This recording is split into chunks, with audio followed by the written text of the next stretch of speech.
The Baghdad Baggage by William Fox, with James Villiers, Christopher Good, Peter Woodthorpe, Shandor Ellis, and Kieran Madden. In the autumn of 1943, time meant very little to an officer returning from local leave in the Middle East, especially to a very junior officer like myself, Lieutenant Charles Willoughby, Royal Downshire Regiment. My movement order said Baghdad, but my unit's new posting might have taken it anywhere from Turkish frontier to the borders of India.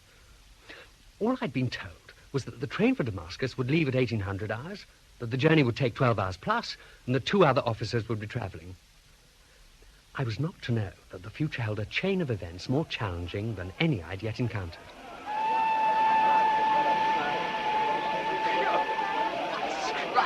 Follow me. After some way through, we lose sight of the man without baggage. Wise of you to arrive at the last minute. It's after 6:15. We may still miss it. Until you'd arrived, I'd quite resigned myself. We'd better run. No, we made it. Here we are. 2 first-class compartments only. Which do we have? I'll have this one. Oh, yes, of course. I'll give the chap a hand with a kit. How much? Oh, I'll tip him. There's supposed to be another officer coming. He'd better double along then, hadn't he? Thank you. What about yours? Better get it aboard fast. Chuck it in here. No, I mean next door, porter. Quite get here. Here you are. شكرا يا فرنجي الله. Gosh, we're off. Where's the other chap? Not a sign of him. I believe he's missed it. I see there's a corridor. So there is. Looks out over the sea. There's a ruined Crusader castle further up the shore if we're going north. And we are. I'll just take off my hat. Oh, yes. See you in the corridor. Don't let me miss the castle. Ah. A bit austere, those grey felt hats you're wearing. Very. What does QAIMNS stand for? Never been quite sure. Queen Alexandra's Imperial Military Nursing Service. No wonder. You're a sister? Or a nursing officer. Decent of the other chap not to turn out, wasn't it? Oh, there's the Crusader castle. Oh, yes. Beginning to climb. I like colour. What? The sea? Magnificent. No, I mean the upholstery. The seats. Yes, royal blue. Reminds me of Willesden Marshalling Yards, Christmas 1941. Why Willesden? Oh, the luxury, I suppose. Antiquated plush seats, armrests. It was my billet. King Edward VII's special railway carriage, Platoon HQ. Just like this. What's your name? Mildred. I shall call you Millie, then. Mine's Charles Willoughby. Oh, nice name. I hate mine. Mildred's awful, and Boosted's awful. I'd say you made up for it in other ways. It's going to be dark pretty soon. Do they give you a haversack ration? Something for supper? Yes. Is yours an iron ration? I'm afraid I'm not very military. Nor me, thank heaven. I'm starving, though. What's more, I bought a bottle of Lebanese wine. Not bad. Why don't we share it? If you like. Picnics on trains, nothing better. By the way, where are you bound for after Damascus? I'm not sure. My posting was rather hurried. Baghdad? Oh, they suddenly seem to need more of us in Pi Force. I think that means Baghdad. Not necessarily. Persia and Iraq Force, it's a huge command. I haven't the faintest what happens to me after Baghdad. Perhaps Winston's decided on another shortcut to Berlin via Persia and Iraq. The second front? Something like that. Winston's in Cairo. He'll probably have to go and have a chat with Joe Stalin about it. Where? Somewhere in Persia or Iraq, why not? It's halfway to Moscow. They're probably just waiting for us to arrive. You're full of ideas. Not usually. Must be your influence. Oh, well, find out when we get there. I expect the staff wallers at GHQ there are working all night deciding where to send VIPs like us. Meanwhile, that bottle. I'll be back in a jiffy as soon as I've drawn the cork.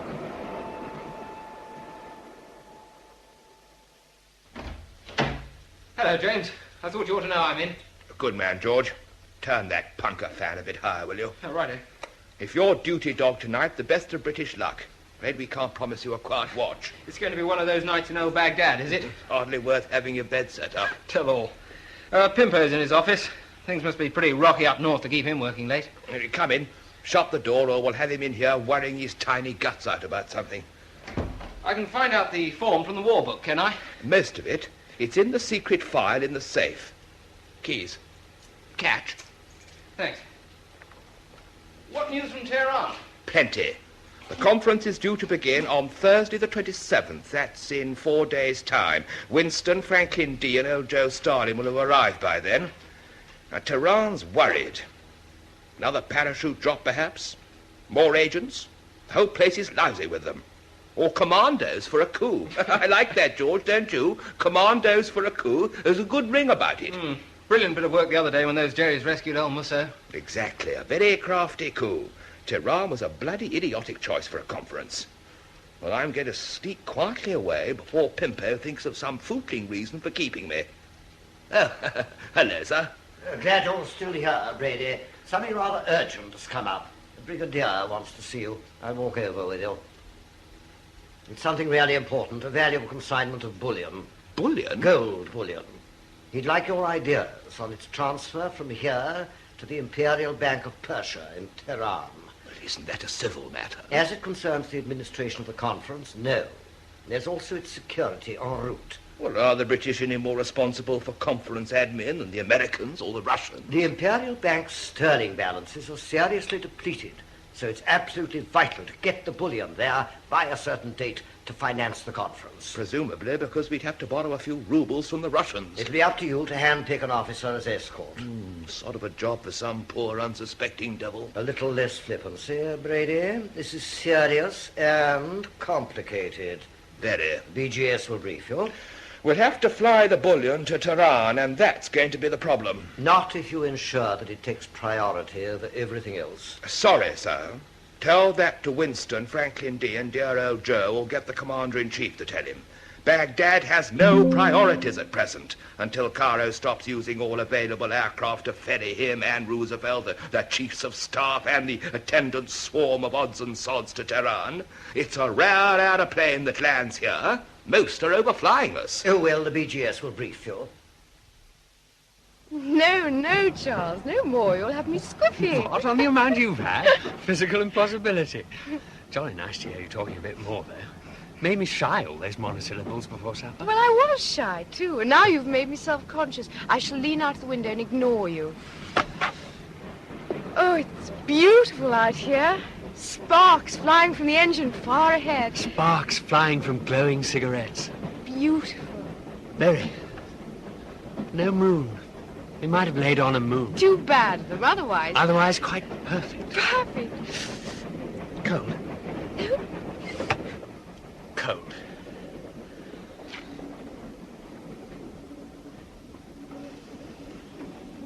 That was nice.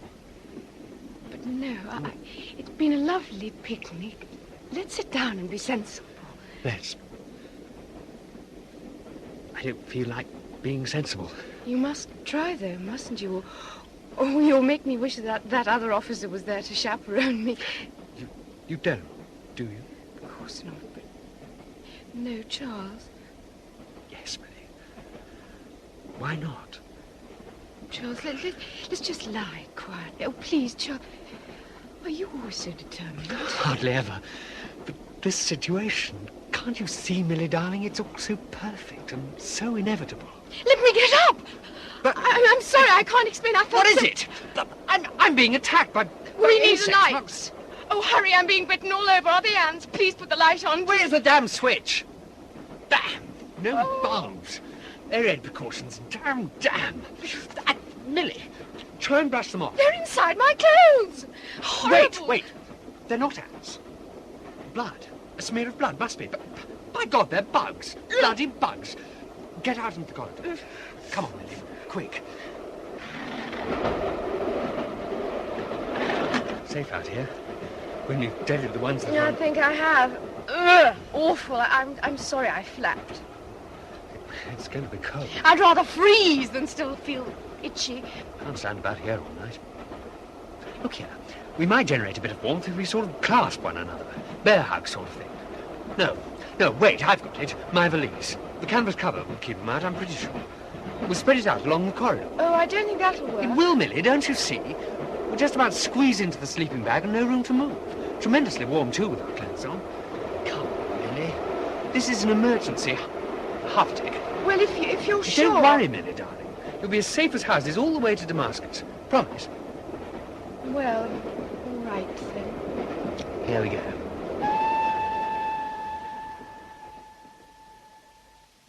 The desert bus was due to leave Damascus for Baghdad in the evening. So during the morning, I visited the bus station to show them my warrant and collect a ticket. There, my attention was caught by two men, not British, not Arab. But my head was full of Millie, and I hardly gave them another thought. Excuse me, please. You speak English? How may I help you? I am a stranger in Damascus. I look for a place where to get ticket for Baghdad bus. Of course. I show you. The office is over there. Do you see where I point? Thank you. I am obliged. And the bus leave from here, please? Oh, yes. This evening. I travel too. See. I already have my ticket. May I look, please? For how much cost? Understand? Yes. From Cairo yesterday. I am Varchinsky. My name is Bagramian. Just arrived from Istanbul via Aleppo. Do you bring news from Cairo? The important visitors from England and America, they will fly to Tehran November 27th. The Russian from Moscow on the same day. He will stay at the Russian embassy. Where will the meetings be held? There. But sometimes the British embassy, the Englishmen stay there. That is excellent. The two embassies are close together. And the American? His embassy is outside the city, but no meetings there for 3. To remove the American will not be difficult. Our friends in Tehran have been informed of the operational plan for the other 2. One more question. Mm-hmm. You were told in Cairo who will lead this mission? You, Bagramian, yes. Good. We have 3 days to reach Tehran, and we are just in time. Tomorrow, all Iraqi frontiers will be closed. So? But Iraq, Iran? There we have also friends who will arrange. Thank you. I get bus ticket now. Don't mention it. Goodbye.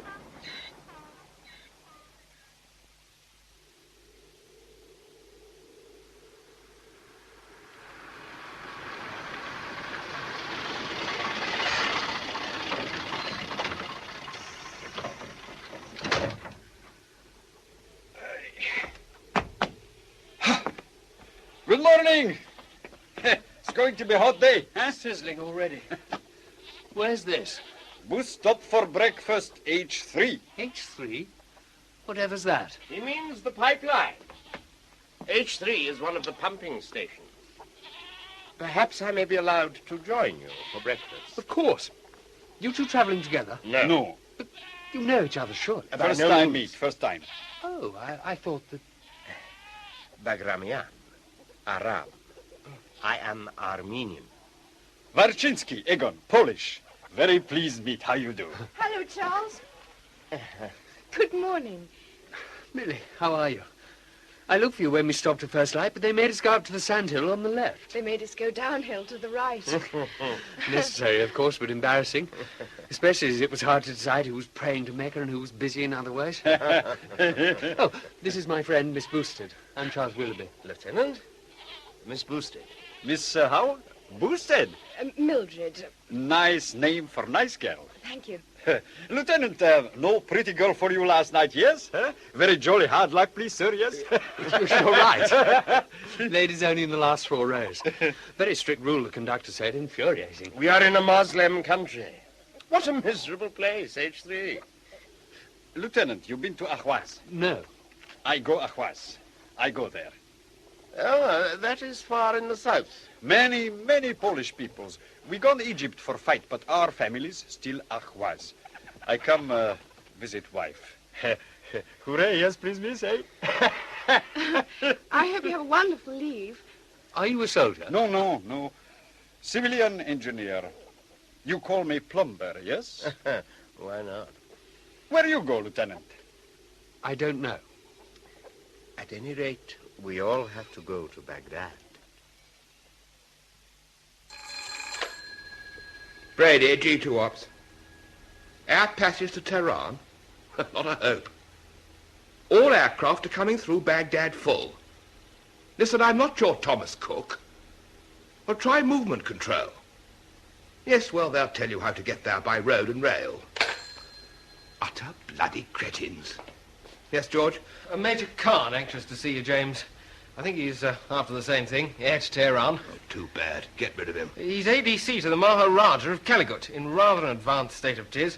Wants to visit the Calicut state troops in a hurry. Brady, the Brigadier wants to know details of the bullion move to Tehran. Let me have them, will you, and I'll take them over. I can let him have them first thing in the morning, sir. I'm having a bit of difficulty over the form of transport. Tomorrow morning won't do. Transport? Well, surely you've arranged to fly it. Well, it's easier said than done, sir, I'm afraid. Civil have no aeroplanes at all. The RAF need all theirs for maintenance and spares. I'm working on a road haul. How long will that take? Rails quicker. Slower, sir, and even less secure. I intend to get the stuff collected and away under escort soon after first light tomorrow morning. They should reach Tehran in 72 hours. They must reach Tehran by the 29th without fail. They will.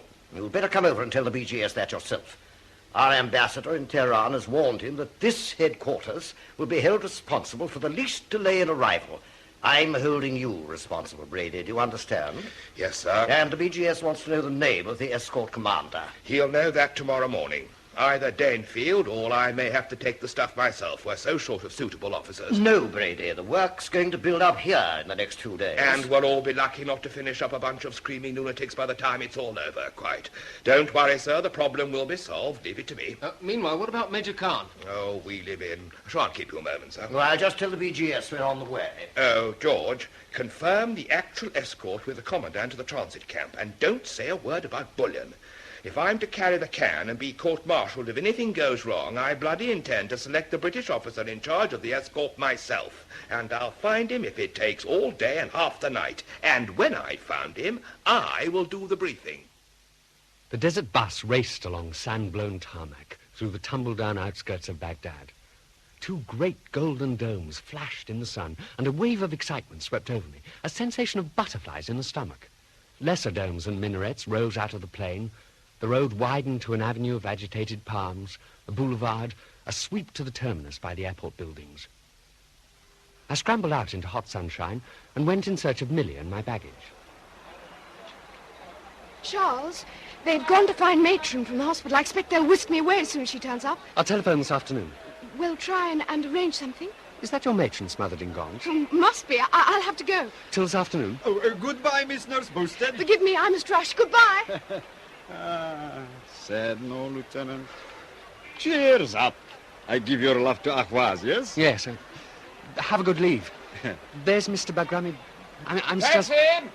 Lieutenant. So we must all part. Goodbye to Mr. Rarchinsky. Yes, goodbye, please, Mr. Bagramian. For me, the south, for you, the north. So, directions opposite, yes? Yes, I have a train to catch. I do hope we meet again. Oh, no. Perhaps you will come to my country. Very small country now, but beautiful. I hope so. Goodbye, Mr. Willoughby. Good luck.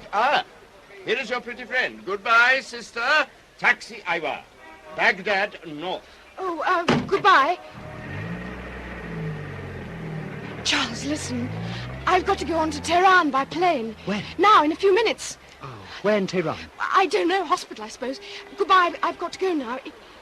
It was nice. Come along, Boosted. Matron's waiting. Yes, coming! Goodbye. Take great care. I'll... Damn. Give me another scotch and the menu if it's not too late to order. Certainly, sir. Evening, Jack. Oh, your bar's pleasantly uncluttered tonight. Good evening. Evening. Bottle of beer ice, please, Jack, and a large whiskey straight while I'm making up my mind what to have. Sir? Not very inspiring dumps, officers' clubs. I've seen worse than this one, I suppose. Perhaps. I'm jaundiced, I admit. One gets jaundiced working here. It's better. Line up another lot, Jack. There's a good fellow. What'll you have? Oh, thanks very much, sir, but better not. Nonsense. You see, I've been wandering around the hotels and places, knocking them back at intervals. But it's the only thing to do. Judging by your regimental flash, you don't work here. No, just come off leave in Beirut. I'm afraid we can't compete with Beirut. Total lack of beauty and nobility, as you observe. Very lowering for the standards. Royal Dancers. Which battalion? First. Know where they are? I expected the town major to tell me, but he was pretty uncooperative about everything. I dare say. There have been some moves. He put me in the transit camp, too. Depressingly empty. Yes, you haven't got the right contacts in this town, that's obvious. Otherwise, you'll be hogging it in one of the hotels over the river. In spite of my rank? Well, it depends on your contacts. To whom should I go? Well, I'm fairly dependable. Come and see me tomorrow at 0800 hours. G2 Ops. Brady. 8 o'clock. Thanks, I will, sir. My round. Certainly. Jack? Then dinner. Here's the menu. Stuff it. Do you mind the bazaar? The souk, native food. Slight risk of ptomaine poisoning, but worth it for the ambiance. Out of bounds to troops? Well, naturally. All ranks. Drink up, and we're off.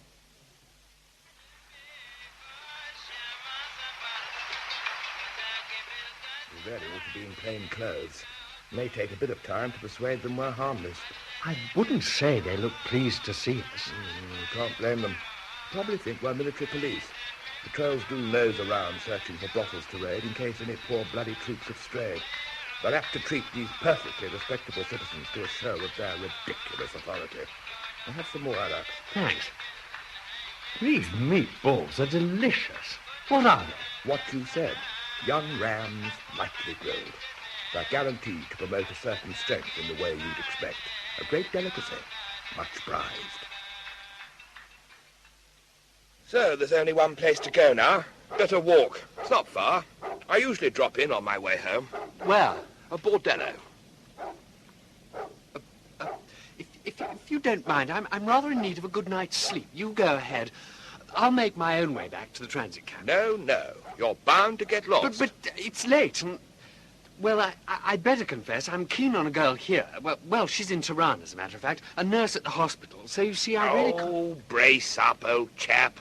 I absolutely understand your predicament. No obligation to buy. You have an experienced guide. No, really. Count me out. Oh, come along, old chap, do. Dangerous hanging about in these dark alleys. There's been some unsolved disappearances, I'm sorry to say. Incidentally, talking of nurses, I may as well tell you, your battalion's in Tehran. Tehran? Oh, sorry. Awfully good news. Yes, I thought it might be. Tell you what, we'll discuss it over a nightcap. They keep a whiskey you can't get in the Naffy or anywhere else for love or money. It's rather nicely put, don't you think? It's the only reason I come here, honestly. Lovely courtyard. Turkish Paris once, I believe. Bang on the Tigris. Through here. Anyone at home? Seems rather empty. I agree. Very little suggestion of ill fame at the moment. All the characteristics of a peculiarly dowdy club. The Constitutional Club. Well, in Garden City. Yeah, Ladies' Night, the last Saturday of the month. Pity it's a Tuesday. No whisper of frou-frou. Too bad. The click of balls, but no billiard room. Everyone deserves a day off now and then. Or even a night. Very odd.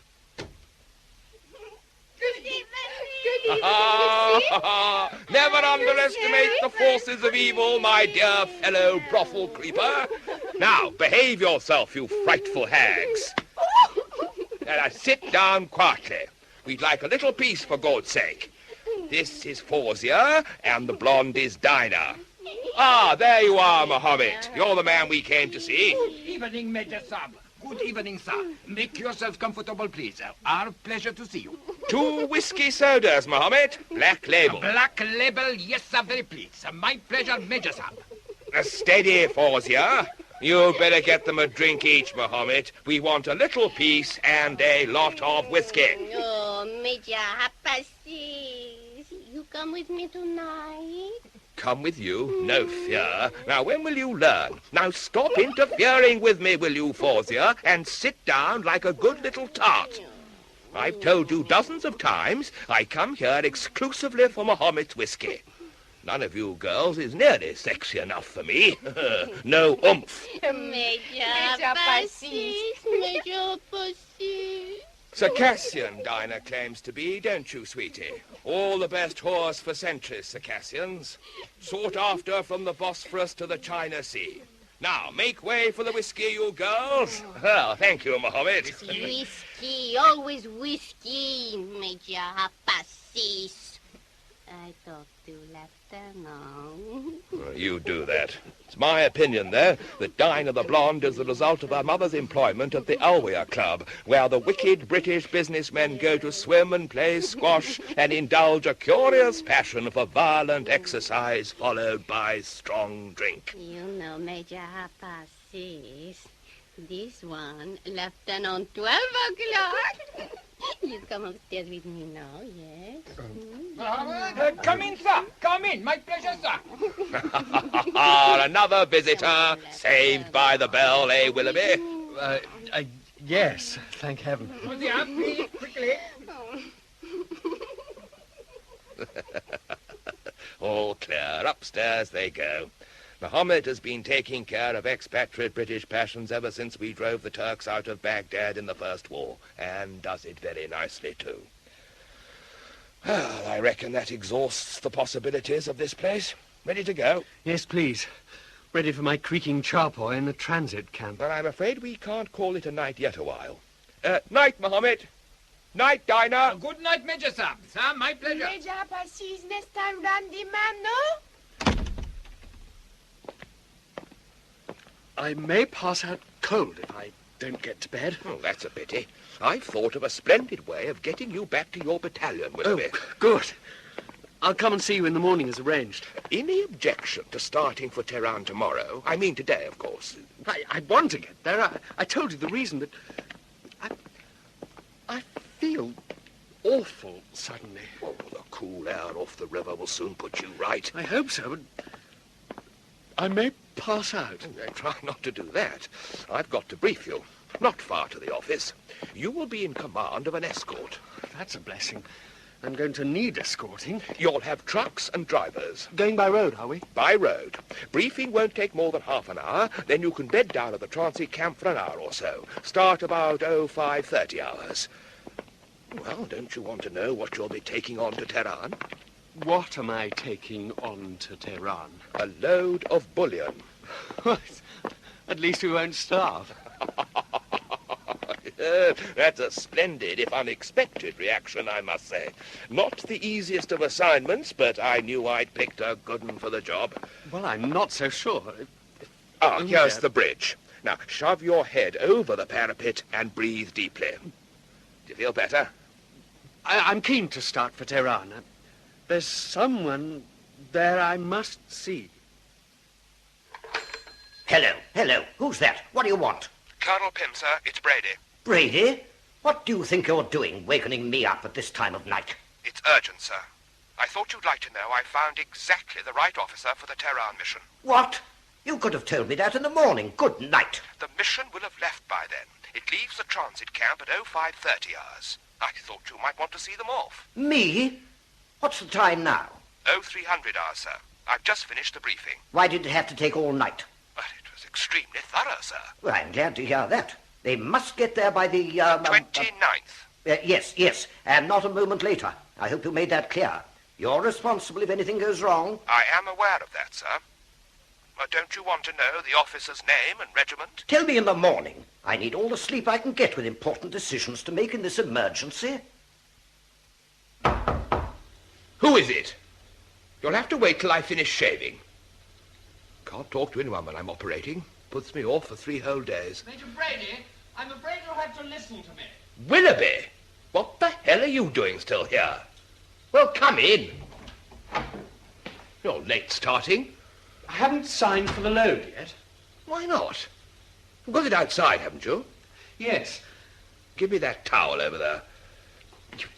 You didn't tell me it was gold. Of course I did. No. Don't be idiotic. I must have. Even if I didn't, couldn't you have had the sense to ask? Because you told me it was a consignment of bully beef. I what? I told you. No, you prize chump. I didn't say anything of the sort. I said bullion, not bully beef, bullion. I remember thinking what a good young officer you were not to query your orders. And what an amusing chap, too, when all you said was, so we won't starve. Bullion? Gold bullion. Well, you've got an escort, haven't you? Well, haven't you? If I'd known what the load was to be when I met what you're pleased to call an escort at dawn this morning, I believe I'd have dismissed them and gone straight back to bed to face the court-martial later. Scruffy lot? Horrible. NCO in charge is first class. Yes, but I don't know a word of Urdu except Tig High. You know a great deal, then. My sign language isn't so hot either. James, remember that signal you sent about grounding of aircraft last night? Listen to this. Must insist you reconsider... No, there's a damage to war effort. Weapons, air crews urgently awaited other theatres. Stand still in forward areas. And sheets of others like it from every air HQ from here to Timbuktu. Now, look here, Willoughby, there's a lot on here this morning. It's literally top priority stuff, so I can't explain. So you'd better get those ingots counted and scarper. Ingots? Of course, that's what they are. Gold ingots stitched into canvas for camouflage. But how much are they worth? What the hell does that matter? I must know, sir, exactly what I'm responsible for. Well, it's all on that piece of paper. 1,000 kilos. Illegible sods. Yes, it says 500,000 dinars. Approx, it says. But a dinar's worth £1. So I'm responsible for carrying £500,000 worth of gold the 650 miles by road from here to Tehran. Don't tell the escort. Oh, I forgot you In can't. a 3-ton lorry. It won't attract attention. You'll see other vehicles, all exactly the same, carrying aid to Russia. Suppose we break down. You won't break down. And what is more, if you don't get cracking, you won't reach anywhere habitable by nightfall. So shut up and get the hell out of here. It's Wednesday the 26th today. I'll expect to hear you've reached Tehran within 72 hours. Midday on Saturday the 29th without fail. But don't say, suppose I'm late, Willoughby. If you've read King's regulations, you'll know that the penalty for dereliction of duty is awarded by that court-martial you were burbling on about just now. इस convoy के पीछे लग लूं साहब? What?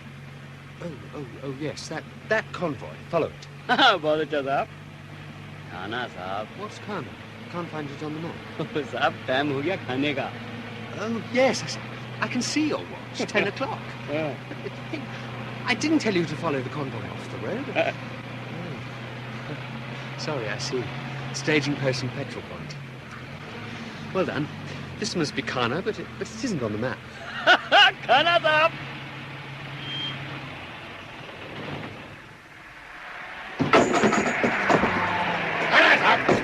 Yes, Havildar.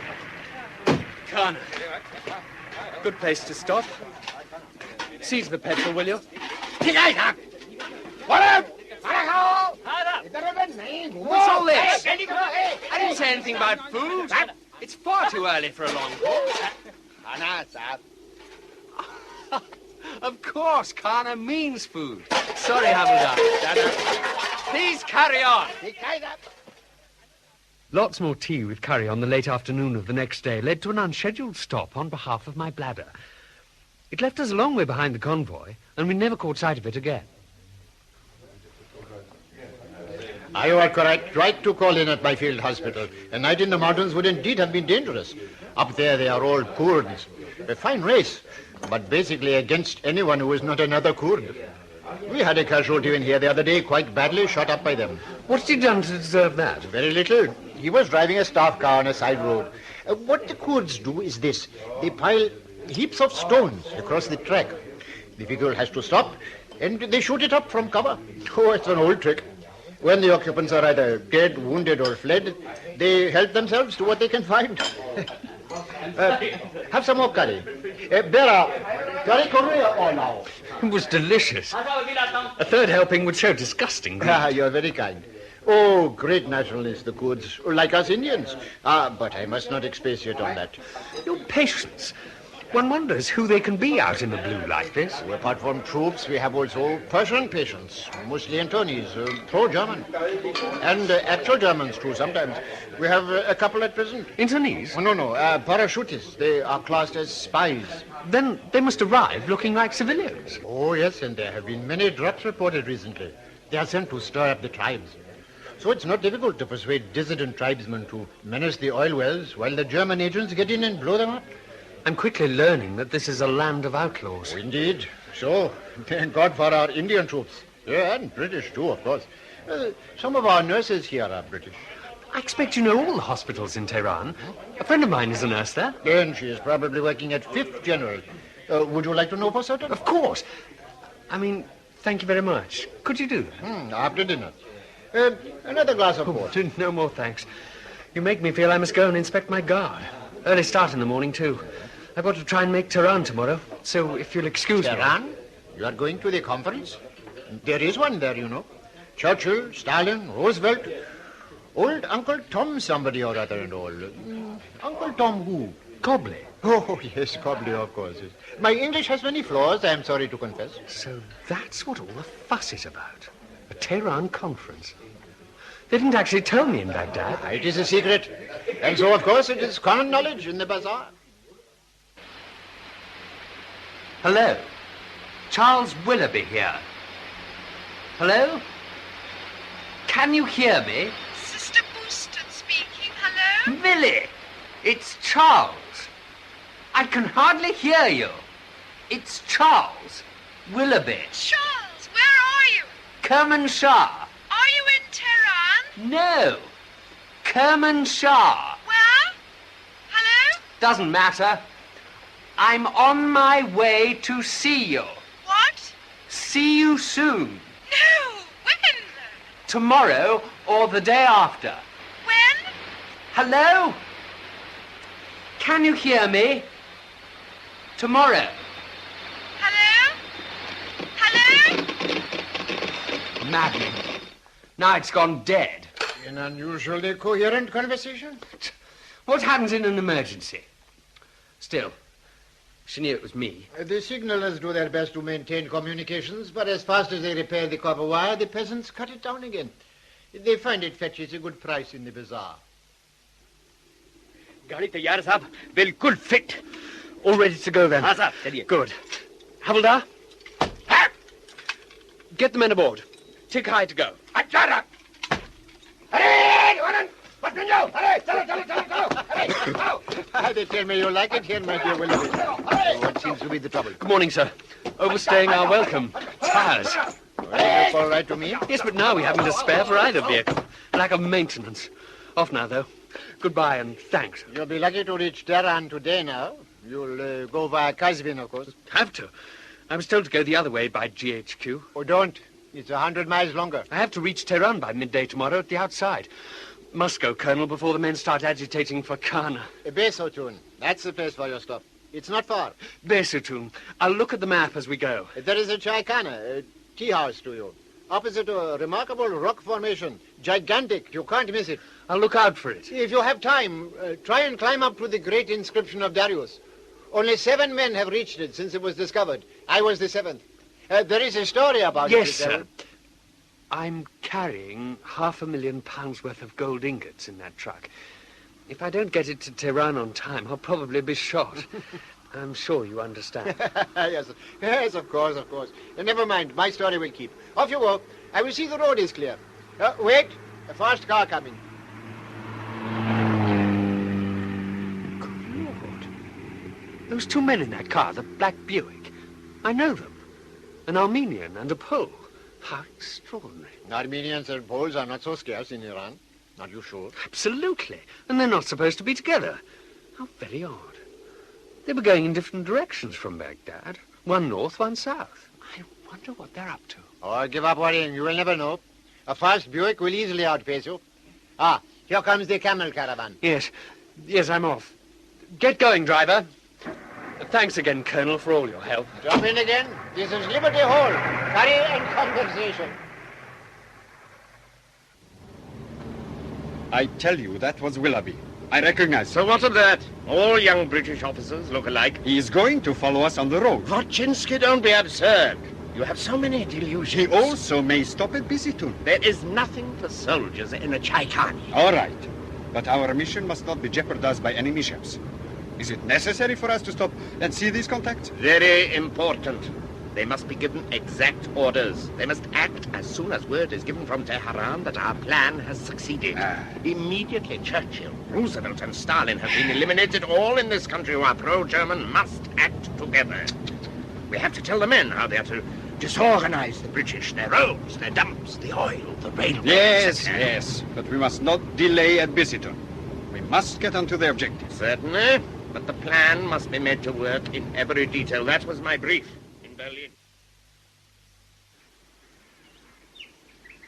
This is quite a coincidence, Mr. Willoughby. You see, I have not forgotten your name. No, I remember yours too, of course, Mr. Bagramian. Oh, yes, I'm sorry. I didn't mean to disturb your conference. I was just exploring the place. I'll go back. No, by no means. You are welcome. Try the Awarid. Here in Iran, all travelers sit together to talk and smoke, you understand. An acquired taste, these pipes, Halgans, they are called. Perhaps I may offer you an American cigarette. Mr. Varchinsky, you remember Lieutenant Willoughby, I'm sure. Sit down, please. On the carpet, I'm afraid. Yes, come and sit down. Very pleased to see you here. Very, very nice place, no? Naturally, I cannot introduce you to our fellow travelers. I do not know their names. Forgive me. Dobare salom. Assalamu alaikum. Alaikum assalam. How do you do? Oh, thank you. Many Polish peoples in Tehran. Many friends, so I must first visit, you know, yes? Huh? Your family is at Ahwaz, you told me. Ahwaz, yes. I see. My friend Mr. Bagramian go with me together, understand? Huh? It's nice, no? Yes. Many water, many tree. Very, very pretty place. Yes. Yes. Bicester is famous. Everybody stops to see the carving. You also? No. Oh, but you should. It is unique. But one has to climb. I have heard that. Yeah. The remarkable thing is that it was up there for 3,000 years and nobody knew. Darius was a contemporary of Alexander the Great, you of course know. Who discovered it? An Englishman. But naturally. May I ask you what brings you to Bicester, if not mere sightseeing? A halt on the road. I've some way to go, so I mustn't disturb you any longer. Oh, please, one moment.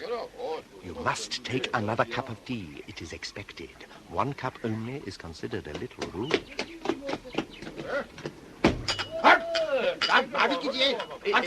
If you'll excuse me, I'd better go and see. Goodbye, and thank you. How much do I owe you for the tea? No, you don't pay. I think you'd better hurry. He says something is missing. Goodbye.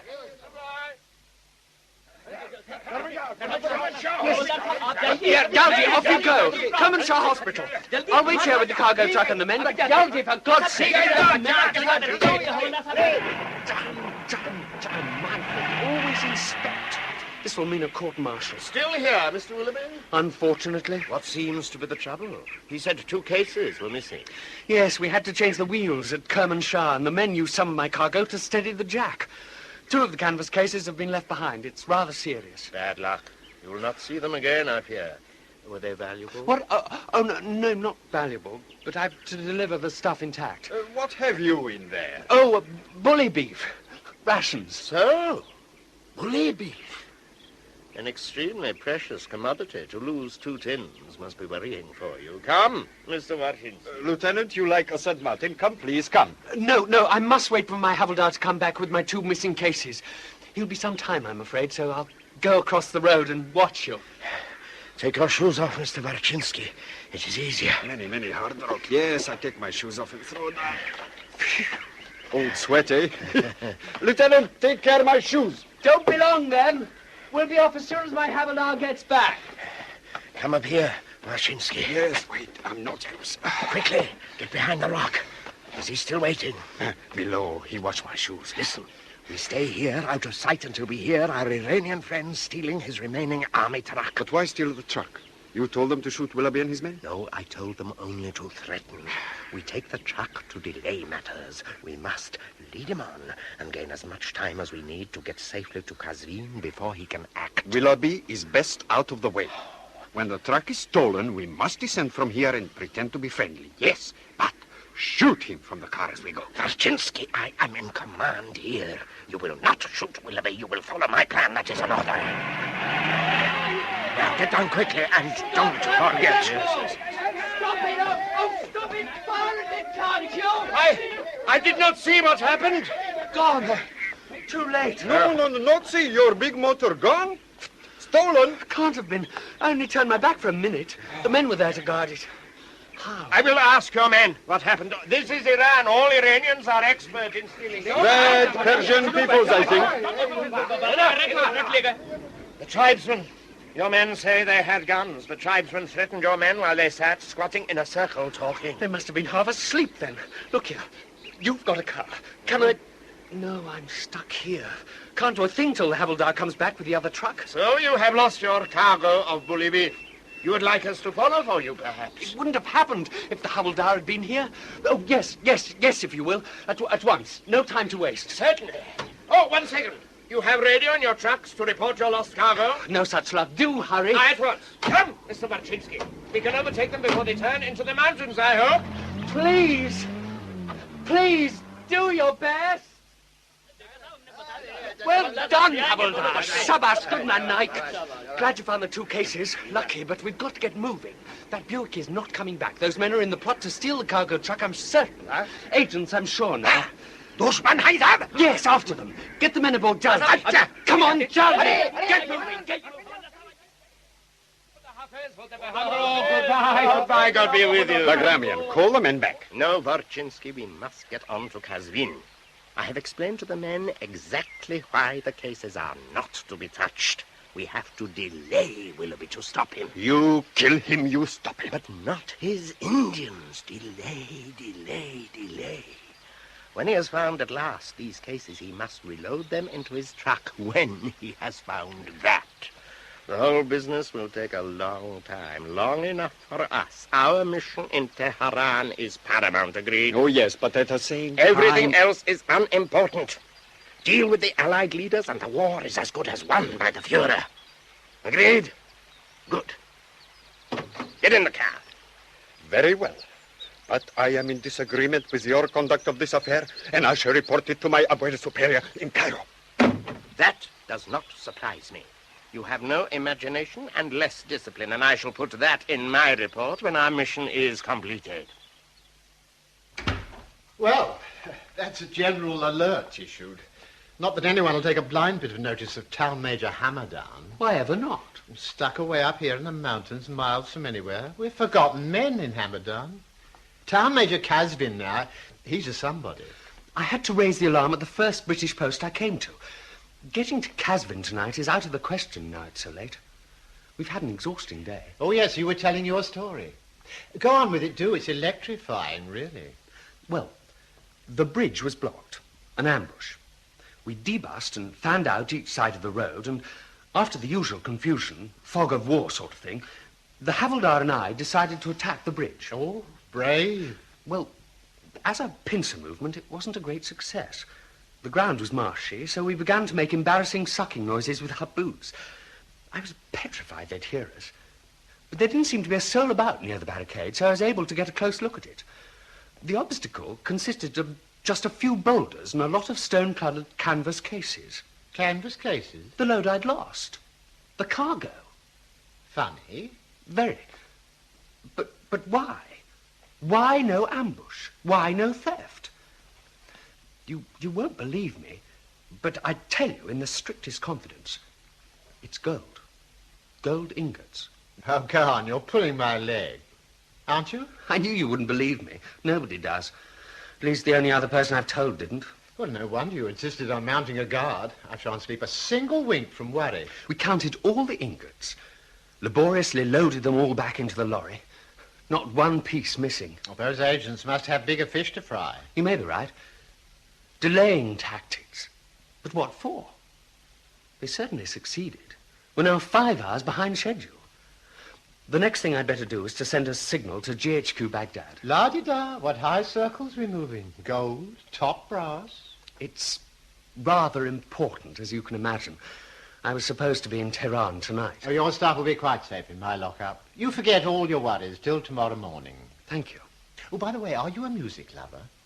Well, yes. Oh, lovely. Then you must come to my gramophone recital after dinner. I arrange one every Friday night.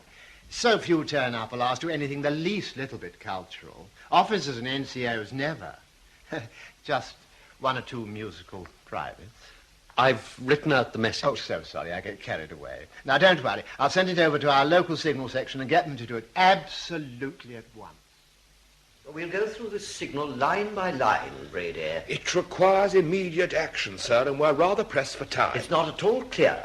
Who is Willoughby? He's untrained in staff duties. I told you, sir, the officer in charge of the gold consignment, First Downshire's. Colonel Pym, I've already taken some preliminary action on this signal. I've asked for and received a list of passengers on the early flight from Cairo. Oh, why? I shall turn one off at Baghdad and take the seat to Tehran, as we did when we sent Captain Danefield up there. Do you imply that you are going to Tehran? Not necessarily. No, I should think not. It may require someone senior. Yes, owing unforeseen circumstance involving suspected enemy agents, will now arrive Tehran PM 29 November stop. That's today. He's late. The Brigadier won't like it. He's heard that the bank's sterling balances are well below the safety limit. Conference is costing the Persian government an enormous sum daily, and they've complained to the ambassador again. Yes, and there are going to be some strips torn off whoever goes to Tehran from this office. But you can deal with that, of course, when you get there. Oh. Agents Bagramian and Varchinsky involved with local tribes this area. Stop. Believed now heading Tehran. Stop. Are these parachutists? I'm not sure, but the next group may help us find out.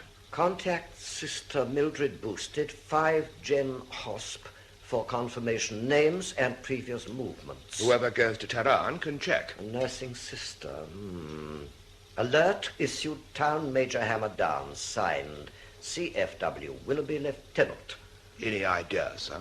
There's a lot going on here, too, you know. The Russians keep harping on about this plot on the lives of Mr. Churchill and the other 2 heads of state. Very worrying for the BGS and the CNC. Exactly, sir. So, I think I'll go and get a ruling from them who goes to Tehran.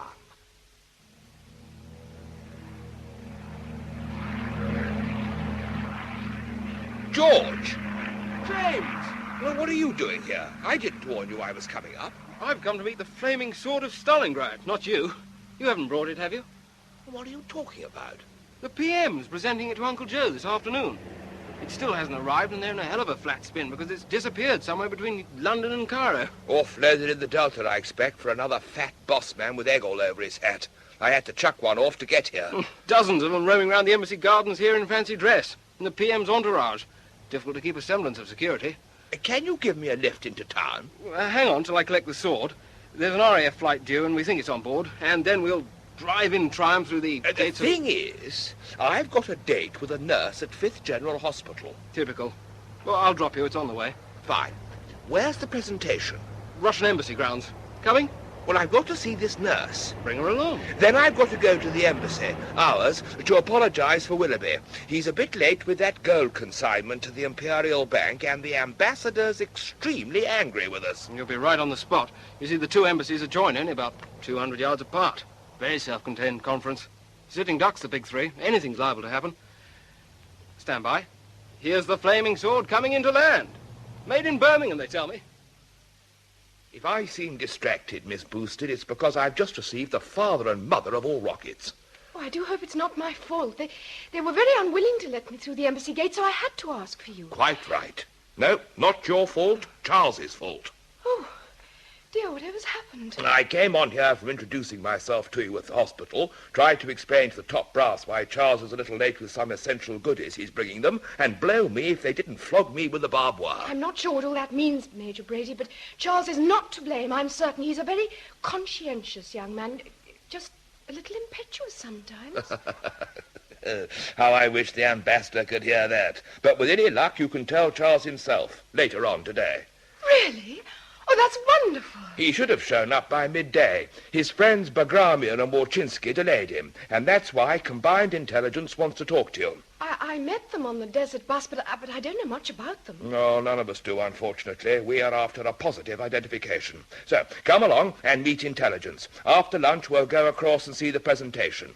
It's good of Matron to give you the afternoon off. I do hope Charles is all right.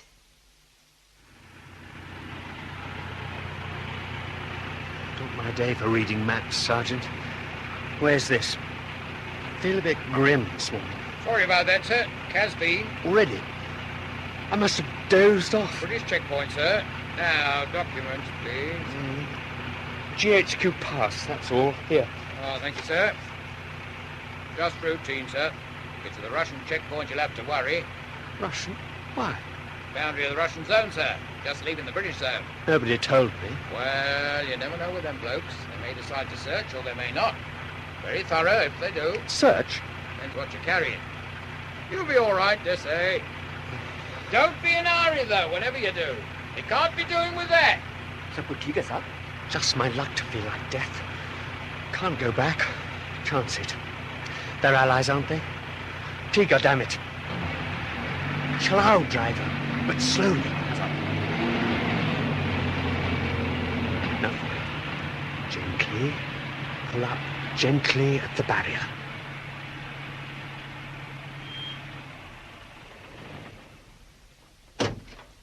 Please. Work ticket, Doe. Driver. Hands up, you lead you. Where's he off to? He hasn't given it back. Damn it! He's going to investigate the back.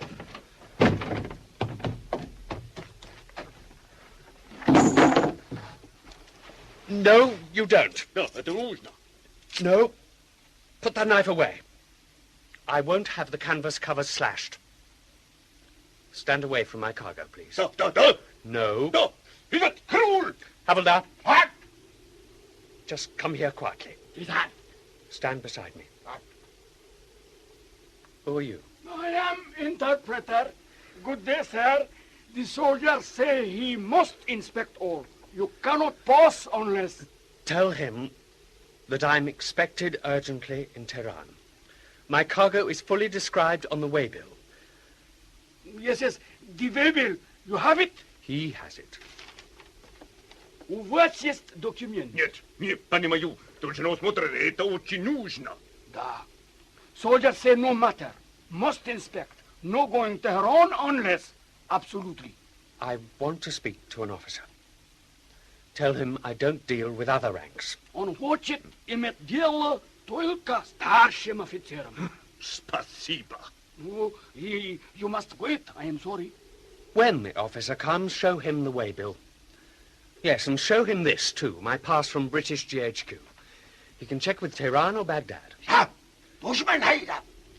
Enemy in sight? Oh, Havildar. Russians are meant to be allies. Motor, sir. Dushman. What motor? Why? Motor. Kali motor, sir. Motor. Yes, over by the hut. I see it. Black Buick, but it can't be the same one. Officer coming now, sir. That little swine of an NCO, too. There's a civilian with them. Oh, it's Russian officer. Very, very important man, I think, sir. Sab! Dushman, Heiser! So again, Mr. Willoughby. It is. It's Bagramian. That settles it. Quick, Havildar. Turn your truck round and go back. Back to the British checkpoint. Jaldi.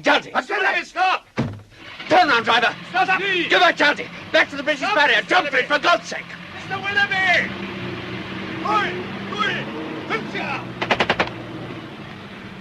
God, turn it! We're through. Carry on, driver. Carry on. Don't stop, man. Stop, sir!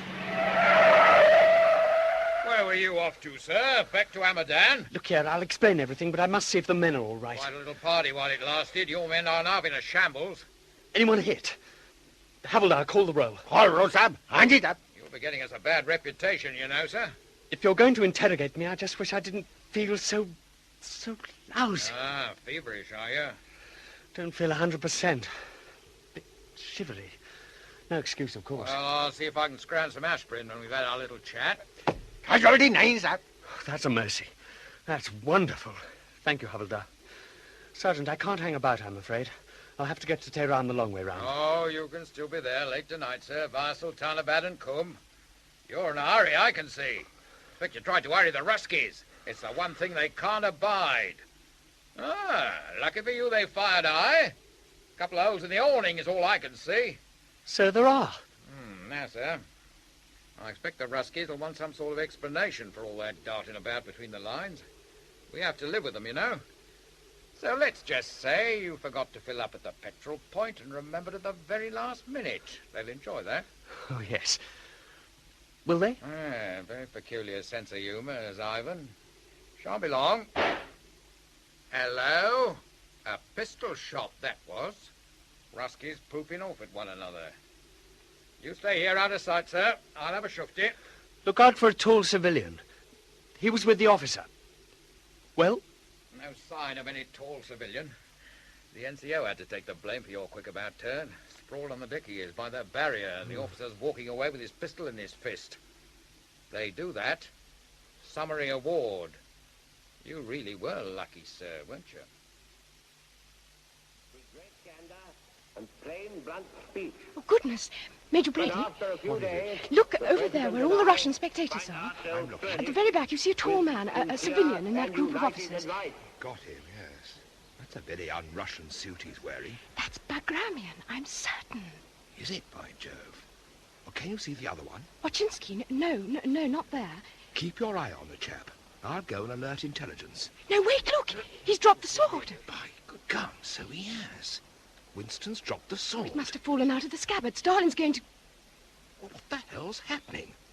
Oh, well done, that officer of the Downshire Guard. Very smartly covered up. Major Brady Bagramian, he's dodged out of the crowd. He's running away. Well, don't lose sight of him. I have. He's disappeared. Well, damn. Minnie, you carry on here till the ceremony is over. I must find out what's up. Intelligence will handle this with the NKVD. See you later. The news is that both Churchill and Stalin narrowly escaped death this afternoon at the presentation ceremony. If the sword hadn't fallen out of its scabbard, they'd have both been goners. I don't follow. As they both stooped to pick it up, 3 shots were fired from someone in the crowd. We didn't hear any shots. From a weapon with a silencer. Bagramian. Your job is to spot one or other of them tomorrow night. Any questions? Yes. What do I wear? Sorry, Millie. No glamorous evening dress. You are the sister on duty at the party. Oh, how disappointing. 2 other things. First, it's thought that Bagramian is either an Abwehr agent who has infiltrated the NKVD or vice versa. Try and spot him. You may be in on a piece of history. I may not live to appreciate that. You said there were 2 things. I did. News of Charles Willoughby. There's a report in from Casvin, only 3 hours' drive from here. He was there at 10:30 hours this morning. He had another sight of Bagramian before the Armenian arrived here in time for the sword ceremony. Then Charles should have arrived by now, too. He'd better not be too long. He's got till tonight. Otherwise, he and I are both for the high jump. Courts of inquiry, courts-martial, the works. Where are you? This is Sultanabad, and you have your Indians to thank for bringing you in to be looked after. Good night now. I aim to get back to me party. A fine big woman there. A Polish, I'd guess, with a pair of Charlies on her I don't intend to let go spare this night. What did you say? Nothing. But I'll be back to have a proper look at you in the morning, so I will. It may be later than sooner. You can't tell.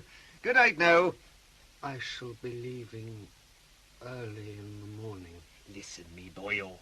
Sandfly fever is what you've got, and a temperature of 103 needs patience. Are you listening? 4 days to incubate and 4 days plus to shake off. It leaves you awful weak. Have you savvied at last? Good night now, and wish me luck. Very well, sir. If that's how you feel. Pimpo from Baghdad, for your information, George. I am to regard myself as under open arrest pending the results of the courts of inquiry. Courts? Plural? 2, simultaneously. Baghdad and Tehran, and presumably a court-martial later. There's a tremendous hoo-ha going on this morning. Ever since Willoughby failed to show up with that gold last night, Pimpo's been busy conducting an exercise in self-preservation. The bastard. Typical. Well, there has to be a scapegoat. Of course, the alliance here in Tehran has suddenly become vulnerable to Russian domination. And of course, the lack of local financial stability is critical. But that goal has become far more important to the bossman even than the plot against the lives of Churchill, Roosevelt and Stalin. Well, it's cockeyed. Well, there you are, George. Right in the picture. When are they? The courts of inquiry? Tomorrow, 10:00 hours. Oh, cheer up, George. Promotion for you when I get stripped. Anything else in? Invitation cards for you and Millie Boosted to Winston's birthday party. Tonight? Tonight. Oh, well, I'll take Millie on to a nightclub I know afterwards. My final fling. Whoopee! Good morning. Steady. Don't you look ridiculous, Willoughby? The medical orderly said I'd find you trying to get dressed, and here you are swaying about without any clothes on at all. I feel much better, Doc. Back to bed with you. Shivering like a poor naked ghost at his own wake. Here, take my arm. Easy does it. Overtired, eh? I'm on the mend, Doc. Honestly. Then we'll just take your temperature, and if it's down, there won't be any problem. I wasn't making much sense last night. You see, I keep it under your tongue. Oh. Last night you were in no fit state to be walking about at all. Very pale, highly puke-worthy was one officer's description. Keep quiet. And by the look of you, you're not for duty today either. Wait. You can tell me all about it in a moment. Your men, those Indians of yours, are all fine. The NCO has kept them busy, physical jerks, various inspections, rifles, boots. And now they're all squatting about happily in the transport lines. Right. What's your hurry? I'm late arriving in Tehran. I must get there. Today, I must. It's important. You won't be going to Tehran today or tomorrow. You may just as well face it. Oh, God, Doc. Can't you try to understand? The stuff I'm carrying is vital. That NCO of yours, couldn't he take the stuff to Tehran? It's only about 175 miles. The Havildar doesn't speak English. None of them do. We're all British service here, but you speak Urdu, of course. Feel well enough to see him? I feel perfectly well. It's only... Off you go, orderly. Fetch him in. I hear the Downshires are enjoying all the excitement in Tehran. All jolly fun and bags of bullshit, so they tell me. I'll drop in again this evening. I must get that temperature down, and then... Ever been to Kermanshah? You get on well at the hospital there with your Urdu. No, Doc, I can't. Alam साहब, आप कैसे हैं हजूर? दीवान की उम्मीद है कि आप जल्दी बिल्कुल अच्छे हो जाएंगे. Salam, Havildar. Kuram Shah, Tiga, Danka Vaimaus Jal Bakshish Hai. साहब, Kana. खाना साहब. Ji Kana. Roti Makanshini. Abhi Ida. अभी इधर साहब. हजूर. What are you saying to one another? Just paying compliments. Passing the time of day, you know. I see. I haven't heard Tehran mentioned, that's all. Well, you will now. Lend me your watch. Here. Havildar. Ek. That means 1 o'clock. Ek. Ek, साहब. Ek. Ek. Tehran. Jalao. Transit camp. Stop. एक तेरान जलाओ transit camp stop. अच्छा साहब. अच्छा. Shabash, Havildar. Kana. Then Ek. Ek. Tehran. Transit camp. Stop. अच्छा साहब. ठीक है साहब. I followed that. He's to leave for Tehran at 1 o'clock, go straight to the transit camp and presumably deliver your cargo. Good. That's done then. I hope so. Taking it out of you, though, I can see. Nothing to worry about now. And a little sleep will do you good. Quiet. Shh. Quietly with the tailboard. Now, help me into the bag. Well done. Blanket. Oh, thank you. Tika, you're very good to me. Shabash. Tika, rope up the flaps. Abhyavaldar. Tehran. Shh. Quiet, for God's sake. Quiet. Jalao. Until we get through the gate. I am the commandant of Tehran Transit Camp, and I'm not in the habit of having my orders questioned. We're full. There can be no exceptions. Yes, but I have this GHQ pass, sir, and GOPS gave me instructions. Yes, the old officer told me, which is why I left the mess at great inconvenience Instructions to ensure that my cargo was safely lodged overnight. A cargo of what? The stuff is expected at the Imperial Bank of Persia. We've been to the bank. It's locked up. Dark. No one about. Well, what do you expect? It's late, and you're interrupting my dinner. You see, it's gold, sir. You turn those vehicles round right away, then, and get going. I'm having no bullion in here. Go away. Hide it, but not in here. And I tell you why. I wasn't told about the last consignment of bullion that came in here. Not a word. All a great big secret. The British corporal of the guard on this gate went and flogged it in the bazaar during the night for 20,000 quid and hasn't been seen since. I've had my belly full of bullion. But I think it's connected with the conference. Then take it to the embassy, man. That's where the infernal conference is taking place. Good night. Oh, and one word of advice. It's bristling with bayonets, and you'll certainly be shot up if you loiter. Oh, and another thing. I noticed your cap badge, Royal Downshires. Is your name Willoughby by any chance? Yes, it is. Oh, is it? Well, there's been an urgent message from Sultanabad to look out for you. Oh. Yes, you're to report immediately to 5 General Hospital. You're not fit to be about, they say. So keep away from us healthy chaps. What's the matter? Got the pox?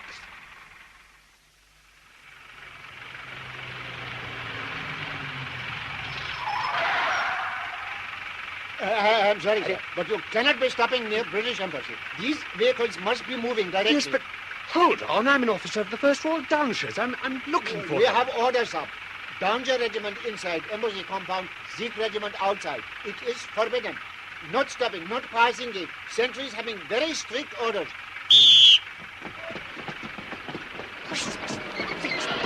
Bren gun carriers, fierce faces. Get cracking, driver. On. They mean business. We can't hang about here. We made a complete circle of the embassy, a very wide circle, because we ran into a patrol of Russians who shouted "Niet, niet" and made shooing gestures at us. So, I took a decision, deliberate for once. I would get to the bank, and there we would snatch as much sleep as we could until the bank opened. It was the wrong decision. Kana? For God's sake, at this time of night. Well, all right. The men haven't eaten since midday, I know, but very quietly, eh, Havildar? Shh. Take high. I don't want to disturb anyone. What's going on? Who's in charge here? Stand by, Havildar. Police. I am in charge of this detachment, Sergeant. Don't know yet. Let the 2 British through, not the Persians. Now, sir, perhaps you let us into the secret. Of why we're here? Certainly.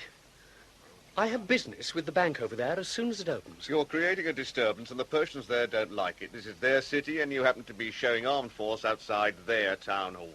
I know nothing of that. But I do know that that building is the Imperial Bank of Persia. Your unit, if you please, we're entitled to ask. Of course. 1st Royal Downshires. You are Lieutenant Willoughby, sir. You answer the description, so I shall have to escort you forthwith to the hospital. Oh, really? Why? I've reason to believe you're suffering from a very infectious disease. And you're likely to spread it all over Tehran unless we get you admitted to hospital at once. So come along, sir, without any more fuss. I notice you've taken a step backwards, Sergeant. Risk of contagion? Well, that may be, but my orders... You listen to me. I'm Willoughby. I've got sandfly fever, not the plague.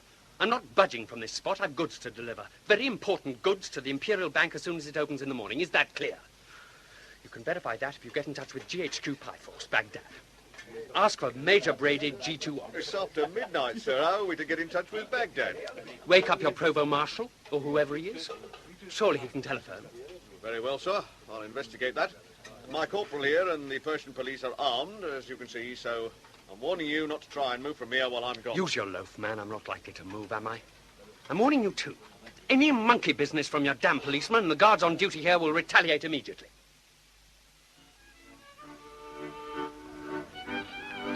All the time at the British Embassy, I was telling myself Charles was in your office waiting for me. Oh, cheer up, Millie. At least you'll be up and about if he does put in an appearance at last. I fear the worst, James, but hope for the best. And that goes for this place, too. Is it a nightclub? Well, sort of. George knows where to find us. Too bad Bagramian didn't show up at the Winston soiree. The intelligence boys are livid. Should have been the very opportunity for a German attempt at bumping them all off. Thank goodness. Every important political and service chief from London, Washington and Moscow, what a bag it would have made. Instead, they were all very jolly, particularly Mr. Churchill. Well, we'll just have to try and be jolly at this place in spite of no Winston and no Charles. Do you like the music? Not much. James, the band are all girls. How extraordinary. They don't look Persian. Oh, good heavens, no. Refugees from Hitler. Romanians, Hungarians, Poles, Terrans swarming with them. We are going to see a very talented trio later, so intelligence informs me. I suppose they keep an up-to-date guide to Tehran nightlife. Oh, but naturally. Vital function of a good secret service. Always use them. James, you won't stay long, please. I'm tired, and I've got to be on duty early. Oh, you may miss Charles. Besides, there's more to this trio than mere gypsy stuff. One of them is a friend of Bagramian. So, brace up, Nurse Boosted. It might be fun. You say the most disturbing things. Sister. What? Sister boosted. Oh, rank isn't exactly what you pull here. Ah, there go the lights. Now for the cabaret. Which girl is Bagramian's? No idea. None of them can dance. Perhaps they're better at spying. Perhaps. I say, steady you girls. Now I see it all. Well, I would if the lights weren't so dim. James, this is not my idea of a jolly evening, even if it's yours. Those girls are taking their clothes off. I'm sorry, Millie. I'm afraid they are. Dancing is not what they do. Striptease, this is called, I believe, Millie. I honestly didn't know. You see, this place... Nevertheless, James, I think we'll go now, shall we? No, but this place is the HQ of the assassination plot against the Big Three. We expect another go tomorrow. It's their last chance. I had to bring you because Bagramian and Morchinsky didn't turn up tonight, and they may put in an appearance here. And only you can identify them. Well, but come on. We'll go. Oh, please, let's.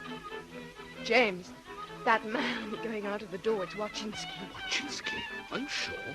He left in a great hurry. I'll go ahead after him. You follow. Get down, Millie, down! And don't move. Men with guns. I ought to go to her. That girl, she's wounded and bleeding and... Now stay where you are. Forget you're a nurse. I must. Bagramian. They'll shoot you if you move. Who's that? Who's that man who's come through the curtains? Bagramian, it's Bagramian. Wait. We must keep calm and wait for an opportunity to... But that girl, that knife, that blood... Quiet. Bagramian, he's going to speak. You will keep silent, please. The men you see among you are armed. Anyone who tries to interfere will be shot.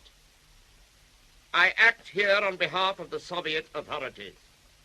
You will not be shown credentials, and any questions you may wish to ask should be referred to the Russian embassy. NKVD. Now, my advice before I leave with my colleagues is this. Do not get involved yourselves.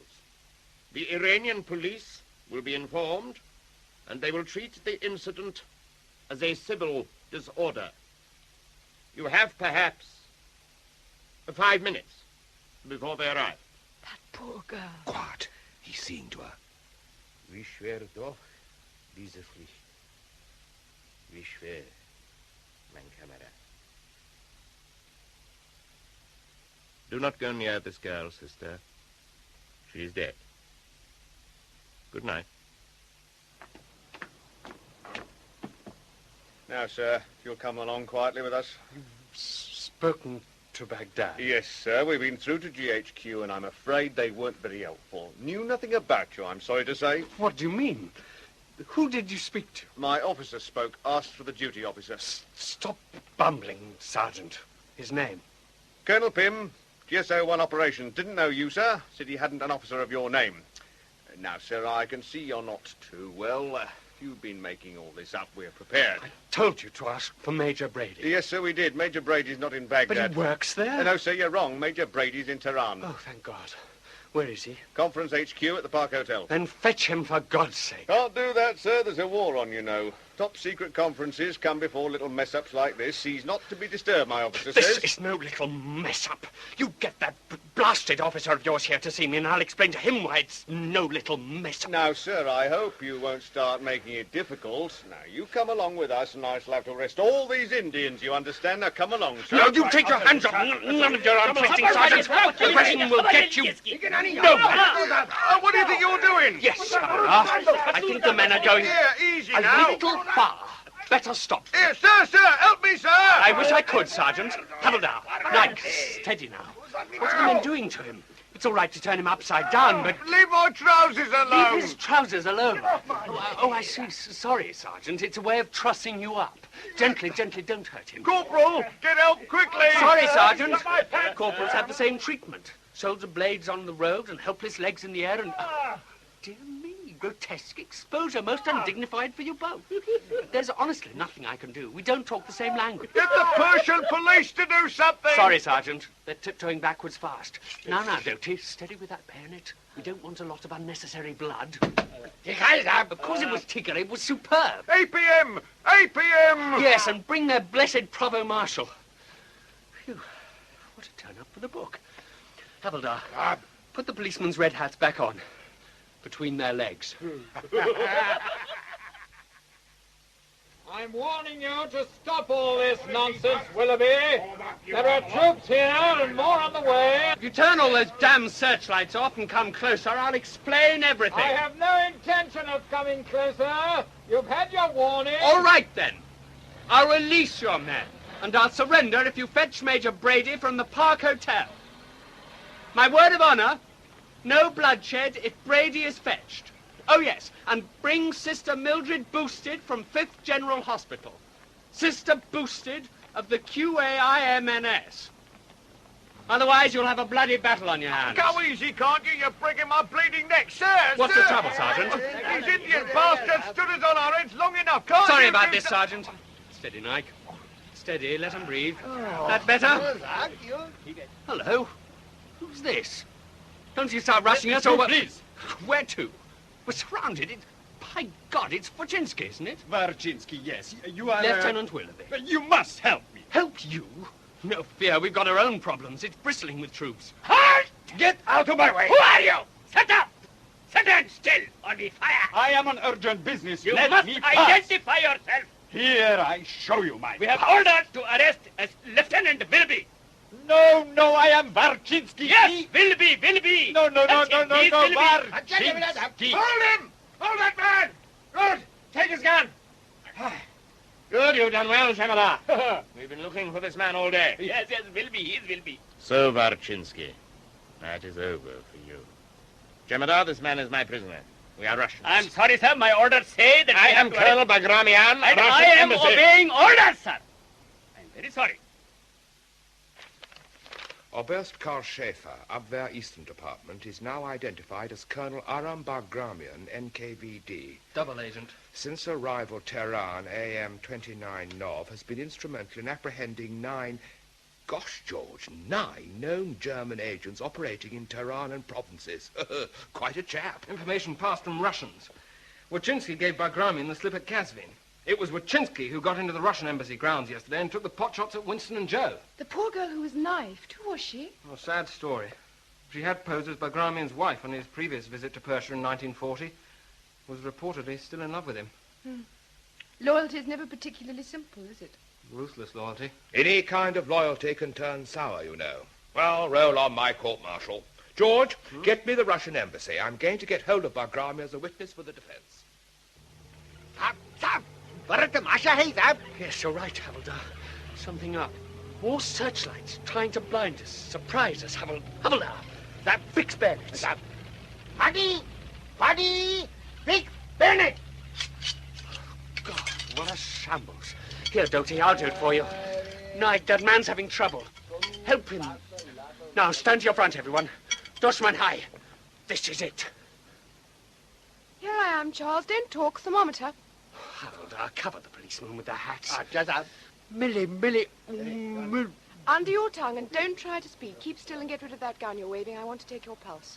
My dear Willoughby, what an enchanting surprise. Here you are at last. Well done. No handshaking. Keep still. I knew you'd make it. Never worried for an instant, although the governor of the bank's been a bit restive. He'll be pleased to see you, so will the ambassador. No, don't try to speak to us, Sister says.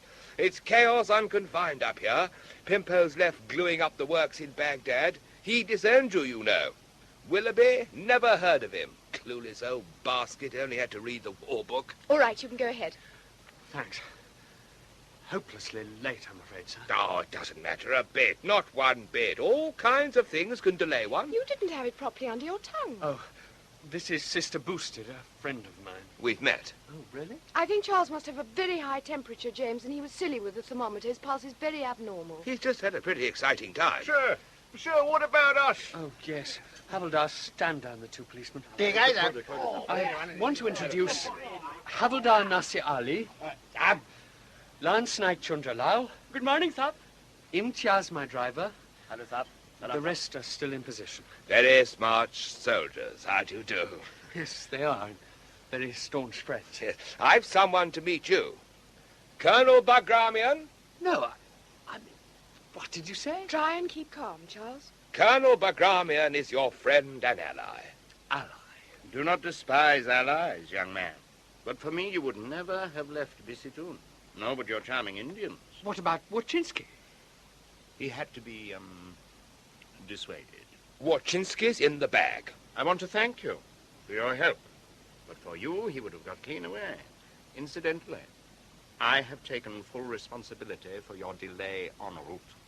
So, we're off the hook, Willoughby, you and I. No court-martial. Now, I must hurry back to my embassy. I shall scarcely be observed again in these parts. Good night to you all. Charles will come back with me to the hospital.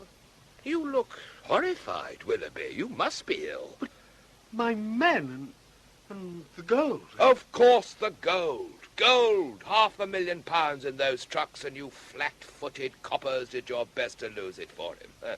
Back to the police station. Charles, Imperial Bank opens 0800 hours. You've time for a kip? Major Brady, that won't do.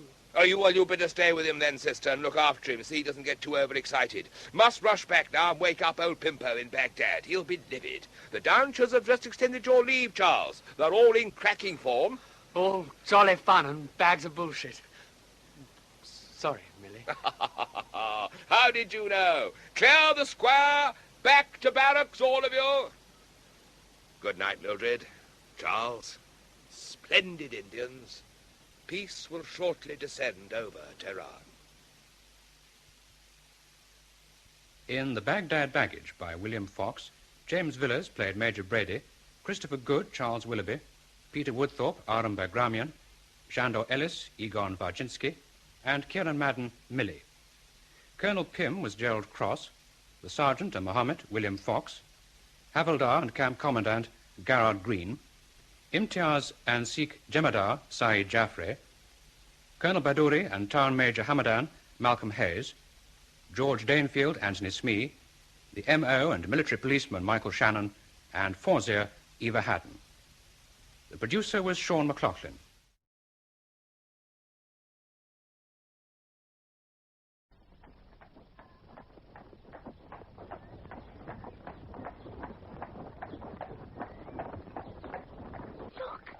Look. Why won't you look? Why is it you set your face upon the road always?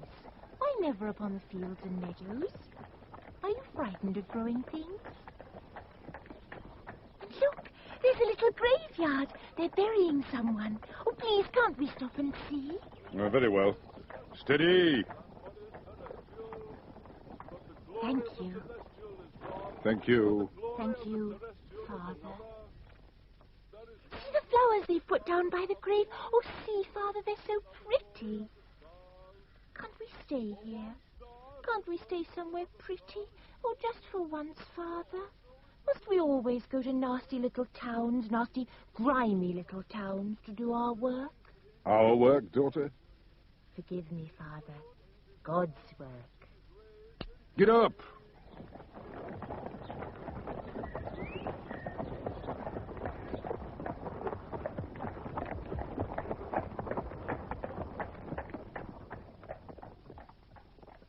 we present John Abineri, Madeline Smith, and David Buck in The Resurrectionist, a play for radio by David Buck. The story is set in Towsham, a small town on the Somerset-Dorset border. The year is 1860. The Resurrectionist.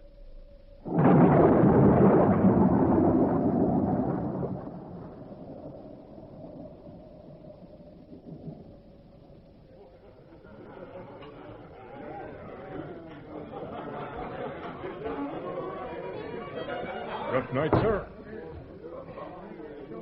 You've come far? From Brittany. Oh, Brittany. Aye. You know the place? I've been there once. Long time ago, that was. Not much call for us here to cross the river to visit such a place. Not for your instruction there. No? Now, here in Towsham, there's many things of interest. Much to take the stranger's eye. Come next spring, there'll be a setting down and taking up place of the new railway. Our church, too, over the way, local stone. Thought to be very fine by them as knows about such things. Pastor here, Mr. Timpson, and always show you round. Not so long ago, my father's time, Towsham was no more than a village. Just a cottage or two, a church, and an alehouse. But now, well, see for yourself. The roads is fresh made up and will last a lifetime. Always says it myself, sir. The goat is likely the finest inn for 20, maybe more, man. You'll be staying the night, sir? No. That's a pity. You're not interested by any chance in strange and curious formations of rocks and stones? There's a most... I may not stay. I must be moving on. I have urgent business elsewhere. Oh, business, yes. Oh, by your leave, sir. My wife, I think she wants to... by your leave.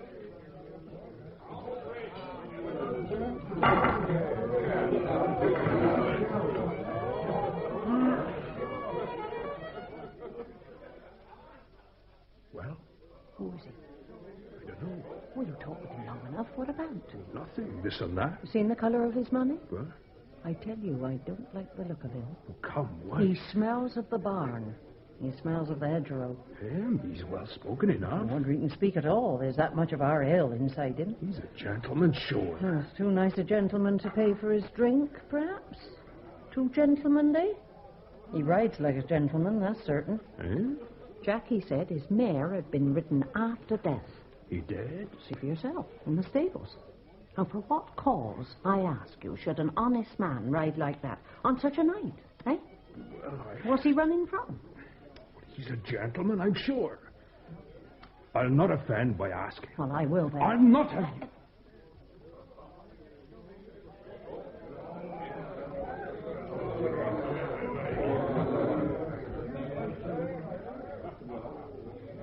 Good evening to you, sir. Thank you, my good woman. And to you. Oh, it could scarce be worse than 'tis, I'm thinking. True. Young Jackie, him as a stable jaw mare, Yes? said you'd ridden hard from... Ooh, where was it now? Brittany, didn't you say? Brittany. Aye. Well, you'll have crossed the river at Anmore, then, by the new iron bridge there. No. No? How did you cross the river, then? You must have crossed it somehow. You flew over it, perhaps. I forded it. Forded? Yes, it tore. With rain like 'tis? And the river swollen? Oh, you must have been in a powerful hurry. I was. Somebody after you, then? Aye. What did I tell you? You're not... I mean, you haven't... I've broke no law, never fear. Nor never shall not. Hey, fill the pot again, if you please, landlord. And for yourself, if you wish. And your good lady. Oh. Here. Well, you weren't the gentleman.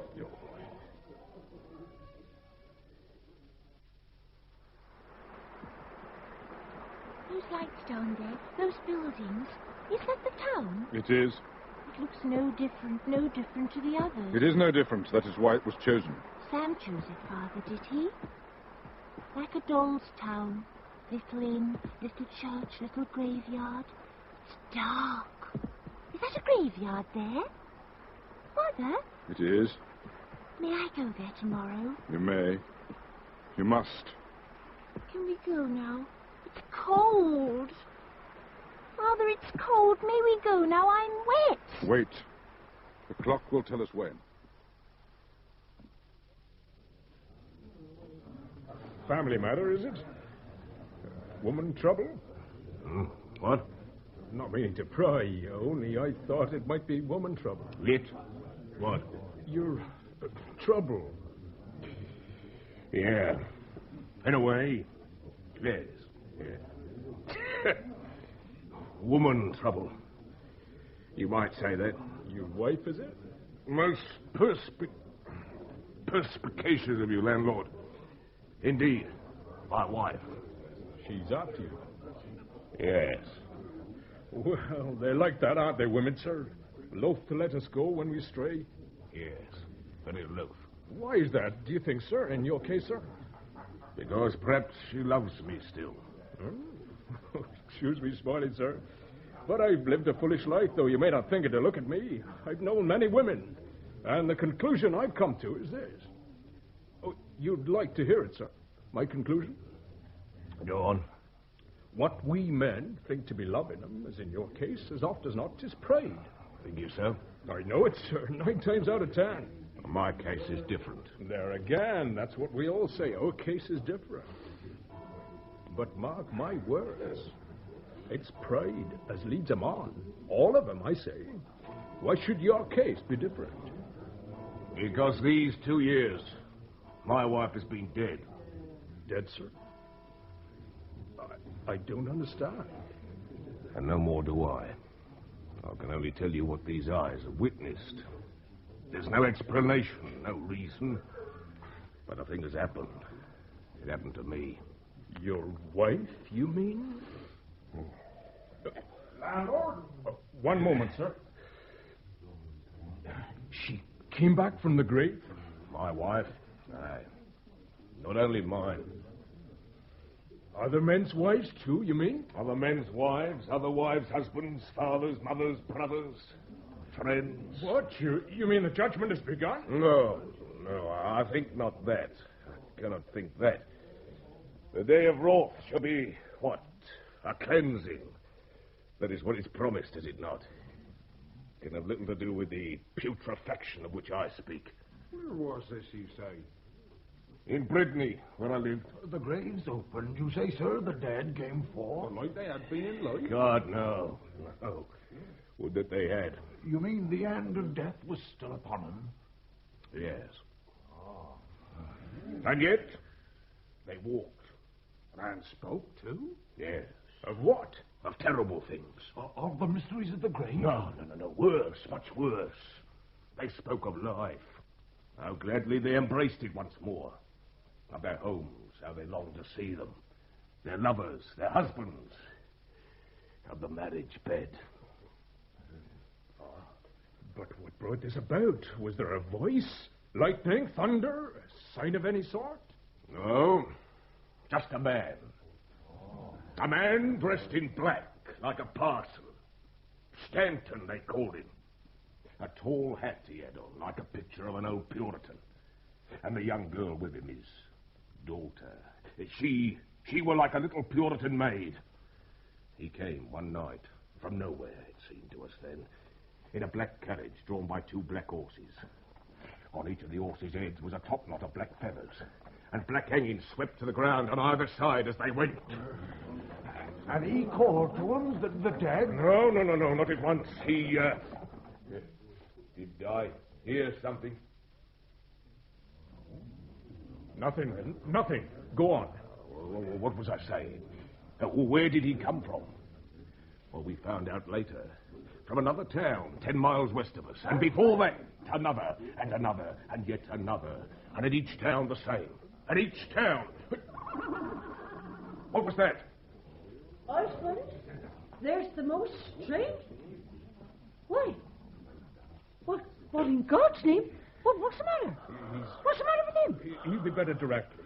What is it? But there's a carriage here in the yard. You'd best make sure there's a room ready and warm in case it's wanted. A carriage, you say? Certainly a carriage. Isn't that what I said? A fine one, too. A black carriage? A fine black one, then. Only make haste. I'll bet in fetch a warming pan. 'Tis a bitter night. Let me see it. Oh, my God, no. God, no. Let him not come in here. Christ, no. No. Hey.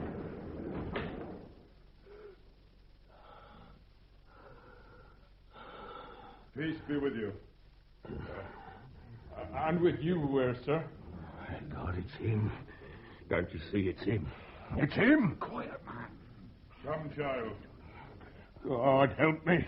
Let him not come near. Quiet. Did one speak? Did someone speak the name of God? No, sir. Leastways, no offense if one did, sir. There's simple folk here, sir. No harm in them. See, Father? Pale man over yonder. You'll be wanting refreshment, sir. Something for the child merely at present, landlord. Have her come through into the parlour, then, sir. My wife shall wait on her. Alice. Have we seen that man afore, Father? He with the wave face? This way, if you please, sir. Wait. This man, daughter? I? Don't let him come near. Do you hear? Don't let him come near me. Has he been held up, landlord? Not above an hour, sir. What's the matter with him, Father? He seems terrible sick. Hush, child. The man is known to you? No, sir. Never clapped eyes on him before today. Tonight. Never. He's a stranger, isn't that so? Yeah. What is Brittany, Father, where we was? Aye, he said he come from there, from Brittany. Keep away, I tell you. Yes, I know him, of course. His name is Apps, I believe. And unfortunate, his brain is touched. What did I tell you? Has he been raving before this? He's been talking a great deal of nonsense. Indeed, yeah? tell me exactly what has he been saying. Husband? Well, he said he thought... Yes? He seemed to think, sir, that you... Well, it's no great matter what he thinks, one way or t'other, poor soul. Mr. Apps, look at me. Oh. At my face. Can't you see what he's doing? Can't you? At my face, my eyes. Don't my eyes, oh. I say. Excellent. Now, Mr. Apps, we shall pray together, you and I. On your knees. Your knees, sir. Clasp your hands so. Lord, let not this poor man be further troubled in his soul, except in so much as it pleaseth thee. If it be thy will, let his spirit be made free of all torment, and his tongue... You blaspheme, Stanton! His tongue... You blaspheme the very mention of God's name! His tongue become free of all slander and calumny against thy servants. May it free by whatsoever means pleaseth thee.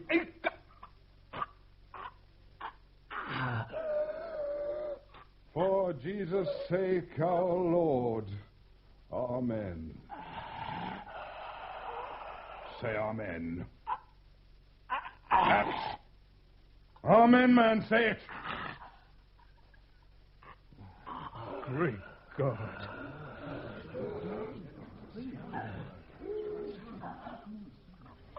Lord, thou hast taken a terrible revenge upon the calumniator of thy servant. May thy servant always be worthy the protection of thy dreadful arm. He came a horseback, this man? Aye, sir. His mare's in stables. Let him depart so. Have him put upon her. Send him from here. His presence is an abomination. But... Yes? We can't just put him out. The man is accursed of God, landlord. Husband. Aye, that's certain. William, Joshua, help me here. Aye. Take him under the arm. Together with them poor sinner. I'll call Jackie for the mare. Hurry there. How they all stare, Father. Never mind them, child. A little while and they'll all learn to stare in earnest. You have a parlour, say you? Aye, sir. Take us there. Certainly, sir. This way, sir.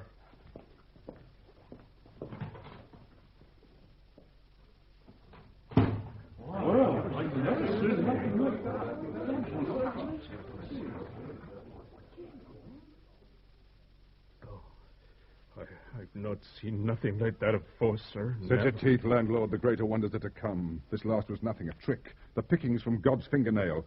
Soon you will see what the strength of his full right arm may enact. They've put him on his mare. Sent him packing. That's well. Not another farthing on him. There's ale for Joshua and for William, he owed, as well as for himself. It will be paid. Beg pardon, sir? You shall not lose by this. You have my word. Oh, you're most kind, sir. I shall pray that God will interest himself in any loss you have suffered. Thank you, sir. Better still. Sir? My daughter, Alice, here shall pray. The prayers of innocence are precious in the sight of God. Will you do this, child? Oh, may I, Father? It is her only delight to speak to God. That, and to tend to her poor father. Is it not so, child? Can you doubt it, Father? Oh. Have a single room made up for us. Alice is most comfortable in a truckle bed. You have such a thing? We have, sir. Good. Have it placed at the foot of mine. I'll see to it myself directly. Ellen! You'll be staying this one night, sir. Oh, by no means longer. A week at very least. I have work to do here. Work, sir? Yes, work. The word startles you? Oh, no, sir. But you look to be a clerical gentleman, and... And God in his bounty has already provided you with one of the cloth, eh? Beg pardon, sir? You have a parson already. Oh, yes, sir. Exactly, sir. Mr. Timpson, sir. Very fine gentleman. Do not fear for him, landlord. None shall be dispossessed by my presence here. Ah, you are tired, child. Have I taken upstairs to bed? Directly, sir. Say your prayers, child. And remember what I said. Yes, Father. Your chamber's ready, sir. The big bed is made up and warmed, and Ellen is preparing the truckle now, sir, for the little maid. Then show her upstairs now, will you, my good woman? I shall follow in a moment. Of course, sir. Come, my dear. This way. There's a little hot punch, if you should choose, sir, for a nightcap. Thank you, landlord, no. Oh, beg pardon, sir. The mention of it does not offend you. There'll be some of the cloth, I'm told, who are lately taking again strong liquor. You not be one of them, sir. Christ himself partook of the fermented grape. I see no reason why men should not emulate the Son of God in this, as in other ways. But not to excess, see, sir? I always say, sir, Once Mrs. Treadwell has seen Alice to bed, I will retire too. Beg pardon, sir? Once your wife has seen Alice, my child, to bed... My wife, sir? Your wife, man, your wife. Only... Well? You called her Mrs. Treadwell. Yes? Her name is Tench, sir. Tench Treadwell? What difference does it make? None, sir. No difference. Only their name was Treadwell. The last folk has kept the goat. The goat? This house, sir. Oh. Wonder how you could have given us their name like that, sir. You being a stranger here. They kept this house before you, say you? Oh, perhaps I've met him somewhere since, upon my travels. No, sir, that's not very likely. They're dead, sir. Drowned these 10 years, both together, man and wife, down by the rear, in the river, not a half a mile away. It was a sad blow to many of us. Popular man he was, Ted Treadwell. And you lived here then, in this town? Why, bless you, yes, sir. Though it were more a village then, I were a cooper, sir, making barrels and the like. A good honest trade. This too, sir. This here is an honest trade. Oh, I have no doubt of it. But if the Treadwell should return here, you'd go back to your old calling then. Beg pardon, sir? You would resume your former trade as cooper. She's upstairs, sir. The little lass, saying her prayers.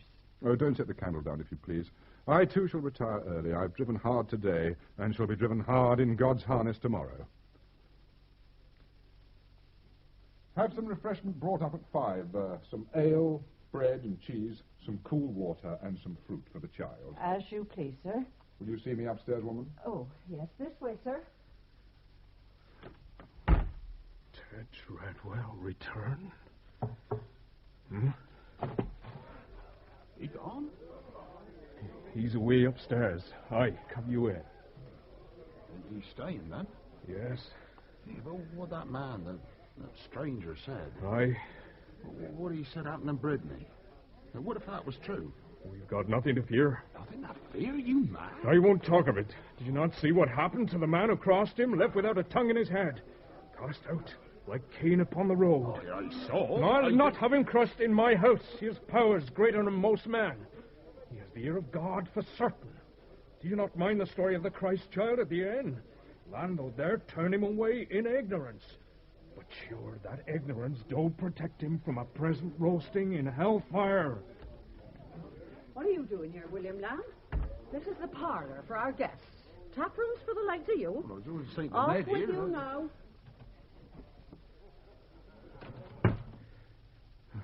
They settled in? Aye. What's the matter? And what do you think's the matter? We got worries enough without the likes of him.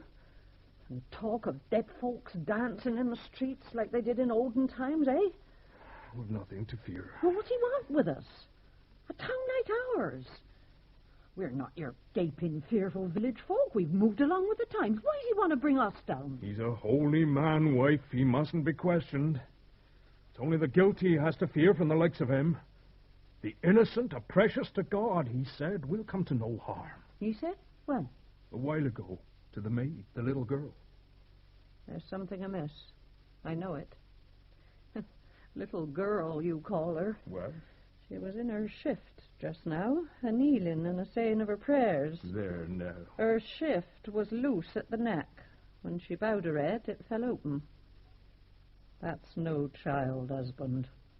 The girl's got a woman's body on her. Nonsense, wife. I saw, I tell you. Then forget what you saw. Go by what they say they are, such it as it is. If you want to put yourself in peril, do you not value your 5 senses? Oh, I value them enough. I'll put one to risk, though. Where are you going? I'll put my ear to the door. Meg! It's our right. No, wait. Well? I don't think it's... What? Look, I'll go see Parson in the morning, if you like. We'll see what he says. Oh, you bear stale news, then. You think Parson will not know by now, with Cass and Joshua and all in the tap when the stranger was struck? Whole town will know by now. I'll not have it said, I spied. Well, who's to say it? Oh, no. Wait, I'll come with you. Well, bring the candle, then.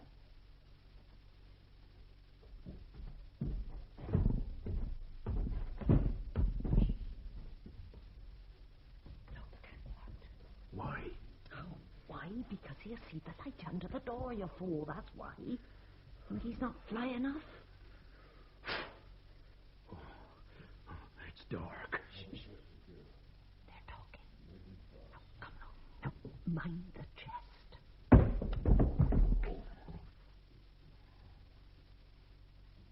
What was it? Nitemo said his dow. Rod now? Das namau. Nile still. Noroi zinc. Need to patch you up. What are they saying? I can't hear. Hmm? I can't understand. It's foreign talk. Foreign? Here, come away. Let me listen. Foreign, did you say? To your ears, perhaps. They're praying. That's what they're doing. Praying. Protect us, we pray, throughout the coming night, that we may rise up.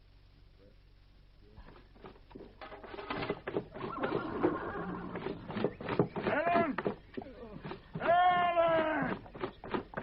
Where's that girl? She taken what was asked of to Mr. Stanton. There you are at last. So has the girl taken up the breakfast? More than 2 hours ago, while you were sleeping. Oh, what's the time, wife? There's a church clock over yonder. See for yourself. Oh. Had a skinful last night, did we? Before we came to bed? Me? You stank like a still, you pig. I told you we'd bring nothing but trouble. But would you listen? What do you expect me to do? Well, at least keep sober, so that you're in the way of thought.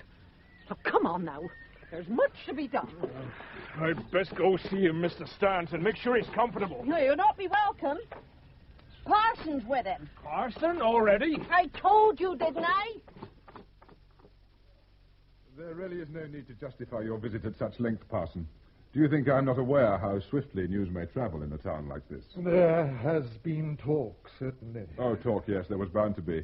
Such events do not go unreported. Quite so, but you... Gossip is another matter. Exactly so, Mr. Stanton. There has been gossip, then? I fear me, yes. Gossip, to put it mildly. Calumnies about me? Lies? Lies? Well, yes, I could scarcely credit what was said. Ah. They brought the man to you? Man. The stranger, the blasphemer. Yes, straightway. They, that is, the men with him, they thought it was a matter for the pastor rather than the physician. And you prayed with him? I prayed, yes. The man himself was incapable of prayer. Quite so. And you could effect nothing? In the way of a cure, no. Unfortunately, no. Unfortunately? Unfortunately, did you say? Instruct me, parson, if you please. Is it some part of your brief to attempt to reverse the will of God? One must do what one can.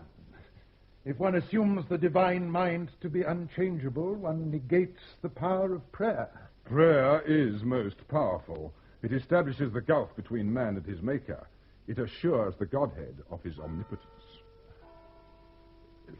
Well, Mr. Stanton, I have much enjoyed our conversation. It has been most stimulating. Now, if you will forgive me... Parson, you came to me with tales of gossip in the town. Calumnies, I think you said. Have you forgotten? No, not forgotten, but perhaps such things upon reflection are best ignored. Condoned, would you say? No, never, not at all, but... Well? You do not know this town, I think, Towsham. No, I do not. Yet you will have seen a part of it in every town and city round about. Your enigma. Towsham stone. All growing communities need stone. Ours builds the halls, the exchanges, and the stations for our neighbors and beyond. But the place itself, Towsham itself... You came by daylight, sir? No, it was dark. Outside the town, to the west, there is a circle of great stones. No one knows how long they have stood there or why, but they have so far withstood all attempts to burn or destroy them. Please, make your point, sir. Towsham folk are plain people, simple people. There's little harm in them, but there is an ancient tradition of superstition among them. Some of these beliefs linger. They must be weaned from them. Indeed, but I believe gently. Else they will feel they merely exchange one superstition for another. Perhaps. But why do you tell me this? You are concerned with the events of last night? The fact of the man's dumbness is not in dispute, surely. No, not at all. Or was there something else? Nothing, no. Some other tale the men brought you? I don't remember. Having witnessed one prodigy, they hunger for a second and a third. With human nature, Mr. Stanton, the frailty... There have been stories, then. Concerning me? It was, as you say, inevitable. Tell me! In all conscience, I do not... Or shall I tell you? The story that I in Brittany across the river and in other places further afield had made the dead rise up and dance in the streets. Is that the tale? Yes. I see.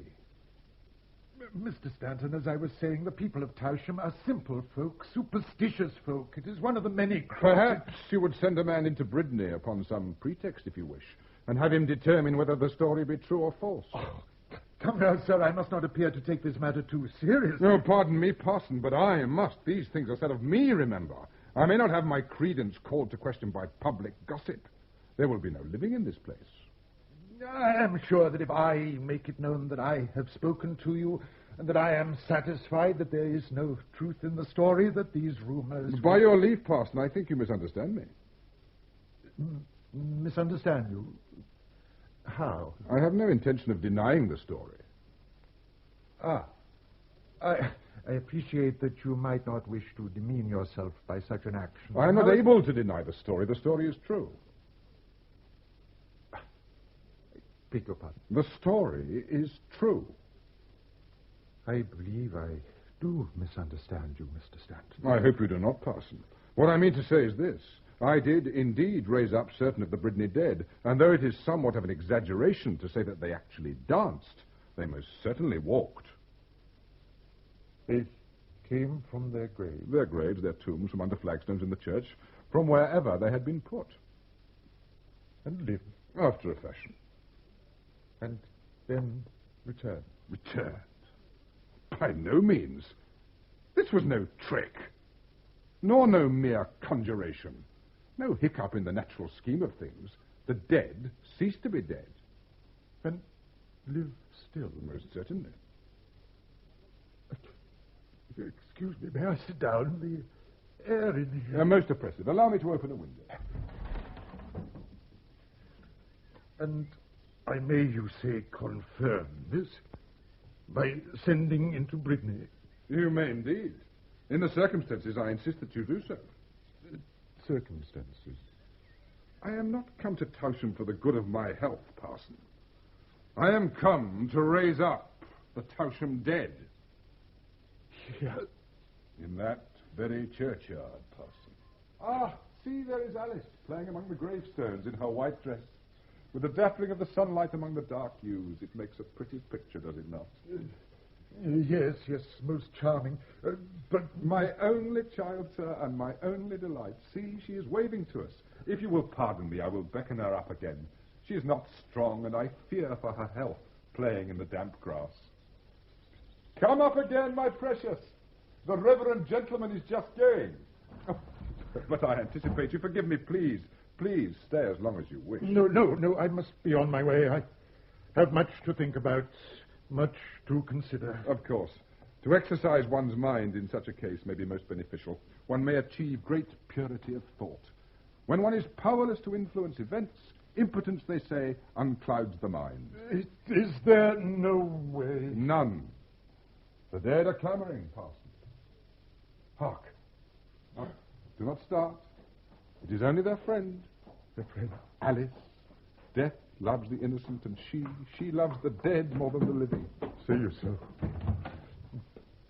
Alice, I was just telling our reverend friend here of your love for the dead. Yes, Father. They are her only playmates.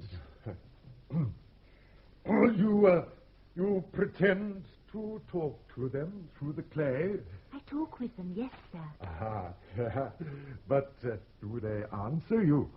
Once they's raised up, they do. They'll talk to anyone. There's one there in churchyard. Has such a lovely name, John Boulderstone, and just my age. Well? Can I have him for my playmate, Father? We'll see, my precious. We'll put it to God, eh? You've been a good little handmaid to him. I can't think he'll refuse you. The Boulderstone boy, but he's been dead 6 years or more. He'll keep his age as he was at death. Only the action of the earth will have changed him. Sir? Parson? I must go. Good day to you, sir.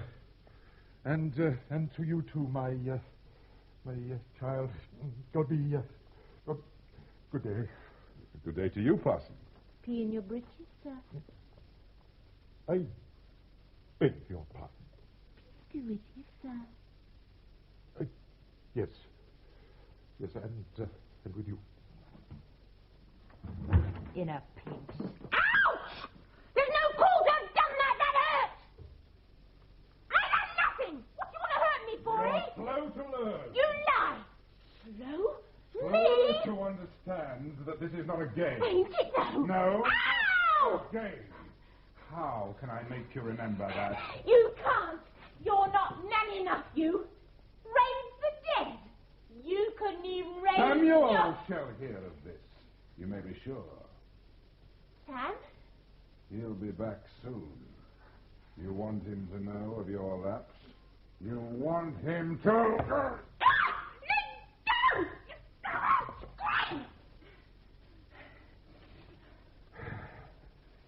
Not man enough. Come here. Why'd you take your coat off, Father? You warm? I'm not. I'm cold. Warmer still, you find it, Father. Here, come warm me. Come warm your little girl. Father? There can be no doubt of this. No doubt whatsoever, I fear, Mr. Mayor. The man you sent. Arthur Matchett, churchwarden, known to all of us, I think. A man of the highest integrity. He made inquiries. Discreet inquiries at my bidding, yes. Well, get on with it, man. At first, he met with no success. That was only to be expected. One must assume that Brittany has no great wish for this matter to be explored in any detail. But town gossip. No, apparently not, Mr. Turvey. The common folk showed no inclination to discuss the matter on any terms. They'd never heard of this man Stanton. They'd seen his bills only, they said. His bills? Yes, Mr. Nedworth, it seems that Stanton advertised his intentions some time before the event. He posted notices, distributed handbills and the like. The man's a charlatan. He should be whipped from the town. Oh, those were the days, eh, Harkness? Charlatan. Gentlemen, I tell you, I pray very sincerely that he may be so. An unusual request to make of God, surely. Perhaps, as Mr. Harkness suggests, he could be sent upon his way. Allow me to make one thing clear. That the man Stanton has so far acted with the greatest decency and decorum. Decency? It was his own idea, moreover, that we should send into Brittany to confirm his story. And it was confirmed eventually, you say? Yes. Matchett, on my authority, had interviews with the mayor, the physician, and indeed my own counterpart in the town. The Worthies, one might say. Just such a group as we. They all confirmed the story? Each one, yes. That the spirits of these people returned and walked abroad? No, not their spirits, schoolmaster. The people themselves, corporeal from the grave. The evidence of these worthies, was it hearsay only? No. They witnessed it, this resurrection? All but the parson. He was ill, it seems, at the time. Oh, well, we cannot blame him. What wish would a parson have to see his work undone? Doctor was there, though. Your man, Matchett, did he have speech with any of the... that is to say, any... what should we call them? The dead, those that had been dead. No, he did not. Not so far as he was aware. What? We must remember that those who had been dead for a matter of weeks only, or months even, would show but little change. They might easily mingle with the natural living and not be noticed. But the others? Yes, the others. They may not wish to be seen. They would, I assume, keep within door. These bills the man posted, Mr. Nedworth? Did he make any claim upon them which he did not fulfill? Evidently not. They merely stated that at such a time and at such a place, the churchyard of Brittany, there would be a demonstration, I think that was the word, of Mr. Amos or Andrew Stanton's powers or gifts of resurrection. Gifts, indeed. No mention of money. I beg your pardon? He wanted no fee for his services.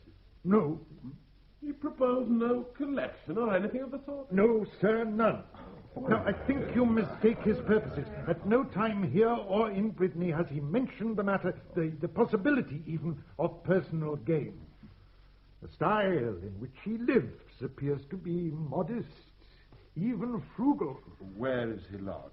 At the inn, the Goat, with his young daughter. Tench, the landlord, says they have kept their room these past 3 days. Not ventured out at all? No, they have their food sent up to them. Tench believes that they spend most of the day in prayer.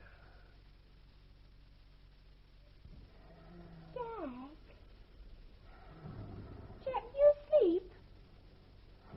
Jack! Father? What?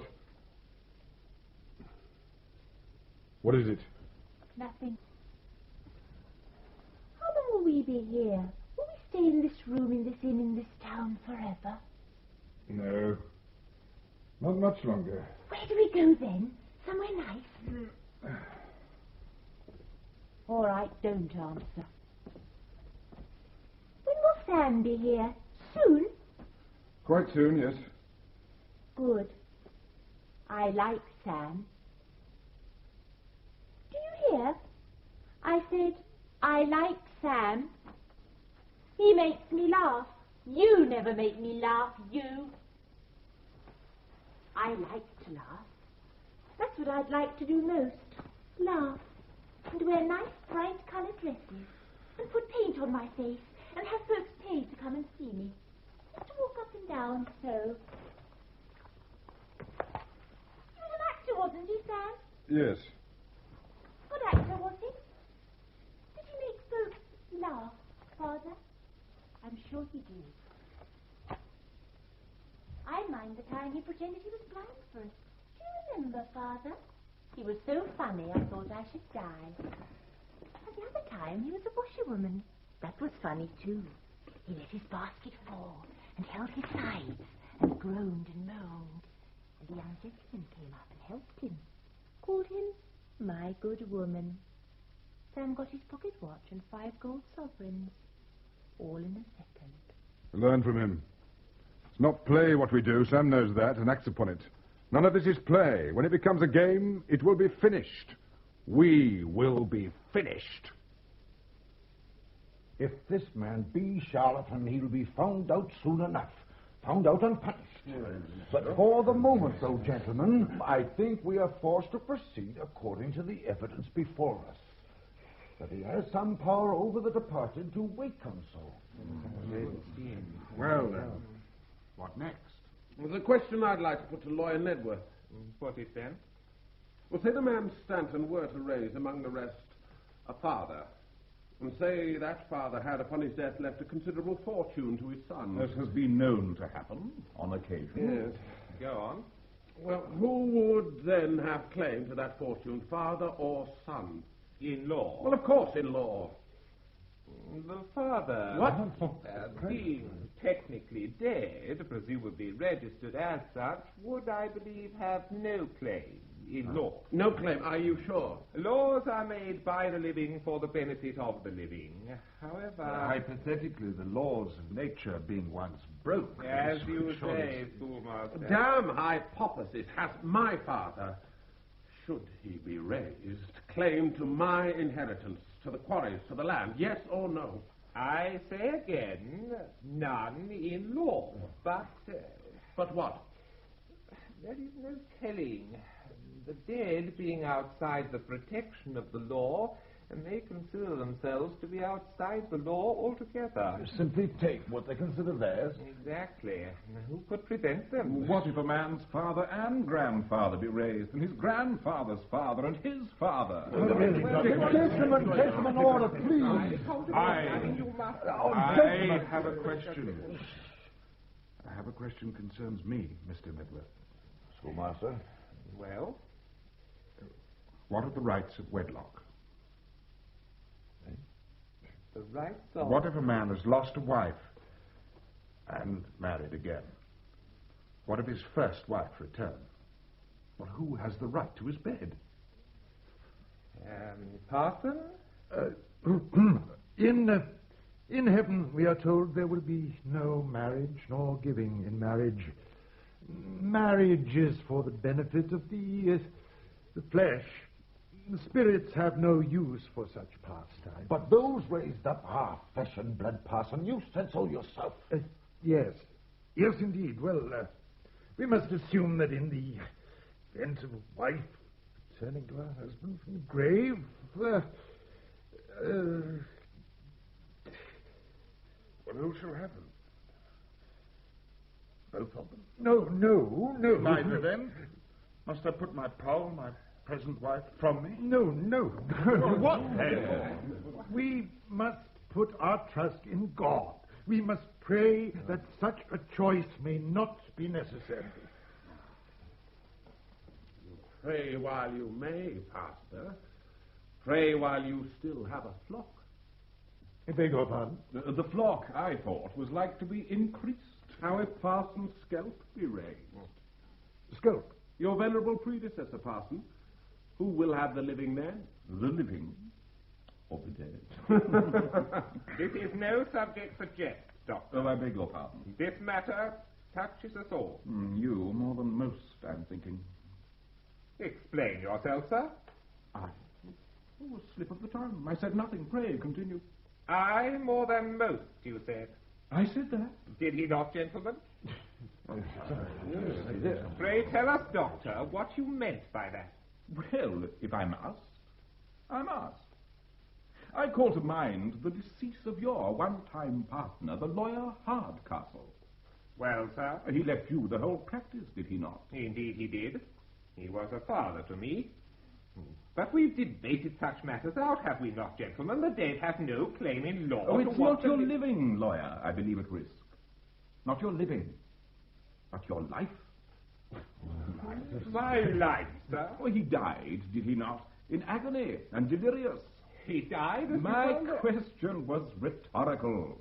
After all, as his doctor, I was myself among those present. Death is no stranger to me. Nor is the fact that many men in the shadow of the grave will get strange fancies and give voice to them. There is no truth. Hardcastle's was a strange conceit.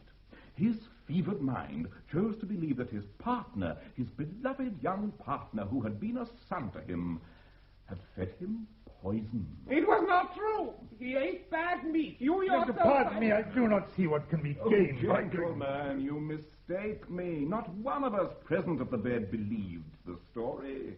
How could we of our honored colleague? Besides, the man was raving. Exactly so.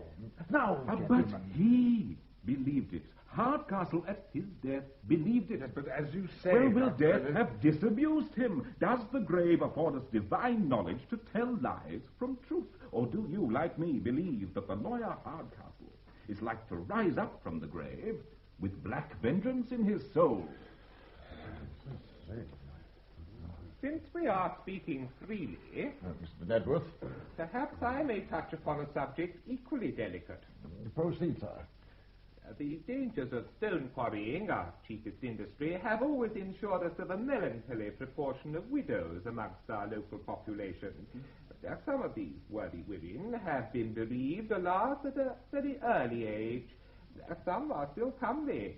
Most are apparently in perfect health. Apparently, you say? To the layman's eye, they seem blessed with an abundance of youth and vigor, but such is not the case.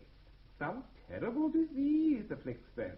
Say you so? Why else, to the neglect of others, should the doctor here spend so large a portion of his time in ministering to them? I am forced to believe it. Lawyer, take care, you are before witnesses. Lawyer, I think it's... But what will they believe, I wonder? Those husbands risen, crushed and bleeding from the grave.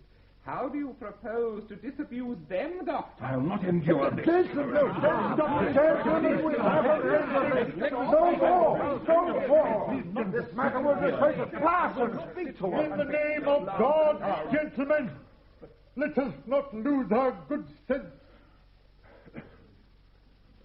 We shall be needing an abundance of it, I'm thinking, in the time ensuing. Time? Aye. How much time is that? Do we know?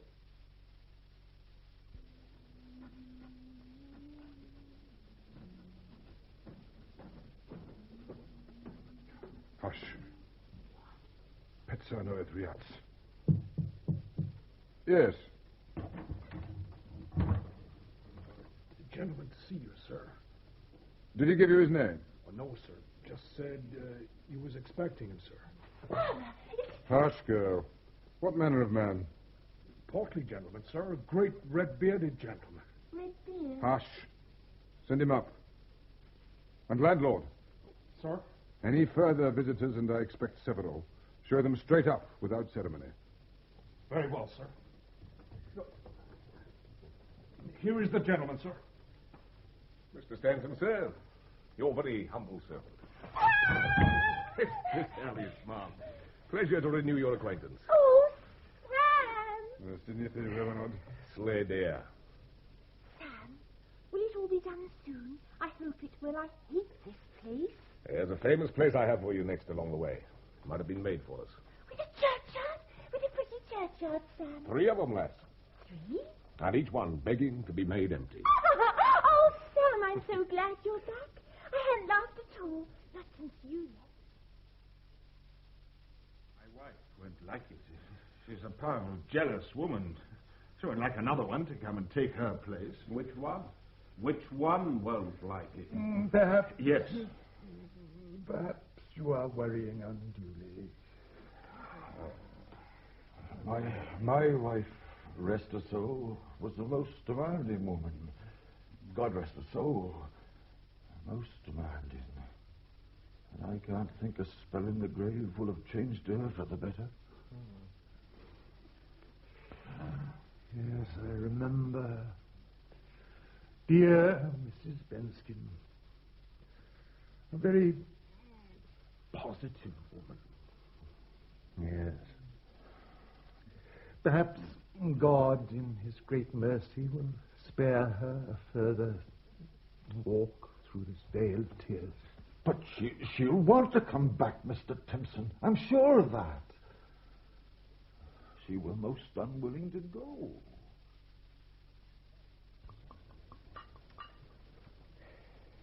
Your health, Jack. Oh, forgive me. Not Jack. Who then? Will? Thomas? Nick? Harry? Amos? Amos. Your good health, then, Amos. Yours too, lass. Health to the living and the dead. The dead, especially. Alice finds you quite a comedian, Samuel. She was telling me, weren't you, child? Oh, yes, indeed. How much she admired your various performances. Yes?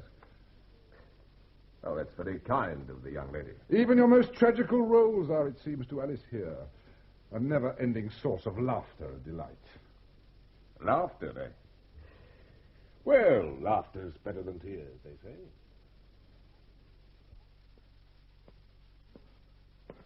Parson Timpson. Who is it? Wait. Oh, Mr. Harkness. I thought you would have come in your carriage. I did, but I prefer to walk back. It was stuffy at the mayor's. I need to clear my head. It was, I fear, a shameful spectacle. What did you expect? Men will turn on each other in such circumstances. Like trapped animals, they will devour each other. It's better, surely, to debate like reasonable... Debate? To what end? The man Stanton can do the things he claims. You admit that? I believe the proofs to be conclusive. Then there is no use for debate, for talk. You propose some action? What would you propose? Indeed, what did you propose? Prayer, as I remember. Would you ask the carpenter to set aside his plane, or the bootmaker his awl? Parson, it is some years since I attended a sermon. The last was in Skelp's time. I found his rhetoric an irritation to my senses. Yours, too. Prayer is my tool. I was trained in its use. I can use no other. And mine. My 5 wits and a quarryman's pick. I hope I misunderstand you, sir. Perhaps. Perhaps not. Besides, it's not necessary we become comrades, only allies. There's a blackness in Stanton that makes all else white. You wish for my support? Skelp went to my father when he wanted the old stone circle toppled. We do still have a use for each other. By prayer? Yes, if that's what you do best. You believe in prayer? Do not you? I must be circumspect. There's many in hell this moment who believe they acted for the best. And side by side with them are those that wash their hands. I walk this way, Parson. Good night to you. Oh, God. Why do you give the confidence of faith to such men? And not to me?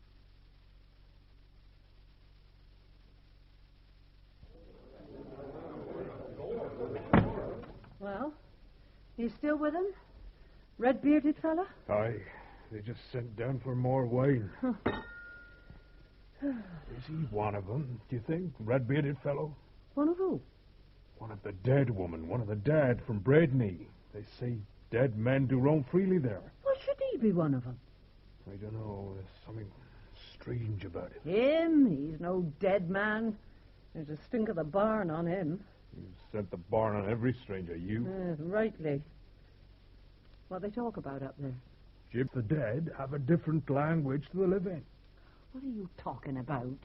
Well, they'd have to, wouldn't they? Stand to reason, there being folks of so many nations' tongues among them. Mad? Oh. Evening to you, missus. What do you want? Well, I ain't meaning to disturb you. There's a matter needs your assistance. What sort of matter? Oh, reading matter, if you please, missus. Read? What? Oh, listen. This notice here. All over town they are. Here. Can you read it, missus? They couldn't. Well, not more than half of it, Alice. Some largest words there, no mistake. You can read it? What is it, wife? What's the same, missus? Go back to the tap, William. I'll bring it back out there and read it for you in a minute. Oh, but Off with you now. Yeah, missus. What is it, Mag? Here, read. That's it, then. As in Brittany, so here. 3 days' time, a Friday. Aye. You'll read it to him, this? Oh, heaven, I don't. Others will. Not reading it won't stop him. Oh, wife. Do you think he'll raise them? Ted Tradwell and Sarah? They has kept this house a 4 weeks. How should I know? Oh, if he does, they'll... Hush up, can't you? I'm trying to think. Aye. Well, I'd best take this wine up for him. Wait. What wine? Show me. Oh, will you always be a fool? It's what they had This wine for them? They had it before. Taproom wine from the cask for them? Look, to the cellar with you. Now take 'em up the best. But why? Now do as I say, and hurry. God preserve us. God preserve us all.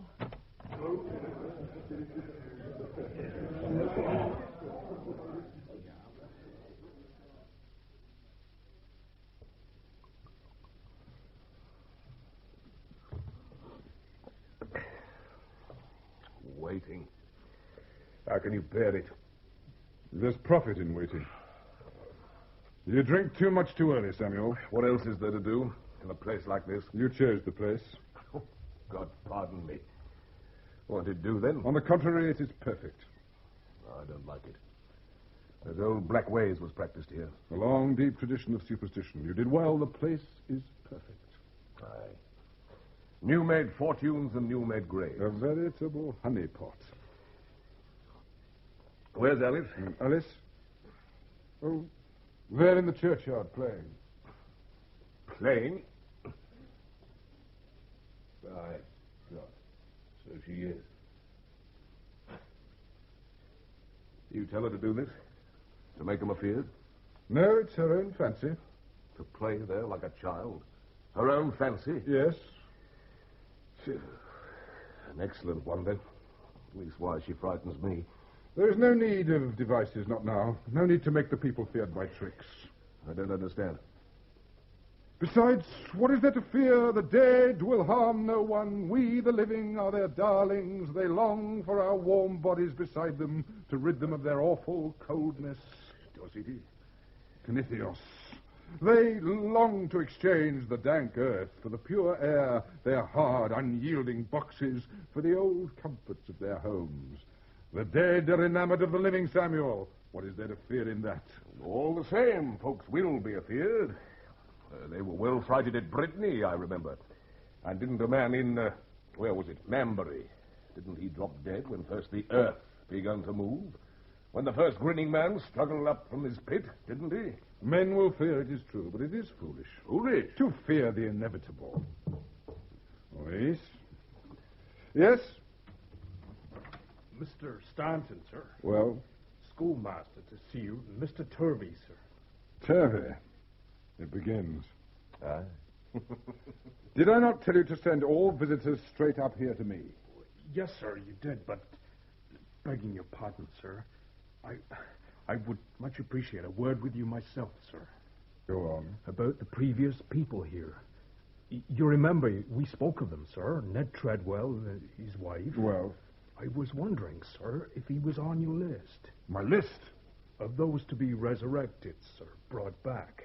You hear that, Sam? My list? I am no chapman, sir. I keep no lists, no schedules. The work I do is God's. If, however, you have a particular wish to see him... No, sir. You mistake me. It wasn't that. Not that at all. Quite the reverse, in fact. Oh, you do not wish to see him raised, your friend? Well, he weren't a friend, exactly, sir. More an acquaintance, if you follow me. I think I do. Did he keep a good house here? Not really, sir. Not what you might call a good house. No, sir. An ill house. A wretched house. And yet, was he not popular? Wasn't he a jovial host? He, sir? Popular? By no means, sir. A most ill-natured fellow he was. Popular, I thought, was the word you used. Oh, no, sir. You must be mistaken, sir. I must. He failed, would you say, to make his guests comfortable? Yes, indeed. Most miserably, sir. Brought them bad food, bad wine? So 'tis said, sir. And at reckoning time, he would take more than was owed him? When he could, sir. I see. Well, landlord, I have no wish to see this place in dishonest hands. Sir, that's very... However, I shall need a taste of your metal before I make the final choice. I have not yet found absolute satisfaction here myself. Sir? The quality of your wine is much improved, that I will concede. Not so your dinners, though. And you see the fire there. When was it last made up? And when did this table last suffer a dusting? It's the girl, sir. Bone idle. I'll have it seen to right away, sir. Do so. And what of the reckoning? How may I be assured that the reckoning will be honest? Mrs. Tench and I, sir, would be most honored if you would consider yourself our guest, sir, in all things for as long as you care to stay. Yourself and the little mate, sir. And my friend and colleague here, Mr. Samuels. He too, sir. We should be honored. You are most civil. I shall see what may or may not be done about the Treadwells. It may be that they shall be allowed to sleep on undisturbed. Oh, I'm glad of it, sir. Most glad. Nothing is promised, mind. Here, surely you're not... The decisions are mine, Samuel. They will not be put in question. But I thought mine alone. Now go. Now look, Stanton. Schoolmaster's on the stair. I will see him alone. Oh, yes, sir. Very well, sir. Thank you, sir. When trap we dear, sir. Alone, I said. Your visitor. Now walk in, schoolmaster. He'll see you alone. The children have been sent outside to play. Mr. Turvey. Mr. Stanton. Delighted to make your acquaintance, my dear sir. Please shut the door. Is there something I can do for you? Some way in which I may oblige you? You have only to ask.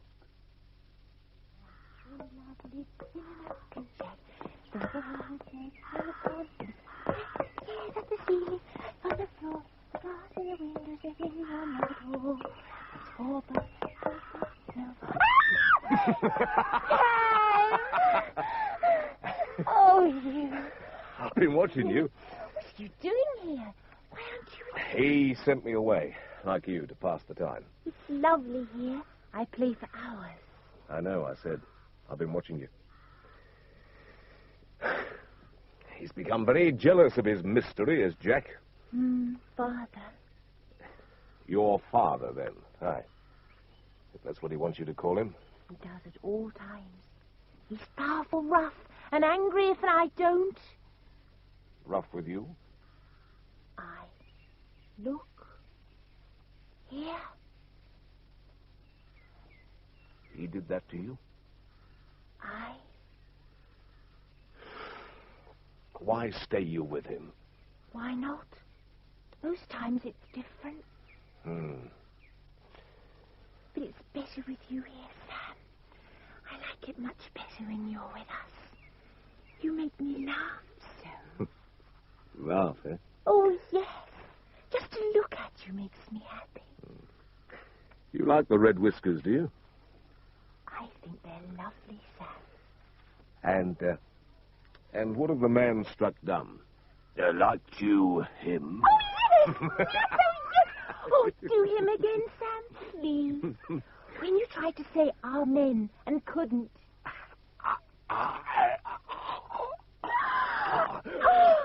Lord, thou hast taken a terrible revenge upon this unfortunate sinner here. May thy arm always guide my aim, even when I make water, lest perchance I splash my gaiters. Oh, go on, Sam. Go on. It's just like him. No, Why? it's not right for me to laugh at him. I don't mind, Sam, really. You'll tell him, No, I won't, Sam. Honest, you can trust me. can I? Of course you can. Go on. No, not now. The mood is past. Perhaps later. What's on your mind, Sam? Nothing. No. No, you're right. There's many things. Can he do it, do you think? Raise them. He's not had to yet. I know. But can he, do you think?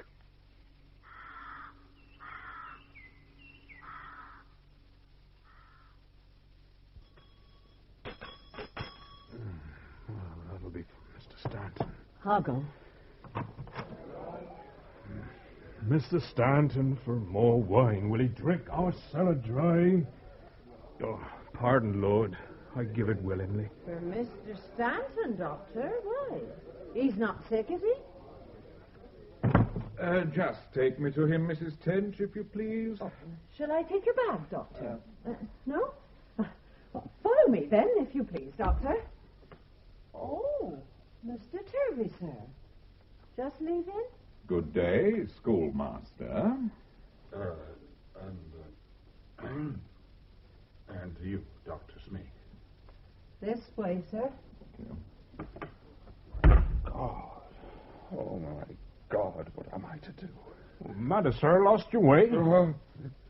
You don't care to pass to the tap room? Take this door here, then, sir. It will take you through the yard. Graveyard, sir. When do you go, Sam? Day after tomorrow. Thursday. Thursday evening. Early. But we'll see you soon. In the next town. I won't be there. A friend of mine will be there, though. The name of Anne. Oh, Sam! You'll never leave him, then? No, Sam. Don't fear for me, Sam. I won't. I'll tell him. No, please, Sam. Say nothing. Oh, very well. He knows, I think. If harm should come to you... You're very kind, Sam. I thank you. He won't hurt me again, I'm sure. It's not only him, though. This place. I've got a nose for places. We've seen enough, the three of us. There's evil here. Evil? A violence, I feel it. But promise me something. When I've gone, don't let him leave you alone, anywhere. Not at any price. You promise? Make any excuse, but stay with him at all times. Very well, Sam. Swear it. I swear. Good. And now go in. He's had time enough to himself. Aren't you coming too? In a moment.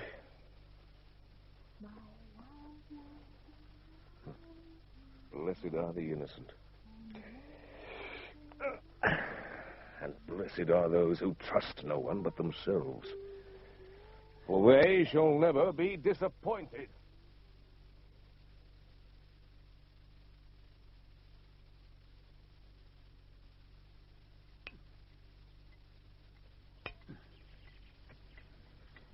Mr. Jenner! Wanted to speak to me, sir? Yes. Oh, sit down, Mr. Jenner. Here. Fill your pipe. Thank you kindly, sir. Mr. Jenner, do you mind the time we took on those ragtag gypsies at their pitch behind Paul's Hill? They has robbed our houses, stole our chickens, molested our women. Aye, sir. Who came with us then? Cass? Thomas? Aye, sir, and Joseph and young Jamie. Fine lads, all. It was a fair account that day, was it not? It was, sir. Unfortunate, of course, that such violent means are ever necessary. Fortunate, though, that they are invariably effective. Gypsies never came back to that place. Some of them never left it. Who is it to be, sir, this time? You anticipate me, Mr. Jenner? You'd be willing, then? Reckon so, sir. And the others? Well, you shall not lose by it. You have my word. I think I dare answer for the others, too, then, sir. Good. Then bring them to my house on Thursday as it grows dark. Sure. The man's name is Stanton. You'll have heard of him? Yes, you have, I see.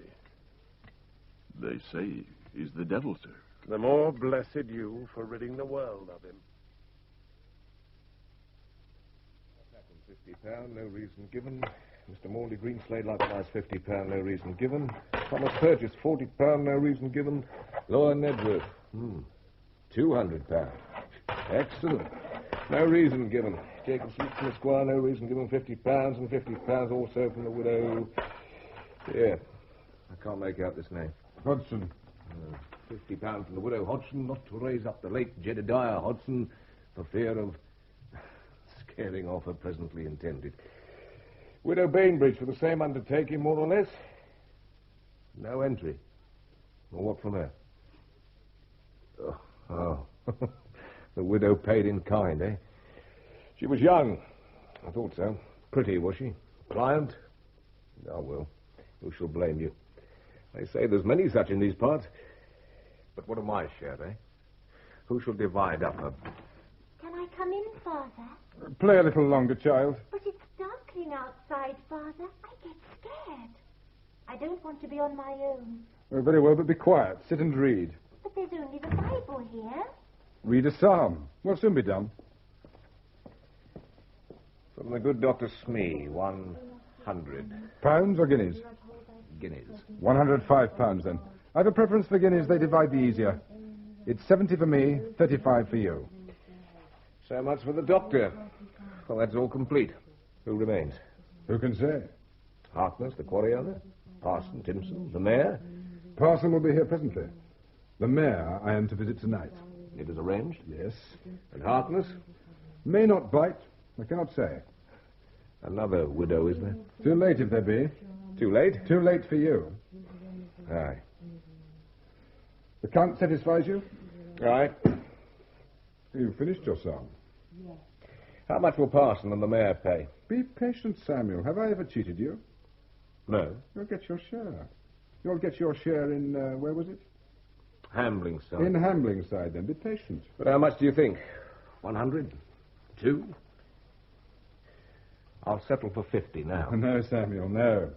For I have to be sure, do I not, that at the sign of the Cross Keys at Hamblingside, Tuesday next at 8 o'clock. I shall be there, never fear.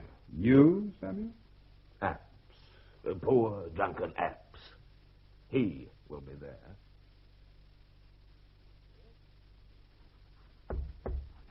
Yes?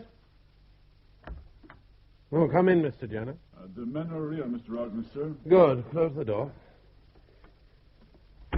They're waiting outside, sir. Are they willing? Willing? Oh, yes, sir. Would that I could keep you company tonight, but there's no place for a lame man in such an enterprise. A nasty tumble it must have been, sir. An annoyance merely. Well, waste no time about it presently. Well, you have no sudden qualms, surely. Oh, not half of one between us, sir. Only... Out with it, man. We've no wish to be made look foolish, sir. How foolish? If this man can raise the dead, why might he not, being dead, raise up himself? Do you see my meaning, sir? Of course. Well, sir, won't it be foolishness and labour lost to make one dead who won't remain so? And that's to say nothing of Mr. Stanton's anger against us when as he shall return. Have you not, then, heard the reports from Brittany and beyond? Aye, sir, I've heard them, but I The dead rise up in the condition they were in at death. Do you not see what that means? They who died young remain youthful. The old, old. A one-armed man, should he be raised, would still lack an arm. Those blind before will stay so. The deaf will not hear. The dead rise up again as men, not as spirits. They will be as they were. Aye, sir. Well, then, if Cass and Thomas and young Jamie and yourself fear the man Stanton and his possible return, the answer lies surely in your hands. Sir? Well, see to it, and see to it diligently, that what remains of him will constitute no possible threat, eh? Render him down, man. Leave no threatening part of him intact. Disassemble him. Do you understand now? Aye, sir. When it is done, let it be known what has happened. Admit nothing, but say the man is dead, and let the people know who to thank for it. I will, sir. Take the others round to the kitchens now. Tell them you are to be given food and ale. Thank you kindly, sir. And later, when the job is done, we shall celebrate indeed. The whole town shall celebrate. Farewell, then. Farewell. Alice. Goodbye. Remember what I said. Till Tuesday, then. Tuesday, aye. What has he said to you? He told you to remember what he had said. What was it? Oh, that. Nothing. Nonsense only. Father? Yes? You go to the mayor's tonight. May I come too? You? Why? I have a strange fancy. This is a bad place, Father. I want to stay with you. Please. Just this once. It is better if I... Please, please, Father. Very well. Look, Father. Here's Parson. Where? I think it's he. There, passing behind that great yew there. He's before his time. Quick, make ready. The bottle's under the table, so, and the gold, and the papers, so. The Bible, too. Open up on the table. Parson must be made to feel at home. Now, where should it be open, think you? What suitable text for Parson Timpson? The Last Judgment in the Book of Revelation? Too obvious, perhaps. A parable. The hidden talents? No. Such humor would be wasted upon him. Here we are. The word of Christ is reported by St. Matthew. Matthew, collector of dues. Lay not up for yourselves treasures upon earth. Excellent. A good improving text. His foot upon the stair. A heavy step as one weighed down by many tribulations. Come, Parson. We'll help you through the needle's eye.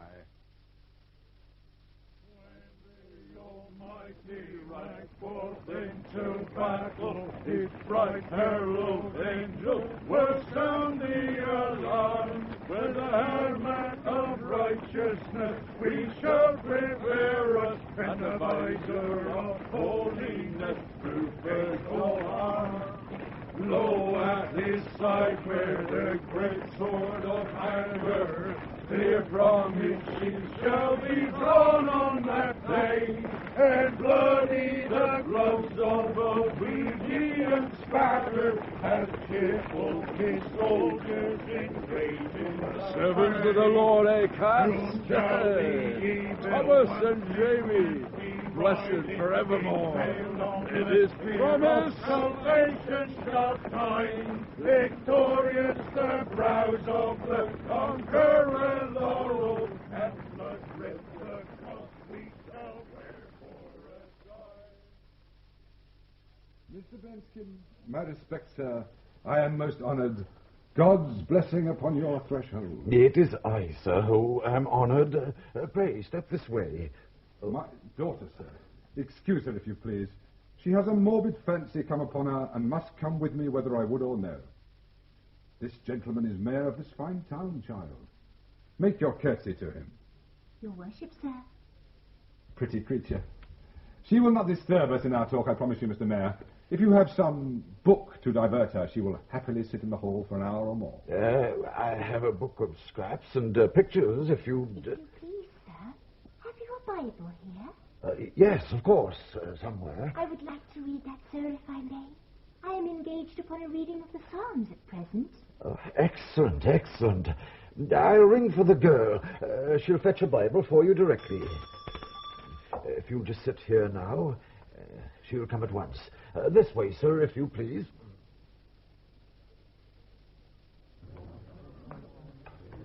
Like a morgue in there. More like one it'll be tomorrow.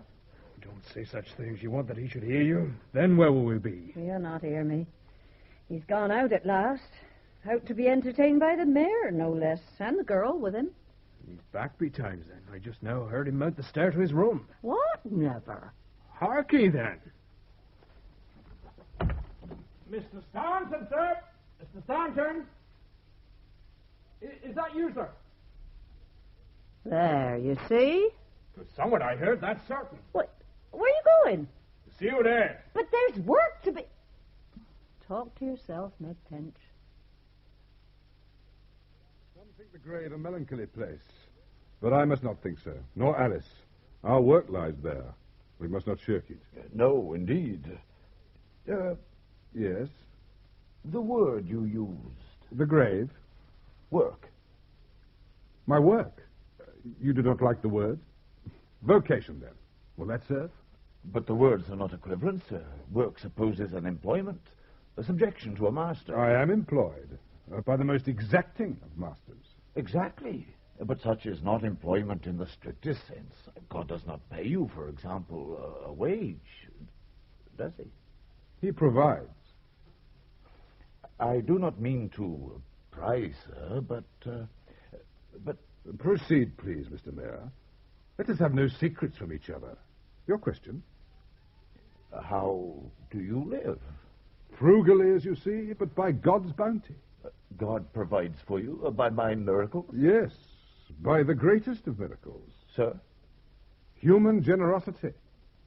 Well, is not that a miracle indeed, that a man compounded of dust and sin should yet find charity in his soul?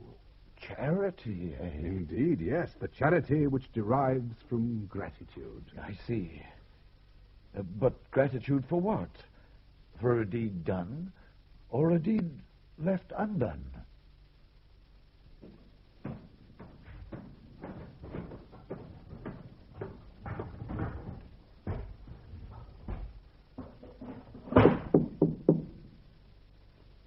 Yes? It's me, sir. Tench, the landlord. Well? Is there anything you wanting, sir? No, when there is, I'll ring. Go away, leave me alone. Yes, sir.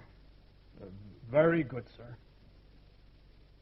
I think you will concede, sir, that in many cases death is a merciful release. From pain, do you mean? Do not fear for the dead, sir.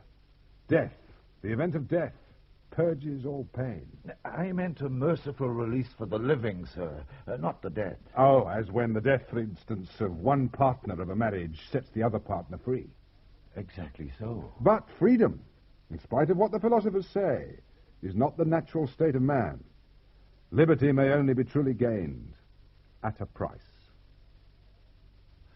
Your glass is empty, sir. Allow me. Thank you. But then, who may set a value upon such a thing as liberty? One might try. Suggest one. 200 pounds? Evening, Mr. Jenner, sir. Cass, Thomas, Jamie, some ale for you, gentlemen. I'm good time. There's one named Stanton here with you. Stanton? Aye, he's upstairs. Yeah, that's good. A pot of ale for us, then, each one, and after that, to our business. You have business with him, too? Seems as if half the town's been up and down these stairs the past few days. He's had visitors before, then. That's certain. Man's been going nigh mad with all the tramping in and out. And we'll be the last, I promise you. Ring up, lad. 200 pounds, you said? 300 pounds. Now, there may be a way here to redemption. But it will not be easy. God chose this town to be an instrument of his divine mercy, and it has rejected him. Rejected? You do not imagine that you are the first, do you? The first in this town to turn his back on God's blessing. But God is merciful. He will not bestow his gifts upon an unwilling people, nor will this town, like Sodom, be cast down. He has directed me, And I will go on from here to find a worthier place. Yes, I understand. You have the money there? The money!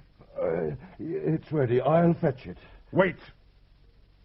There is still one difficulty to be overcome. Difficulty? I trust it will not prove insuperable. May I ask the nature of the difficulty? God made a promise here through me. A promise as grave and binding as that he made in olden time through Noah and has kept hitherto. A promise to raise the dead in Towsham. Should he not do so, I through him not do so, how great would be the rejoicing among the godless. How the devil would triumph, shouting aloud, God is forsworn. He undertook to raise the Towsham dead. Why does he not? We will say nothing. It shall be as it was before you came. It is not enough. Say that from Sterndale, or from Hambling side where I shall go, they shall send a messenger, as you did into Brittany, and ask here, this man, this Stanton, claims to raise the dead in God's own name. Is he a true man or a false? True, we shall say. A true man. He raised the dead in Towsham? Sir, he did. You saw them? I sure did. Yes, sir. They danced, did they not, and laughed and shouted in the streets? Yes, sir. All these things they did. And they rest among you still, the dead? Aye. Very well. Remember this if any ask. I shall. If you do not, I shall hear of it, you understand? I shall hear of it, and I shall return to fulfill my promise. Mine and God's.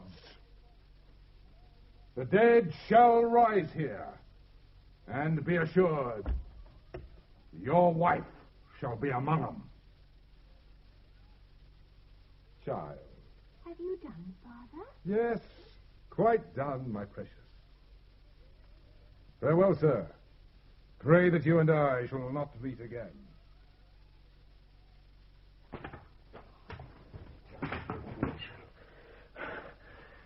Oh, not the drawer of all places. Not the drawer in the table. Jack Stanton, you disappoint me.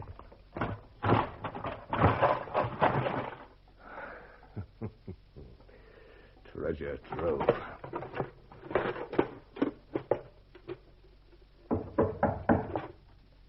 Mr. Stanton? Yes? I'd like a word with you, sir. Not now. There's a message, sir, from Mr. Harkness. Not now, I said.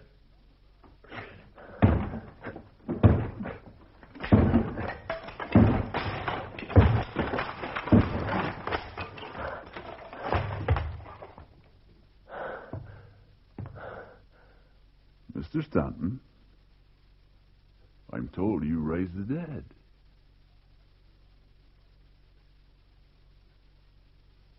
What's in the bag, Father? Go, child. You'll not be raising Mrs. Benskin, then? No, my precious, not for the present.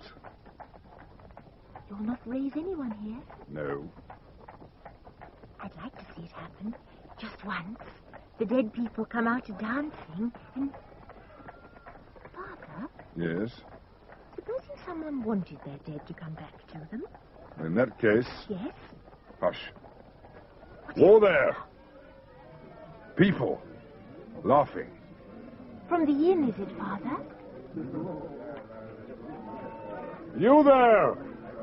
Me, is it, sir? Yes, you! What is that noise? That, sir? Why, that's music, sir. Laughing and singing. What does it betoken? You're a stranger here, sir. Aye? You'll not know. The devil has visited us here in Towsham. Is that a cause for rejoicing? 'Tis now, sir.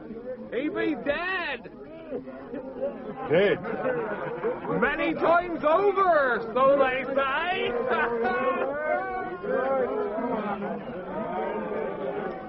What does he mean, Father? Devil can't die, surely. Let's not go back. I don't like this place. I never liked it from the first. Let's go on, Father, eh? Where Samuel is. That's a pretty place by the sound of it. Why don't we go there? Isn't that a good idea?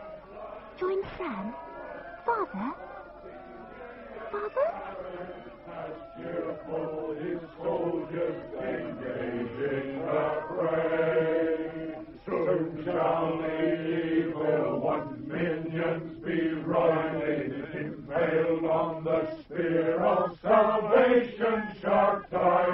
Victorious the brows of the conqueror laurel, and blood red the cross we shall wear for a sign.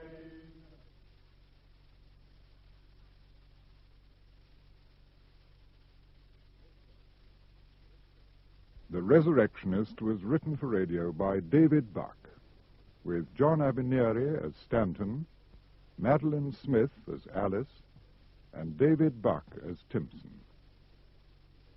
Others in the cast were Tench, Barry Jackson, Apps and Samuel, Alan Moore, Meg, June Barry, Benskin, Ray Handy, Harkness, Paul Seed, Turvey, Gavin Campbell, Nedworth, Malcolm Gerard, Smee, Michael Tudor Barnes, and Jenner, Brian Jackson.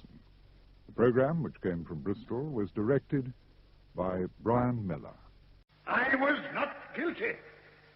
It was a wicked conspiracy. Or to use a more up-to-date idiom, I was framed. We present Cecil Parker as Admiral Lord Cochrane in A Matter of Speculation by Henry Cecil, based by the author on his book of the same name. A Matter of Speculation. My name is Thomas Cochrane. I was born in 1775, and so my spirit is only 10 years from its double century. My body died in 1860, when it was 85. You would find its remains in Westminster Abbey if you opened the tomb. I wouldn't have been buried there now, would I, if I'd been guilty, but I tell you I was not guilty. Please forgive the emphasis. But when I think of the cruel degradation which I suffered even as a spirit, I get angry. Now, you may ask why I should still worry, since I died loaded with honors and was buried in the place reserved for kings and mighty men. The answer is this. My case was never reheard. Year after year I demanded a rehearing, always in vain. Now you shall rehear it. You shall be convinced of my innocence. On the 8th of June, 1814, I was charged, together with a foreigner called Beringer, my uncle Cochrane Johnston, a man named Richard Butt, and various other men, with conspiring to spread false rumors of the death of Napoleon and the defeat of the French in order to cause a temporary increase in the price of government securities. It was alleged that we'd bought such securities a few days before and that we'd sold them at a profit on the day of the rumors. Now, you shall judge whether I was the sort of man to commit such a crime. Anyway, I only made £2,470. But first, what sort of man was I? I'll get my friend and fellow spirit, Sir Francis Burdett, to tell you something about me. Thomas Lord Cochrane was the eldest son and heir of the 9th Earl of Dundonald. He entered the Navy when he was 17 and greatly distinguished himself at sea. In 1809, at the early age of 34, he was awarded the KCB for his brilliance and gallantry in action against the French. I make bold to say that he was as brave an officer as ever served in an English ship. Thank you, Francis. Yes, it would have been difficult for me to say all that. I hadn't finished.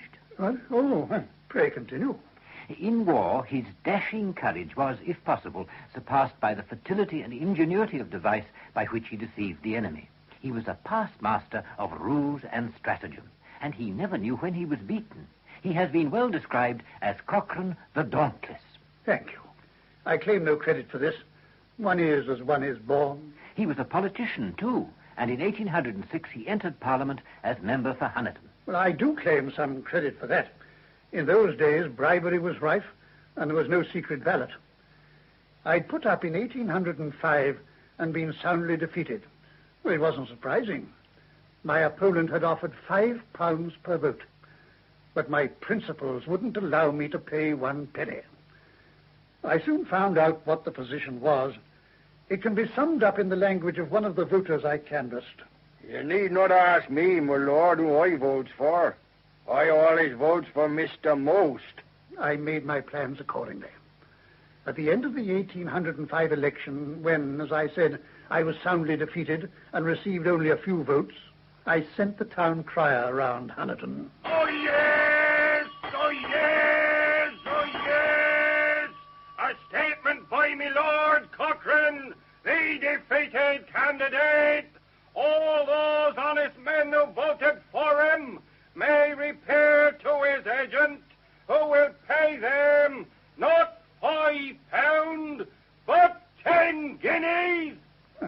could call this bribery, I was paying for my defeat.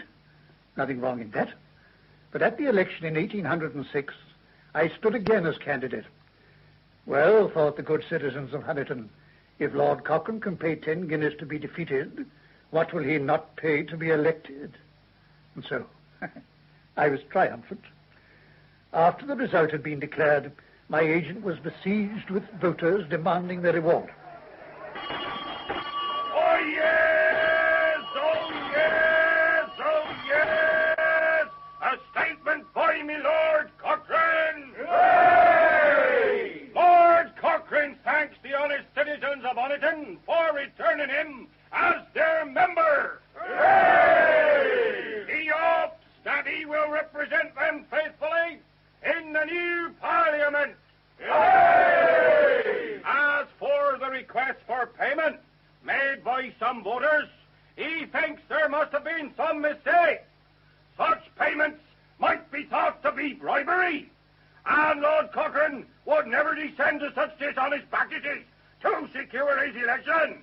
He will, however, give to all those who voted for him his grateful thanks, and not one farthing more.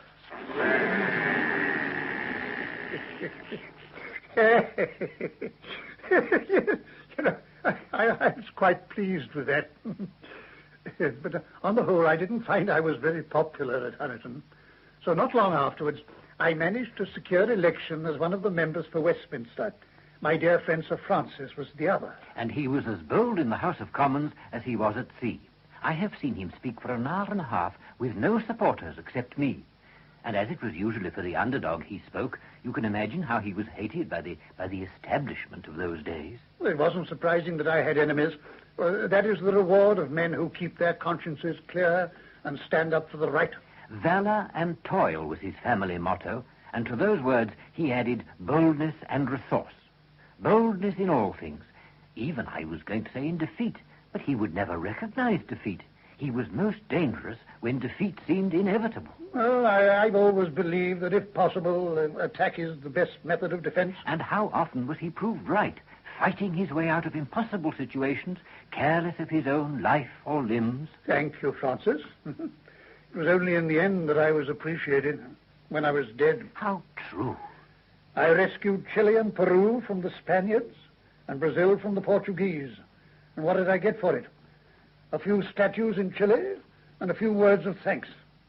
Well, you can't cash statues, and you can't line your pocketbook with thanks. It cost me £20,000 or more to give those countries their freedom, and all they paid me was a paltry 6,000. But I must say, I did enjoy the war. He won it by unsurpassed bravery and unsurpassed audacity. How many times did you sail under false colors? Whenever it was necessary. It was great fun. I always enjoyed pulling people's legs. But we must get back to my trial. Oh, tell them first about your capture of Maranham. He took this heavily fortified province single-handed with one ship only. It was pure bluff. Well, some people will believe anything. I sailed into the harbor under Portuguese colors, and a messenger was sent out to us. I explained to him who we really were, and said that I was in command of a large squadron and had come ahead as I was the fastest ship. I sent him back with a letter addressed to the commander of the province. In it, I told him that I had huge forces in my command, but should much prefer to free Marne peacefully. I offered him quite reasonable terms for capitulation. And they capitulated. When they asked where the rest of the fleet was, it was too late. And this was only an example of what I might call, without, I hope, offense to my noble friend, what I might call his bounce and bravery. Yes, well, now that you know the sort of man I was, let me tell you about this outrageous trial when my enemies combined to crush me. I hope I'm not exaggerating when I say it was one of the most disgraceful episodes in English history. Would you call that an exaggeration, Francis? It's putting it very mildly, Thomas. They treated you like a common criminal. To circulate false news with intent to raise the price of any commodity is by the law of England a crime. That, if you want to know, was the voice of Mr. Gurney, counsel for the prosecution. But all I can say is that no one has ever been charged with such a crime before. In my opinion, it was just a case of one set of stock jobbers trying to raise the price of stocks at the expense of another set of stock jobbers. I mean, the losers naturally being indignant at the successful hoax. But Lord Ellenborough, the Lord Chief Justice, before whom the case was tried, didn't agree with that.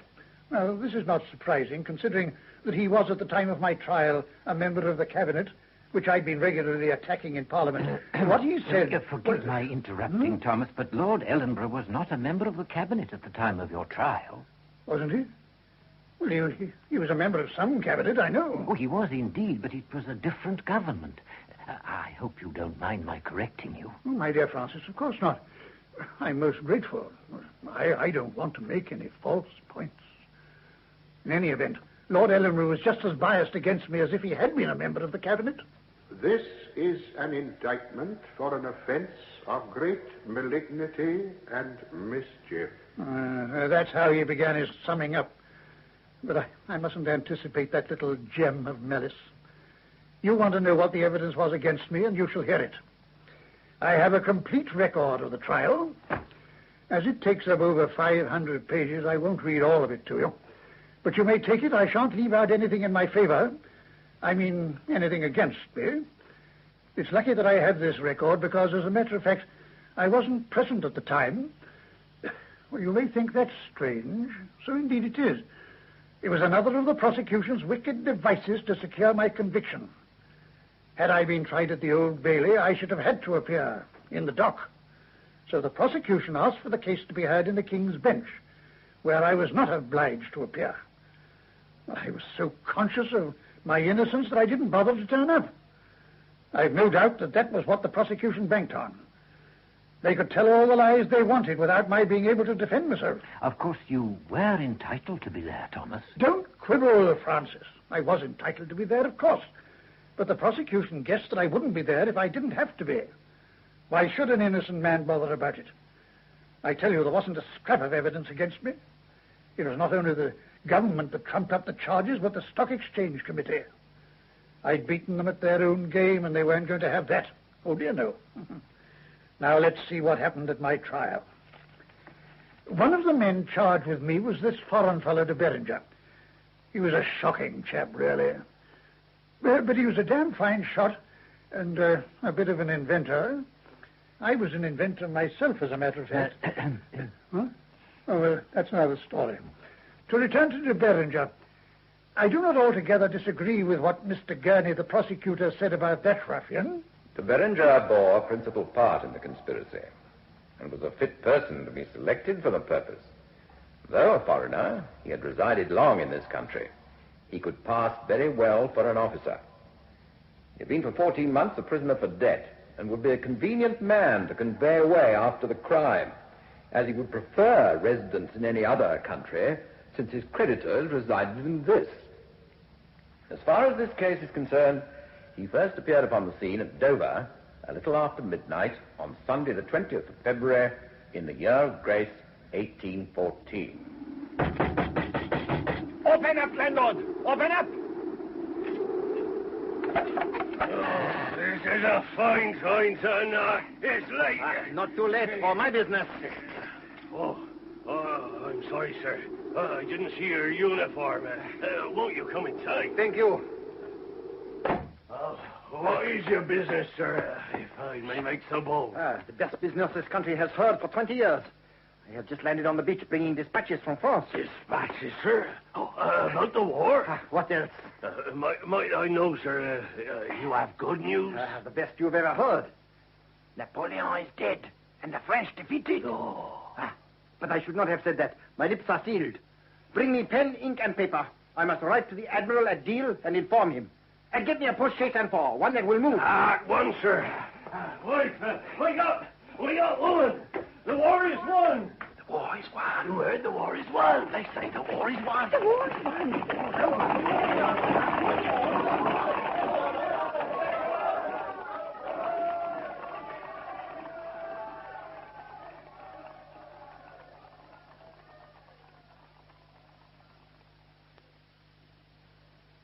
Tell me, do you see in court the man who spread this news?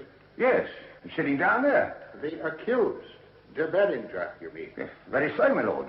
And that is the man you saw getting out of a hackney coach? Yes. What was he wearing? Oh, a grey military coat, a scarlet uniform with a star on his heart, and a silver medal suspended from his neck. Take a look at these bedraggled clothes. They were found in the Thames near to the Berringers' lodging. If they were clean and new, what would you say? They're very like. Have you any doubt as to the colour of the uniform? It was red. Well, of course it was red. I've never said there wasn't a plot.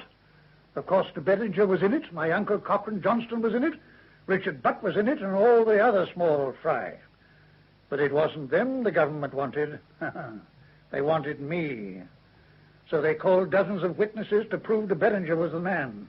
Members of the jury, when de Beringer arrived in London from Dover, he changed into a hackney coach and drove straight to number 13, Green Street, Mayfair. This was the house of Lord Cochrane, a house which his lordship had only taken 3 days before. De Beringer must have been on fairly intimate terms with Lord Cochrane to know his new address. I told you, I knew the man. And Lord Cochrane very kindly provided de Beringer with a civilian hat and coat. You may imagine, members of the jury, that the man who had been spreading the rumours would not wish to be identified when the rumours proved to be false. So he wanted a quick change of clothing. At number 13 Green Street, he got it. I can only say that he was in the green uniform of the sharpshooters when he came to me. He said that if he went back to his debtors' lodgings in it, it might excite suspicion. I just obliged the fellow, that's all. Where's the conspiracy there? Lord Cochrane must indeed be a very unlucky man, if he is innocent of any conspiracy. 12 days before the fraud, he owned no government stock at all. By the day of the fraud, however, he had contracted to buy altogether no less than £139,000 worth. Settling day was on the 23rd of February. The false rumours were circulated on the 21st of February. And early on that date, Lord Cochrane sold out all he had at a profit of £2,470. It is indeed a very unfortunate coincidence that he'd happened to buy all that stock just before the fraud, that he should sell it that very day, and that the man who spread the false rumour should happen to call on him earlier on the same day and be supplied by Lord Cochrane with a civilian hat and coat. I sold out early. If I'd held on, I could have made a much greater profit. Then why didn't you hold on? No, Lord Cochrane, you knew the rumours were false and that the price might drop at any moment, so you sold early. And, be it noted, you employed the same stockbroker that was used by your uncle and Mr. Butt, and that stockbroker had an office rented for him by your uncle just outside the stock exchange only 2 days before the fraud. Altogether, the three of you bought and sold £1.5 million worth of government stock between the 8th and the 21st of February. Why shouldn't I indulge in a little gambling?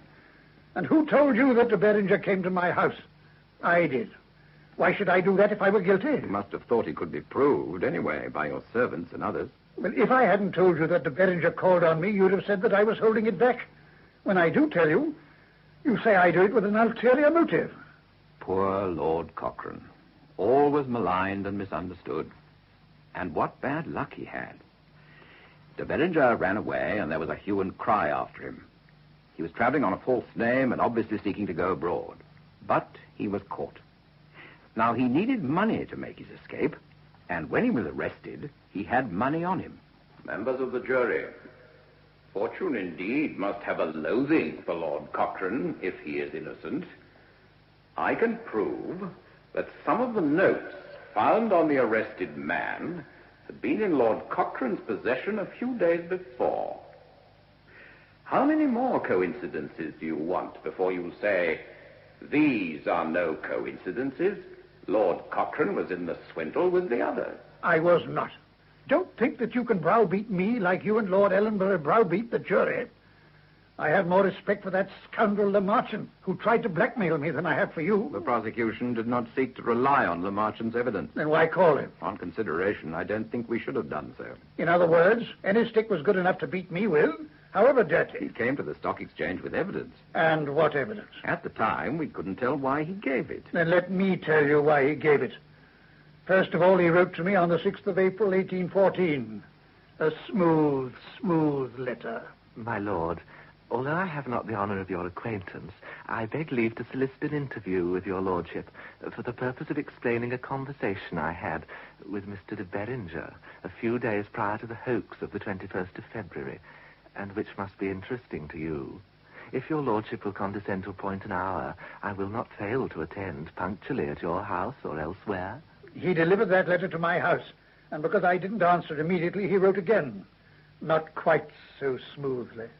I had the honour yesterday to address your lordship for the purpose of giving information you're not aware of, and knowing my letter was duly delivered to your lordship personally, I beg to say that I now feel justified from your silent contempt and defiance thereof to make my information public. He underlined those last words. Disgraceful. You should have kicked him out of the house. I agree. Then why didn't you? Instead, you wrote a letter. Would you have any objection to reading it? I am ashamed of nothing I have done and nothing I have written. Then pray read it. All right. I wrote, circumstanced as I am and attacked by scoundrels of all descriptions. Forgive me interrupting, but who were all these scoundrels who were attacking you? Well, the whole lot of you. I find this rather hard to follow, but pray continue. Circumstanced as I am and attacked by scoundrels of all descriptions, I should have hoped that a gentleman of your understanding might have discovered some better reason than that of silent contempt to account for the delay in answering a note. An odd sort of letter to write to a man you didn't know who was obviously threatening you? Unless, of course, you had a guilty conscience. I've never had a guilty conscience. Of course, if you've never had a conscience at all, that would be true. That is mere abuse. I apologize. Shall we hear Mr. Lamarchan's reply? I ask your lordship's pardon for my letter of yesterday, which was written under the supposition of being treated with silent contempt. I have the honour now to enclose a statement of what I know relative to the 21st of February, and I also now declare solemnly that no power or consideration shall ever induce me to come forward as evidence against you. If my conduct meets your approbation, can I ask you for a reciprocal favour in the shape of a temporary loan? I'm just appointed to a situation of about $1,200 a year, but for the moment I'm in the greatest distress with a large family. Necessity has driven me to ask your lordship's favour. Whether granted or not, be assured of my keeping my oath of secrecy.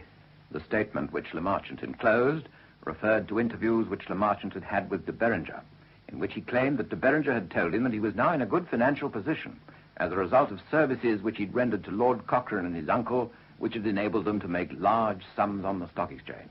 I didn't answer that letter. I don't blame you. And Lamarchant soon forgot his pledge of secrecy. Strange that a man of his kind should have been offered a government appointment abroad. But he never got it after what Lord Ellenborough said. He is a person whom the government might do very well in letting ride at anchor here, without going abroad. We could well have dispensed with him. But apart from his evidence and that of two other witnesses, you don't and couldn't dispute the rest of the evidence. What about those two witnesses? Of those two witnesses, one said de Beringer was in red when he changed into the hackney coach, and the other that he was in red when he called on you. Foul perjurers. We will hear them in a moment or two and see. But before we listen to their evidence, let me remind you that your counsel virtually admitted that de Beringer appeared at your house in red. He said that you were mistaken when you said the uniform was green. My counsel let me down. He should have made no such admission. And you called one of your servants who saw de Beringer at your house on the 21st of February. He could have said the uniform was green if it had been, but your counsel didn't ask him, and for good reason. In the original brief to counsel, it was stated that de Beringer was wearing red when he called on you. I tell you, my lawyers let me down. Everyone's out of step except you, apparently. Even your own lawyers. Not to mention poor little William Crane, the foul perjurer. You claim that de Beringer must have changed from the red uniform into the sharpshooter's green on his journey from Dover to your house in London. You said that he carried a case in which he could have put the uniform he was not wearing. Yes, indeed. And after the trial, I produced affidavits of several people to say that he arrived at my house in green. You did, and you claimed then, as you claim now, that Crane, the hackney coach driver, was a witness procured by the other side to commit perjury. A pity, then, that you didn't prosecute him for perjury. It's not my business to prosecute people. Indeed not, but you did prosecute one witness, didn't you? Oh, what of it? You prosecuted a man called Davidson, who, though called by the prosecution, gave evidence in your favor. De Beringer's defense was that he was not the man from Dover, And he called evidence to prove that he was elsewhere at the time. You know now, and you knew then, that the alibi was false. Do you recollect what Lord Ellenborough said?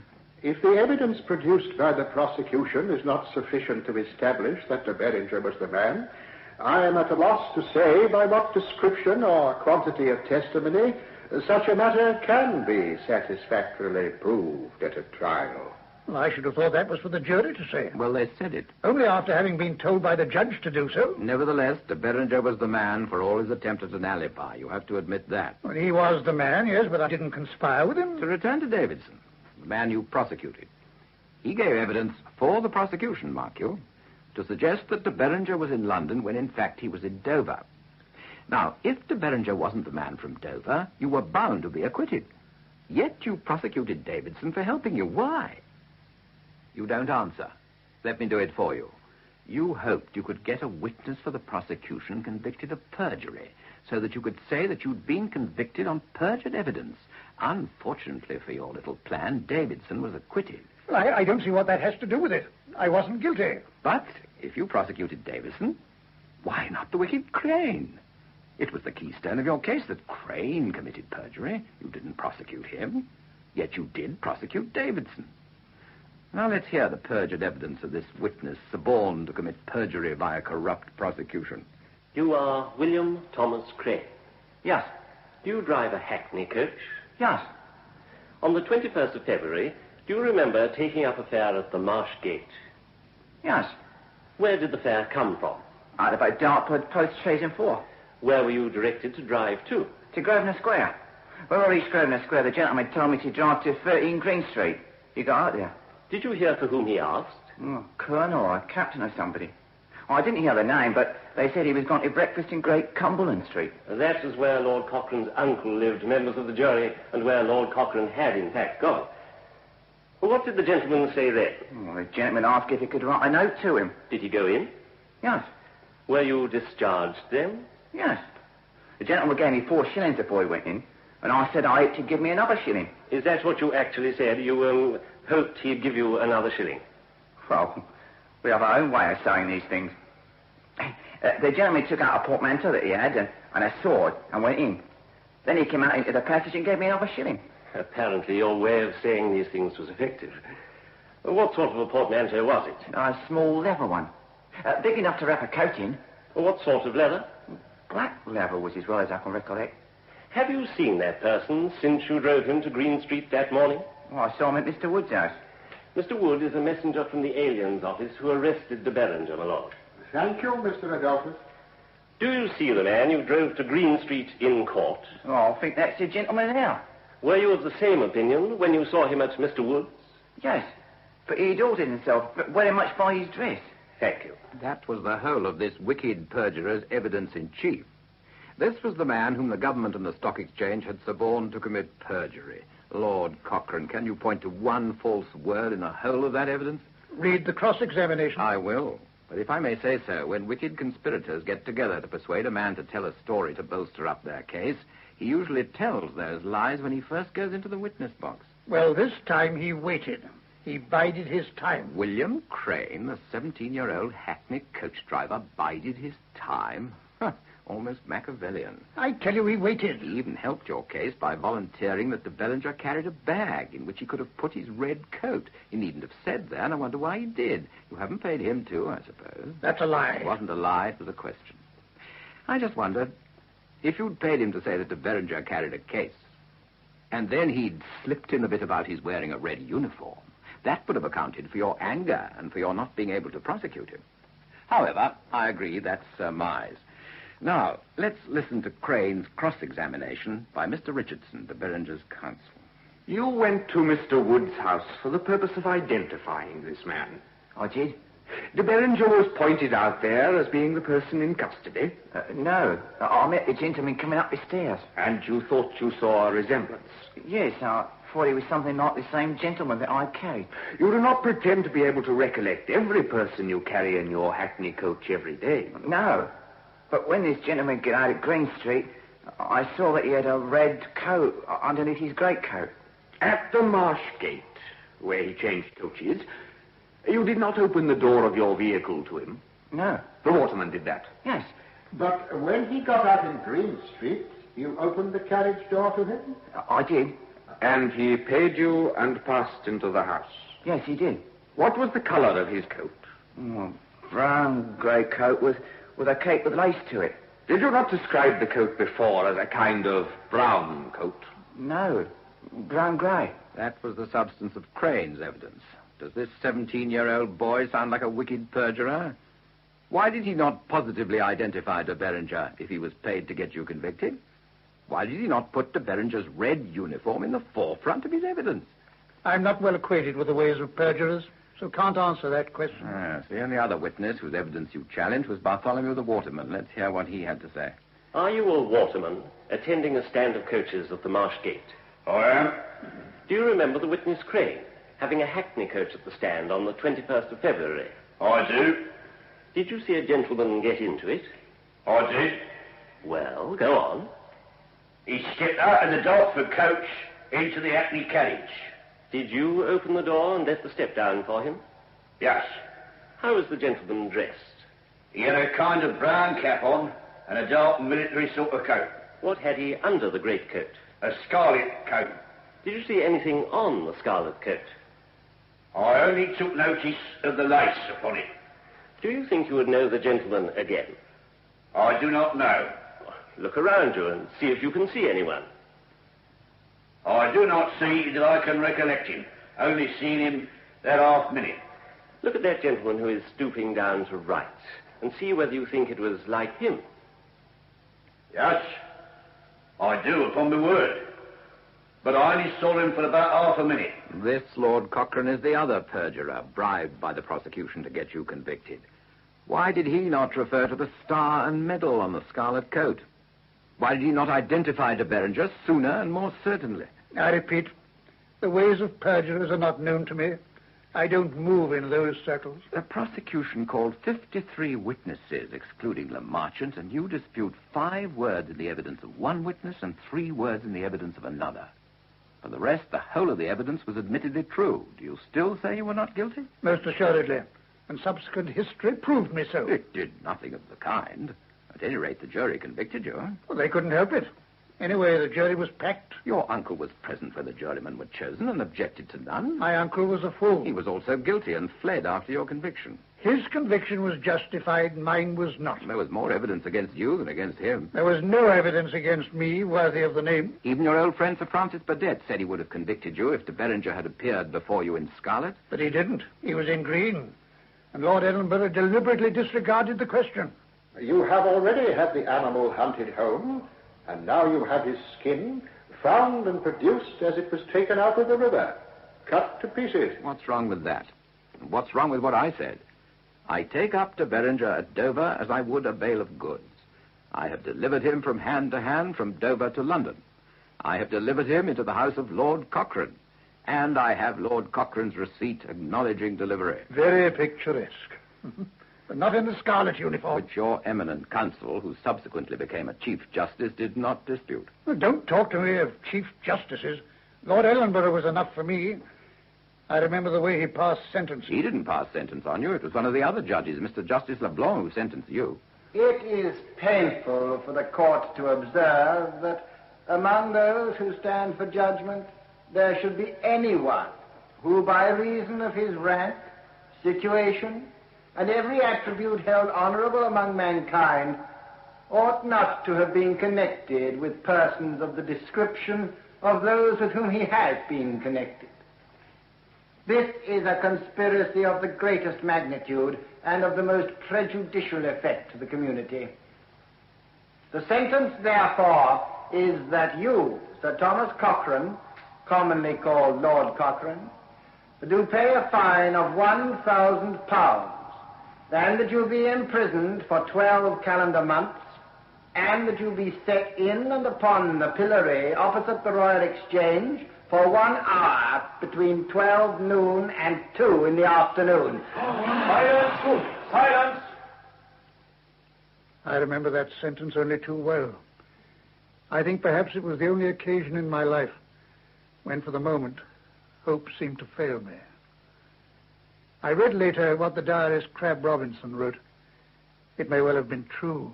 The sentence of the pillory was passed against Lord Cochrane, de Berenger, and Butt.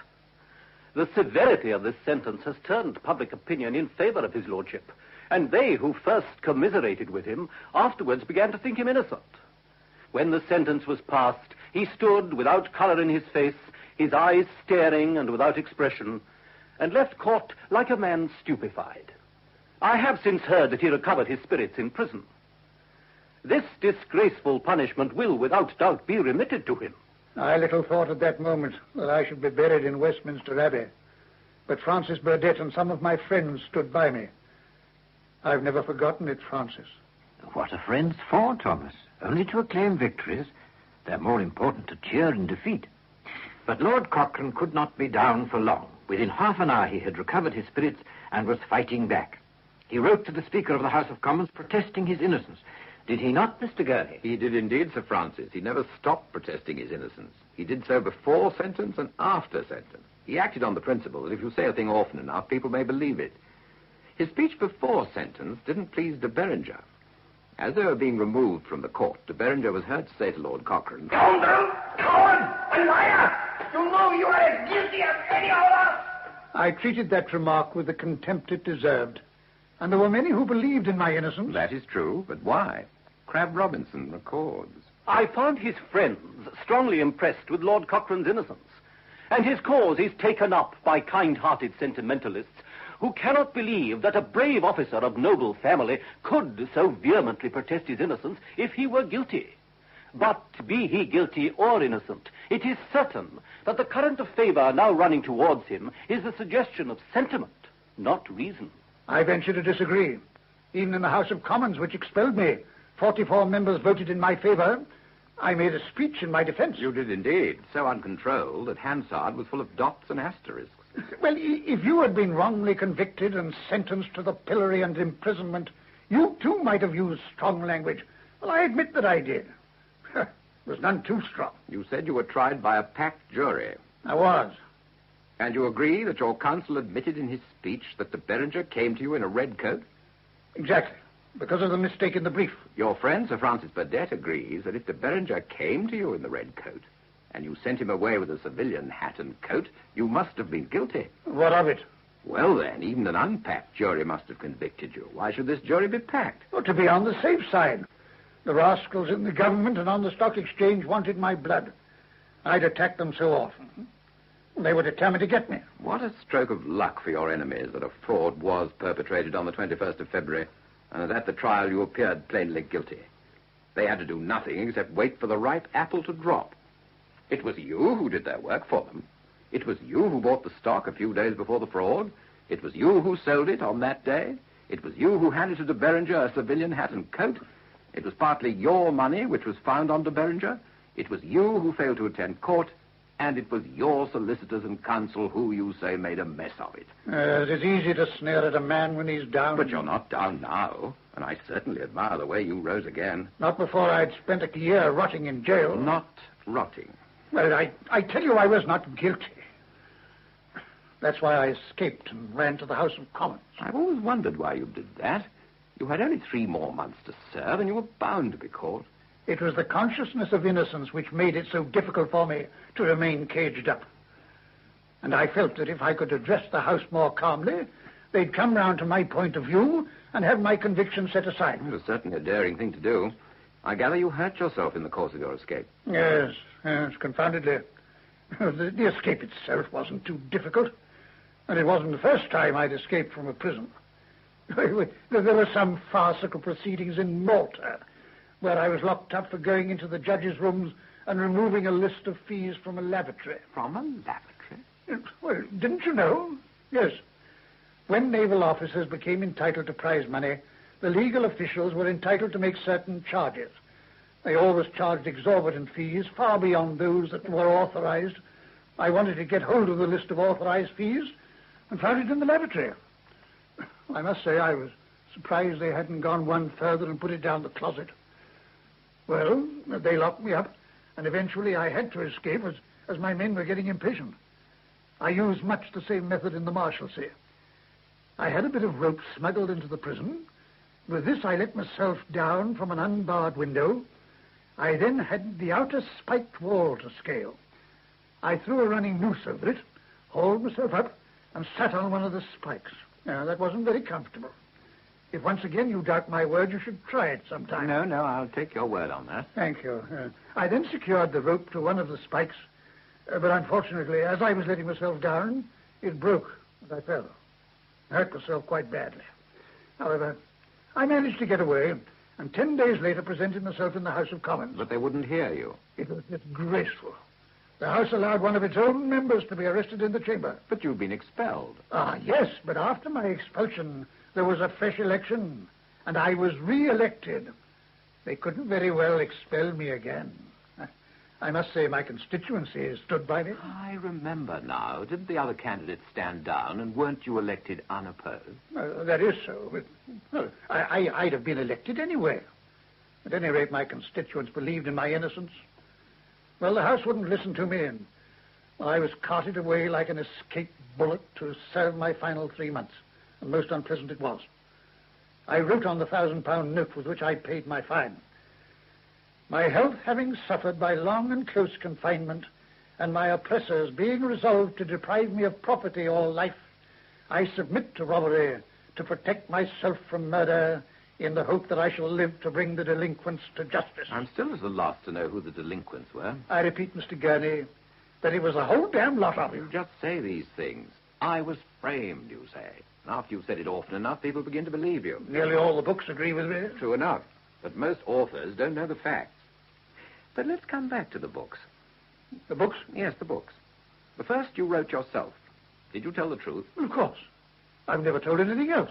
It's you who tell all the lies. Come, Lord Cochrane. And I'm afraid don't say come to me, sir. I'm not surprised you're touchy. Your book was full of lies. Listen to this. This is your language. You read it. Huh. One most material point connected with the trial cannot be overlooked. Lord Ellenborough was not only Chief Justice, but at the same time a cabinet minister. He came hot foot from a cabinet meeting to decide on my fate. The fate of a person the government hated and was determined to suppress. Well, that wasn't true, was it? Your trial was in 1814. Lord Ellenborough was a member of the cabinet of a different government in 1806. Well, I got the dates wrong, that's all. And then you wrote that you were denied a new trial because before sentence your uncle and another man ran away. That was most certainly true, and I can prove it. Look at pages 532 to 534 of the shorthand notes. I thought you'd say that. Well, doesn't it show that they refused even to listen to my application for a new trial because of the technicality that all the accused were not before the court? It does. Well, then, where's the lie there? You are a remarkable man, Lord Cochrane. Yes, I prefer your insults to your praise, sir. At least you mean to be rude. But I do think you're remarkable. You bluff your way through anything.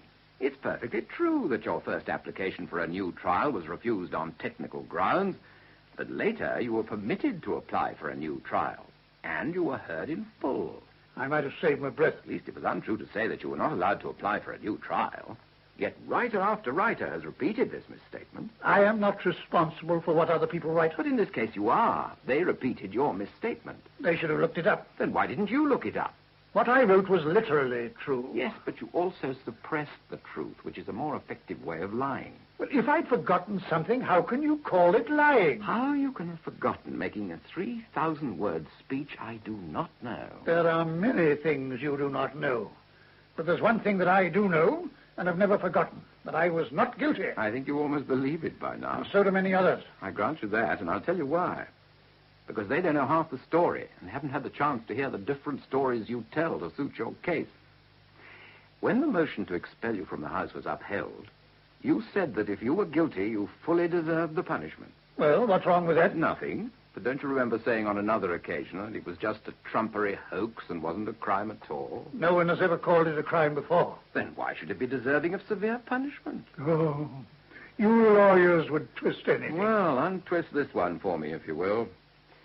Do you remember a Mr. McCrae who was one of your co-defendants? A rascal. He meant nothing to me. But with a sense of humor, don't you think? This is no laughing matter. Agreed, but in that case, why did you let your uncle forward McCrae's letter to the stock exchange? What letter? Have you forgotten that, too? Before your arrest, your uncle sent on a letter to the Stock Exchange Committee, which he said Mr. McCrae had authorized him to send. It read as follows. Sir, I authorize the bearer of this note to state to you that I am prepared to lay before the public the names of the persons who planned and carried into effect the late hoax, provided you accede to the terms which my friend will lay before you. Well, what's that to do with me? Your uncle sent that note with a letter of his own. In it, he said, Mr. McCrae is willing to disclose the names of the principals concerned in the late hoax on being paid the sum of £10,000 on the conviction of the offenders. A modest little sum, £10,000. Your uncle continued, I am happy to say that there seems now a reasonable prospect of discovering the authors of this hoax, and I cannot evince my anxious wish to promote such discovery more than by assuring you that I am ready to contribute liberally towards the above sum. That was very noble of your uncle. But the poor man got no reply. So he wrote again and sent the letter by hand. I have to request that you will be good enough to inform me what are the intentions of the Stock Exchange on the subject of the letter I addressed to you relative to the proposal of Mr. McCrae. Lord Cochrane, Mr. Butt, and myself are willing to subscribe £1,000 each in aid of the £10,000 required by Mr. McCrae. The bearer waits your answer, which, to prevent any mistake, I hope you will find the time to commit to writing. Your poor uncle. By that time, I can well imagine he must have been almost frantic. Surely he should be back by now.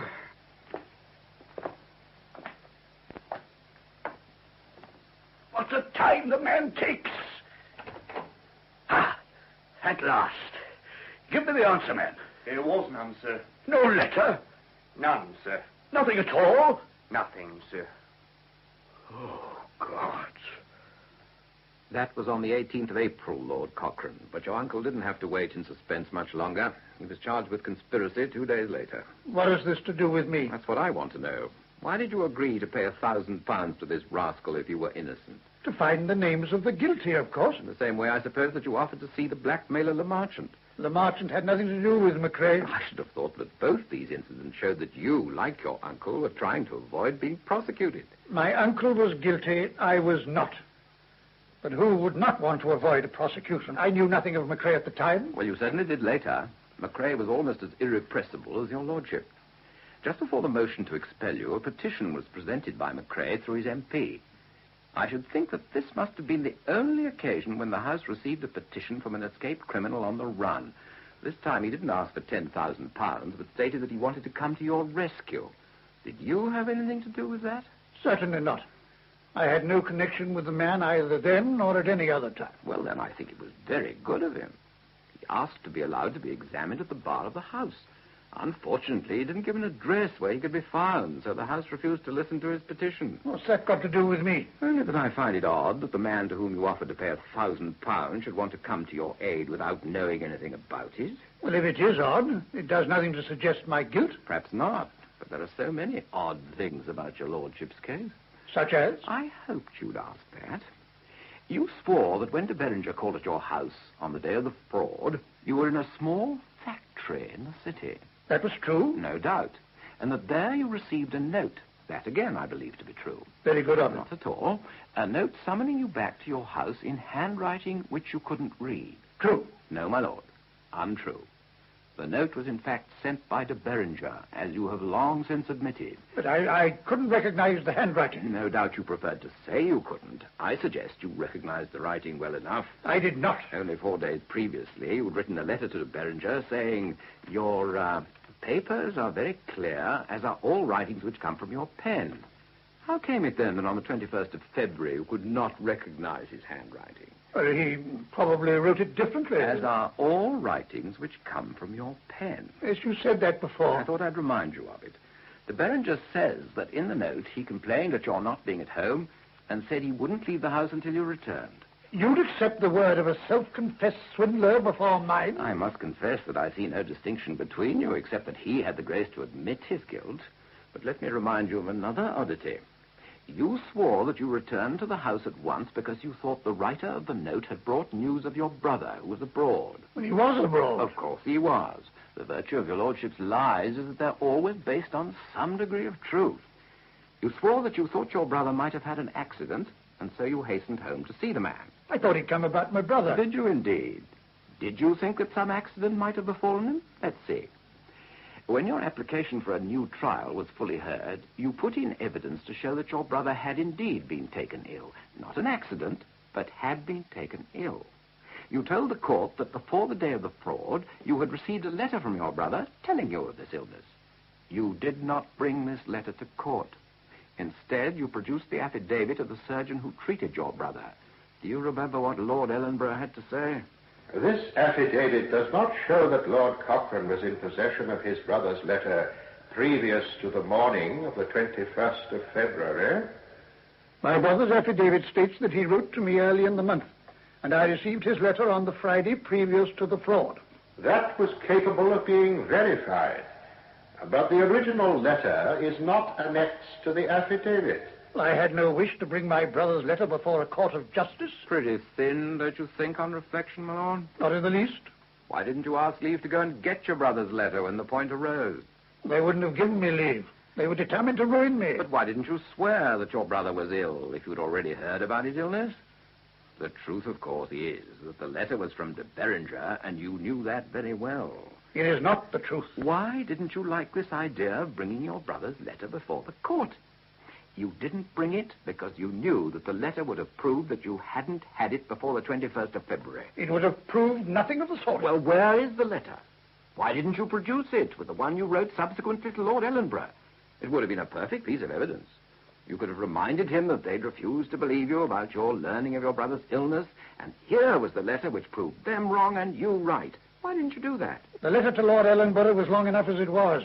I couldn't put everything into it. It's odd that whenever one gets a chance of testing your story, the evidence is missing. I cannot for the life of me think why you've never produced that letter. Well, there are no doubt a lot of things that you can't think of, but that doesn't mean that I was guilty. I was not. I was framed. Well, you've certainly satisfied a lot of people that you were. 3 Lord Chancellors among them. Not the easiest people to mislead, I should imagine. They shouldn't be. But one of them, Lord Campbell, swallowed your story about not being allowed to apply for a new trial without checking up on it. Is that my fault? Certainly. By putting a misleading heading to one of the chapters in your autobiography, you persuaded at least 3 authors to say that you subsequently prosecuted one of the witnesses against you and secured a conviction. You know well enough that the only man you prosecuted was Davidson, and he was acquitted. The judge was unfair. Chief Justice Abbott, another one out of step. Was the jury packed in that case, too? I shouldn't be surprised. Well, your policy of making false allegations and sticking to them has certainly paid off. But they didn't at first. When you came out of prison, you moved a motion in the House against Lord Ellenborough. Are you suggesting that the House was packed? Not at all. There were only 91 people there. And all except Francis Burdett voted against you. Many of them lived to regret it. Do you remember what I said then? It gives me great pleasure to repeat it. Mr. Speaker, sir, I said, posterity will form a different judgment concerning my charges against Lord Ellenborough than that which has been adopted by this House. So long as I have a seat in this House, however, I will continue to bring them forward time after time until I am allowed the opportunity of establishing the truth of my allegations. What about that? I grant you pretty well kept your word. Nearly all the books pronounce you innocent. Even from beyond the grave, you made your promise good. No, you mustn't flatter me. I don't intend to. You have some outstanding qualities. Fantastic courage, equal determination, brilliant seamanship, and loyalty to your own wife. Oh, you make me blush. But apart from those qualities, Lord Cochrane, you are a rascal. What? You lie your head off to secure your ends, but every now and then you slip up. I've never denied making mistakes. Forgery is hardly a mistake. What do you say I forged? The date of a letter. I deny it? Of course you do. But explain this if you can. You know that after he came out of prison, de Berenger published a book in which he admitted his guilt and said that you were equally guilty. So you were. Do you not remember telling me to drive from Dover to Deal and knock up old Foley, the port admiral? Knock up old Foley and tell him the glorious news were your actual words. You liked the idea of making a fool of the admiral, but I demurred and compromised by writing to him instead. All right, I was. Old Foley told the court that he didn't believe a word of my letter.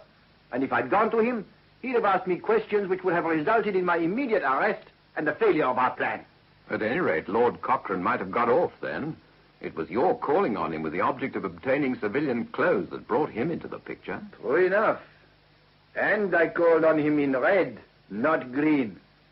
If I'd been in my sharpshooter's uniform, what need would I have had for civilian clothes? I tell you, you came in green. Well, let's forget the colors for the moment. After the Beringer had published his confession, you published a copy of a letter which you said he wrote to his solicitor on the 17th of February, 4 days before the fraud was committed. Well, what of it? He did write that letter. No doubt he did, but not on the 17th of February. I only had a copy of the letter, but the date on it was the 17th of February. So you say. The whole point of your publishing the letter was that it was supposed to be written before the crime. So it was. If, in fact, it was written after the crime, it didn't help your case at all. Well, what of it? It was sent on the 17th of February. Let's see. In the middle of the letter, the Beringer said... Should the trial go against me, my fate is not bounded by disgrace and punishment only, for the doors of a prison will close upon me for life. Hmm? What's that? He said, should the trial go against me. What trial had he in mind on the 17th of February, 4 days before the crime was committed? I don't remember that bit. That's often the way, if you happen to forge a date.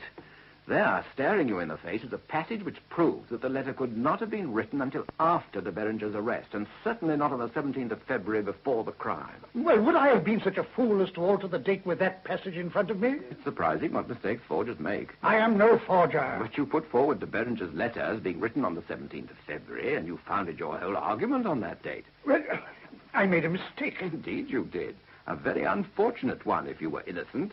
Here are all the facts against you, quite enough of them. And now we find another, that you rely on a letter with a false date to try to prove your innocence. My mistake about a date in no way proves my guilt. Well, it's a very odd coincidence. But perhaps you were tricked into relying on the letter. It's perfectly possible. My enemies would stoop to anything. Let me ask you another thing. There's no doubt, is there, that you were a very keen sailor and a great patriot. You enjoyed fighting for your country. Well, if that's a crime, I plead guilty. I'm glad we've agreed on something. Just before the fraud, you've been ordered by the Admiralty to proceed to American waters in your ship, the Tonnant. We can agree about that, too. Good. We were then at war with America, were we not? Would I be right in thinking that when England was fighting, Lord Cochrane would like to be in the thick of the fight? True, but it hardly becomes me to say so. I will say it for you, then. Well, here was this war going on in American waters, and here were you, the gallant captain of Tonnant, ordered to proceed at once to the battle area. But instead of sailing as fast as you could, you asked the Admiralty for 14 days' leave in order to attend to a patent for a lamp. You asked to delay your sailing so that you could attend to a patent for a lamp. Well, what about it? How could a seaman of your keenness put off a day of battle for a mere lamp? Of course, if you'd wanted to take part in the stock exchange swindle, which might have made you a lot of money, your appetite for gain might have temporarily dulled your appetite for war. But a lamp, it's not possible. The Admiralty gave me leave. Yes, I suppose they'd like to grant a captain's request if they can, but that's one thing. I cannot believe that the glorious Lord Cochrane, thirsting for battle, will be held up for a fortnight by a lamp. You may believe what you like. I stayed behind to perfect a patent to a lamp. And it was in the factory where it was being made that I received the note from de Beringer. The handwriting of which you couldn't read. You keep on repeating yourself. If I do, I'm only following your most successful lead. I thought I might give you a little of your own medicine. But let's get back to your history. Your fortunes were at a very low ebb after the House had unanimously rejected your motion against Lord Ellenborough. But though you were down, you were not out. Indeed, no. You were determined to rehabilitate yourself and to make people believe that you were wrongly convicted. That is certainly true. So, you decided to prosecute Davidson. That was to be the start of your campaign. I was convicted on perjured evidence, you would have said. Unfortunately, that plan failed at the start, and on Davidson's acquittal, you must have been shaken. But nothing could stop a man of your determination. If you couldn't get over the wall, you'd get round it. And so you did. Off you went to Chile, Peru, and Brazil, and there you made yourself world famous. And this was the first step in the re-establishment of your character. In the House of Commons in July 1824, 10 years after your conviction, Sir James Mackintosh said, I know that I am here touching on a topic of great delicacy, but I must say that commerce has been gallantly protected by that extraordinary man who once filled a post in the British Navy at the brightest period of its annals. I cannot avoid fervently wishing that His Majesty's advisers will induce His Majesty graciously to return Lord Cochrane to the country which he so warmly loves, and to that noble service to the glory of which I am convinced he willingly would sacrifice every earthly consideration. Oh, very charmingly put.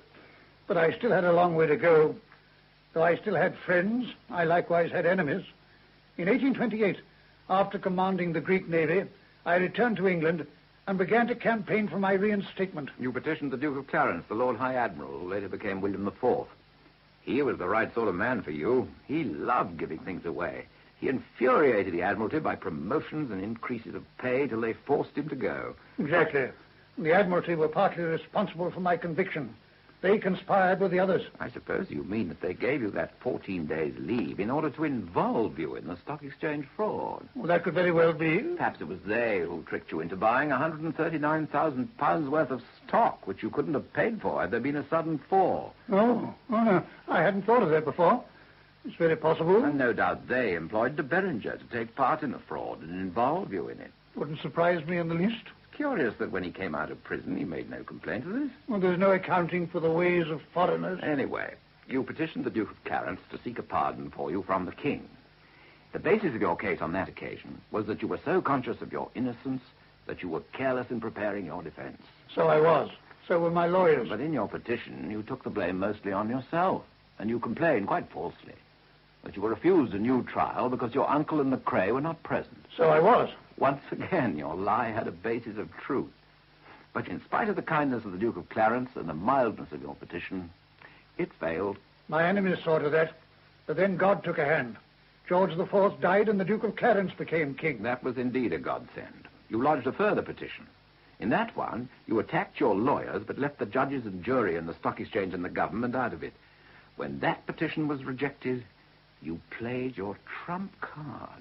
I did nothing of the sort. My wife suggested it herself. It was her idea that she should approach the king. Well, we shall never know the truth about that. She was certainly a loyal and devoted wife. I take it you were happily married? Yeah, 3 times. I beg your pardon? I said 3 times. But I read of no divorce. There was no divorce. You weren't really married to them then? I must say I didn't think you were that sort of man. I've always thought that one of the things in your favor was that you were a loyal and faithful husband. So I was. Oh, you're quibbling again. I'm not talking of your mistresses. Nor am I. Well, then, who did you first marry? A lovely girl called Kitty Barnes, an orphan. And next? Lady Cochrane. Well, of course, she became Lady Cochrane. That was her name when I married her. What an extraordinary coincidence. And the third? Well, she became Lady Dundonald. Well, of course she did when you inherited the earldom. What was her name when you married her? Lady Cochrane. Oh, not another Lady Cochrane. No. Oh, explain, please. Quite simply. I married Kitty Barnes 3 times. In 1812, 1818, and 1825. Were you separated in between? Gracious, no. She'd have followed me to the ends of the earth, and I her. So I believe. Then why marry her 3 times? My family objected to the marriage. One of my uncles particularly wanted me to marry someone else, but I would have none of it. I took Kitty off to Scotland and married her in the Scottish form by declaration. She was only 16 then. In 1818, we had a religious marriage in England at the suggestion of my friends and relatives. And in 1825, one of my uncles, from whom I had expectations, insisted on our getting married again in the Scottish church. I'd have married her 4 times, if necessary, any number of times. She was a wonderful woman, my Kitty. After my death, there was a family dispute which called my first marriage into question. Kitty had to give evidence before the House of Lords. Yeah. I wish I'd been there to hear her. He was a glorious man. He was incapable of deception such as is imputed to him by the world. He was a god of a man, a hero of 100 fights. I have followed the fortunes of that great man. I have stood upon the battle deck. I have seen men fall. I have fired a gun for the honor of my husband and would do it again. And that was by no means the greatest of her adventures. She risked her life more than once. You were a fighting couple and you married for love. Indeed, we did. After the paper was signed in Scotland and the servants gone, he began to dance the sailor's hornpipe and said, "Now you are mine, Mouse, forever." He used to call me Mouse. And I said, "I have had no parson or church. Is that the way you marry in Scotland?" "Oh, yes," he said, "you are mine, sure enough. You cannot get away." And I never wanted to. He was the most glorious man that God ever made. Kitty believed in me through and through and insisted on going to see William IV. He granted her an audience. She was only just 35 and as lovely as ever. Lovelier, perhaps. The king will see your ladyship now. You are most kind, sir. The Countess of Dundonald, sir. Thank you, Gordon. Pray sit here, Lady Dundonald, where I can see you better. I said thank you, Gordon. It is most kind of your Majesty to grant me this interview. Kindness makes the world go round, madam. I'm all for kindness. They thought I overdid it when I was Lord High Admiral. Promotions, you know, and that sort of thing. When the Admiralty got too cross with me, I just put to sea. Oh, we were one happy family there. The men all loved me. And next to the love of a woman, the respect and love of men is one of the highest of pleasures. I can't say that I was particularly kind to the Admiralty, but then they were certainly not kind to me. My poor old brother George couldn't understand it. "You made me Lord High Admiral," I said. "Then Lord High Admiral I'm going to be." I was right, wasn't I, Lady Dundonald? Indeed, sir. My husband has always deeply admired your Majesty and told me how the sailors loved you. Has he indeed? Oh, that's very comforting. It's very difficult being a king. You never know what ordinary people are saying and thinking. That's why I like wandering about the streets and hearing it from themselves. I hope, sir, that may be the reason why you have been gracious enough to see me. Indeed, madam.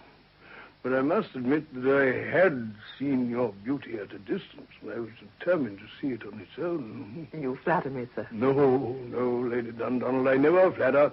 It is no kindness to flatter. If I say to a plain woman that she's lovely, she likes it for the moment, but when she gets home, she looks in the glass and thinks I must have been laughing at her. Well, if I can say something which will give her pleasure for certain, I will say it. But if her face were plain, I would ignore it. Fortunately, I have no difficulties at the moment. I can praise all of you.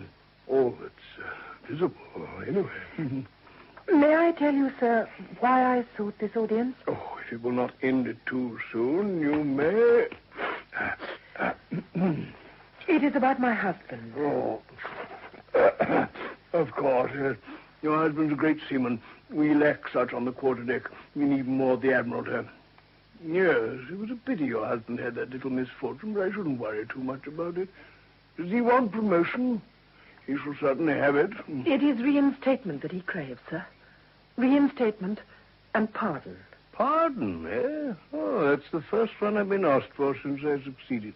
Well, you've come to the right man. It is enthroned in the heart of kings, I think it goes, and drops like dew.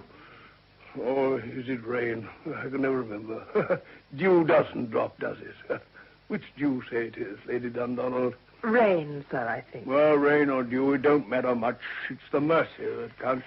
May I tell you of my husband's case, sir? He has been so much abused by his enemies. I don't like having enemies. I've even made friends with the Admiralty. No malice, you see. I hate rows. I'm a peace lover. That is why everyone loves you, sir. Everyone? Oh, it would be nice to think so. Are you among the number? My husband and I are two of your most devoted subjects, sir. I asked about you, madam, not your husband. Do you love me? As much as it becomes one of your subjects, sir. Oh, to blazes with this word subject. I hate it. It suggests slaves and such things. I hope I haven't treated you as a slave, though I must admit that in some ways I should like to do so. But I've got to behave myself. My brother George wasn't always as good as he might have been, but that's all the more reason why I have to behave. Confounding nuisance. But there it is. The king can do no wrong, they say. Can't he? But he mustn't. Pray don't take it as an insult to your beauty. You have been most kind, sir, and honourable. Pity. Might I mention my husband again, sir? Oh, yes. Yes, you wanted him promoted or something. You've read of his terrible case, sir, how his enemies brought him to ruin. Yes, that's the trouble of having enemies. Tell him to have friends instead. I had hoped, sir... Capital hope is better than reality. If all your hopes are fulfilled, you've nothing to live for. I only live for one thing, sir. My husband. Oh, lucky man. Though it could be a bit tedious for him. No, forgive me. That was a jest. I was thinking of wives who drape themselves round their husbands like furs. It's all right for a bit, but then it starts to close in on you. But you're not like that, I know. Oh, with you I could... Come in. Forgive me, Your Majesty, but the Prime Minister is waiting for an audience. How aggravating. I was enjoying our talk, Lady Dundonald. It was good of you to see me, sir. And my husband's pardon, sir? Oh, of course, yes. That's what you came about, was it not? What a shame. No one comes to see me for myself. They always want something. Never mind, it's rather nice to be able to give things away. Gordon? Sir? Remind me to arrange for a pardon for the Earl of Dundonald. Yes, Your Majesty. Oh, sir, you are too good. Nobody regrets that more than I do, madam. Goodbye. Well, Lord Cochrane, you got your pardon. But if I may say so, it was not because of your innocence, but in spite of your guilt. Nevertheless, I got back to the Navy, and in 1848, I became Commander-in-Chief of the North American Station. Unfortunately, there wasn't a war on. You were always at your best in a fight. I see that in 1854, you became one of the elder brethren of Trinity House, a very great honor. Yes, I was pleased about that. I was almost 80 then, and a year later I offered to serve in the Crimea War. And you would have gone to. If they'd let me. They thought me too old. You certainly fought your way back. No one can fail to admire you for that. Though you did so by making one false statement after another, and as no one bothered to correct you, people began to believe you. They knew it was the truth. They never thought about it. My culminating triumph was being buried in Westminster Abbey. Not your culminating one. You go on having triumphs. Not only did you impress your innocence on the people of your time, but nearly everyone who has written about you since your death proclaims your innocence. Well, they recognized the truth. Not at all. Some of them repeat your misstatements, and some add others for good measure. The two books which proved your guilt were just ignored. And very properly. I would have done the same thing. No doubt. The arguments against you are unanswerable, so no one tries to answer them. They just blandly repeat the myth of your innocence. It is no myth. No myth? I think you're forgetting one thing, my lord. That's unlike me. What is it? You are no longer on Earth. The standard of truth required where you are now is much higher than there. Good gracious. I suppose you're right. I've been quite carried away. But it's your fault. You provoked me. Well, Lord Cochrane, what is the truth? The truth. The truth is... The truth... No, damn it. I tell you, I was not guilty. I was framed.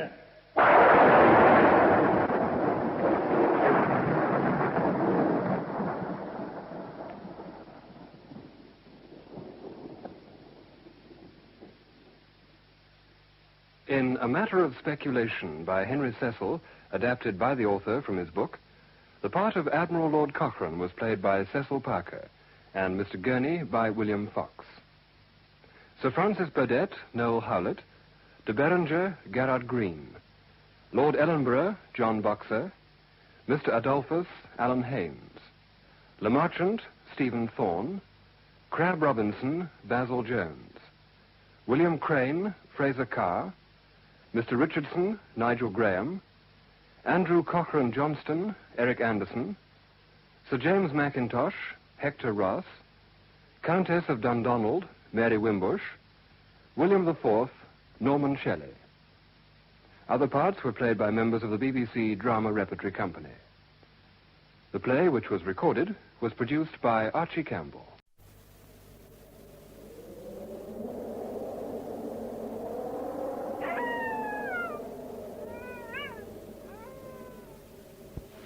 This is a story about me, Kay Harker, when I was young. When we all were, however old we are now. A curious thing that happened to me at Christmas time just over 30 years ago.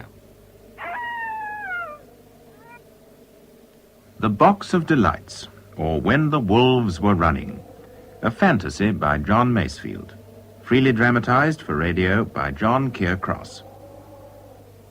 The Box of Delights, an entertainment for Christmas. My name, as I said, is Kay Harker. And on that old, far day, I was on my way from school for the holidays, back to my home at Chesterton House. My guardian, Miss Caroline Louisa, was meeting me with the car at Condicott.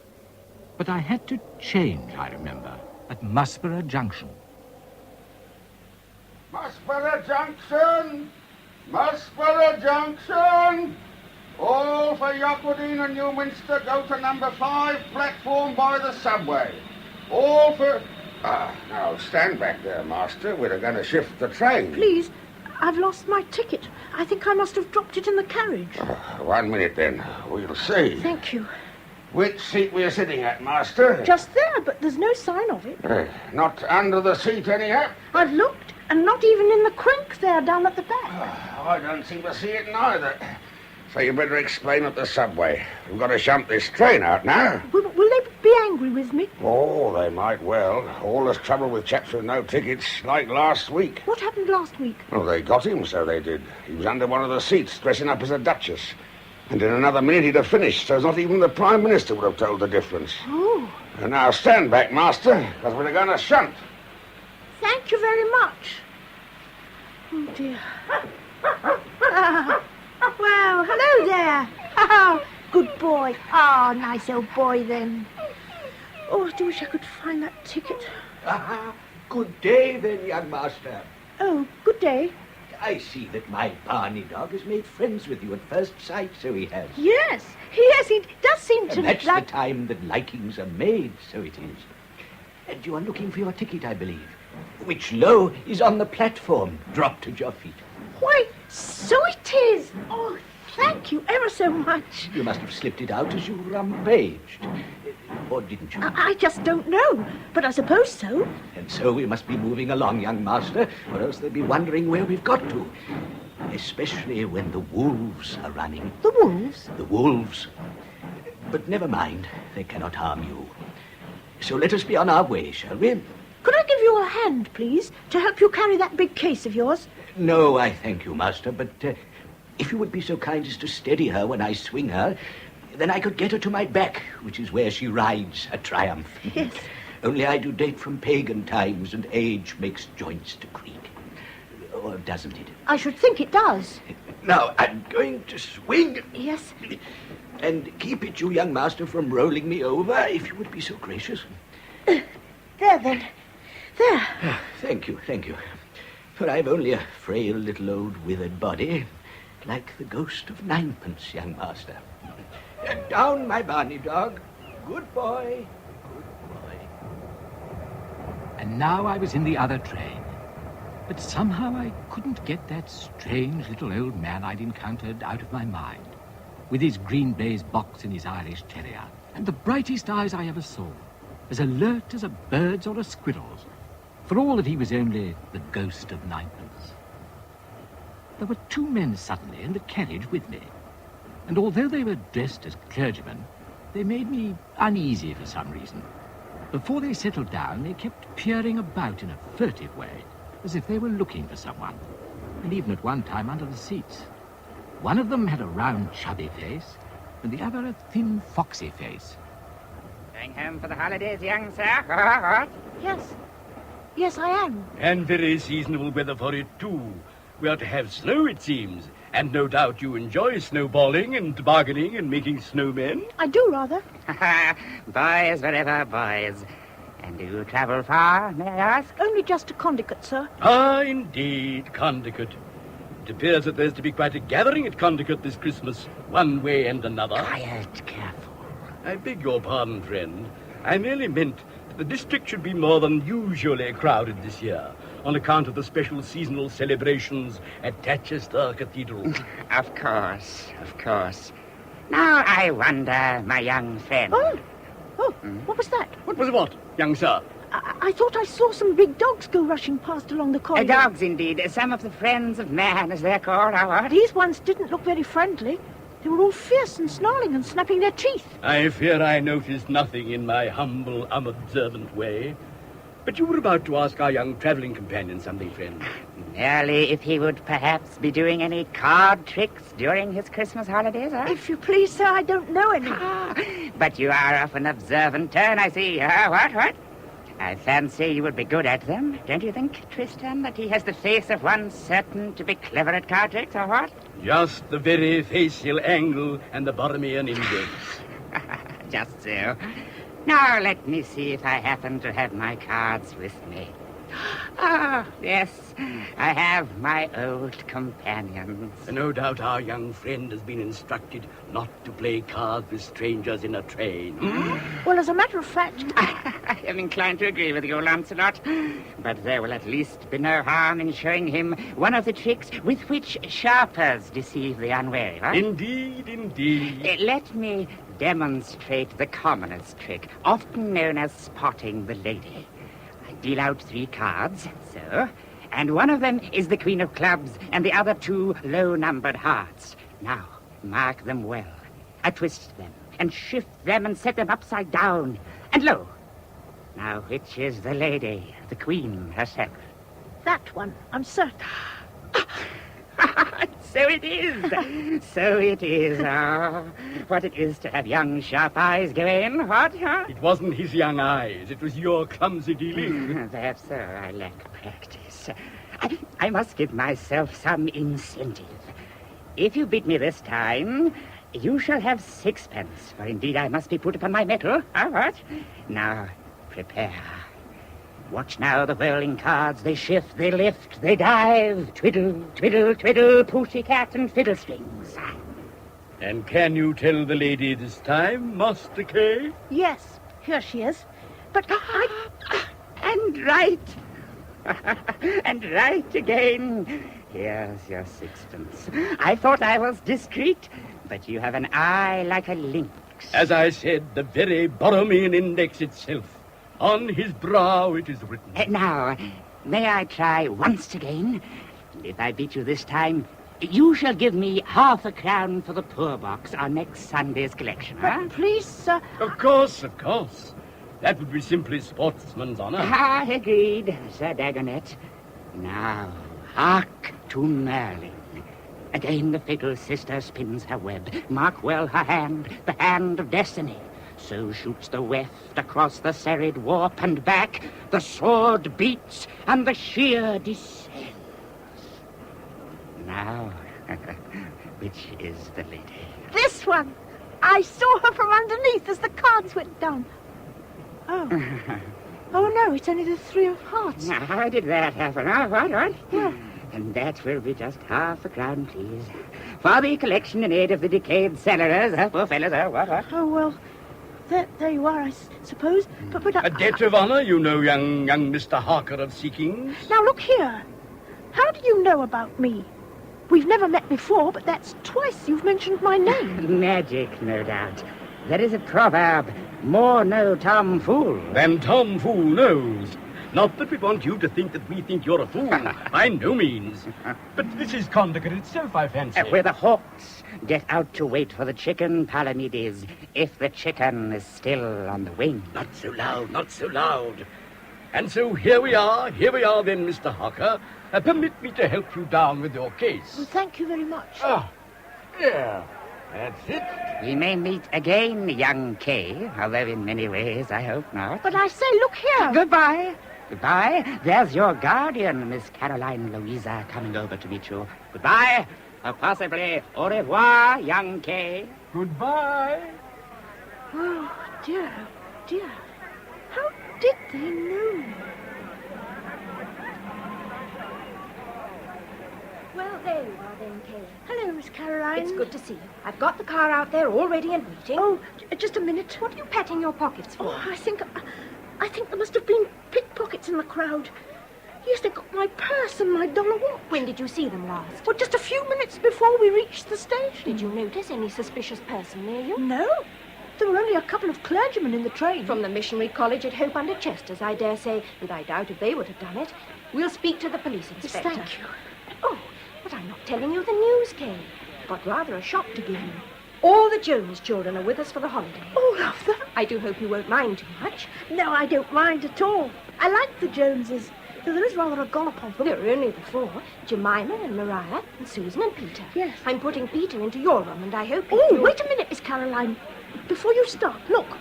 Look, there he is, just coming out among the crowd. Who? An old man I met at Musborough with the big box on his back and the little terrier dog. Do you see? He looks like a Punch and Judy man. Perhaps he is. I say, may I offer him a lift? He's rather a poor old chap to be lugging those loads about. Yes, by all means. I won't be a minute.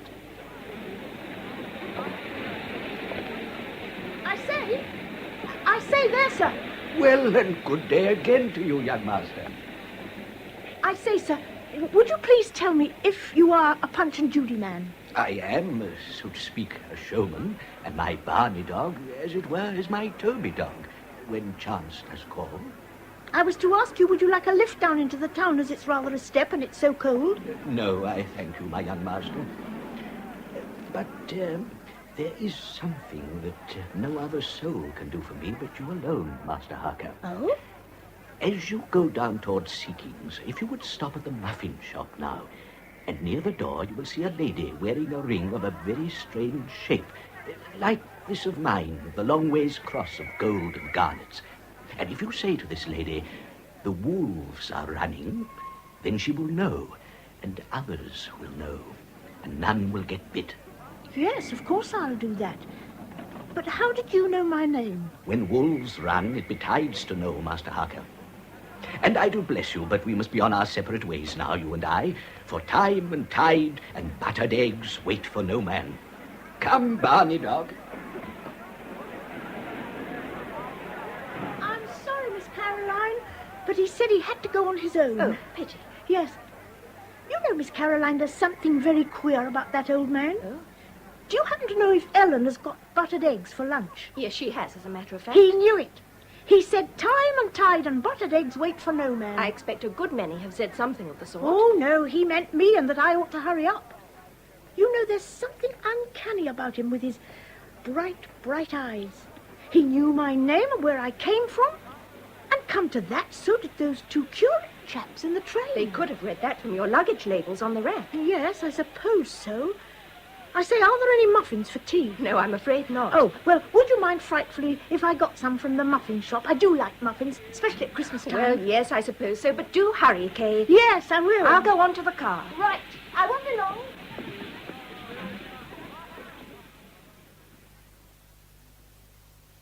Excuse me, ma'am. Are you the lady? Yes, I am the lady, Kay. Do you not see my ring? Yes. Yes, I do, and I was to tell you, ma'am. I was to say, from the Punch and Judy man, I was to say the wolves are running. Thank you, Kay. I was waiting to hear. Thank you very much. I say, I had a sudden idea. If you should happen to be seeing the Punch and Judy man... Perhaps I shall, but there are always other ways, too, by which messages can be taken to Mr. Hawlings. Is that his name? Colonel Hawlings, among many others. What do you want him to know, Kay? I have some friends staying with me, it seems. Do you think he might come and give us a show, perhaps tonight? Say about 5:30? I think it could be arranged, Kay. Indeed, I believe he might be calling on you at Seeking's house in any case tonight, since the wolves are running. Oh, might he? He has to find someone to take care of the box. The box? The box of delights. But no more now. Your good guardian is waiting for you, and thank you for the message. Yes. Yes, of course. Goodbye. Goodbye, Kay. Or au revoir.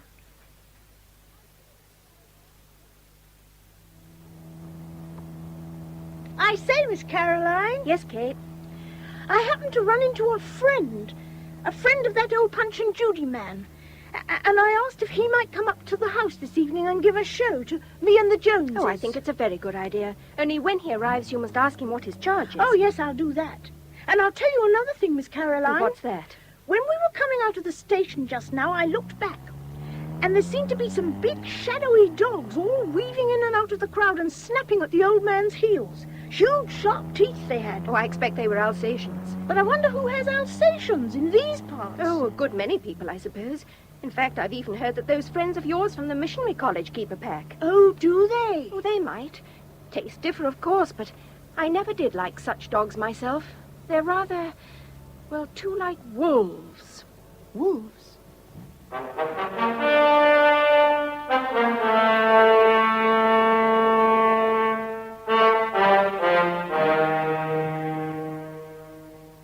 And then it was Seeking's house, in all its old spacious glory, the way I always remembered it from my previous adventures there, and as I remember it now, through this other strange adventure as well. And behold the Joneses.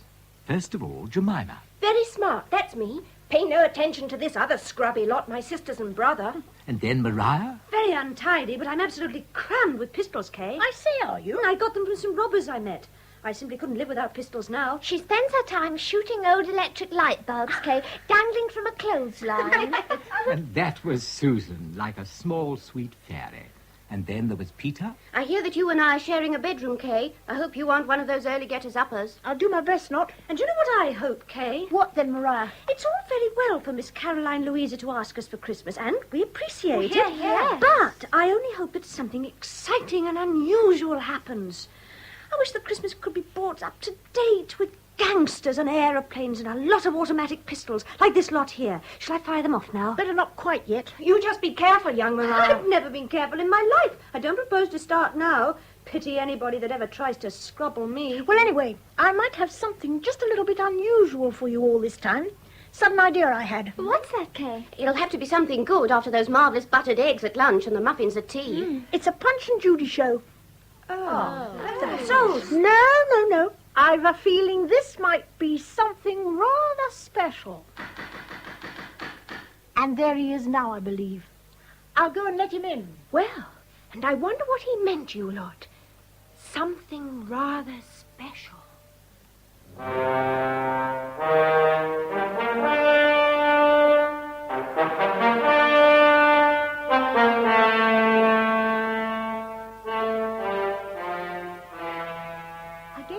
To the lady, sir, and it was she who told me your name. It serves, Master Kay. It serves as well as any. Can I steady you with your box again, Mr. Hollings? Ah, now I thank you. It nestles safely this time, now that the wolves don't run, at least for a little space. Please, I was to ask you from my guardian how much we were to pay you for your performance. As to that, Master Kay, suppose you were to dig down here at Seeking's and found the way into what was. What would you pay for going in? I don't know. And suppose you were to dig through at Seeking's and found the way into what is.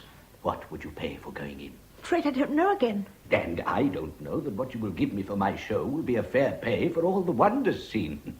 For in my box here I have another and a smaller box with other delights besides my show, as you shall see. Oh, thank you. So, as to payment, shall we say a biscuit for my Barney dog won't break you, and a dish of eggs and bacon afterwards for me, if there should be time. But surely, and it's very good of you, Mr. Hollings. Because before all is done, young master, it is more like that I shall be beholden to you, not you to me.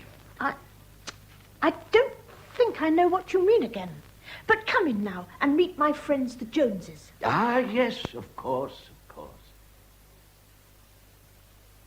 Good evening. Good afternoon. Thank you. Miss Jemima. Sir? And Miss Maria. Sir? Miss Susan. Yes. And Master Peter. I say, do you know our names, then? But indeed, Miss Jemima, for it behoves a travelling man to know many things. Unless Kay told you as you came in from the door. I swear I didn't, Susan, and it was the same the first time he met me. And besides, he looked at us each in turn as he spoke, as if he knew which was which. Mr. Hollings, are you a magician? Perhaps I may be, Miss Maria, in a way. And you have suddenly known his name, Maria. And I didn't say a word about that. Why, so I did. Somehow. And his little dog is called Barney, isn't he? That is so. Oh, maybe this is going to be a bit unusual after all. Do you know what baffles me? You coming through all that blizzard out there, Mr. Hawlings, and not a mark of it on you. The blizzard is now dying a little, Master Peter. Very soon it will have gone, and no more than a mantle of good snow around you for Christmas. Yes, but all the same. I have my secrets, Master Peter, for I've been a long time on the road, so I have, first and last. How long, sir? And I get a little out of my reckoning, Master K, but first there were pagan times, then there were in-between times, and then there were Christian times, then there was another in-between time, then there was Oliver's time, and then there was pudding time.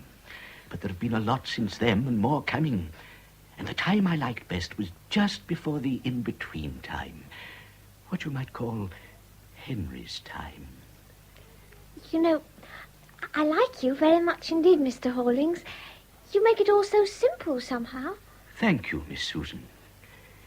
But now, Master Harker and friends, now that we are met, I think I should play more for you than just my Punch and Judy. For a travelling man collects as he goes. Or doesn't he? I reckon he does, myself. So he does, the bright Miss Maria says. He collects, and what he collects he shows. And so look here, within my box. It's a little box, and it's very strange somehow. All polished and shiny and covered with a kind of leather where it hasn't worn away to show the wood. It's known as shagreen leather, Miss Susan, and that is the skin of sharks. Oh. And do you see the wood itself? All black and shiny, too. And it looks so hard. Is it what they call lignum vitae wood? It's the wood the phoenix builds in. Is it really? I've always wanted to see a phoenix. And perhaps you shall someday, with the aid of the box. It looks so old. Centuries and centuries. I dare say perhaps it may be, Master Peter. But now, lo, I open it. And behold... Oh, it's like a little book inside. Pictures. Hosts and hosts of pictures. And all glowing so brightly. So let us see if we can perhaps make one of these little pictures come to life, shall we? Yes. Oh, yes. I seem to remember that Miss Susan is fond of butterflies. Oh, I love them. Then let us see if I can't call a few from the box, and in spite of the cold. Are you ready? Yes. Then watch. Watch.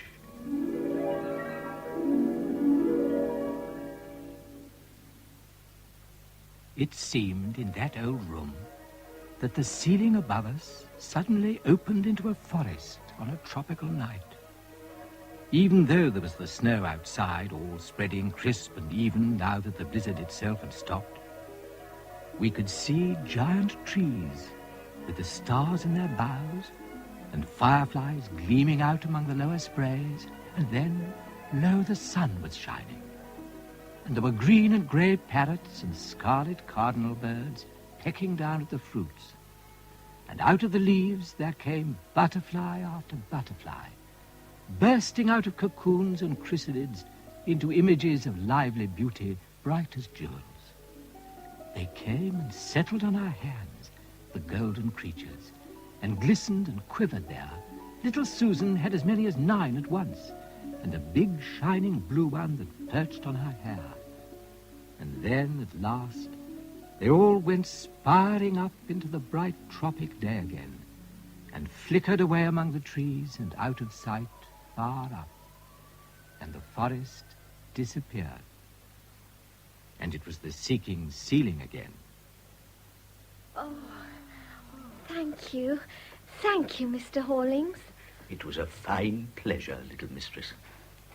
And now I might show you another little play, which many an ancient queen has watched in her palace by the bank of the Nile.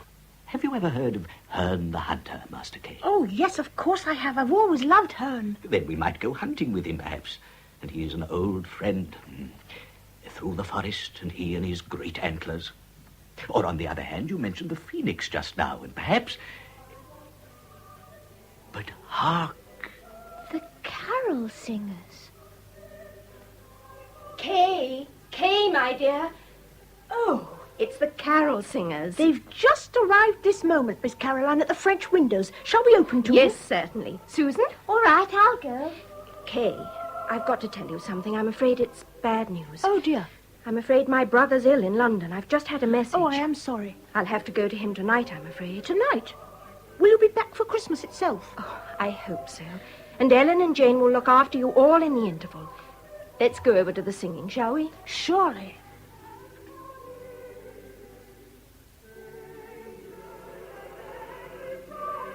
I say those don't look like convent singers, Miss Caroline. No, they aren't. There's some of the congregation from Chesterton Cathedral. And there's the bishop himself leading them. We must ask them in for cocoa when they finish. There's quite a crowd of them. And, oh, there are two faces that I do recognize. Those two men at the back. They're the ones I met on the train, Miss Caroline. I dare say the missionary college are helping out at a time like this. The chief of it is a very worthy and devout man, a Dr. Bottledale. I could swear there are some of those Alsatians prowling out behind the crowd. Oh, really, Kay? You have Alsatians on the brain.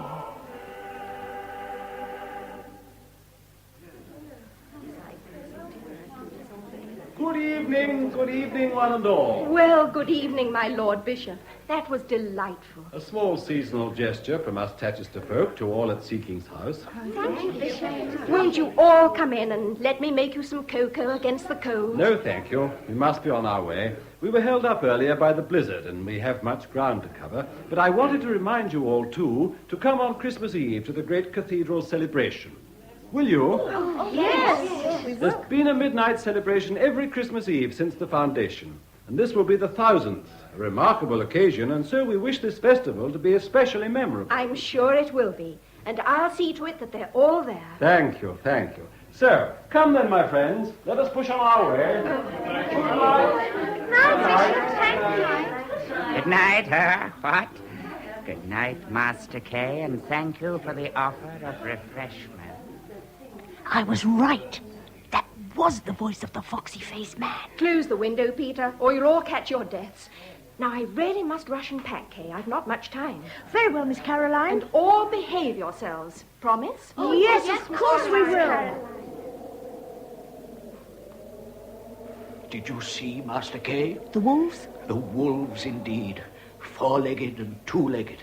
And they are after me again, even here at Seeking. But why are they after you, Mr. Hollings? This is between you and me, but do you know the spot known as Arthur's Camp on the high hill behind us? Of course. Could you meet me there at midnight, when I can tell you more and beg your help? Yes, certainly. I think I can manage to sneak out when Peter's sleeping, but... No more now, Master. I must go with my Barney dog and go secretly. Don't forget, Master Kay. I won't. I'll be there. And a happy Christmas to you. And to you. Goodbye. Goodbye. Once before, some of you may remember, I told another story about Seeking's House called The Midnight Folk. It was about a famous treasure that was almost stolen by a great wizard named Abner Brown, and a governess of mine before I went to school who turned out to be a witch, Miss Sylvia Daisy Pouncer, now Mrs. Abner Brown. And this night of 30 years ago, as I stole away from sleeping Peter, my way led me through a short cut to Arthur's Camp called Haunted Lane, past an old ruined monastery known as Monk's Peace. As I went, very stealthily, I heard voices coming from it, and I cowered down behind a fragment of old wall. And so then, all my efforts gone for nothing. Those fools let him trick them at Musborough Junction, and again this evening at Seeking's, where dwells my ancient foe, the boy Kay Harker. Ah, that's what, Abner, that's what, so it is. My thundering skies! Cole Haulings, the great Cole Haulings, slip beyond my grasp again. Ah, my thundering sky! Yes, Abner Brown himself again.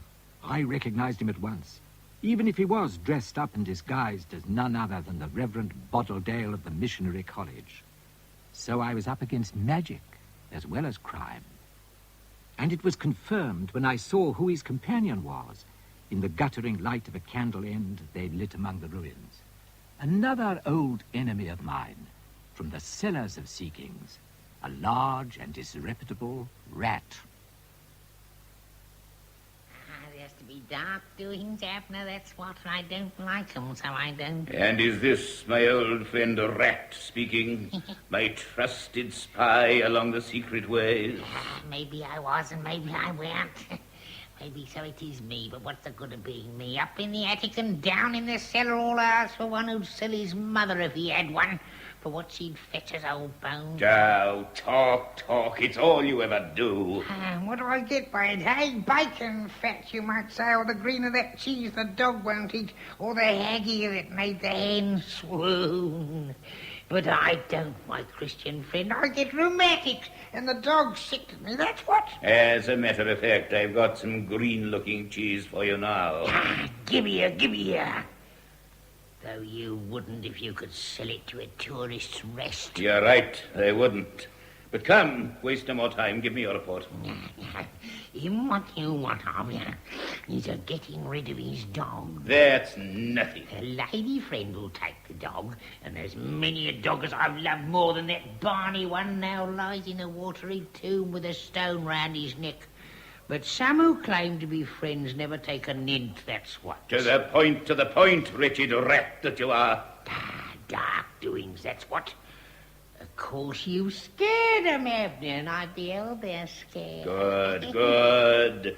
Now, where have you been and what have you heard? I've gone many a dark strap-age first and last. I followed them that you wot of through passages near all under and round this town and peered and spied on 'em. Well... You haven't a morsel of bacon rind on you, Abner. Now I've finished my cheese. You shall have bacon rind tomorrow, if your news be worthy of it. That's the bacon rind to bring the plump on a man. Bacon rind tomorrow. That and marrowbone the day after. Proper makes you first side. Silence! Tell me what you heard, or I shall box your miserable ears. You'd be proper lost without these same your miserable ears, that's what. Then tell me what they did hear and where. They'd a meeting at an inn called the Drops of Dew, upper room. That there lady with the ring and such. And one that you wot of is a-trying to get out of your trap at dawn this very morning at a place I wot of. And will he have the goods on him? I heard what I heard, that's what. Oh, come on, Rex. I've been a cellar man, I haven't. I've been a poor man living in the dark, though others live in the light and grudge a poor man so much as they owe fishbone, yes they do.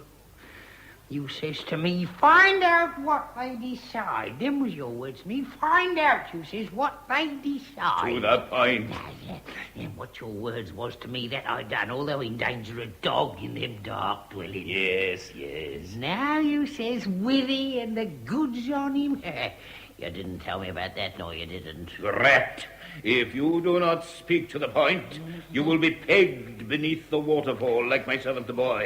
You will be turned upside down like my servant the bodiless head. Speak. Where will Cole Hawlings try to escape my ring? Will I have my bacon rind tomorrow? You shall have 3 whole rancid kippers and a haggis. Come now, whisper it, for even ruined walls like these can have ears. And so what they decided was this.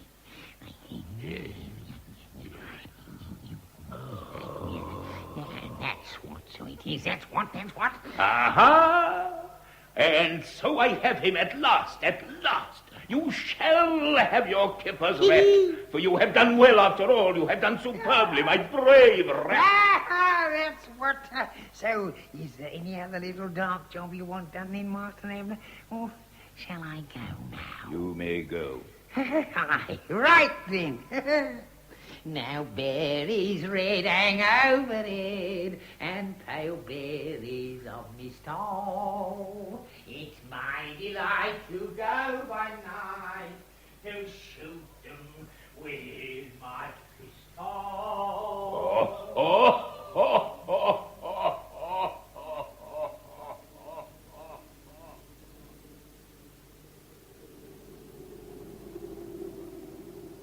Mr. Hawlings!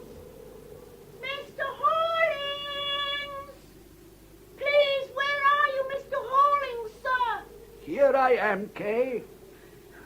You're a little late, young master.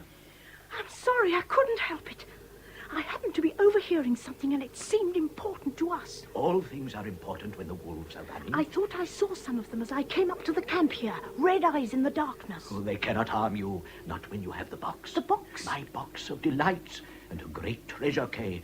That is why I wanted you to meet me here, so that I could give it to you for safekeeping. To me? Master Kay, once before you defeated the great wizard, Abner Brown, and I feel you can do so again. You know that it's Abner against us, then? Oh, yes. It's just what I've overheard myself. And I also heard that he was going to try and stop you escaping from his ring. That gang of his dressed up as curates. Only I didn't hear where. He will be hard put to it. But just for safety, I want you to take the box and guard it well. Or won't you? Yes, of course I will. It is a great mystery, my box of delights, Master Kay. It was invented long ago by a great magician named Arnold of Tody. With its aid, it is possible to go into the past, as Arnold himself did. It came into my possession in an honorable exchange for a secret of my own. So there are many reasons why it must be kept from coming to Abner. Do you understand? I think so, sir. And so, take it. And there are two other things I must tell you about it, besides going into the past and the treasures there, and all the living pictures from it that I showed you, and many more. Yes, sir. When you open it, so... there is that little lever there. And if you press it to the right, you can go small, Kay. And if you press it to the left, you can go swift. I see. That is how you will protect yourself from the wolves, 2 or 4. And so let us hurry. But there's so much to tell you, Mr. Hawlings, about Abner and Rat. There is no time, young master. I must go to prepare my escape from the ring. And if you want to see how I do escape from it, would you be at Bottler's Down at dawn, just over the hill there? Or wouldn't you? Oh, yes, I would. Good. And bring your friend Peter with you this time as another witness, if the need should arise.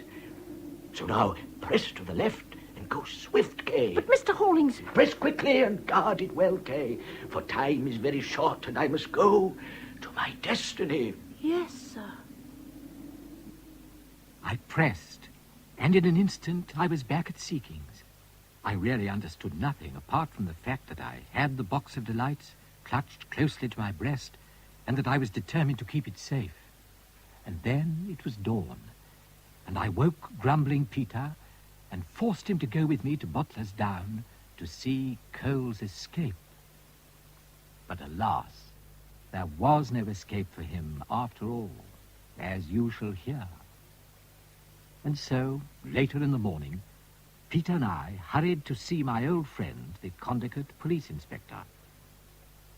Well, well then, Master Kay, Master Peter, so what's all this, eh? Please, you must help us, Mr. Inspector. He's been scrobbled. Now, calm yourself, my boy. Who's been scrobbled? The old Punch and Judy man, up at the spinney at the top of Bottler's Down. We saw it with our own eyes early this morning. He was walking along beside the spinney and suddenly 4 men ran up and one of them threw a sack over his head and they bundled him away and into an aeroplane. Oh, an aeroplane, eh? It looked like a kind of cross between an aeroplane and a motor car, as if it could serve us both, only this time it was in its flying mood and it soared away with him and was lost to view. And did you shout and raise an alarm when you saw all this? I'm afraid we didn't. We were just spellbound, and it all happened in an instant. Well, now, if it happened at all, it sounds like the aerodrome to me, over Yoquadine way. Those young fellows, Master Kay, serving their country, and away from the civilizing influence of their mothers. Just full of high spirits, and the spirit of what I was myself when young. It was a Christmas gamble and a bit of what you call ragging. But it didn't seem like a rag at all. We're positive it wasn't. And what's more, we're positive that it was Dr. Bottledale of the Missionary College that's behind it. Ah, now, Master Kay, there you do go too far. The Reverend Dr. Bottledale is a pillar of the church and respectability. I've sung in the glee club with him time and time again. A very sweet tenor. We'd show you the tracks where the old man was scrobbled, only there's been more snow since and they're all covered. And I'll tell you another thing. My guardian, Miss Caroline, Yes? she went to her brother in London last night, but when we telephoned this morning, she'd left there, but she'd never arrived here. So she's another one who's disappeared. And my sister Mariah. What? Oh, I meant to tell you, Kay, when we were at the house just now before we hurried here. Jemima and Susan both say she just vanished into air. There's not a sign of her anywhere. Oh, come now, gentlemen. It strikes me that you're only worn out with learning, just back from school, and what you fancy all these scrobblings turn out to be no more than frolic. Frolic? They certainly don't seem like frolic to us.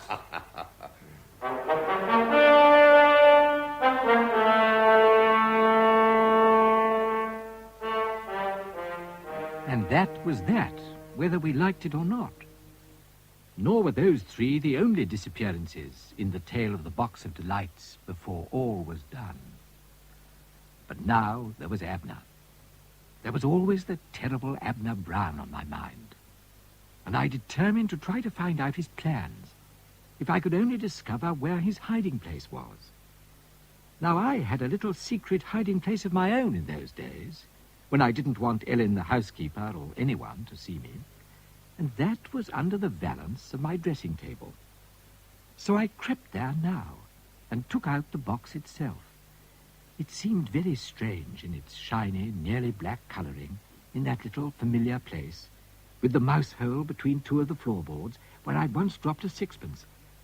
I knew what it was like to go swift with the box's help. Now I wanted to go small. So I pushed the little lever to the right. Instantly I was small, and I'd slipped down into the mouse hole itself. I was so tiny. And there was my sixpence beside me, as huge as a millstone. And there was the little mouse himself, no bigger than I was. Hello then, Kay. Hello. How are you, Mouse? I'm very well, thank you. How are you? Oh, very well, thanks. Except I'm a bit puzzled. And I wonder if you could help me, perhaps. I'd like to very much, if it's something good. I think it is. It's against Abner Brown, at least. Then it is good, although I'm frightened to death of him. Do you know where he hides? An old inn in the town called the Prince Rupert's Arms, down in a big underground place. And can we get there by underground ways ourselves? Yes, we can, but it's a long way. I think we can solve that, if you hold my hand while we're about it. We'd better take swords. I've got some huge ones here that I made out of darning needles that have fallen down from time to time. We've got to pass the walls of the gulf in their headquarters. Along this way. Come along. Right.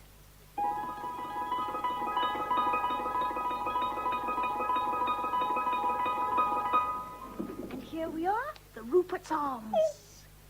Okay. And there's Abner. Abner himself. See him through the other little mouse hole there? And Sylvia Pouncer, and Rat too, and another little rat with him. Listen. Listen, Mouse. And so then, Rat, what have you to report now after your blunder? And whom have you got there, that idiot-looking fellow? I make so bold as to present my nephew, Master Abner. Make a reverence to the gentleman and lady, you. What is your nephew's name, Rat? How he answers to any name, so he do, Madam Sylvia. Alf or Bert or any name. He ain't earned a name better than one of them, that's why. And what has he to tell us? Why did you bring him? Because he took over as spying in the dark ways after I left off last night and in danger of dogs, so he were. And what did he find out?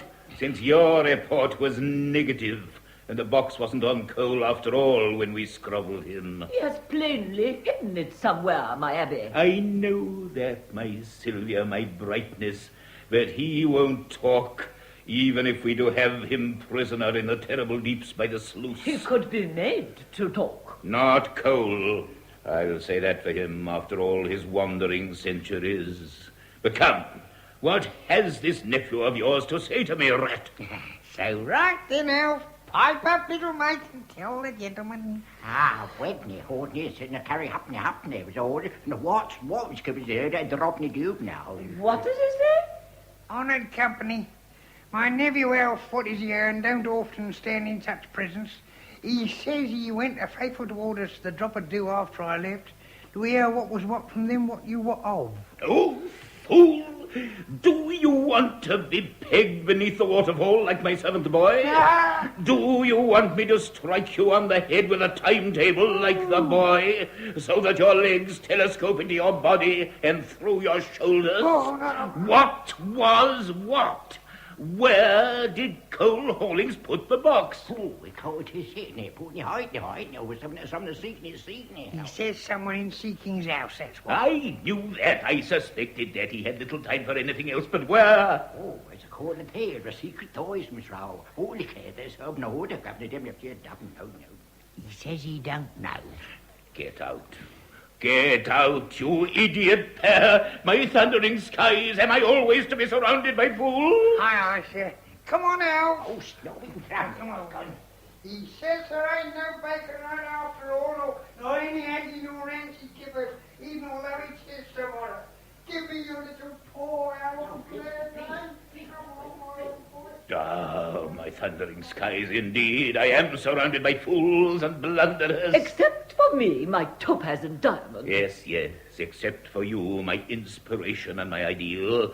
And yet... Yet what, my peridot? I sometimes think that you and some of the others, like that fool Chubby Charles, I sometimes think you feel the old man may be slipping and be setting up as leaders yourselves. Ah, no, never, my astuteness. I hope not, my empress, for there is a deal of life in the old dog yet. Oh. Yeah. Now, to work. Of course, I guessed that the box was at Seeking's. That is why we scrabbled Miss Caroline in London. My hated successor over that little mildew of a boy, Hucker. But she knows nothing, lying now in the dungeons of the deep sluice by Condicott Weir herself. Perhaps the bishop, my emerald. Could Cole have slipped into him at Seeking's when he called? They're, after all, old allies, one way or another. Perhaps indeed, my ruby, and I shall act upon it. And there is the other avenue to be pried into, too. The promising child, Maria. She might well be a worthy ally. I almost like her in her passion for guns and gangsters. She may know or find out for us. Do you have her safe? Foxy Joe called on her first thing with the motorplane and got her out of the house on a pretext. She is ready and waiting for us at, you know where. Good. And in due course, we shall milk her of her secret knowledge. But first, there is much else to do to rectify these eternal blunderings from such as a rat. I am yours to command, my priceless pearl. I tell you this, my blue and yellow sapphire, I will have that box before all's done, with its pleasant toys of living pictures, with its gifts of going swift and going small, but above all, with its elixir of eternal life, and its gift of travel to the past, and all the mighty treasure to be found there, to be filched by Abner, and brought under his eternal downy wing, the gold of Alexander, the trophies of the Trojan wars, the wealth of conquering Caesar, the jewels of the Armada. Such as Cole would use the box only for good purposes. I, for mine own, my towers at last, as the poet says. So come, my Sycorax. I come, my idol, my Roland, sweetest child, to the darkest tower of all.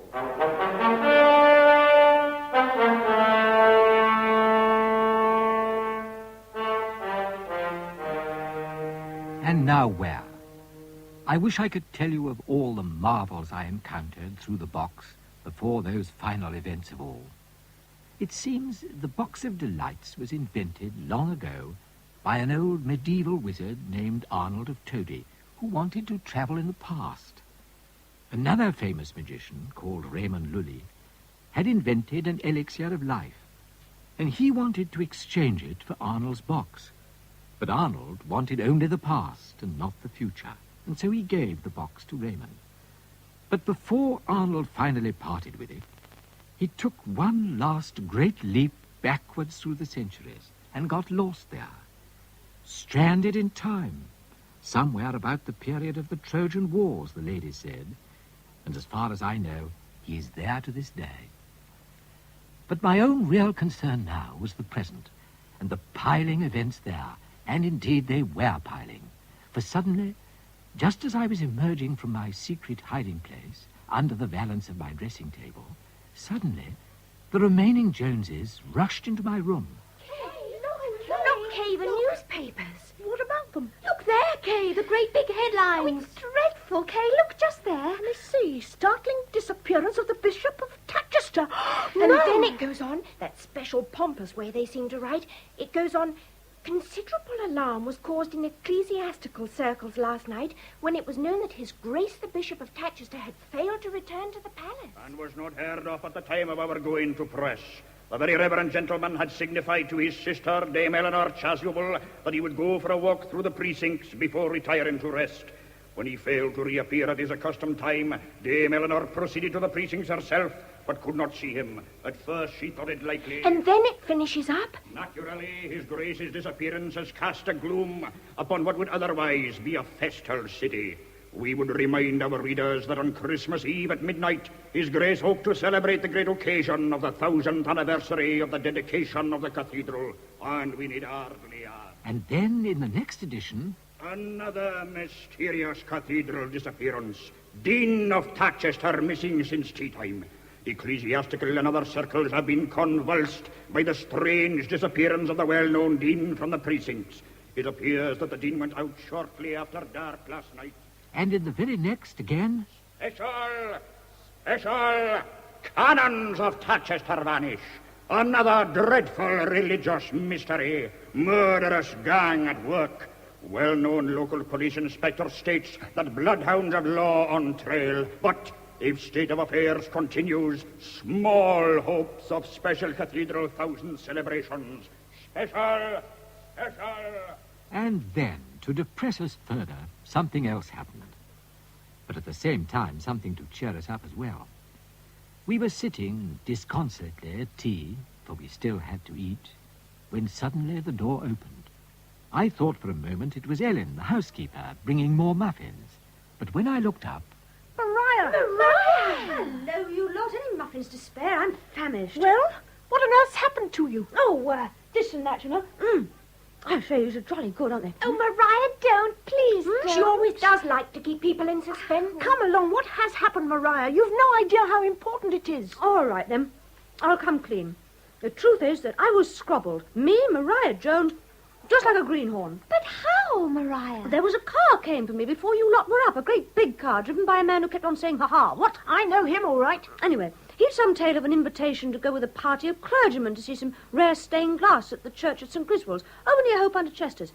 I thought it might be fun. I always did like stained glass. The missionary college again, Hope under Chester's. But I was hardly inside the car than some big iron shutters slammed shut all round. It all went dark. And then the car gave a lurch and soared upwards. It changed into an aeroplane. Well, I never. The same car they got Cole Hawlings in, I bet. I say, have they scrobbled Mr. Hawlings too? They've scrobbled practically everybody. Oh, dear, it gives me the fantods, so it does. Go on, Maria. Well, next thing I knew, I was in a big, dampish room with sound of running water somewhere. And there was a man and woman there waiting for me. Dr. and Mrs. Bottledale, they said. Sylvia Pouncer and Abner Brown. I heard they were going to question you. What did they want? Said they were looking for a promising young associate who could shoot to join a gang of theirs, and they thought I was the one. And then they asked me if I knew the whereabouts of that little box Mr. Hawlings showed us that time. And what did you say? I said I hadn't the faintest idea where the box was, and although I was all for joining a gang, I wasn't going to join theirs. Didn't like the look of them one bit. I should hope not. And what did they do, Maria? Suddenly stopped their silky ways and went all snarly and stumped off. And then they left me alone for hours and hours. And then the foxy man and a chubby sort of man came in, and they questioned me about the box too. But I stuck to my guns. And in the end, they must have believed me, because I was in the aeroplane again. And it changed back to a car, and I was bundled out, and there I was, just beside Condicote churchyard while the car drove off. Well, here I am. Wow. That's right. Where's Peter, by the way? Why isn't he having tea with us? Because it looks as if he's been scrobbled. I say, has he? Well, silly ass had some notion to go exploring on his own over at Hope under Chester's. It all does seem to centre there. And he hasn't come back, so they've probably got him now. Oh, well, this is a holiday and a half. Those muffins were all very well, but what I need is to ask Ellen for some underdone chops and plenty of them. Build up my nervous system. Oh, here she is now. Well, hello there, Miss Maria. Hello. Welcome back. My, this is quite a household. People appearing and disappearing every second minute. And just look at this now, Master Kay, that I came in to show you. What is it, Ellen? The latest edition of the paper. Just look. Unparalleled atrocity. More horrors at Tatchester. Reign of terror in Cathedral City. We regret to say that tonight, in addition to the disappearance of the bishop, the dean, and the canons, we have to report the complete removal of the precentor, the vestryr, the bursar, the canons minor, the archdeacon, the vergers, the organist, and, it is feared, the entire choir, including the choir boys, torn, sobbing from the arms of their sorrowing mothers. Grave fears for midnight service. Intolerable outrage to law, says well-known police inspector.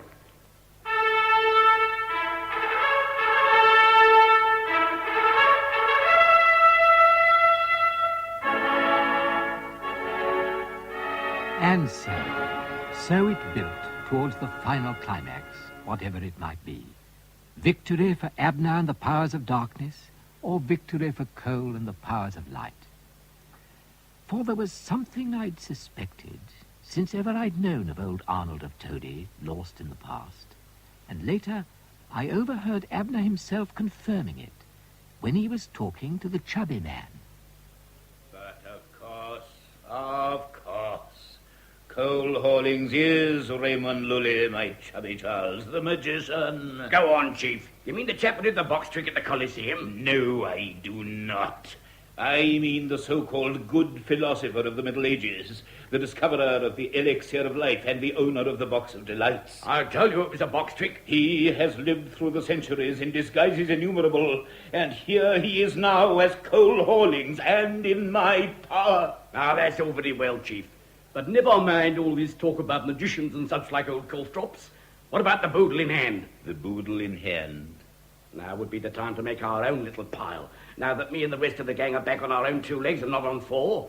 The Archbishop's offering a reward of £1,000 for the return of the bishop or the dean before this special service of theirs, and reduced sums accordingly.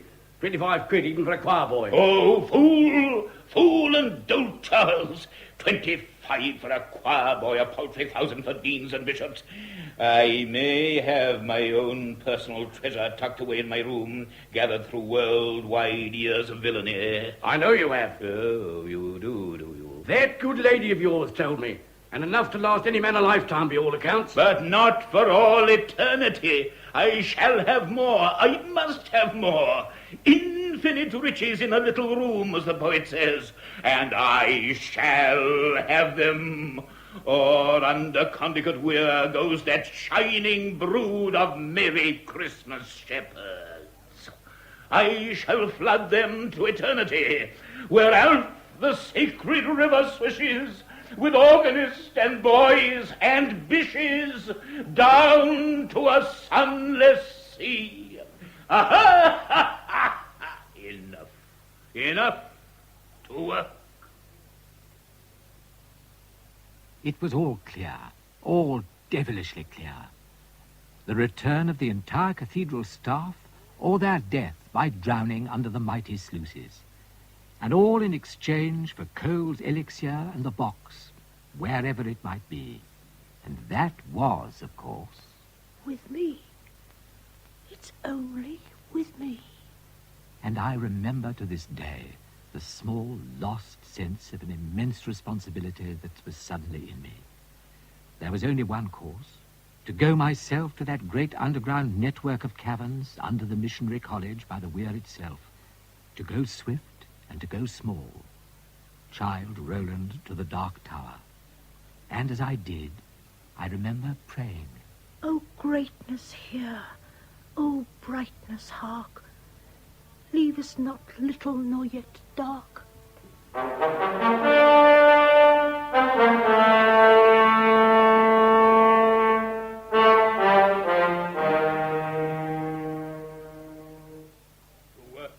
To work indeed, my shining Sylvia, thus to the final act of all, and Abner's shining curtain to it. I await your merest word, my amethyst. Will you consult the boy? I will consult the boy, and I will consult the great bronze head. Do you hear, rat? Aye, that's what. Maybe they'll have a mouthful of mildewed haggy for a chap. Be silent, rat.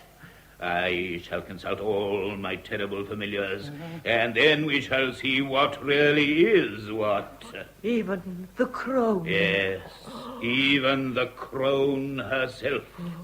For I am told that the Archbishop is talking of trying to hold the 1000th service after all, with a skeleton staff of volunteers from other dioceses. And that must be prevented at all costs. Let us go, my friends. Let us go to mighty Abner's triumph. All right then. Anything for a morsel of green bacon rind someday. Come on, Elf lad, and give us a word to cheer us. Oh, George.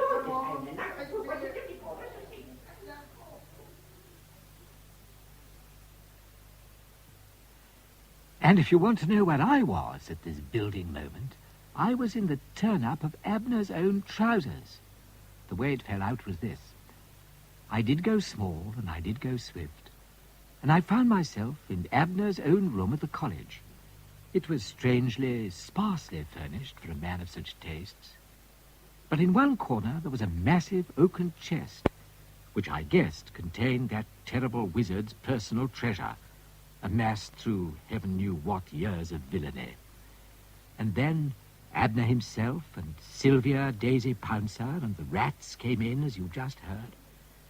I hid in a corner by the fireplace, and when they went, I knew that at my size I'd no hope to follow them, and so I did slip into the turn-up of his trousers and overheard everything as they went up and down in lifts and through endless deep corridors towards a vast metal door.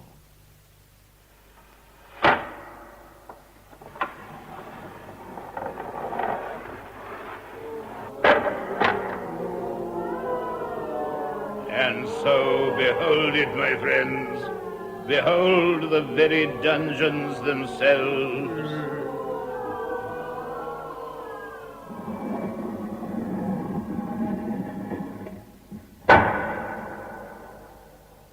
So. Do you think it really wise, my Abby, to summon your familiars? Hey, that's what. Good. Silence all. I will summon them. The boy himself, and eke the head. Come, my monsters. Come.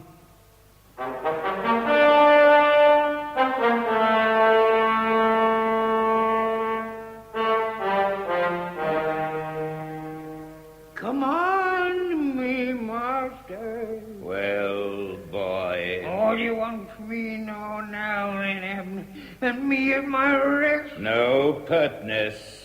Tell me what Cole Hawlings did with his box. He gave it to somebody to keep for him. I've told you that before. Learn civility. To whom did he give it? I don't know. He put spells round it. I couldn't see the person. Let me go. If you're not careful and civil, I'll peg you into the waterfall, boy. No. Please, no, great master. Then tell me this at least. Am I nearer to getting the box than I was? Yeah, you're very near to it now. Shall I get it? You will have it under your hand today. Ah. Now I want to go. I've told you everything. Don't try to dictate to me. Is there anything that you want to ask this hideous thing, Rat? Aye, there is that. What'll win the National next year? Kubada, by 7 legs. Enough of this intolerable folly. Go, boy, into the waterfall. Oh, no, master. No. So, and now you, my great bronze head. Command me, master. Tell me of our plans. Your agents have now captured every clergyman attached to the cathedral. I know that, fool. Do you want to be turned upside down on your pedestal there? No, master, not that. Then tell me, what is the world outside trying to do against me this snowy Christmastide, with its cursed carols and its cursed ancient superstitions? All sorts of things, mainly telephoning and telegraphing, trying to get substitutes for the great service. They'll rake up clergy from all sorts of places for it. We'll see about that. I raise my left hand. So, come, my crone. No, no. Be silent, woman. Come, crone, I say. Master, what do you want with me, master? I want a storm out of the north and the east with snow. I can't give it, you ask too much. I can only sell a storm for a great sum, a bag of amethyst. Give me a storm from the north and east, or I will torment you in a way that you'll remember. Give me at least half a bag of amethysts. I need them for a cordial I make. I will give you a quarter bag. There. Now, let me have the storm. And then, in this little leather bag, great Abner.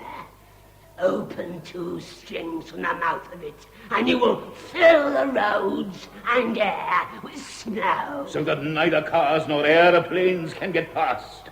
And let any clergyman who tries to get there be buried in a 6-foot drift and not be found until the spring. He cannot do that. He cannot take life. Do not interrupt me, you. Go, crone. I go, man. As for you, head, you have interrupted me and you have criticized me. All this establishment seems given over to mutiny. I can trust no one.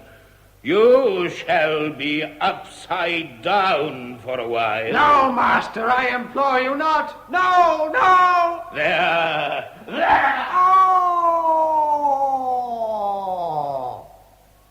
Oh, master. Let that teach you to mend your manners.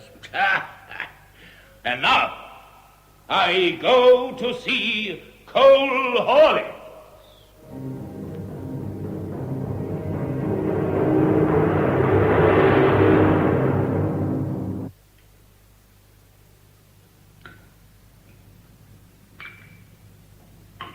And so, Cole Hawlings or Raymond Lully, the time has come, great master, for us to talk together.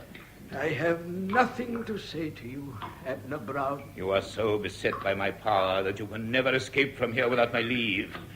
I have it on good authority that the box will be under my hand this very night.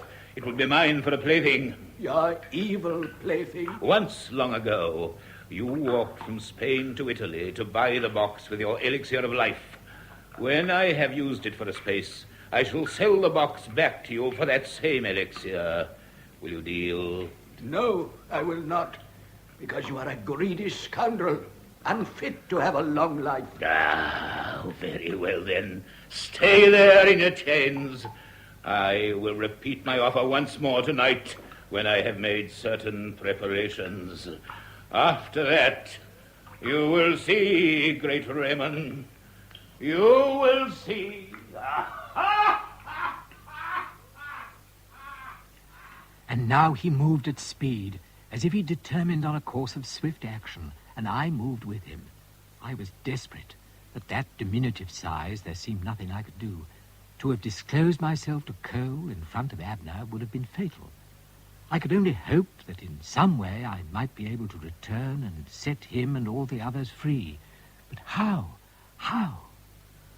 And now we were in Abner's room again, with his great personal treasure chest.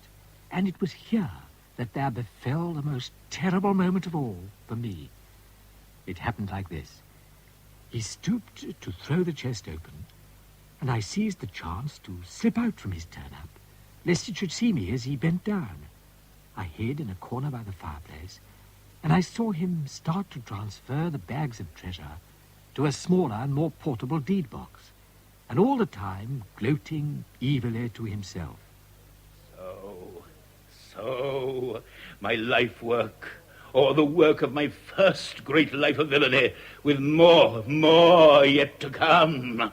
Ah, my diamonds here, and my host of pearls, in with them. Fashionable things, pearls. Liver disease in the oyster, I understand, but ladies don't know that. Ah, and the Countess's sapphires here, that there was such a fuss about. Blue and yellow, my favorite stone. When the box comes, I can sail with these in my submarine to my quiet island. Raymond Lully will see wisdom. He will grant me the elixir too before I go, forsaking all others. This day next week, instead of a foot of snow from my blizzard outside, there will be the tropical island.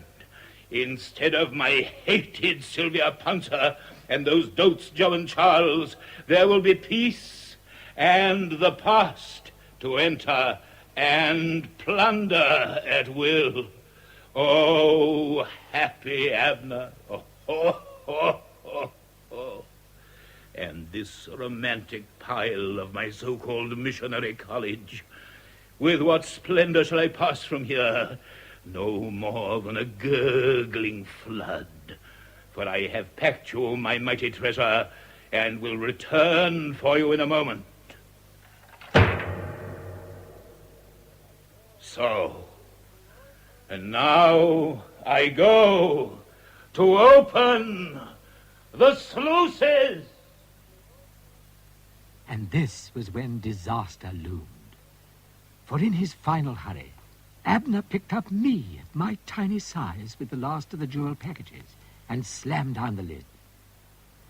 And I made a terrible discovery as I groped and struggled among those millions to go swift and escape. The box of delights. I've lost it. It must have slipped from my pocket. I shall never be myself again. O greatness, hear, O brightness, hark. How long I lay there, smothered and horrified, I know not. I couldn't think, I couldn't hope. But then I heard stealthy footsteps, and there came the first hint of a flaw in Abner's plans. For the lid of the deed box was thrown open, and I found myself staring up into the faces of the chubby man and the foxy man and Sylvia Daisy Pouncer. Well! You see my Pouncer, what? I told you he's been aiming to put a double cross on us. Oh. So you did, Joe. And I thought so too for some time. And here's the boodle, all packed up and ready for a private getaway. False-hearted, treacherous Abner. Quick, into our suitcase with it all, package after package. And it's we'll make the private getaway with it all and desert him. All these mad magic schemes. Always knew we'd go too far one day. Hurry, Joe and Charles. My amethyst and my emerald. Almost finished, sweet Sylvia, and then out to the motor plane. What? But not before we foiled him in other ways too. Come. Wait a moment. We've left something. That's nothing at all, my dear Sylvia. Only a little bit of rag, a scrap of jeweler's chamois. I'll throw it in the fire. Come, hurry now, before Abner comes back for his loot. Quickly, Charles. Fill the deed box up with coal, so that the monster will never suspect. My Sylvia, what an inspiration. Never was your equal born. What? And that little fragment of rag, that jeweller's chamois, was none other than 2-inch-high Kay Harker. As Charles threw me into the grate as they rushed off, I luckily fell into the ashes and not into the fire itself. And then, a moment later, Abner did come back himself, and I scrambled blindly into his turn-up again as he snatched up the deed box and hurried back to his last scene of all with coal haulings.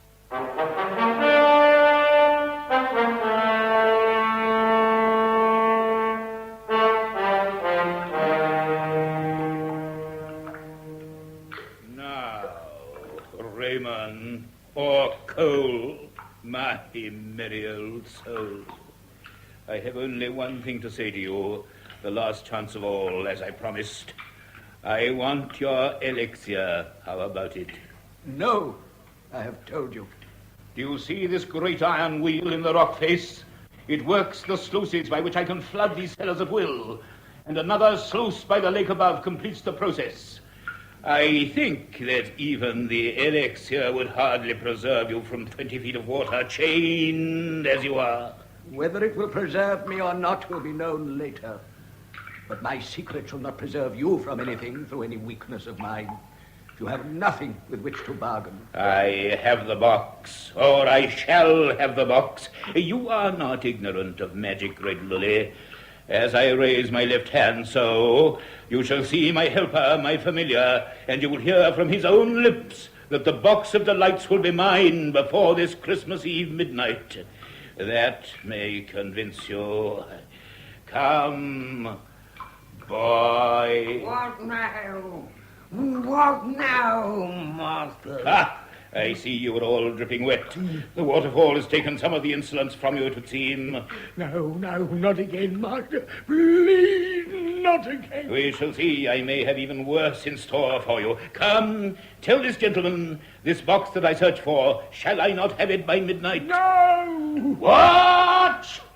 You told me. I didn't. I said you'd have it under your hand, and you have had it under your hand. It has been on your very person through the agency of K. Harker. K. Harker? That little mildew of a boy who cheated me once before of a great treasure. That's Where is he? Tell me instantly. I won't tell you another thing more. You can peg me under the waterfall, or melt me in the fire, or blow me through the wind.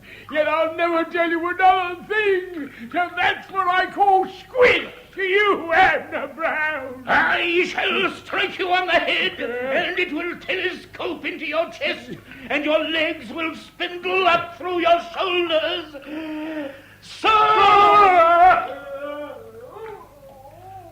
So there, boy. I don't care. I've finished with you, Abner Brown. You have failed, and so your power over me has ended. I shall regain my proper shape. There will be no more waterfalls. You have failed, so a jolly good squid to you. Squid, Abner! Squid! You see, Abner Brown, you have deceived yourself. The box will not be yours, nor shall my secret be yours. Oh, very well. I still have other helpers beyond any part of yours. I am not to have your elixir, it seems, and I am not to have your box, but I shall still have something, and that is my revenge on you. Behold, I turn the wheel.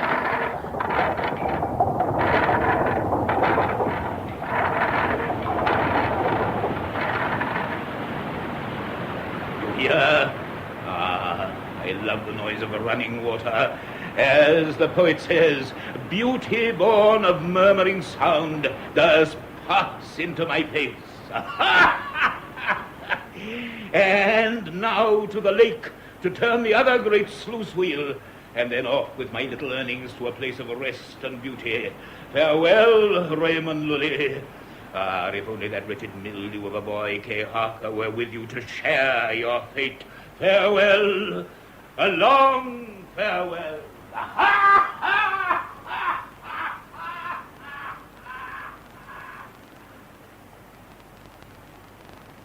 Mr. Hawlings, Mr. Hawlings. Ah, is that you after all, Master Harker? I was in the turn-up of Abner's trousers. I've just slipped out to see if I can help you in some way. You're very kind, Kay, but if I were you, I wouldn't keep that size, poor boy, no bigger than my thumb. I can't help it. I've lost your box, Mr. Hawlings. It was shaken out of my pocket somewhere. I'm sorry. Oh, that's a pity indeed. It might have saved us. Isn't there some other way? Some other magic you could work? No, Ah, but wait. Yes, there might be. Now that you are with me, Kay. Have you such a thing as a pencil and a bit of paper? I'm afraid I haven't. Then, do you see my coat in the corner there that they took from me? If you can rummage in the pocket, you'll find paper and pencil, I dare say. I'll try. Ah, that's the style. Well climbed, sir. Have you got them? Yes, I have. But I can hardly drag them out. The pencil's like a telegraph pole. Try harder, good boy. There. Oh, I just managed it. Phew. Now, can you draw, Kay?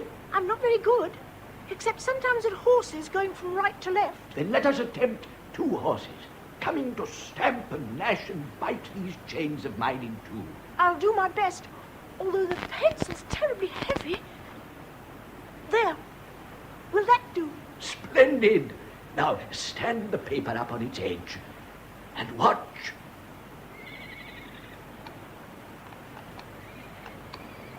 They're coming alive. They're real. And getting bigger and bigger every moment, you see.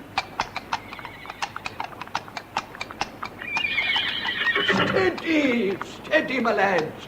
Come, bite my chains with your strong white teeth. And while they're at it, will you draw a man in a big rowing boat, Kay, and with a bunch of keys in his hand to set the others free along there? I'll try. Good, my splendid boy. And lo, the last dream gone. So off with you.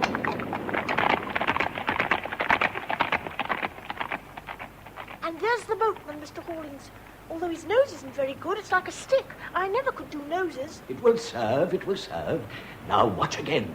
He's coming alive, too. Right through and floating on the flood. Ahoy! Ahoy there, shipmates! Good even to you, friend, and a Merry Christmas.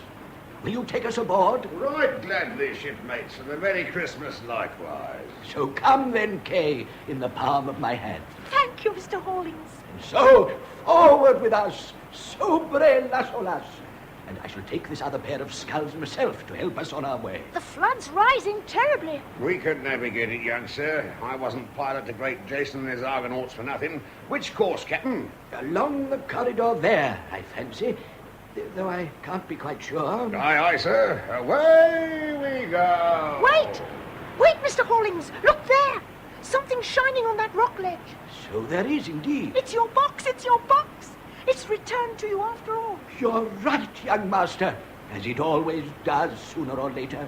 Pull over, friend. Starboard. Starboard it is, Captain. And there I have it. And the first thing with it is to set you back in your proper shape, young master. Thank you, Mr. Hawlings. So low.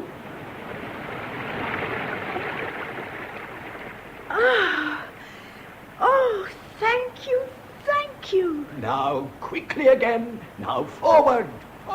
And keep your keys handy for the cells, Mr. Boatman. I believe we shall manage it yet, so we will. Aye, sir. Ahoy there! Ship ahoy! There! They're there already, all waiting for us. Ahoy there, your grace! Ahoy! And if it isn't young Kay Harker himself come to save us, and my good old friend through the centuries, Carol Hawlings, the Punch and Judy man. 3 cheers, fallen friends!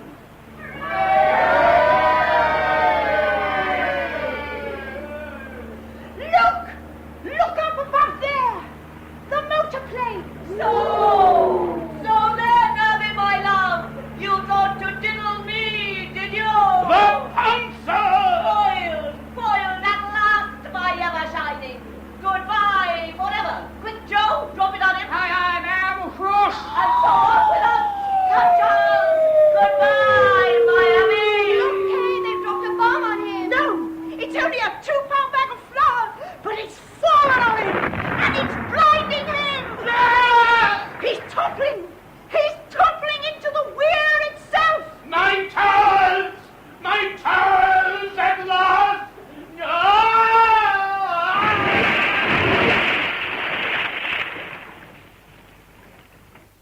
The end, in sad indignity after all, of great Abner, my ancient enemy. For all his sins, requiescat.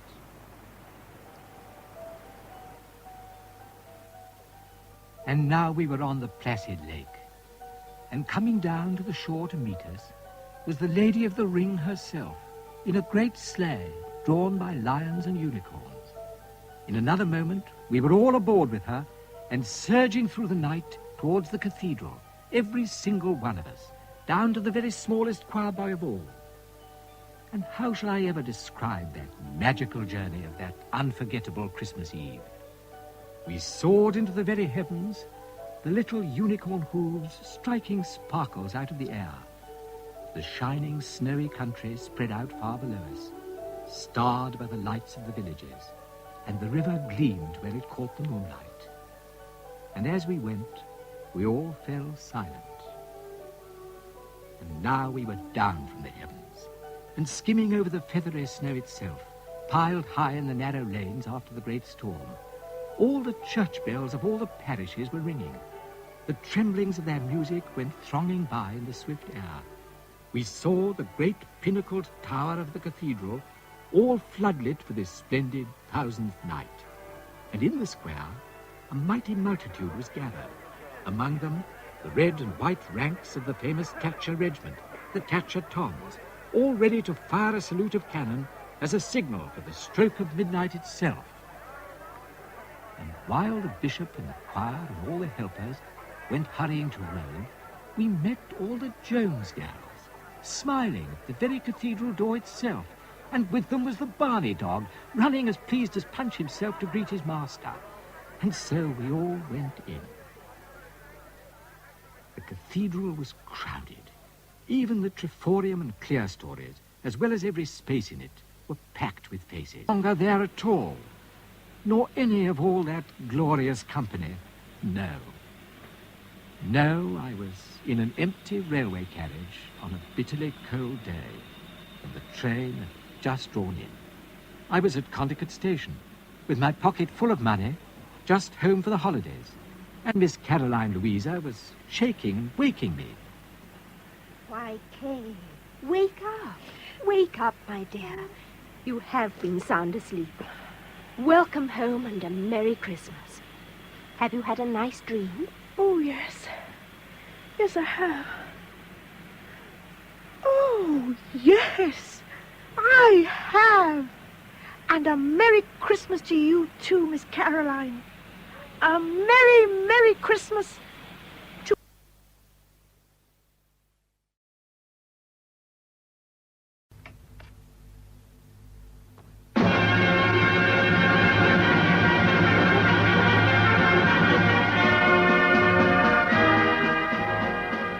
We present Coral Brown and Michael Hordern in The Leader of the House by Nigel Balchin.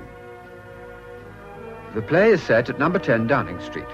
The time is any time but the present. The Leader of the House.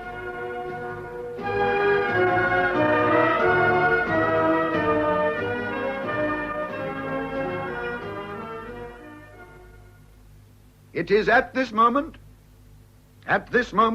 when the eyes of the world are upon us, that the opposition chooses to put forward a case founded on hearsay and prejudice, and to foster abroad the impression that there is a division of opinion in this country.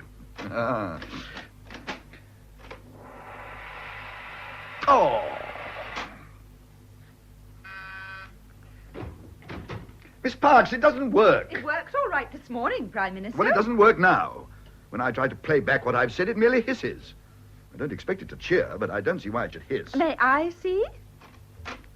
Testing, testing. Now is the time for all good men to come to the aid of the party.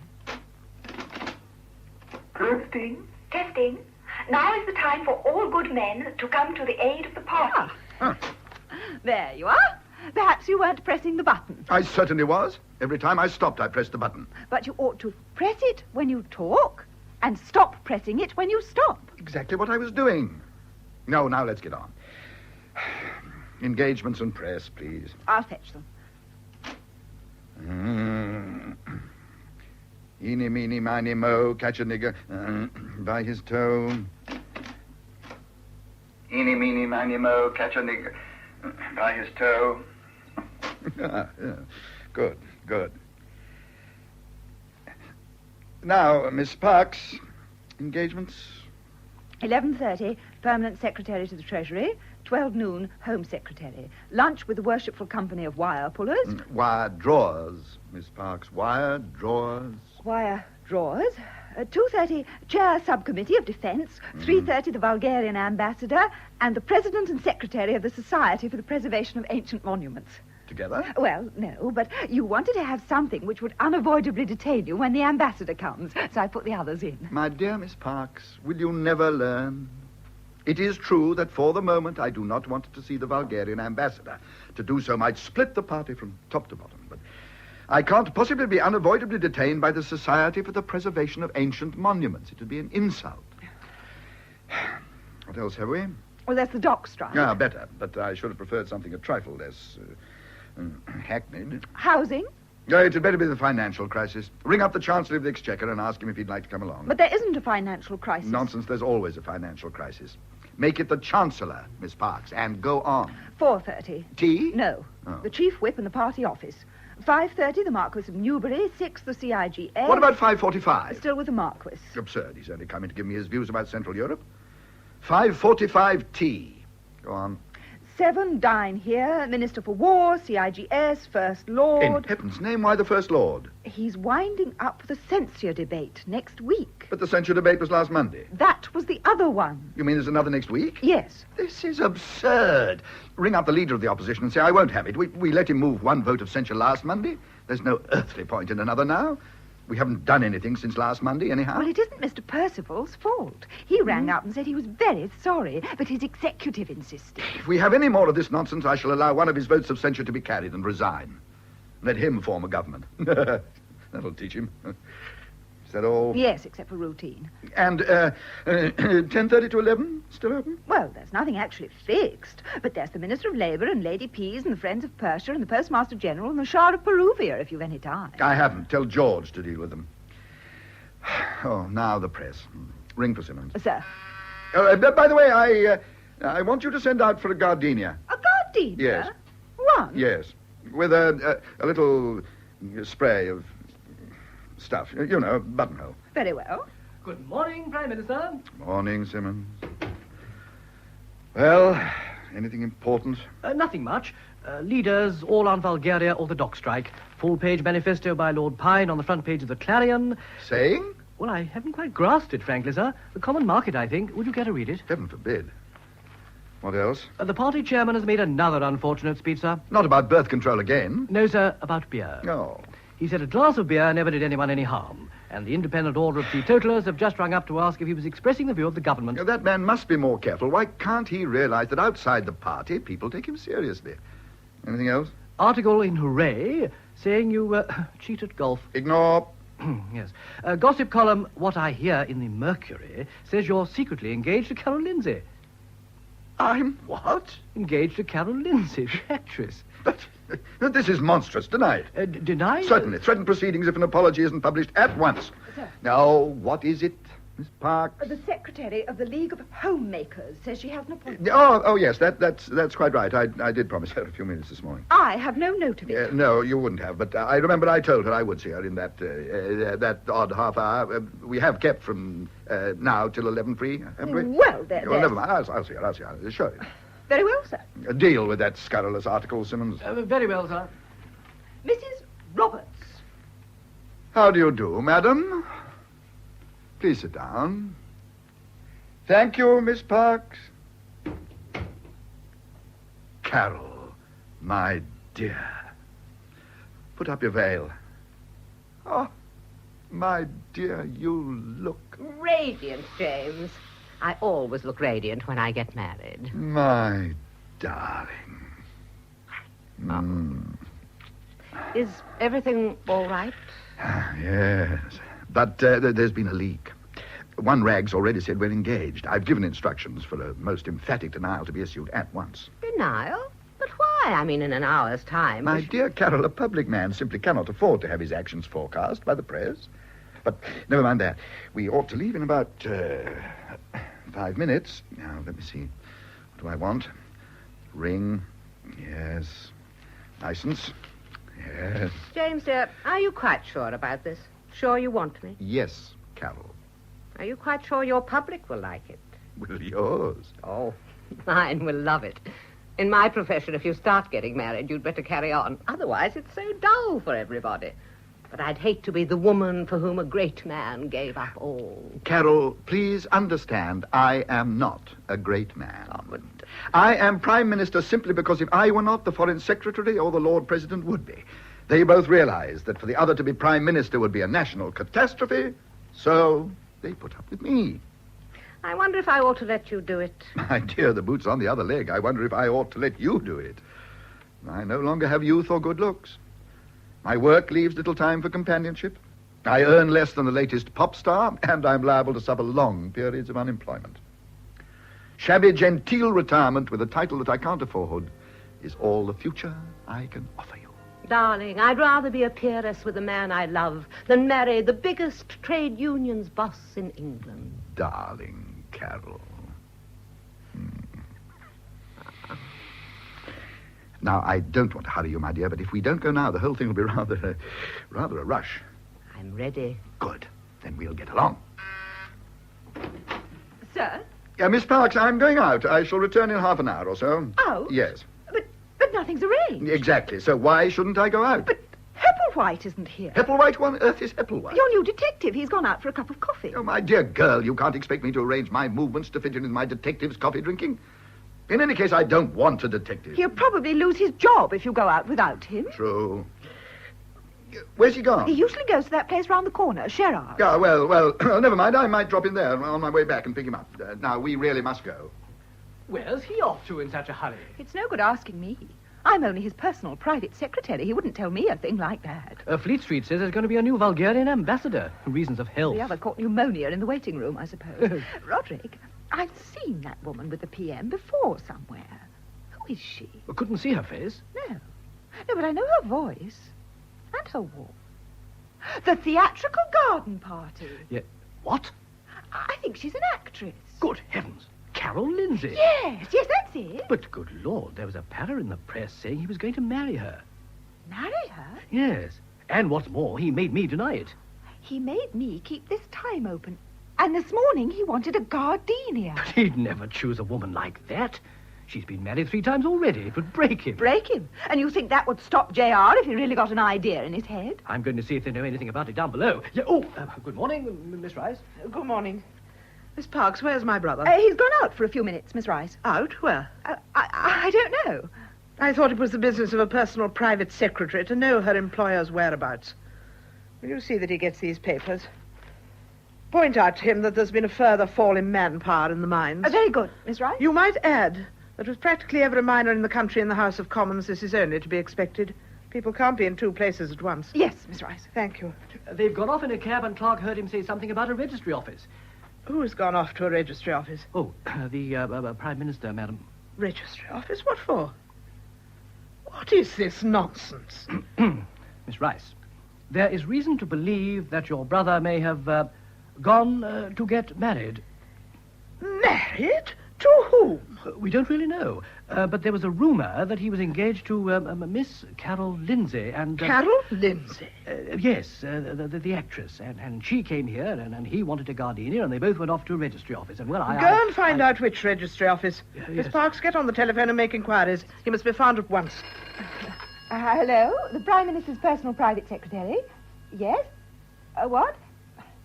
It's the megaphone. They say the Prime Minister is just marrying Carol Lindsay at Pear Street Registry Office and want to know if we'll make a statement. Tell them that there is no statement. We have nothing to say at the moment. There's no doubt about it, Miss Rice. Dozens of press calls coming through. The Chancellor, the First Lord, the Ministry of Agriculture, the Minister for Mines, and the Foreign Secretary are here, and the Party Office, the Lord President, the Home Secretary, the Secretary of Scotland, the Lord Privy Seal, and the Chancellor of the Duchy of Lancaster are on their way. Does the public know? Well, there's a crowd of several thousand outside, and nearly 100 pressmen and several television cameras. They might be waiting for something else, of course. Miss Parks, you will admit ministers as they arrive. Very well. Mr. Simmons, you will issue a handout to the press. Yeah, well, I'm afraid there isn't an actual handout ready, Miss Rice. It's all been a little sudden. An efficient press secretary keeps a stock of handouts suitable for any emergency. Yes. If you have neglected to do so, you had better go and mingle with the crowd and raise cheers of moderate but not excessive warmth whenever they seem politically desirable. Very good, Miss Rice. The Chancellor of the Exchequer, the Foreign Secretary, and the First Lord of the Admiralty, Miss Rice. Look here, Frida. What the hell's all this? Oh, what, Mr. Bumfrey? About James and this woman. We've heard a most disturbing rumour. Is the Prime Minister getting married? Yes. To Miss Lindsay's actress? Yes. Thank you. That is all I wish to know. Well, it isn't all I want to know. You see, Miss Rice, we are all rather disturbed. Why wasn't I told? Presumably because my brother didn't consider that it was a Foreign Office matter. Well, yes, or but... that Treasury approval was necessary. The Minister of Agriculture and the Minister for Mines. Is it true? Yes, it is. Oh, well, the farmers won't like it. The miners will come out. Now, listen, Frida. I've been in this movement all my life. I fought and struggled, and I... Mr. Bumfrey, please remember that this is not the United Nations. You must forgive our colleague, Miss Rice. This forcefulness so easily becomes a habit. But I must point out that whilst I yield to no man in my loyalty to our leader, his value politically has always depended upon his extreme trustworthiness, his reliability, the fact that he was a safe man, Well? Scarcely the action of a safe man to marry Miss Lindsay.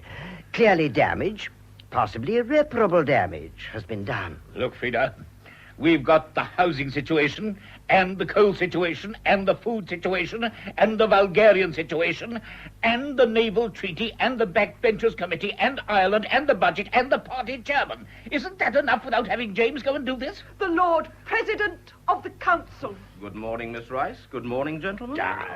This is a pleasant little surprise for all of us. Pleasant. The miners will come out. The farmers won't like it. It will almost certainly bring the government down. I fail to see why my brother's marriage should be a political issue. Well, for heaven's sake, have you never heard of the Methodist conscience? Well, the Catholics. The Women's Liberation Front. Presbyterian vote. The miners, the farmers. Now, wait a minute, gentlemen. Aren't we being a little unfair?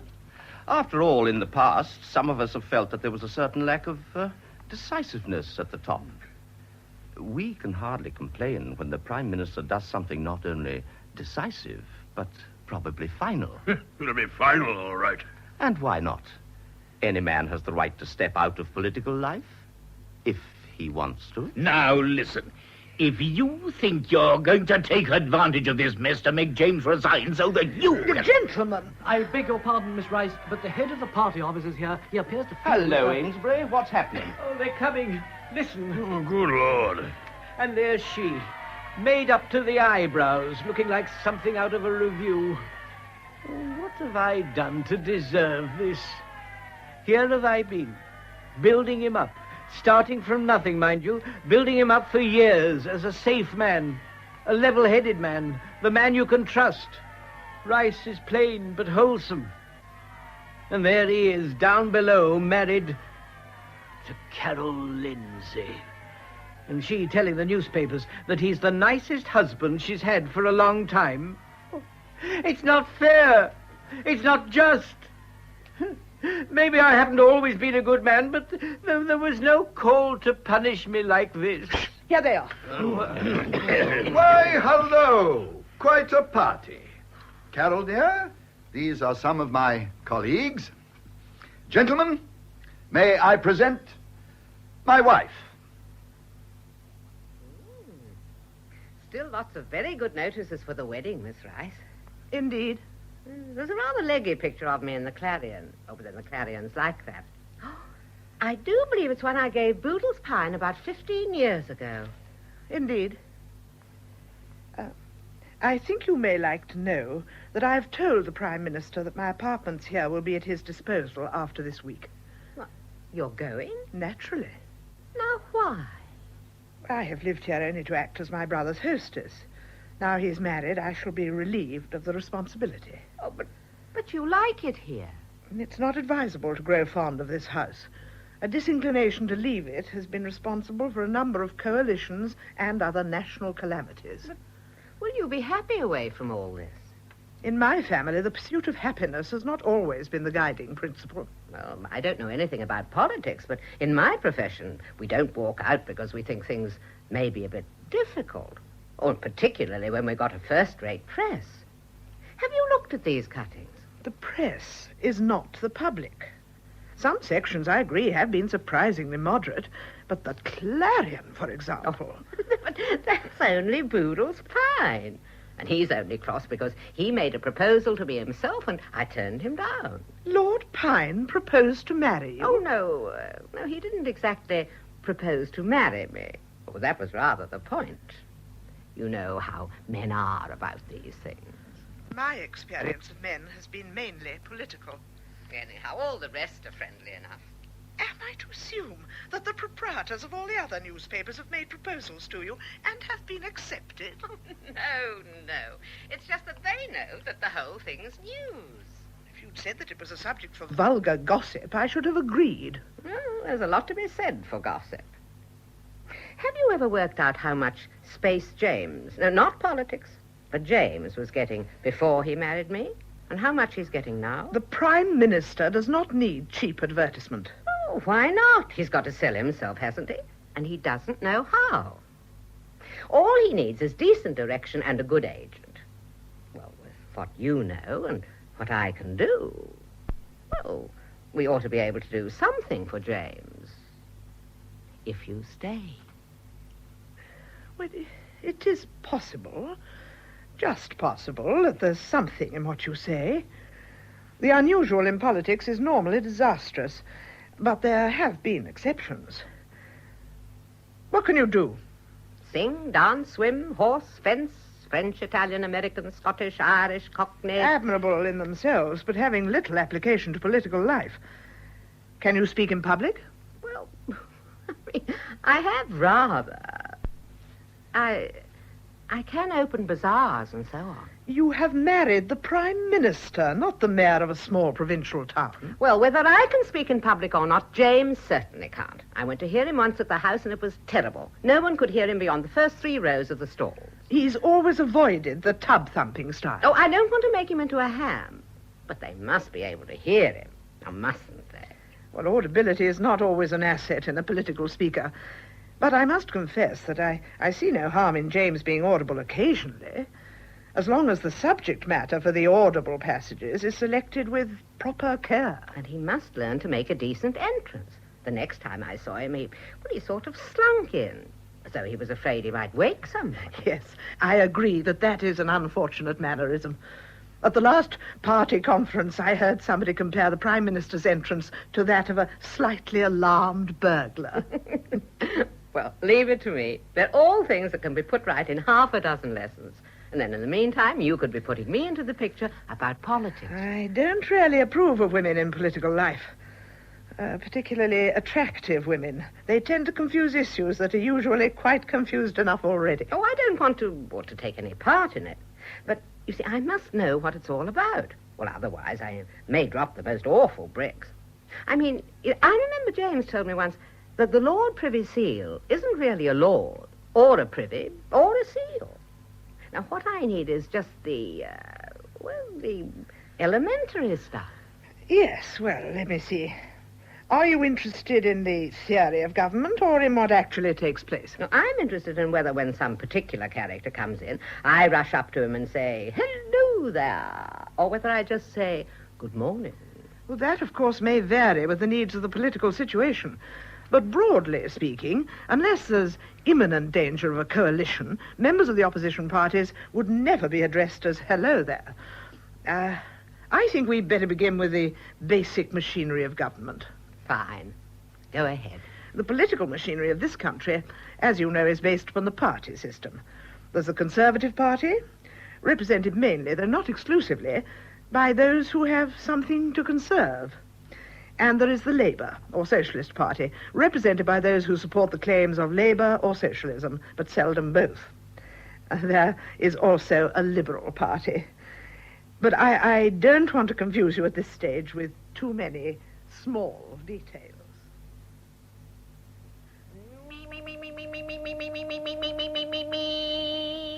Now, you ought to be able to feel it tickling up here. Then you're getting resonance. Now, you try. Yes.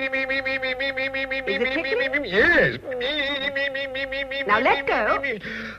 And you'll find your voice is right forward against your hard palate. So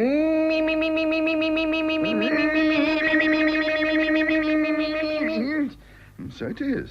Yes, darling, but you're forgetting to breathe. Now remember what I told you. Hands on the tummy, fill up the diaphragm.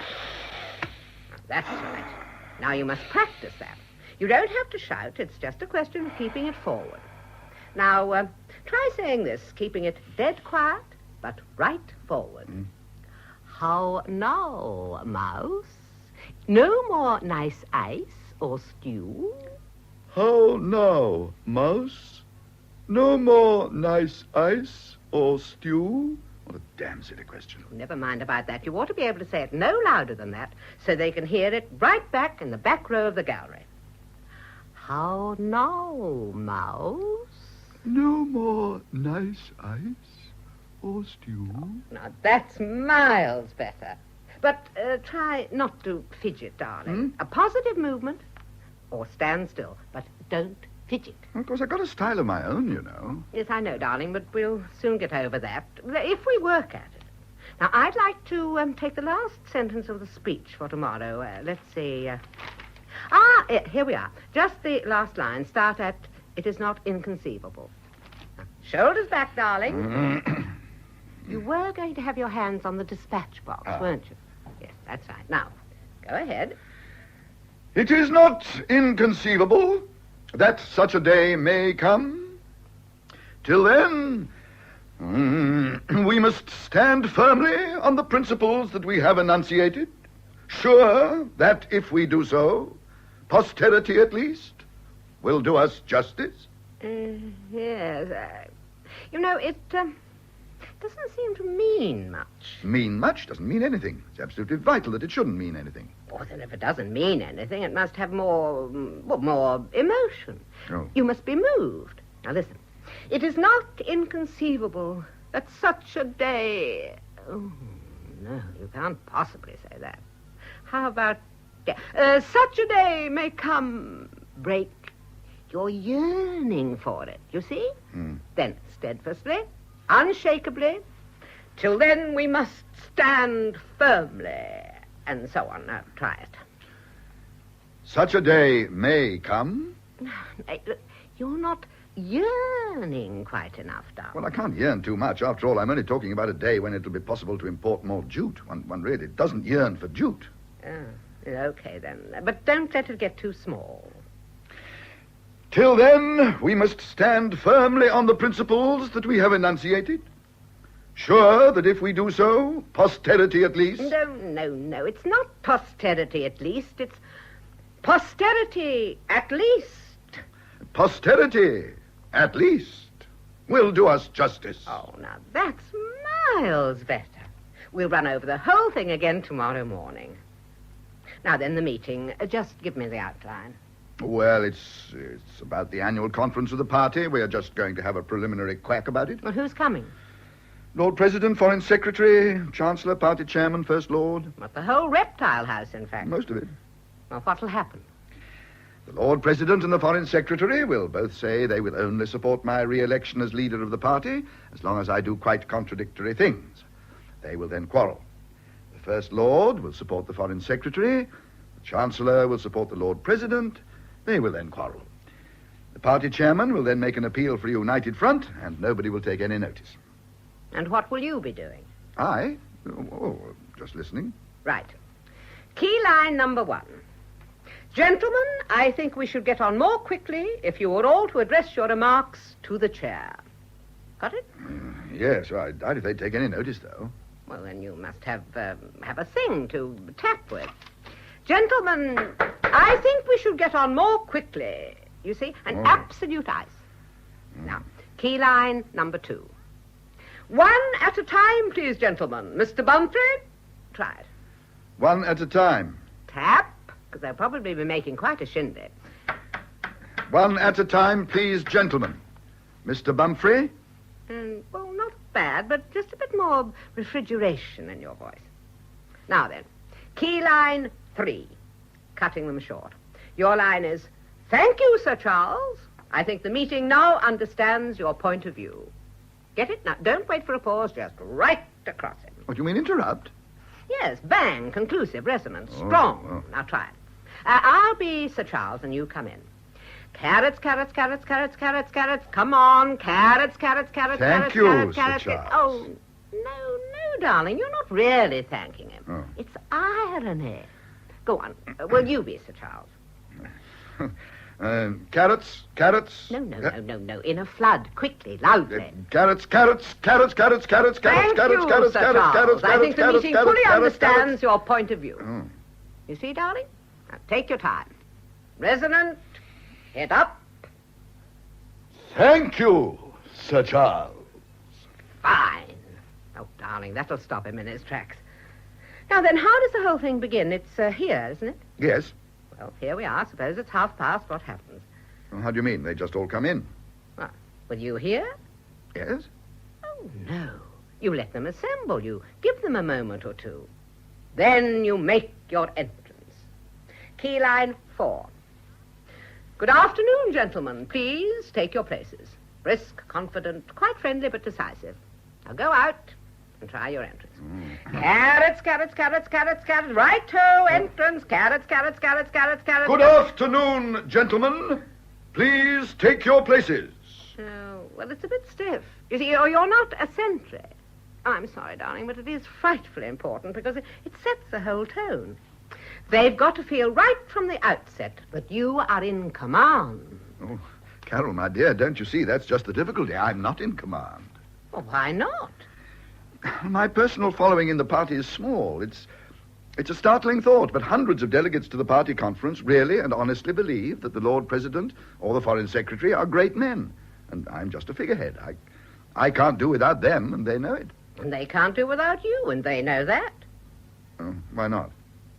James, there are times when I'd like to shake you.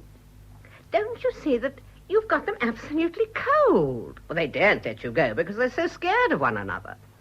Key line number 5. Gentlemen, there can be only one leader. Unless I am assured of your unconditional loyalty, I cannot continue. Try that, then you'll see. Do you think it'd work? Well, I know it would. Then finish the whole thing quickly by saying, Gentlemen, I think that concludes our business. I wish you good afternoon. Got it? The Foreign Secretary and the First Lord have just arrived, Mr. Rice. Right, James, we'll go and leave Miss Parks to arrange things. Yes. Let the Prime Minister know when the meeting is assembled, will you, Miss Parks? Yes, Mrs. Rice. Will you go in, please, gentlemen? So I said, listen to me. I won't have it. I know what I want, and I'm a plain man. I say what I think, and Quite right. Now, what are we going to do about the conference? Are we going to throw him out? If he gives me the assurances I want, he can stay. No interference with the Foreign Office. No truck with Bulgaria. No messing with defense. No fooling over the Middle East. And no hanky-panky generally. Otherwise, out. Well, of course, the Lord President... And no kowtowing to that. Here we are. Morning, Bumfrey. Morning, Don Stanley. Well, I don't know. It's 1:30. He ought to be on parade. I don't care for being kept waiting. I always say, time's time. Very penetrating remark. Anyhow, Rice can't know that you're here, or he'd have been waiting to bow you in. Oh, I hope this is going to be a friendly and cooperative meeting. It's rather important. Friendly? Cooperative? Of course it is, or I'll know the reason why. I'm a plain man, and I... Good afternoon, gentlemen. Will you please take your places? You're late. I always say... He always says, time's time. Even if it is, you don't have to keep on saying so. Some people need to be reminded. Gentlemen, I think we shall get on more quickly if you all address your remarks to the chair. I beg your pardon? One at a time, please, gentlemen. Mr. Bumfrey. I said, what? Thank you, Sir Charles. I mean, Mr. Bumfrey. The meeting now fully understands your point of view. Now, about this conference.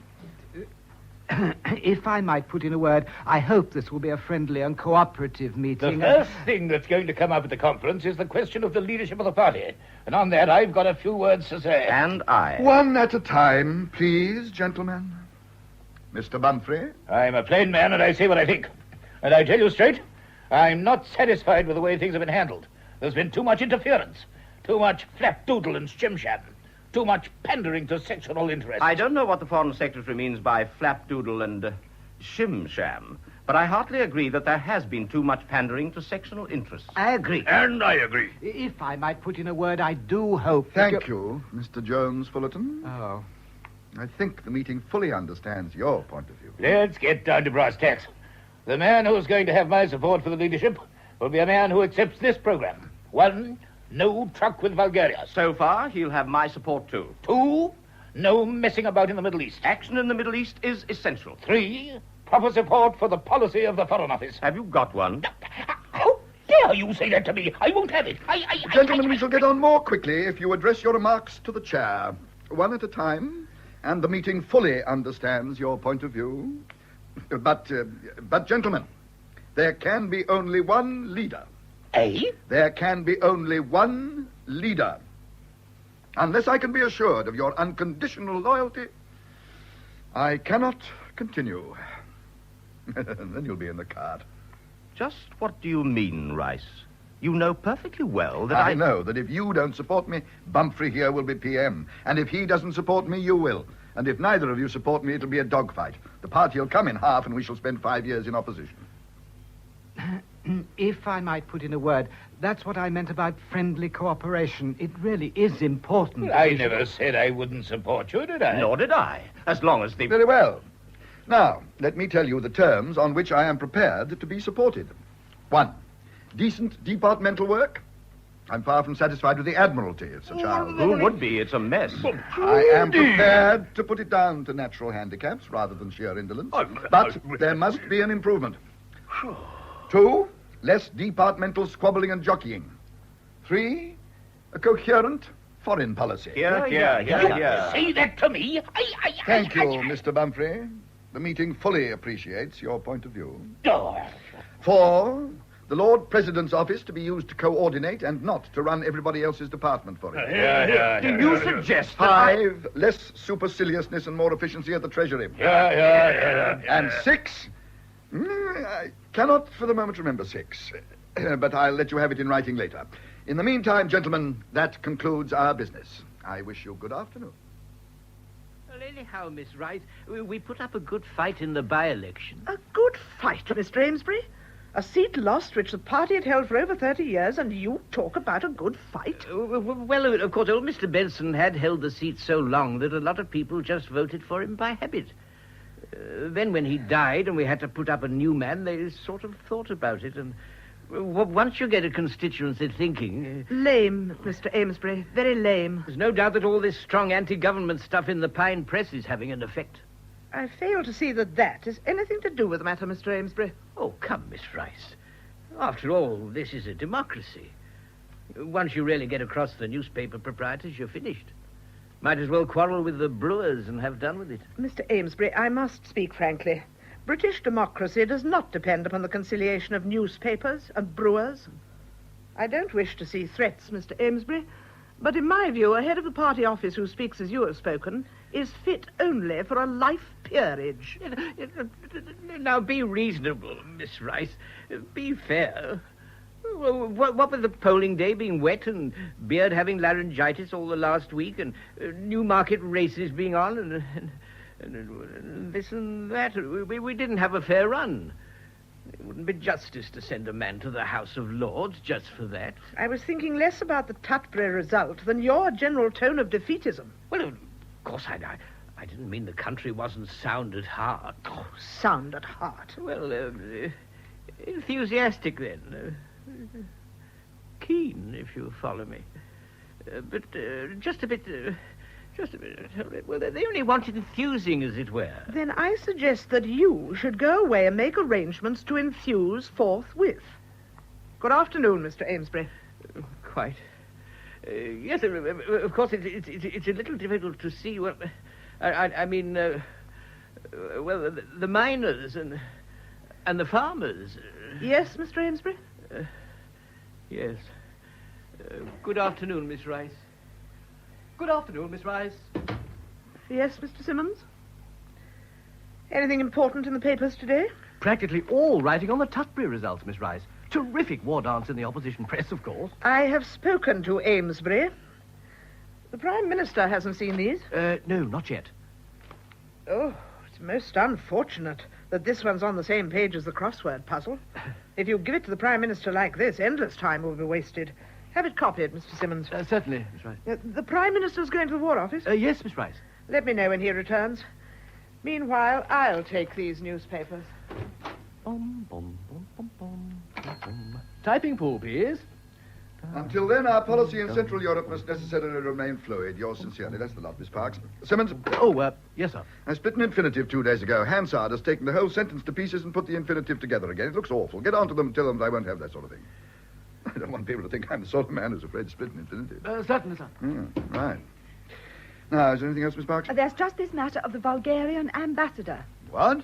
Still? It's a new one. They've recalled the old one, and now this one wants to see you. Out of the question. How can our policy in Central Europe remain fluid if I'm always giving these people interviews? Tell him to use the diplomatic channels. Where's my hat? I expect he wants to present his credentials. He hasn't even seen the Foreign Secretary yet. What he wants is a loan of £50 million without interest and the use of the Navy if he ever quarrels with anybody. Absurd. Tell him I'm out. Where is my... But he's taken to having a man in a telephone box across the street who gives him the tip when you come in. I think you'll have to see him sooner or later, or he'll start a new anti-British campaign in the Bulgarian press. They already call us thieves, liars, and murderers every day. What else can they do? They might try to foment discontent in the Commonwealth. My dear Miss Parks, haven't you realized that there is nothing you can tell the members of the Commonwealth about this country which they don't tell themselves, each other, and us every day of the week? Ah, here it is. Well, will you see him? Certainly not. The Foreign Secretary would never forgive me. Well, supposing he won't go. The ambassador, I mean, he's got an appointment. Then arrange for a telegram to be sent to him here in the most secret Bulgarian code we have in stock, telling him to go somewhere else and await instructions. You lack resource, Miss Parks. I'm afraid it'll be your downfall. Is Hebblewhite ready? Well, I'm not sure if he's back from lunch yet. Well, if he isn't, tell him I've gone to the War Office. And see he doesn't wear that awful bowler hat.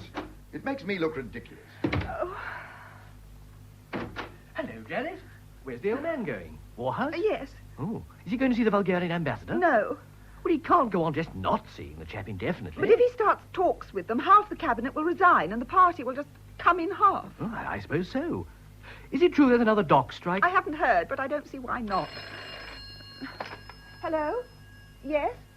Oh, he's here. Who? The ambassador. You go. Oh, all right. Mr. Simmons is coming. Give His Excellency a funny paper to look at. Put me through to the Foreign Office, please, quickly. Hello? This is the Prime Minister's personal private secretary. Will you please send a telegram at once in Bulgarian top-secret diplomatic code to the Bulgarian ambassador at number 10, instructing him to go somewhere else? What? Oh, anywhere, as long as the train service is pretty bad. No. It must be in England, or there'll be an awful mix-up. Yes. Thank you. Well, got rid of him? Won't go. Well, you've told him the old man's been called away. Yes, he says he rather expected that he might have been, so he's made no appointment for the next 3 days, so that he can wait. Oh, Roderick. I don't know what we're going to do. Miss Rice says it's absolutely essential that he shouldn't meet the Prime Minister. This is a really delightful surprise. Oh. Miss Parks, Count Whaleham has called to see the Prime Minister by appointment, and some ridiculous person has left him outside completely alone in that freezing place with nothing but who was who in 1900. Now, please take it up with somebody. I don't know what you'll think of us, Rudolph, and I know James will be simply furious. Miss Parks, will you get somebody to bring in some tea? Yes. Yes, Mrs. Rice. Do you want anything, Mr. Simmons? No, Mrs. Rice. How very odd you're turning up like this, Rudolph. And for me, how very delightful, Carol. What are you doing now? Anything? Or are you still just a playboy? Well, in some ways, still. But otherwise, I am a sort of agent. An agent? Yes, between my country and England. Import and export? Exactly, import and export. Oh, what of? Oh, chiefly paper. Well, it's uncommonly nice to see you. To tell you the truth, I don't know many of James's people. It's a change to meet an old friend. You are not interested in politics? Oh, I'm interested, but I don't know a thing about it. Do you? It is a subject that has always baffled me completely. Oh, what are you seeing James about? It has long been my ambition to meet your famous husband, and... now, don't laugh at me, Carol, but I hope to get his autograph. His autograph? Yes, I think that is what you call it. Just his name on a piece of paper. I'm sure he'll give it to you. Do you know, it's an odd thing, but people hardly ever ask for James's autograph. Have you a big collection? Oh, I have at one time and another collected some very famous signatures. Oh, hello, Frida. May I present Count Rudolph Whaleham, Miss Rice, my sister-in-law? How do you do? Rudolph's a very old friend of mine whom I haven't seen for years. Indeed, I didn't realize that. Rudolph's got an appointment with James, but nobody seems to know where James is. You don't know, do you? No, but I'm taking steps to find out. Oh, well, do stay and have a cup of tea with us. Except that nobody will bring us any tea. I ordered it a long time ago. I'm very honored to meet you, Miss Rice. In my country, you know what they say of you, that you are the best political brain in Europe. I'm sorry to hear it. In my view, women must at all costs avoid discussing political matters. Yes.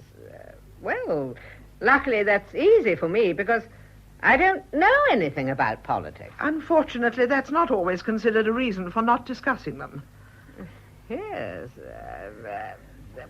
Where on earth's this tea? Oh, my dear Carol, forgive me, but it's most unlikely that Count Whaleham can spare the time to stay and drink tea with you. We've already most unfortunately wasted his time. As the new Bulgarian ambassador, he must be very busy. As the what? The new Bulgarian ambassador. Oh, but Rudolph, you said you were an import and export. Well, Carol, you see, if people ask what you're doing, you can hardly say, I am an ambassador. It might be felt to be pompous. Oh, but what fun. And how grand, Rudolph. So that's why you're here. Oh, I thought that business about autographs sounded a bit odd. I say, Frida, if Rudolph's really somebody important, isn't it rather ridiculous that we can't find James?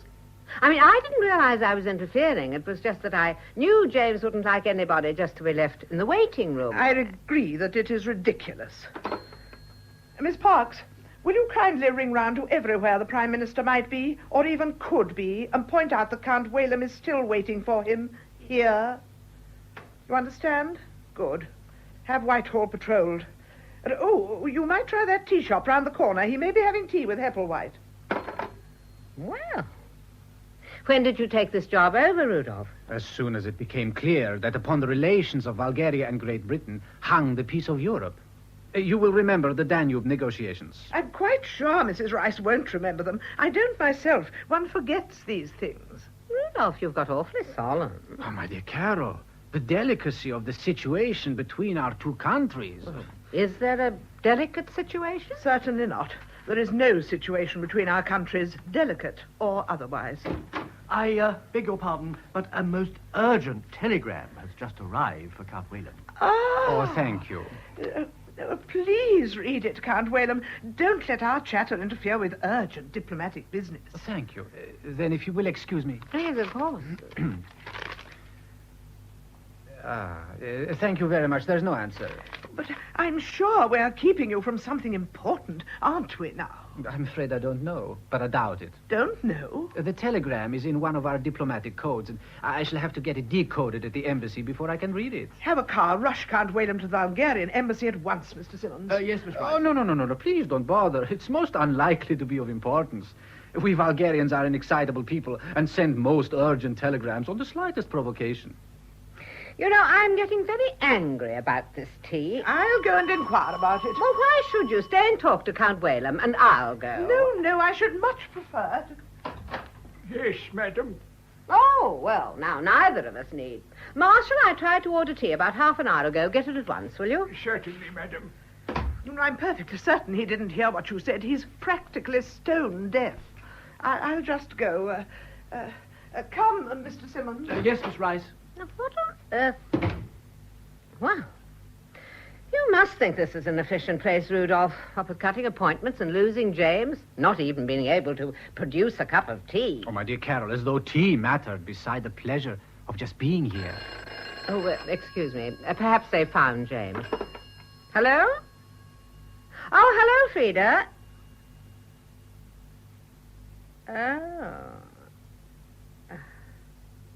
Oh. Yes. Well, I'd better, hadn't I? All right. That was Frida. She says that Marshall didn't hear what I said and that he's taken the tea down there. I mean, downstairs. So perhaps, if you don't mind, we'd better go and find it. You don't mind, do you? No, of course not. Except that if the Prime Minister were to return, I shouldn't like to miss... Oh, no, I don't think there's the slightest chance of that. I mean, he won't be returning now, or probably not tonight at all, really. Come along, please. Frida says there are iced buns. The tea, madam. But here, after all, is the tea. No. Oh, that's another lot. Come on. Thank you, madam. I think this must be ours, Carol, because here are the iced buns. Now, look, Rudolph, you've got to go. You see? But why? And you know why. It was a cad's trick not to tell me. Tell you? What should I tell you? Your husband makes an appointment with me and breaks it. You come along and invite me to have tea with you while I wait. I accept. Now, what is wrong with that? Well, you knew quite well that I was dropping a brick. Oh, now, please, there's a dear. So, you turn me out, huh? You realize that I am the ambassador of a friendly power? What will my government say when I report this, huh? It will mean war. Now, stop playing the fool. Oh, look, Rudolph, we've always been good friends. Now, you don't want to ruin everything for me, do you? Strictly speaking, there is no friendship in diplomacy. But if I were to go, I should, of course, expect, certain concessions. What concessions? Perhaps that you should say, nice, Rudolph. Kind, Rudolph. You get me out of a jam. I'm grateful. I kiss you. Oh, all right, but quickly. No, Carol, not quickly. Slowly. There, now come on. Oh, that was a very little kiss, Carol. Darling, it's nothing to what I'd give you if I had a pickaxe. Come on, you skunk. I don't quite see what you're proposing, Bumfrey. I'm not proposing anything. I'm merely saying that I won't be a party to any discussions including a treaty with people like that. Ah, tea. Good. It's the first time I've ever known anybody in this place see what was wanted without being told. As it comes? Thank you, I won't. What, not even a bun? Oh, good buns. What you say is all very well, but it puts me in an awkward position, you know. I mean, one can't go on refusing to talk to people, not unless we break off diplomatic relations. Is that what you want? What I want is less shim-sham and fiddle-faddle. Yes, but just not having shim-sham and fiddle-faddle's a bit negative, isn't it? Are you implying that my policy is negative? No. It isn't positive enough to be negative. If you follow me. Huh? No, hello, Frida. Look, Bumfrey's just saying... Where have you been? Been? Haven't been anywhere. Well, you've been combing London for you. Why? Nothing. The matter's been dealt with now. As it happens. Luckily. What's been up? Nothing of importance. You were saying that Mr. Bumfrey felt...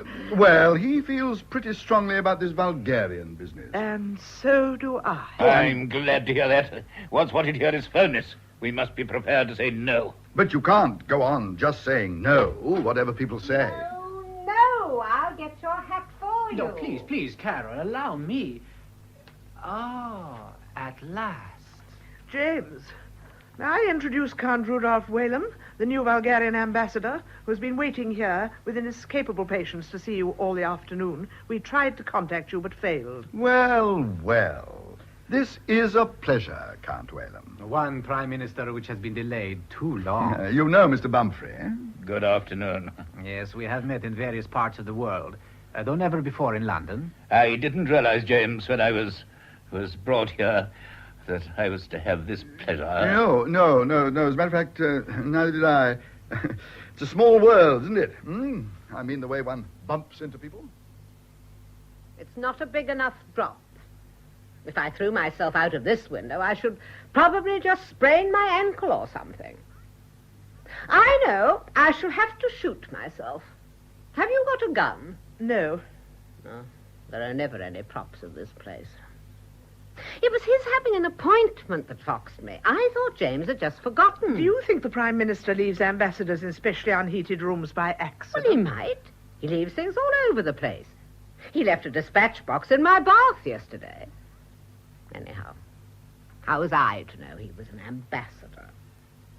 Last time I saw him, he was just a boy who tangoed rather well and had a very big car. Nobody ever told me the position over Bulgaria. My dear girl, how many times must I explain that there is no position over Bulgaria? Once we start admitting that there is a position, we're pledged by the most solemn obligations to do something about it. The whole political structure can only be preserved in a position of this kind by taking up the position that no position exists. Then why didn't someone say so? It's the sort of thing that one senses by means of one's political antennae, so to speak. Frida, you'll have to know sooner or later, I haven't any political antennae. They got cut off when I was a baby. Well, what happens now? Since the Foreign Secretary stayed only 10 minutes and then left banging the door behind him, I should think he will resign. Apart from that, Oh, hello. Well, how did it go, James? Oh, not too badly. Nice young man. Able, too. Able? Is as able as a rattlesnake. Look what I've been sent. Electric razor. Who gave you that? The people who make them. They say it's a mark of esteem. It's just advertising, really. Bumphrey didn't stay long. Billy? Oh, no, he was very peevish. Removal of the collar is unnecessary. Will Bumphrey resign? I don't know. he was very peevish. Marvellous thing, really. It's got a little motor inside that buzzes to and fro. At right angles to the skin surface. Is this at right angles to the skin surface? What chance is there of talking him round? Or I hope, I should say. You see, this man Whalem suggested that I should pay a personal visit to Bulgaria. What? And I said I thought that was quite an idea. That was when Billy blew up. Good heavens. Wait a minute. You agreed to visit Bulgaria? Oh, no, nothing like that. I just said it was worth thinking about. It is, too. You'll think about it. I see what you mean, but... Are we on AC or DC? AC. Frida, does this mean there's going to be a position over Bulgaria now? So you're going right out for a rapprochement with Bulgaria? Yeah, that's the sort of thing. My hat. What? I don't believe there's a plug in the bathroom. Yeah, but that's the whole point. You don't have to shave in the bathroom. You can shave anywhere where there's a plug. At my desk, eh? No, or at meetings. Or at... James. I beg your pardon, my dear. Yes, you were saying? I think what you've done may be a stroke of political genius. Oh, thank you, Frida. Yes, anyhow, it will certainly have to be represented as one. So we may as well get used to the idea. Now, let me see what'll happen. Bumphrey won't resign. Good heavens, no, Bumphrey never resigns. If you want to get rid of him, the only way is for everybody else to resign and go and form up again in another place without him. But he'll make the First Lord do so. That'll be it. Oh, no. Then you better get on and draft your reply to his resignation. At what time do the public houses open? 5:30. Oh, but there are heaps of places I know where you can get a drink any time. Now, you misunderstood me. I was wondering whether it was any use ringing up the head of the party office. The reply to the First Lord's resignation, James. I'll send Miss Parks in. Nice young man, that Rudolph. Able, I should say. Oh, don't, darling. I can't bear it. Yes, Prime Minister? Miss Parks, the First Lord may be resigning. We shall have to get out some sort of reply. Remember that for this purpose I address him as Dear Charles. Apart from that... any ideas? Dear Charles, I have your letter and note that you do not feel able to continue as a member of the government. Excellent. Do you want to thank him for his invaluable services? It's usual. I do not. There are limits to hypocrisy, even in politics. Is there any official way of saying cheers? In the circumstances, whatever my personal feelings, I am bound to accept your decision as right and inevitable, and to accept your resignation, yours sincerely. Splendid. Get that typed. Don't actually send it, just in case. He may be yours truly. Do you want to be his sincerely if he's yours truly? Oh, yes. I think we can afford that. We don't want to be small, Miss Parks. Very well, sir. Oh, James. Yes, my dear? I'm desperately sorry. Don't worry, my dear. After all, we now have a policy about Bulgaria, which we badly needed. Oh, now they'll all gang up against you. And just when you'd got them where you wanted them. What'll happen? Trouble at the party conference? No, too far ahead. No, let me see. Just guessing, the First Lord will resign as a gesture. The opposition will table a vote of censure. The Foreign Secretary, the Lord President, will pointedly not speak in the debate and will instruct enough of their followers to abstain, either to defeat the government or to give us a tiny majority. It depends whether they want a general election or not. In all of this, of course, they will be ably assisted by your friend Lord Pine. But in any case, you'll be sunk. Possibly, if it comes off. But if you get a combination like Pine, Bumphrey, and the Lord President, there's always the hope of spontaneous combustion. Well, surely we can square them. I mean to say, well, Boodle's Pine. He'd sell his own grandmother. Oh, my dear, you can't buy men like Pine. Well, maybe not, but we might be able to rent him for the summer. No, Carol. Never fight a man with his own weapons. Why not? Because it's very improbable you'll handle them as well as he does. He's had more practice. Supposing I were to go along and see Pine. My dear Carol, I may have sunk low, but I will not have my wife having anything to do with that man. No, let them do their worst. Let the confused clamour of conflicting and irreconcilable policies stand condemned by its own futility. Let's see what that sounds like. Awful. Oh.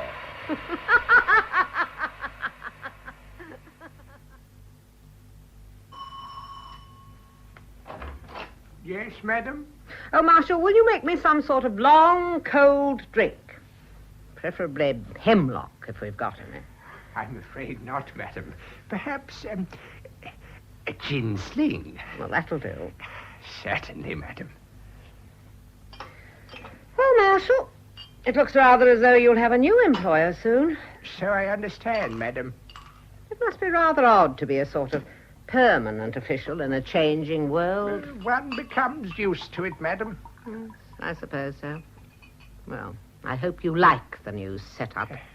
I could not hope to get a better master than Mr. Rice, madam, but my previous experience of Mr. Percival suggests that he is a very nice gentleman. You won't mind? I shall trust that the change will be only temporary, madam. Your drink. Oh, thank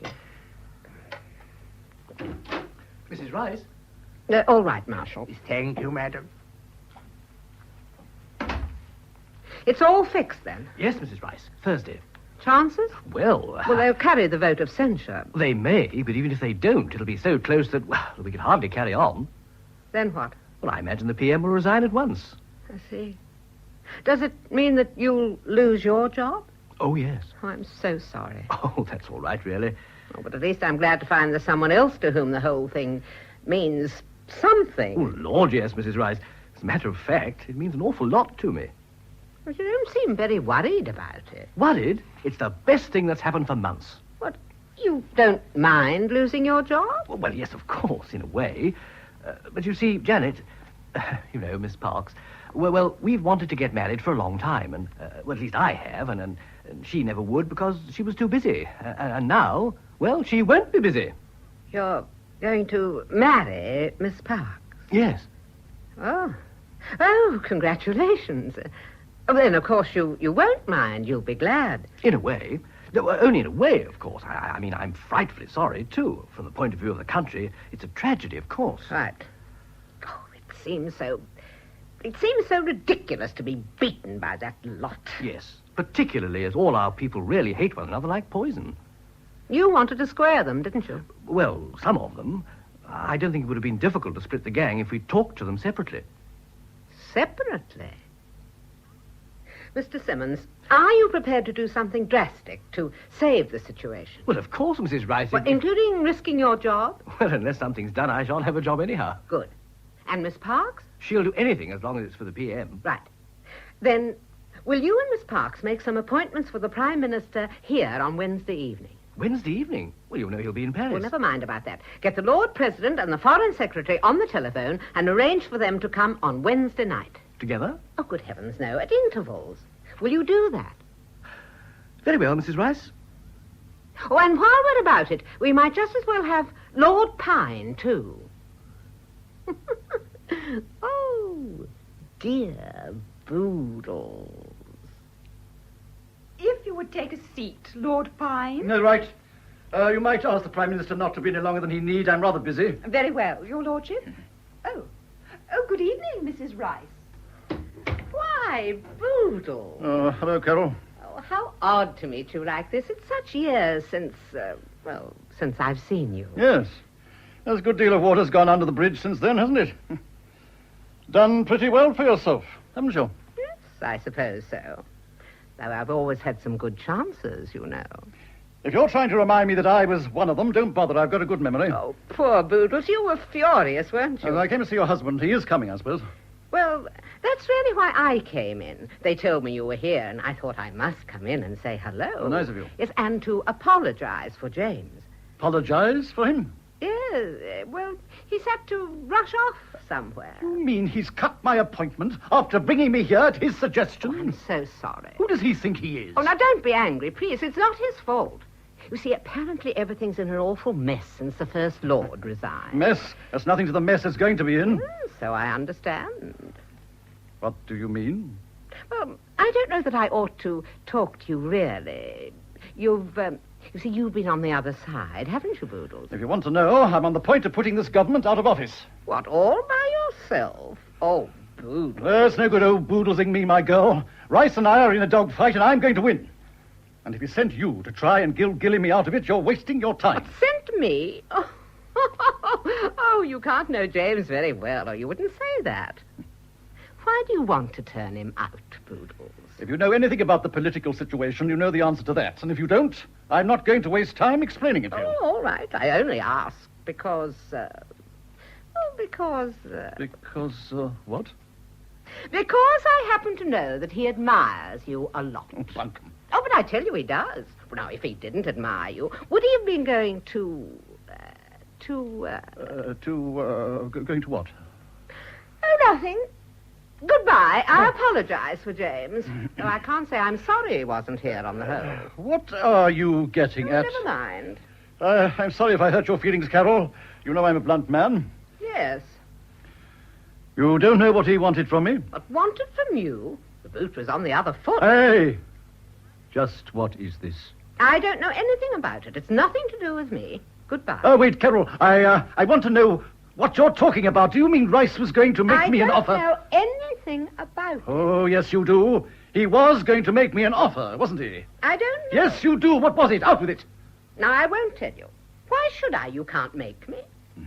Not even if it means saving him from being smashed.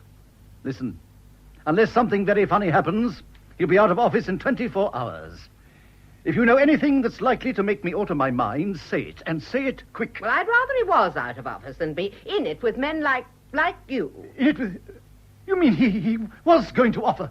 Well, he's had one bounder in the job. I don't want him to have another. You'd rat too. In the job? You mean he was going to offer me the Admiralty? I tell you, I don't know anything about it. I didn't say it. Oh, well, what does it matter anyhow? You're going to smash him. He won't have any jobs to offer anybody. Where is he, girl? I've got to see him. I must see him. Where is he? That'll give him Dick Whittington. Lord Pine has left, Mrs. Rice. Good. Yes. He seemed to be in a frightful hurry. Excellent. I look forward to tomorrow's Clarion. You know, I needed him to play myself in for the other two. My timing's all over the place. It's lack of practice. The Lord President has just come. He has an appointment with the Prime Minister. Good. Show him in, will you, Miss Parks? If you will take a seat, Mr. Darcy Champney, the Prime Minister. Thank you. Oh, good evening, Mrs. Rice. Good evening. You're Mr. Downs Champney, aren't you? I am.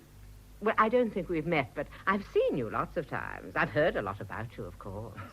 Always a frightening thing to be told. And though, of course, in many ways this is bound to be a sad thing for me, I'm very glad it should be you, well, rather than anyone else.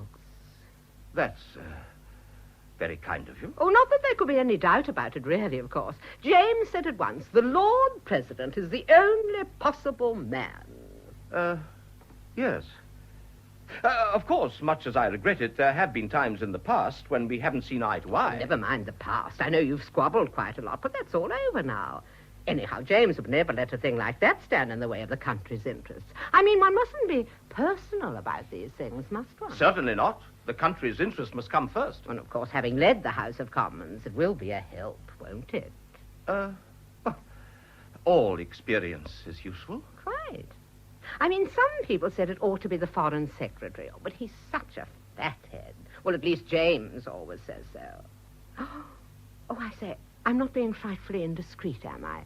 I mean, you won't tell the Foreign Secretary that I said James said he was a fathead. I shall naturally regard anything you say as entirely confidential. Oh, fine. Because between ourselves, I think the Foreign Secretary is going to be absolutely furious when he hears. And really, when you come to think of it, it's awfully like when Bonner-Law retired, isn't it? Lord Curzon thinking he was going to get the job, poor dear. Then Mr. Baldwin getting it. Although, of course, James isn't actually dying. But otherwise, it's very like, isn't it? Mrs. Rice, is the Prime Minister's health... He didn't tell you what the doctor said? Oh, well, it's all right. I mean, as long as he has a complete rest. But they were very firm about it. I see. Will it seem odd living here? Oh, it's a madly inconvenient house, of course. I must confess that it seems a trifle strange at the moment. I suppose there's no difficulty about being a lord, is there? Oh, no, of course I was forgetting. The Lord President isn't really a lord, is he? I mean, it's like the Lord Privy Seal's not a lord or a privy or a seal. I sit in the House of Commons. Of course. James is a long time. Where has he gone? I'm afraid I've no idea. But didn't he say when he'd be back? Well, no. You see, he hasn't actually come yet. What do you mean? I haven't seen the Prime Minister. Oh, what? I'm sorry, Mrs. Rice, but I think you were under the impression that my interview with your husband had already taken place. Actually... You mean to say he hasn't told you? I haven't seen him. Oh, good heavens, what have I done? I've been saying all sorts of things. I thought you knew. Please don't distress yourself, Mrs. Rice. Distress myself, but I've given the whole show away. I may have done something awful. On the contrary, Mrs. Rice, on the contrary, I assure you. How do you mean? Because though you won't know it, of course, I was on the point of taking steps which could hardly have failed to, well, be embarrassing to your husband. But why? Oh, it would take too long to explain to you, dear lady. But of course, if, as I gather from what you told me, our leader for reasons of health was on the point of appealing to me to undertake a greater national task, that alters matters. You mean you wouldn't do it? I should probably have to reconsider the whole situation. If I felt that the national interest would be best served by leading the government myself instead of destroying it, then, of course, the national interest, as it ever has been, would be my first consideration. Oh, now that's what James always says, that you're a true patriot. That, my dear Mrs. Rice, my worst enemy could hardly deny. Well, I don't know. I feel I may have done something awful. Don't worry, dear lady. You have done the very best possible thing. Accidentally, perhaps, but nevertheless effectively. As long as I can see the Prime Minister at once... Oh, but I don't know where he is. I thought he was here. Well, must have been called away or something. Possibly. Perhaps I had better inquire. If they'd know outside. Of course. Forgive me if I hurry away. You'll realize the urgency. Oh, yes, of course. A most fortunate encounter, Mrs. Rice. How fortunate, I doubt if you fully understand. Goodbye, dear lady. Goodbye. The Lord President has now left, Mrs. Rice. Good. Now, the only thing is to make sure that he doesn't see the Prime Minister before tomorrow night. I doubt if he will. The Prime Minister won't be back until just in time for the censure motion. Excellent. I take it that when the Foreign Secretary arrives, you wish him to be shown. Yes, please. Mrs. Rice, Yes? if you should be talking to the Foreign Secretary, he doesn't understand things unless they're put very simply. Oh, well, he can't be much slower than the Lord President. I thought I should never get it into his head. The Foreign Secretary is here, Mrs. Rice. He has an appointment with the Prime Minister. Oh, show him in, Miss Parks. If you would just take a seat, Mr. Bumphrey. Thanks. Oh, you're Mr. Bumphrey, aren't you? That's it, Mrs. Rice. Well, I don't think we've actually met, but I've heard so much about you. And none of it to my credit, eh? I don't know about that. But I would like to say that, though, of course, in many ways, this is bound to be a sad thing for me, I'm very glad it should be you rather than anyone else. Well, that's very kind of you. Not that there could be any doubt about it, really, of course. James said at once, the Foreign Secretary is the only possible man. Fine. No idea, old boy. I suppose they must have seen the light or something. Sure. Cheerio. Perfectly true, Miss Rice. Government majority of 104. Nonsense. Honestly, the PM only spoke for 5 minutes. The whole thing simply fizzled out. But yesterday the whips were saying that if we had a majority at all, it wouldn't be more than 10. Well, of course, the Lord President and the Foreign Secretary were extremely convincing in their different ways. The Foreign Secretary was in tears at the end of his speech. He always is. What I want to know is why the whole lot of them have come over in a body like this. I've been 40 years in politics, and I've never before known a vote of censure turn into an illuminated address. Here you are, James. Congratulations, sir. Thank you, Simmons. James, what on earth has happened? Why? What's the matter, Frida? Aren't you pleased? Well, naturally I'm pleased. The motion doesn't seem to have been pressed, sir. Pressed? Well, Most extraordinary thing I've seen in my life. The Lord President called me a great statesman. He must have gone mad. And the Foreign Secretary said I was the greatest force for peace this country had ever had. Drunk as usual, one can only imagine. But still, why, James? Why? Why? I've no idea. They may have felt a little conscience-stricken about having engineered this, of course. Oh, rubbish. Even if either of them has a conscience, of which there's not the slightest proof, it certainly wouldn't make them talk that sort of fulsome nonsense. Perhaps the leader in the Clarion impressed them. Yes, of course, the Pine Press had swung over most violently this morning. And, in fact, there's been a general atmosphere of appreciation today, which is quite extraordinary. Appreciation, my foot. There's been a general atmosphere of political chicanery that you could cut with a knife. The only question is who bribed who with what and why. I beg your pardon, Mr. Rice, but Lord Pine, the Lord President, and the Foreign Secretary have called. They say they wish to see you urgently. Oh? Have they called together? In a body, so to speak? Well, yes. Yes, you better see them. Then perhaps we shall know what all this is about. They probably want to offer their congratulations. Possibly. Well, so much the better. I'd like to be on good terms with everyone. Quite. But if they've come to be rewarded for their support, remember that there's nothing owing. You think... My dear James, they've obviously come for practical results of calling you a great statesman. Yes. Show them in, Miss Parks. Very well, Mr. Rice. If you take my advice, James, your general line should roughly be that of a man dealing with the friendly advances of a boa constrictor. Gratified, but wary. Good evening, gentlemen. Good evening. You hear him? He is so lost to every feeling of decency and honor that he can stand there and... The game's up, Rice. We three have talked to one another. You dirty double-crossing swine. I beg your pardon? You think you've been very clever, don't you? Well, let me tell you, this is the end of you. You may have thought you would play hooky with us. Cheat, liar. You keep your mouth shut, Pumphrey. I've as much right to call him a liar as you have. I'm a plain man. Gentlemen, do you mind telling me what you're all talking about? My God. One at a time, please, gentlemen. Mr. Pumphrey? Yes, I'll tell you. We're talking about that low-down, backstairs, mean, deceitful. Don't you try to bully me, Pine. Well, then stop interrupting. Gentlemen, we shall get on more quickly if you address your remarks to the chair. So far, I haven't the faintest idea what you have come for. Some, indeed all of you, have spoken of me today in appreciative terms. Terms which I must confess surprised me, but even so, I cannot... Surprise! The depths of hypocrisy to which you sink, Rice. Well, wait a minute. Now, look here, Rice. I'm going to ask you a question, and the answer had better be the truth. Did you put that girl up to this? Obviously. Of course he did. What girl up to what? Oh. Did you arrange with that woman Carol to spin us that yarn? Are you referring to my wife, Pine? Yes, I am. Then refer to her in a decent way or I'll throw you downstairs. No, never mind that. Wriggling. I haven't the least idea what you mean. I think you must all have taken leave of your senses. Oh, do you? Well, then, let me tell you that your wife told each one of us separately that...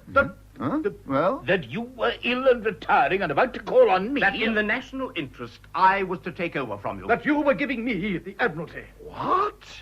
You say you didn't arrange it? You're talking nonsense. Nonsense? Why else in heaven's name should we have kept you in office?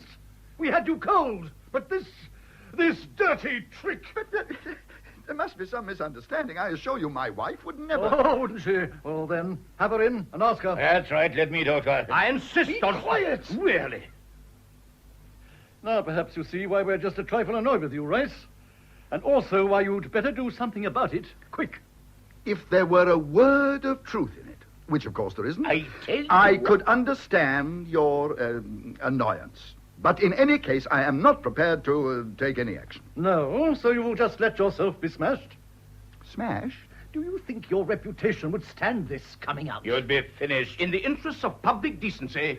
I'm afraid I hadn't thought about the effect on my reputation. You see, it's all new to me, but whether my reputation survived or not, it seems to destroy yours. Huh? What do you mean? Oh, come, gentlemen. What you are saying is that the prospect of a new and higher office, which you claim to have had suggested to you, changed me, in your view, from a national disaster into a great statesman. Well, if you feel that in the interests of public decency that should be made public, I could hardly stand in your way.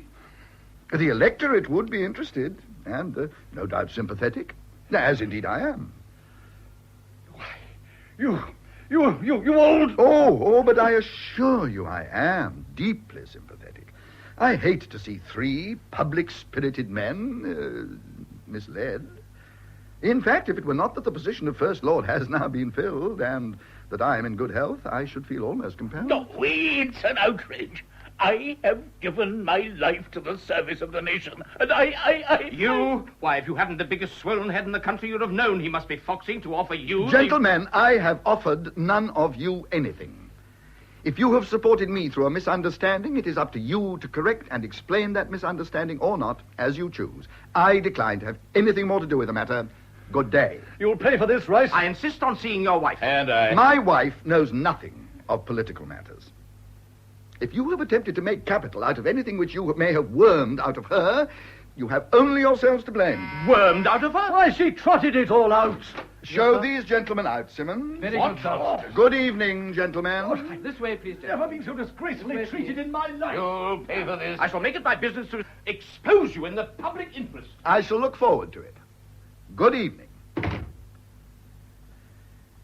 Simmons, I think those 3 must have experienced a mass hallucination. I understand that mass hallucinations are much more common than is generally supposed. Yes. Unless, Simmons, they have been deliberately misled by somebody. That is always possible, of course. You have no reason to think that deliberate falsehoods have been circulated by anyone here? Well, of course, it's my job to deal with the press. Oh, quite. But apart from that, have any of them been here before lately? I believe they called yesterday. And who saw them? Well, they all wanted to see you. I think Mrs. Rice chattered to them. Ah, I see. They might possibly have got a wrong impression from something Mrs. Rice may have let fall. Yes. You know, I was afraid that the Lord President didn't really think I was a great statesman, but it's a little disappointing all the same. I think perhaps I should speak to Mrs. Rice, Simmons. I rather think Mrs. Rice is out. Ah, yes. Very likely. Well, never mind. It'll do later. Thank you, Simmons. Thank you, Mr. Rice.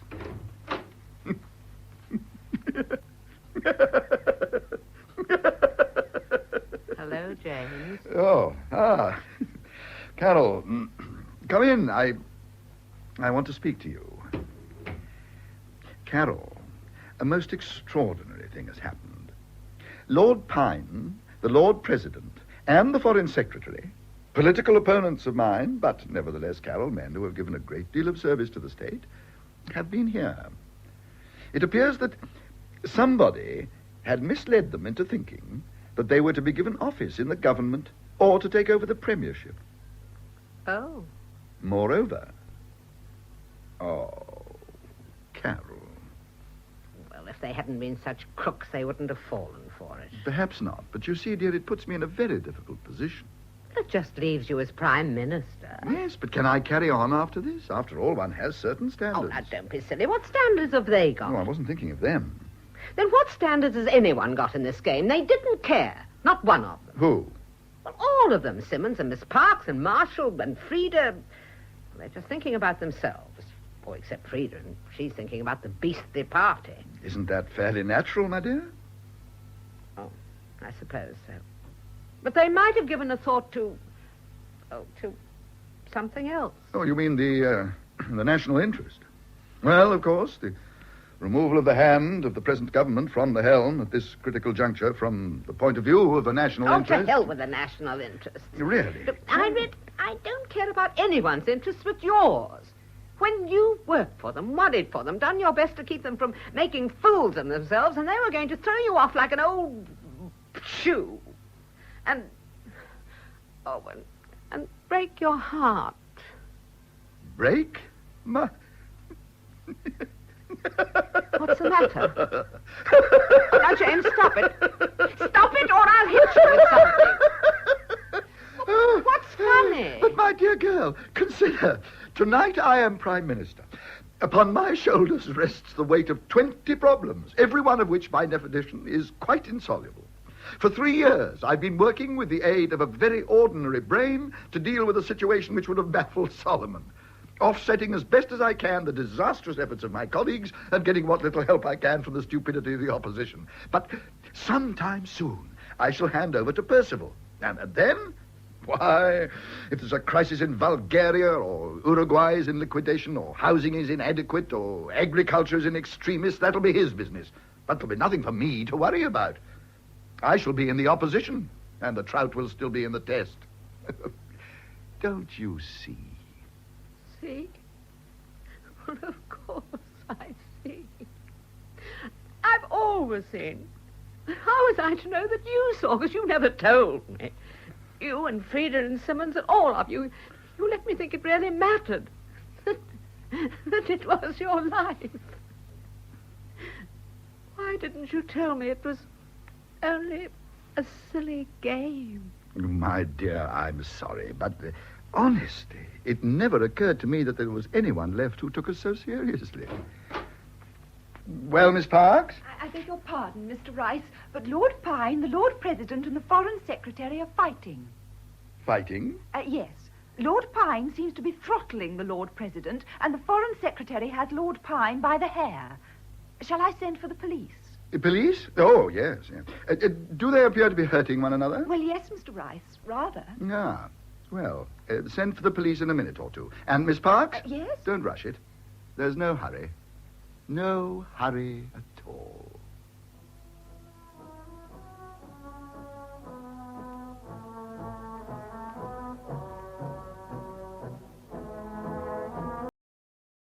Comes from Wales.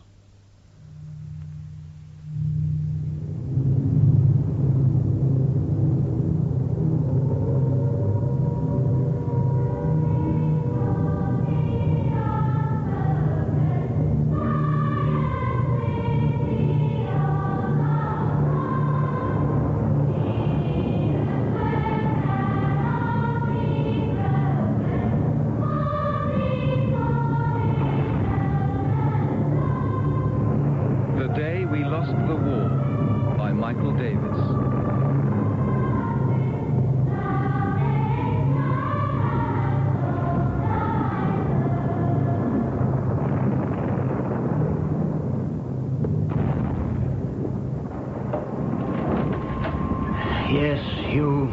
The gas separation levels from this afternoon's run, sir. Oh, good.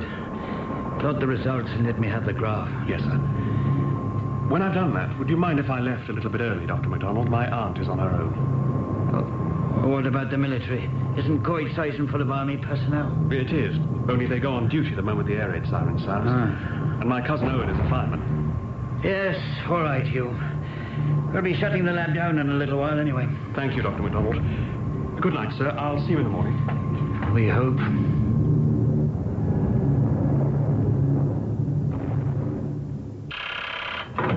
Collator's office, Robert Klein. Yesterday? Well, then I imagine it's on Sir Ian's desk this morning. Good. Now, Field, who have you got that we could send down to Swansea right away? A missing records box. No. Oh, I do appreciate that. Well, have a bit of a deco and call me back. Thank you, Miss Williams. Oh, Mavis, take these along to DPI, would you? And don't come back without getting them signed, all right? Can you come in, Robert? Yes, Sir Ian. Answer my telephone for me, Mr. Thompson. Anything instant. I'm in with Sir Ian. Wilco. Trinity College, Robert. Ah. Are we really interested? One has to admit, the letter does have a curiosity value, sir. The man's a Teutonophile, for heaven's sake. Spent the whole of his life teaching in German universities. Why should we give a damn about Professor Arnold Jones?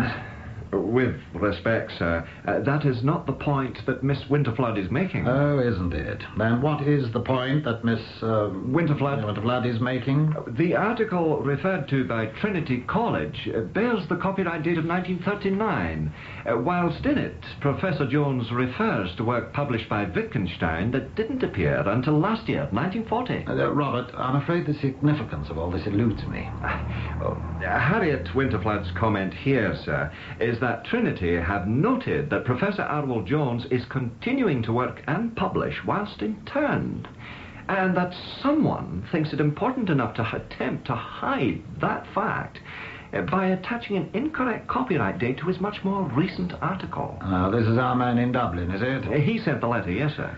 You know, I'm not really interested in the outpourings of Professor Arwell Jones, Robert. File it. Yes, sir. So, we have 6 reports of possible fifth column activities requiring action. Yes, sir. 38 reports to be filed. Right. Swansea, what have you done about that? Captain Baker, security, is collecting what information he can for us.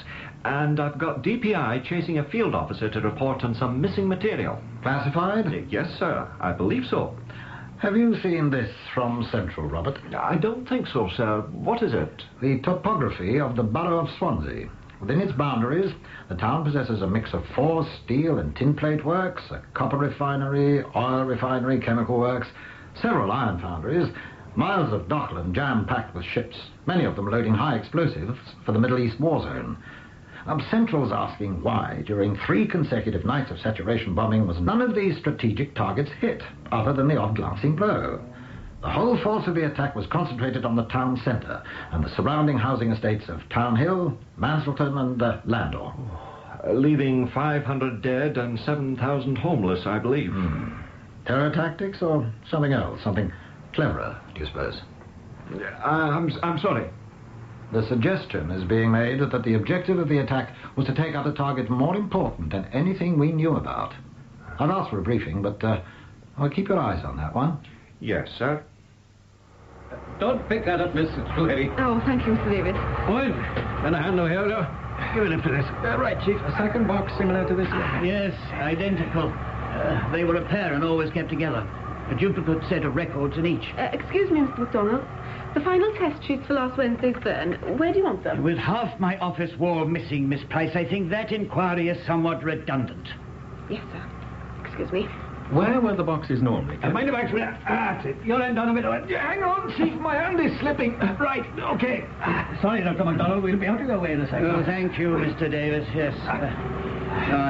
I'm sorry, Captain. Yes, you were saying... The record boxes. Where were they kept? Well, one in my lab and one in the safe. My secretary, Miss Price, was responsible for their constant updating. The raid was at its height as she was placing the day's papers into their respective boxes. And when we were hit, she, with great presence of mind, clambered into the safe out of harm's way, but leaving the 2 record boxes on the floor.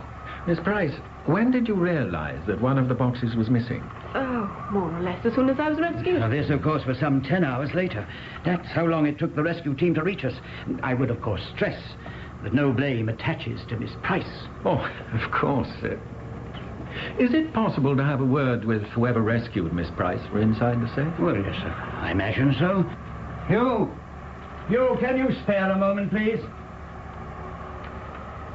This young man had a very lucky escape, very fortunate indeed.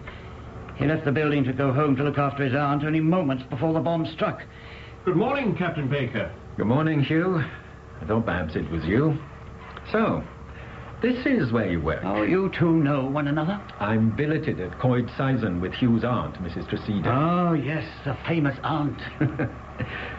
When did you realize that one of the record boxes was missing, Hugh? It was Muriel, Miss Price, who realized that. I only reported it missing. One was where it had been left, but there was no sign of the other. Was there, Miss Price? Of course, a likely explanation would seem to be that the box was thrown aside by one of the enthusiastic rescuers and was subsequently cleared away with the rubble. Oh, we've got 2 of the house staff searching the various tipping sites. No. Well, we'll take that over now. Do I understand that you still have a duplicate set of the records, Dr. MacDonald? Yes, we do. The danger is that the missing copies might fall into wrong hands. Yes, we are aware of that. Well, Well, what? Is Sir Ian interested? Am I to go on with it? Is Sir Ian interested in what, Miss Winterflood? Professor Arwell Jones and the letter from Trinity College, Dublin. No. Sorry, Harriet. He's filed it. I believe so. The man lacks both subtlety and imagination, Mr. Klein. Maybe so, but we receive up to 500 reports a day, any one of which could be vital to the continuation of the war effort. And with a staff of only 25 officers, this department needs someone who lacks both subtlety and imagination to make the essentially arbitrary decisions as to what we actually investigate. Now, for that job, Sir Ian Maxwell is ideally suited. Well, I think he's wrong. Oh, he's paid to be wrong. What do you think? Excuse me. Robert Klein, yes? Ah, Miss Williams. Who? Major Cunningham. Right, thank you. No. He's worked for us before. That's fine. Ask him to seek out Captain Baker in Swansea, will you? He's securities man there. Thank you. We are sending a retired major to work under a young captain, Miss Winterflood. Poor old Baker. What am I going to do about Arwell Jones? What you're told to. Nothing. Bloody ridiculous, Hugh! They'll never find it amongst this lot. Square mile of rubble and they're looking for a tin box. Oh, very thorough, these army chaps. Oh, daft beggars. This isn't the only rubble tip, you know. It could be anywhere. It might have shown up in the lab by now. No, I very much doubt it. Hey, come on. You're due back on duty in 15 minutes. Do you want to borrow my bike? Well, what about you? No, I'm going to stroll over to see if it's been handed in at the police station. Oh, that chance. That's worth a try. What have I got to lose, Owen? Oh, what indeed. TTFN. Well, Captain Baker. I telephoned London immediately, Major Cunningham, but you were already well on your way here. I'm sorry that you've made a long journey for nothing, sir. But I'm sure that you are as relieved as I am that the box has been found and that the matter is at an end. And where was it found? At the Central Police Station, sir. It was handed in yesterday. The box being locked and not labelled in any way, the police took no action on it. Have you talked to the man who found it? The police have no record, I'm afraid. However, I've spoken to Dr. MacDonald, the man in charge of the laboratory. He says that none of the paperwork is missing. I'd like to see that box, Baker. Yes, sir, if you think it's necessary. And I need somewhere to stay. Food, freshen up. I'll see what I can arrange, Major Cunningham. Intelligence in London believes that the attack on Swansea targeted the town centre. All else was ignored.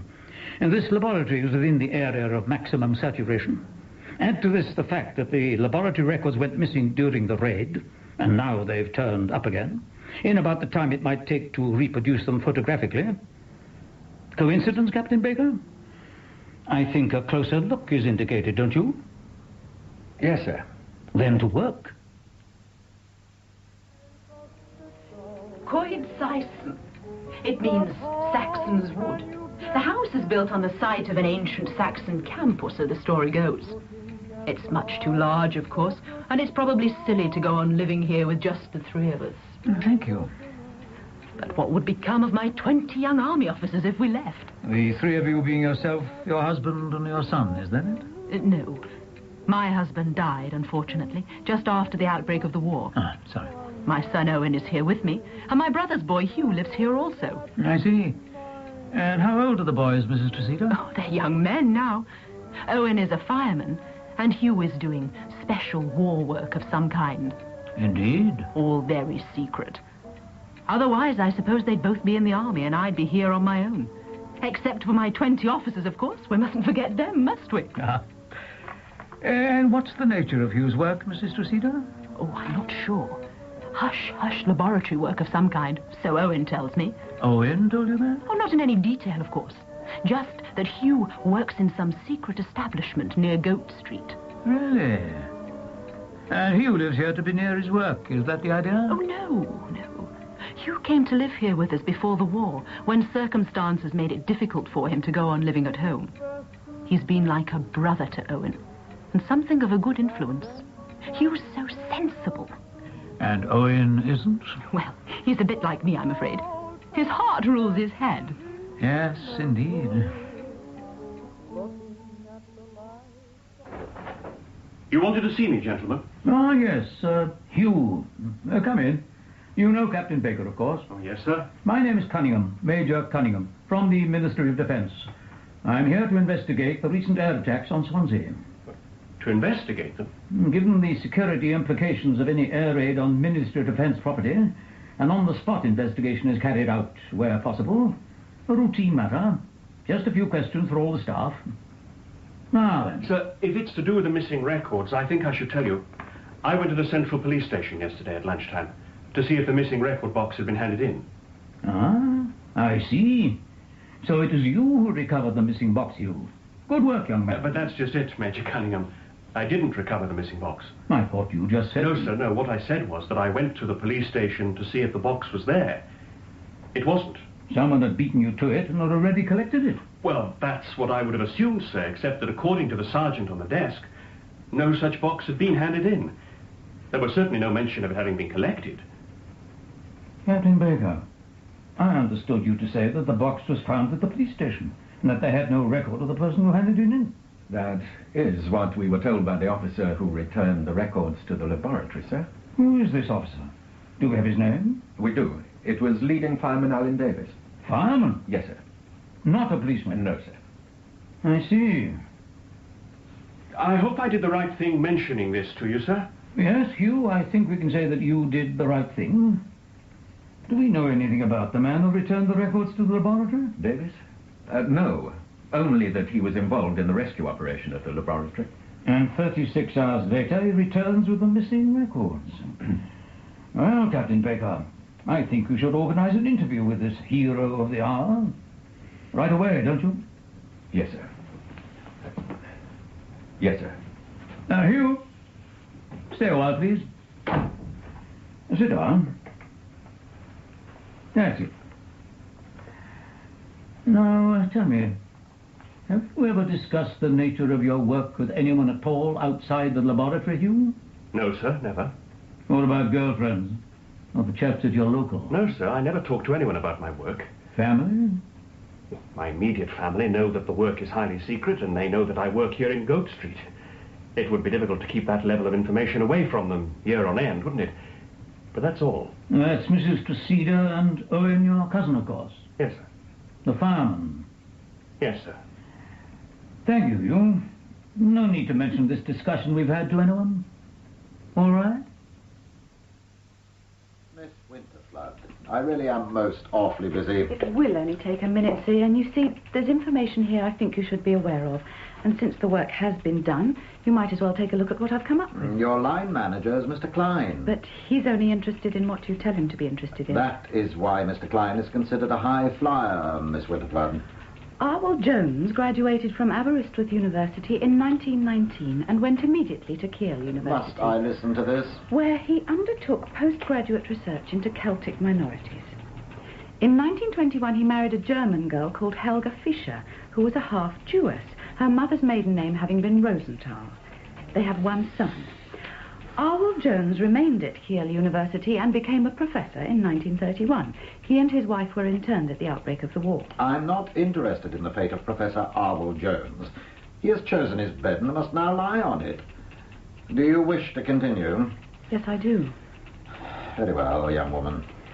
Our records of the International Youth Congress show that this son, Hugo, joined the Hitler Youth Movement when he was 15 and volunteered for the German army 2 years later, using his mother's name of Fischer. That was in 1938.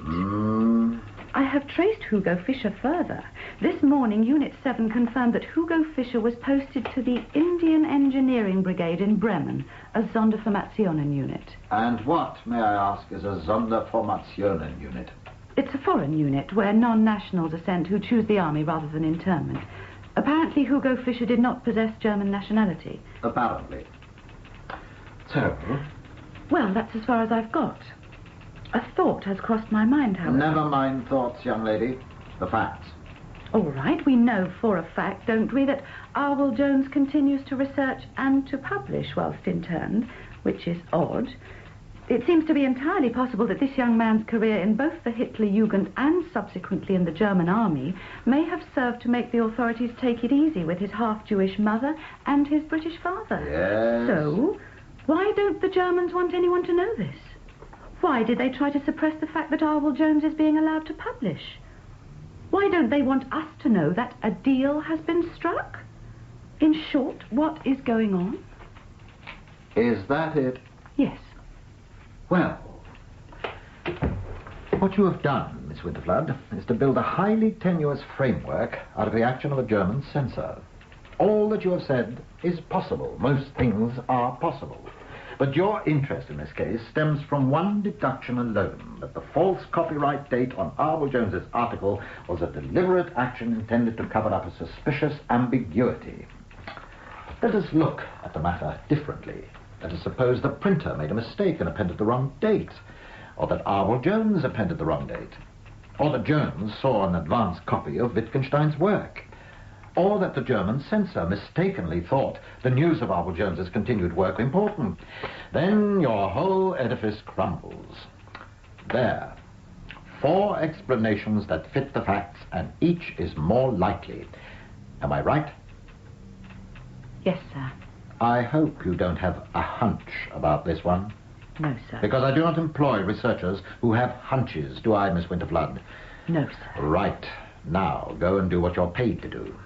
Missing persons are part of my brief, sir. Arwell Jones is not a missing person. We know where he is and we know what he's doing. Just find me the facts, young woman. That is what you're paid to do. Facts, not fictions. Good morning. I told you. He not only lacks subtlety and imagination, he insists on certainties. He's an empiricalist. Not my word for him. How do I resign?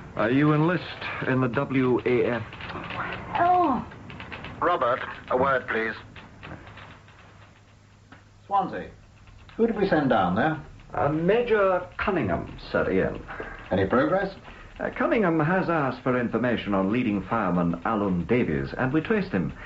It seems Davies once stood on a platform with Sir Oswald Mosley at a meeting in Swansea, in 1935 to be precise. Remind me of the significance of this man Davies. He's the chap who handed in the missing laboratory records, claiming to have brought them from the police station. Cunningham established that this is not so. The inference being that this former blackshirt stole the lab records under the cover of an air raid. Yes, sir. Well, having done that, why should he run the risk of returning them? Possibly to establish confidence within the laboratory that security had not been breached. Well, that's crude. However, if Davies is a fifth columnist, then the Germans want us to continue with the Swansea project. How important, I wonder, is this work being done in Swansea? Extremely important, sir. It's all in security's memorandum. Why haven't I seen that? It is on your desk, sir. You simply haven't reached it yet, that's all. Well, what is going on in Swansea? A new fuels research program looking for propellants for long-range weaponry, rockets. The Germans were at it before the war, but abandoned their research in 1938. Apparently, we took it up in 1940. That accounts for the high state of twitch at Central. There is speculation that the Germans knew of this work and intended to destroy it. Well, that's bad enough, but if the progress we've made reaches the enemy... what progress has Cunningham made with this man Davies? I'm afraid Major Cunningham has temporarily lost sight of him. What? It seems somebody must have tipped the man off and he's fled the town.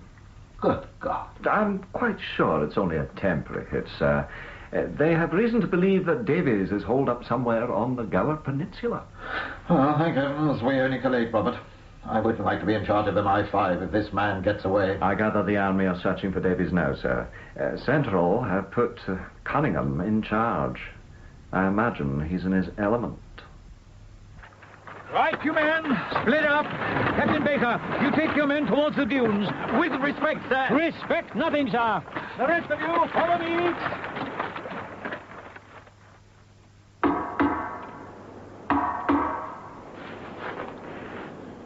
Who's there? Who is it? Who is it? It's me. Hugh. Hugh. Oh, thank God. Wait a moment. I'll open the door. Oh. Quickly, close the door on him. The place is alive with soldiers. Where the hell have you been? I thought you'd never get here. I don't understand. What is going on? Someone shot me. Who? They came to my digs. A sergeant and 2 men in plain clothes. I made a dash for it. I see. What about the copied records? Did you manage to take them with you? Yes, I got them here in this waterproof bag in case I have to swim out to the boat. Well, what's the plan? Will I be picked up by submarine? No, there's no sub. Well, what then? Are you coming with me, or are you staying behind? No, I'm staying here. It's you they're after. So when do I leave? Is it a boat? Well? Sorry, Helen. There isn't going to be any boat. You're not going anywhere. What do you mean, no boat? I don't understand. This is as far as you go, I'm afraid. What the hell are you talking about? Instructions from Katha. Huh? Orders, I'm afraid. Sorry. Orders? You there! Keep still! Over here, Captain Baker. The shot came from inside the barn. Keep your heads down. Over there. Down! Right, lads. Surround the barn. If he decides to shoot it out, let's make sure he doesn't take any of us with him. Move! How are you making out with our Hugo Fisher? Turned up anything interesting in the valleys? Oh, not a great deal, Tommy, I'm afraid. I'm only getting the odd sideways glance at it in between everything else, thanks to Sir Ian. However, Professor Jones and his wife returned to this country in 1921 for the birth of their son. That I have found out. To secure British nationality for him, presumably. Yes, I dare say. The local registry of births, marriages and deaths shows the boy as having been christened Hugh and not Hugo. Patriotic. According to Semyovsky, there is a pronunciation difficulty within the German language. Hugo is the nearest they can get to saying it. No wonder they're such an ill-tempered nation. Look, if you're not interested, Thompson, just go away. What I don't know yet is where he was posted after his training in Bremen. I can't see Sir Ian giving me the time to find out. And why do you want to know? Because I feel certain there's something peculiar about this. Uh-oh, sounds like a hunch to me. You know he doesn't like hunches. It's not a hunch, Tommy. It's a conviction. A conviction that Maxwell's way of working is too arbitrary and that this one is slipping through his fingers. Now what are you going to do? Follow orders, I suppose, and file it away. Good afternoon, Cunningham. Major Cunningham. I'm here to see Robert Klein and Sir Ian Maxwell. They are expecting me. I'll tell Mr. Klein you're here. Don't bother. I know my way. Are you sure this is the truth and not just the official version, Major? Sounds too much like a military solution to the problem for my liking. A bullet in the head is your people's answer to everything. It's the simple truth, Sir Ian. We had the man cornered in a grain store. Rather than face capture, he shot himself. He was lying inside with a pistol by his side. Was he carrying any documents that might implicate him further in the plot? I'm afraid not, sir. Nothing was found that could connect him to the missing records or the laboratory in Goat Street. But you are sure that he was the right man? No doubt about that, sir. We were led to him by a reliable informant. Davis then cut and ran the moment he knew we were onto him. His digs in Port Tennant was kitted out for receiving and transmitting radio signals, and he was in possession of an array of cameras and lenses. He had used the bathroom as a darkroom over the last few days. Making photographic copies of the missing laboratory records, I presume. Well, that appears to make sense. I'm sure Commander Gregory will have more to say about your not bringing him in alive, but our business is the collation of material, and you've helped to sew this one up. Except for one point, sir. And what might that be, Robert? If Alan Davies was at the center of a security breakdown, then he was able to direct a pinpoint attack on the New Fuels Research Lab only on information received from elsewhere. The question that needs to be answered would seem to be, who told Alan Davies what was taking place in Goat Street? That is detection, Robert, not deduction. Leave such matters to Central. With respect, Sir Ian, the answer to that is quite simple. A cousin of one of the technicians working at the lab in Goat Street was a member of Fire Officer Alan Davis's crew. Information about the lab reached Davis via this one man.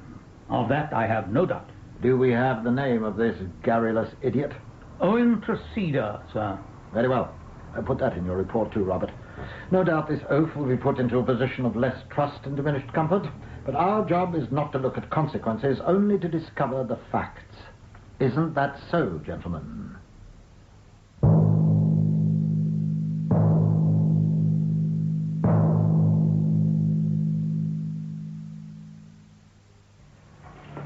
What seems to be the trouble, Mr. Mizzen? Well, they won't listen, sir. They know best. We who's worked this mine for 40 years knows nothing. Steel girders ain't the answer, sir. Stone's the answer, the stone itself. Not a pot nor a shim nor nothing of the kind. We're down here before they come to tell us how to do it. Well, let them be and see what happens. Who are they, Mr. Mizzen? Well, you army fellows. You know nothing about cutting stone, and that's for sure. Don't include me, Mr. Mizzen. I don't belong to the engineers. I'm interested in the security of this place, that's all.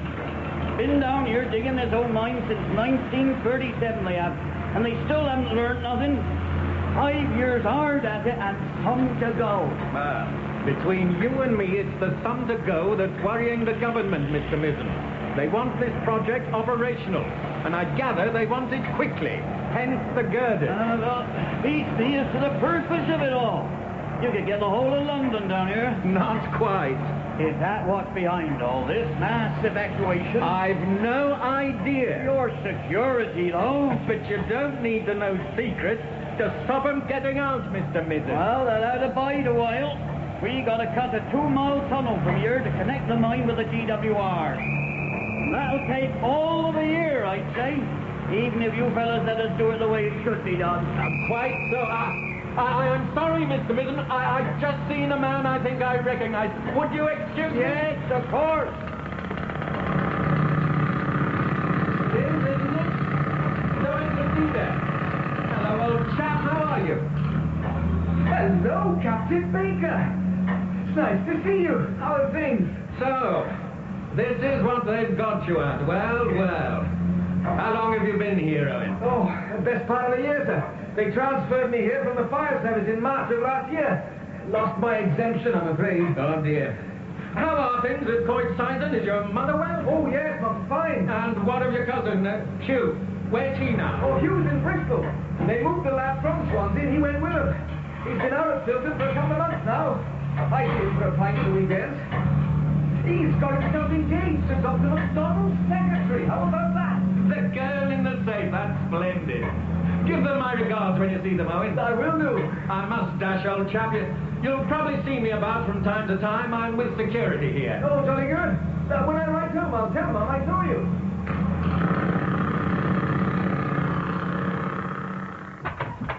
Any sign of that worthy doctor, Muriel? Well, he's back from London, and he wants everyone in the meeting room immediately after lunch.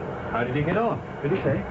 I don't break confidences, not even to my fiancé. Oh, quite right. But I gather they gave him a pretty rough ride.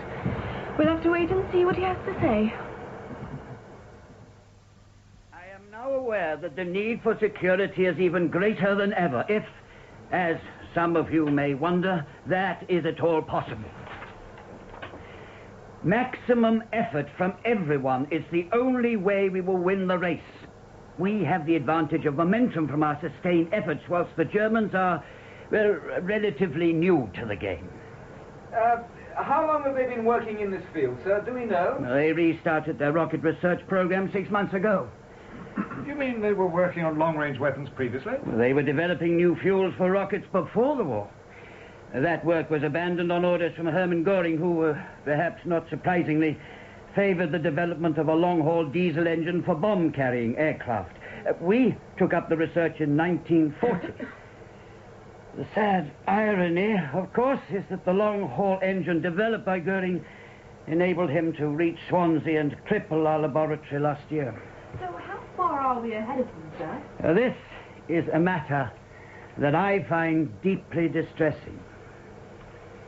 Intelligence in London says that the Germans restarted their program not where they left it in 1938, but where we'd taken it to in 1941.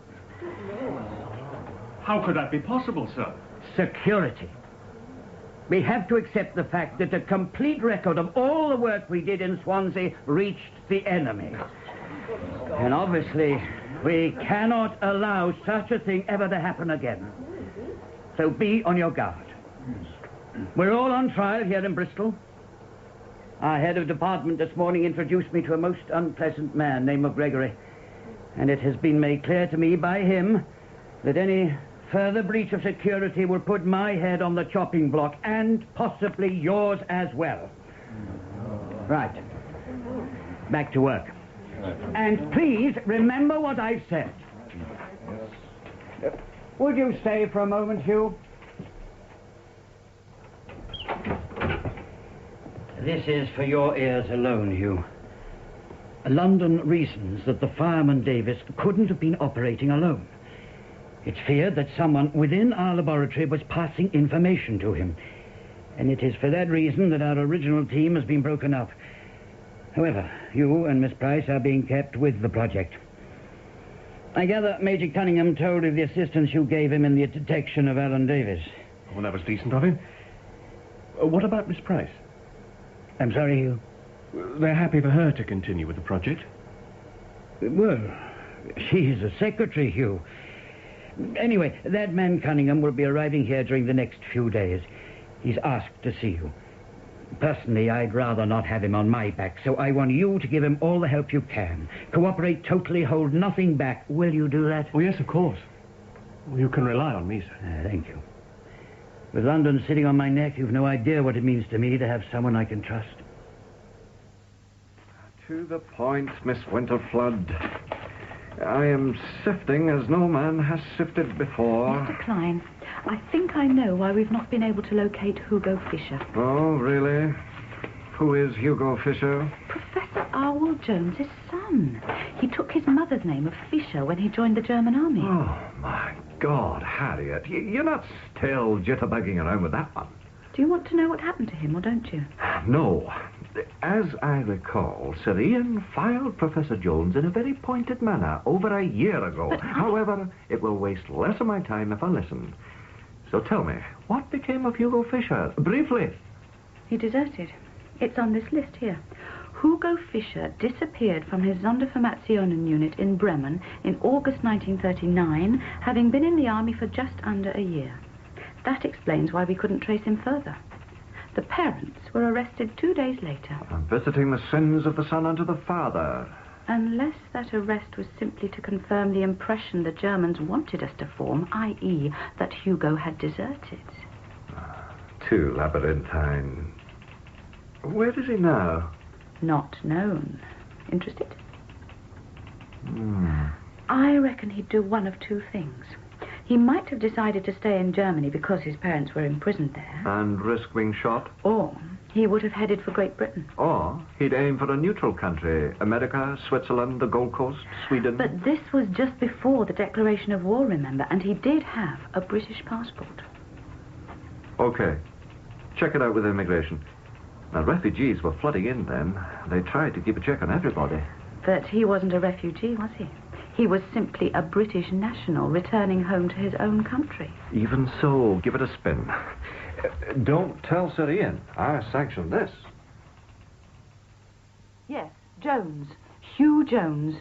Or Fisher with a C, Hugo Fisher. Yes, it would be the same man. And that is why I chose you, young man. You will be my eyes and ears while I maintain this watching brief. I see. You've no idea, Hugh, how good it is to be back in harness again. Swansea could have been a disaster, but it's turned out well for me. Whitehall was pleased with the outcome. I'm transferred to security. That's a reward, as I see it. Out of the hands of administrators. Back in the field. Congratulations, sir. And the Alan Davis spy ring? What of it? Well, I take it you're investigating that. It's been taken care of. Former members of the British League in South Wales will be uncomfortable for a while. Now, tell me. Tell you what? Your observations on Dr. MacDonald's operation. What can I say? You have the instinct for security.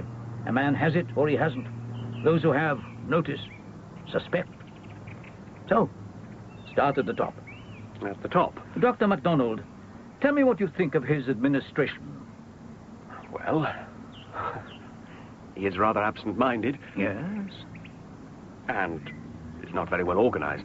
Yes. But that's all.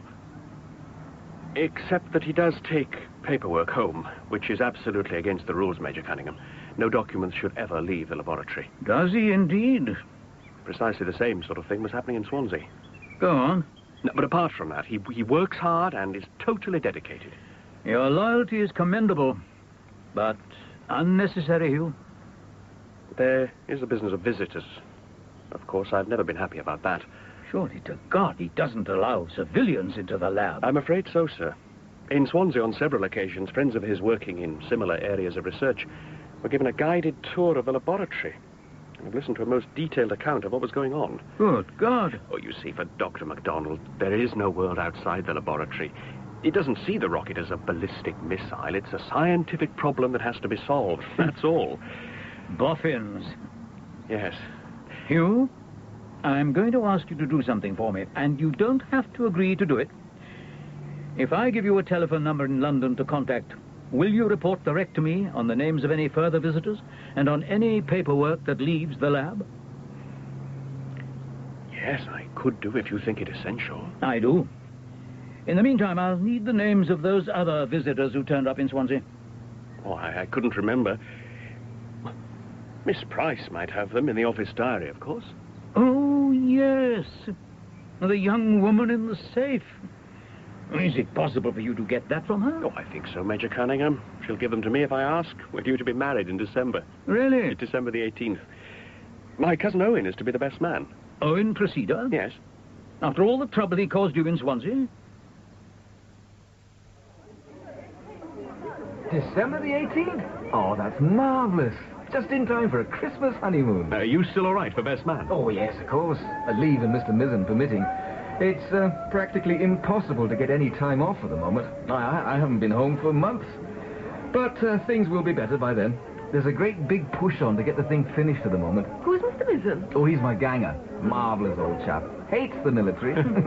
He's been where I'm at for over 20 years. He can't stand what they're doing to the place. Well, neither can I, for that matter. Oh, it's just jolly hard work as far as I'm concerned. Hard work? Yes, cutting stone. I don't know what's so secret about cutting stone, but I'm not supposed to talk about it. Why not? Muriel. God knows. Millions of tons of the stuff has been leaving there in a never-ending stream of lorries literally for years. Goodness knows what they're doing with it. Some say it's for shoreline defenses. But why they're building galleries down there, I really don't know.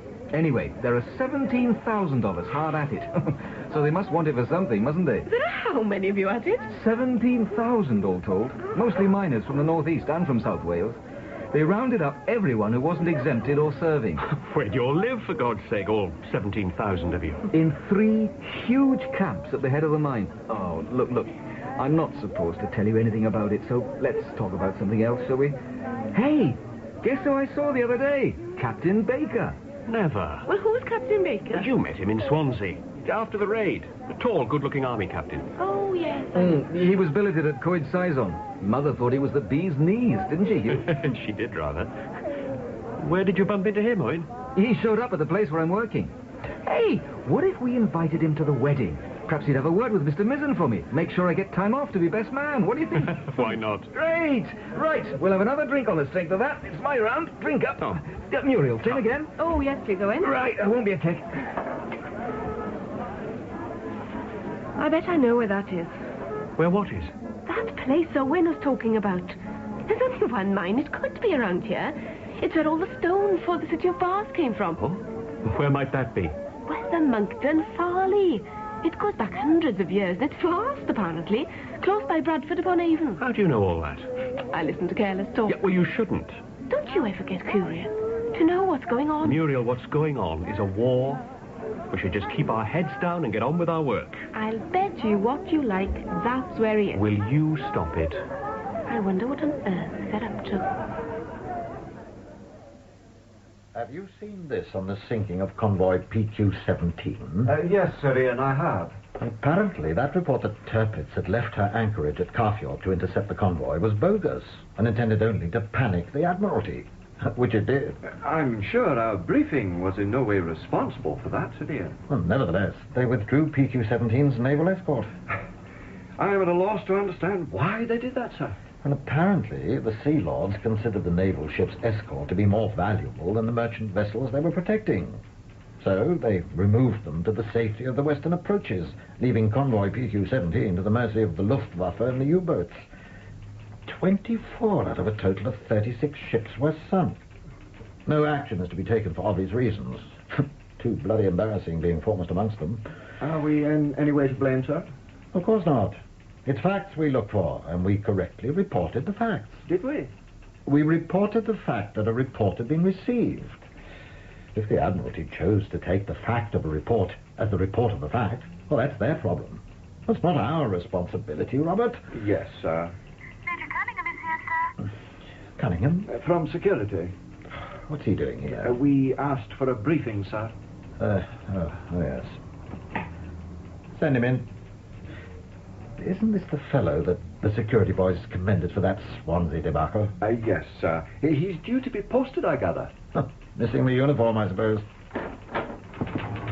Good morning, gentlemen. Morning, Major. Do sit down. Thank you. I see Commander Gregory is to lose you, Major Cunningham. Yes, sir. They were looking for volunteers who served out east before. Well, back in khaki, eh? Splendid. So what of... Bristol? I'm preparing a report for Central. I'm confident of the situation there now, sir. You'll see from my report that we have our own man there now, and he reports direct to security. Yes, who is your man in Bristol? The lab technician whose contribution in Swansea made the trapping of Alan Davis possible. He uses the code name Denmark on my instructions. Well, Robert, you deal with this. Get me something that I can tell Central. Minimize the cloak and dagger stuff. At least don't rub it in. Just give them 3 facts, easily digested. Very good, sir. I should say, Sir Ian, that my own report is critical of the head of the Bristol team, Dr. MacDonald. Fine. Security is not our concern, thank God. But, sir... Major, I know Sir Ian is concerned about the Bristol project. Can you tell me, is Dr. MacDonald aware that Whitehall has a strong lobby in favour of bombs and bullets, and that the slightest mishap down there could jeopardize the rocket project completely? That, Robert, is MacDonald's problem, not ours. With respect, sir, it could affect the course of the war. Robert, everything affects the course of the war to some greater or lesser degree. Let's not detain the Major any longer, shall we? We must get on. And before he'd even plucked up enough courage to ask Muriel to go to the pictures with him, such was his concern for her that, and I remember this well, with the streets of Swansea ablaze and with buildings collapsing all around him, Hugh returned to where he knew Muriel was trapped and directed rescue teams to where he hoped they would find her, which they did. And they found her sitting in a safe place. Ladies and gentlemen, please raise your glasses to drink a toast to the bride and groom. Bride and groom. Oh, dear. And do the reports match, Mr. Klein? Absolutely like twins. What do we deduce, then? It would appear, my dear Thompson, that Prosper has stolen German prototype plans for us, that they, first of all, stole from us. It is beautifully circular. The same information has been smuggled both ways across the channel. I shall have to tell Sir Ian, and he'll have to tell Central. Tell Central what? That Bristol's leaking. Whatever Cunningham claimed, it's leaking badly. I cannot believe what I've been told. You can't close the project down. A month to 6 weeks more is all we need. Whose idea is this? I'm sorry, Dr. MacDonald, but I've been obliged to tell the government that the best way to slow down the German progress is, in fact, to close down the lab in Bristol until a complete overhaul of security is effected. But this is madness. It simply isn't possible that security in Bristol has been breached. What you choose to believe is of no consequence, Dr. MacDonald. You will discontinue operations in Bristol, and you and your entire team will be investigated. You let us down in Swansea, and you let us down again in Bristol. But you don't seem to... A to letter has already been sent to you. However, seeing that you have chosen to burst in here, I will tell you of its contents. You are to report to the Savoy Hotel every morning at 10 o'clock until further notice. And that means until this business has been cleared up. Don't think of leaving the country, Dr. MacDonald. But surely I must be You allowed... may go now, Dr. MacDonald. I shall protest. Yes, I'm sure you will. Good day. Now, MacDonald's team. What will we do about Baker's request that he move Denmark to Tall Fern? Well, he did a first-class job for us in Bristol, sir. We wouldn't have made the progress we have done without him. Unusual for a specific request. The man is good, and word gets around, I suppose, even in security. Right. Transfer to Tall Fern and report to Captain Baker. Inform Monkton Farley immediately. Yes, sir. Now, let's see. What about those submarine bases?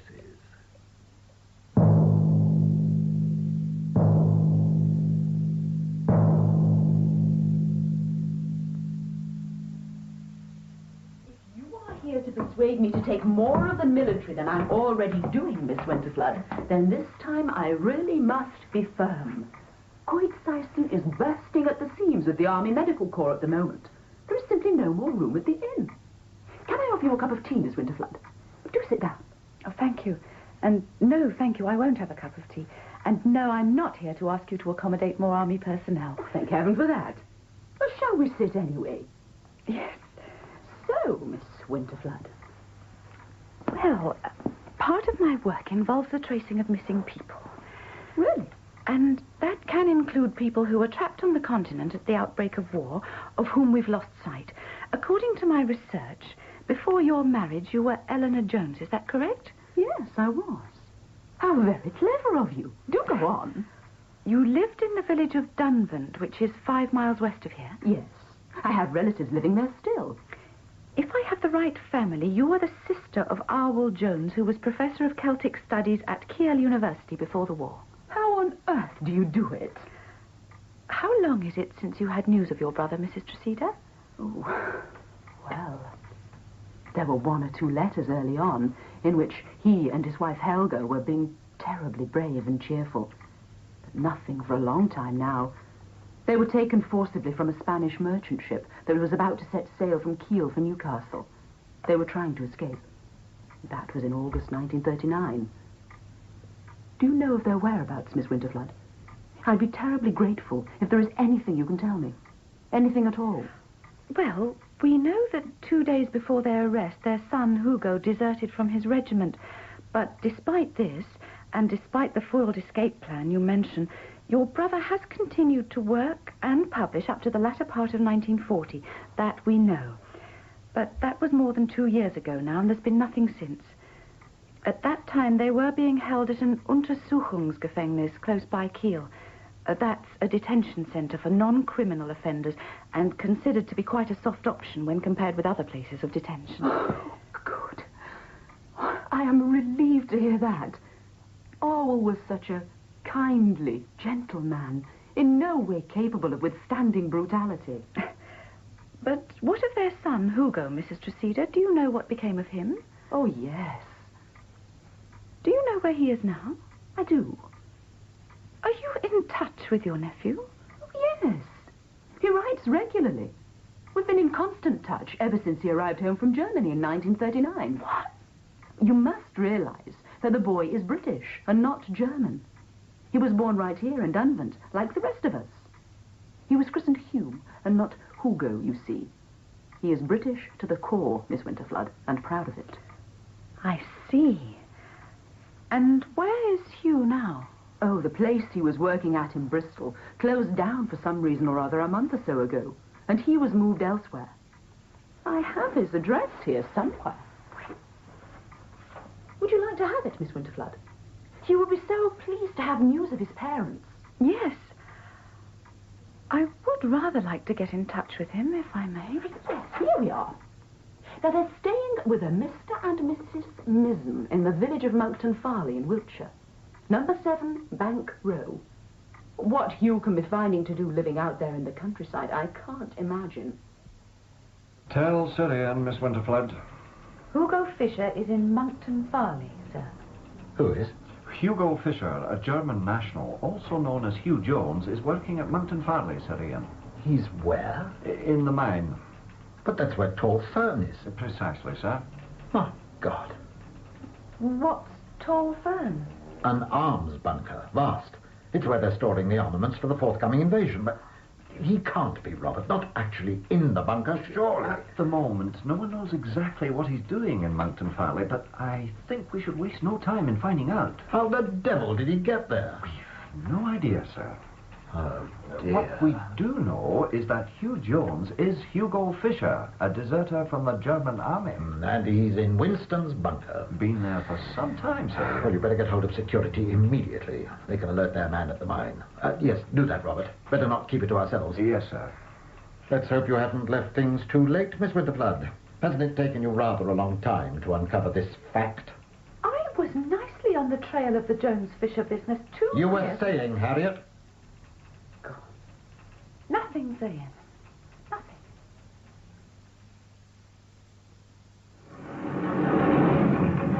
You sent for me, Captain Baker? Ah, Hugo. Kommen Sie rein. Ihre Tante hat dem Herrn Winterflood sehr interessante Information über Ihre Vergangenheit gegeben.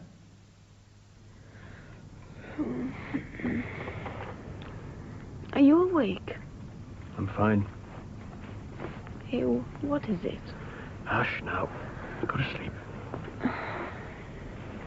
Won't you tell me? Please? It's nothing. Well, it's just that I've never told anyone about my having been brought up in Germany, that's all. And now they've found out about it. Suddenly I find myself classified as a security risk. Threatened with being kicked out of here. Why should you be? You came home to Britain to do your bit for your country. Now what's wrong with that? Nothing that I can see. But who knows what others might think? What others?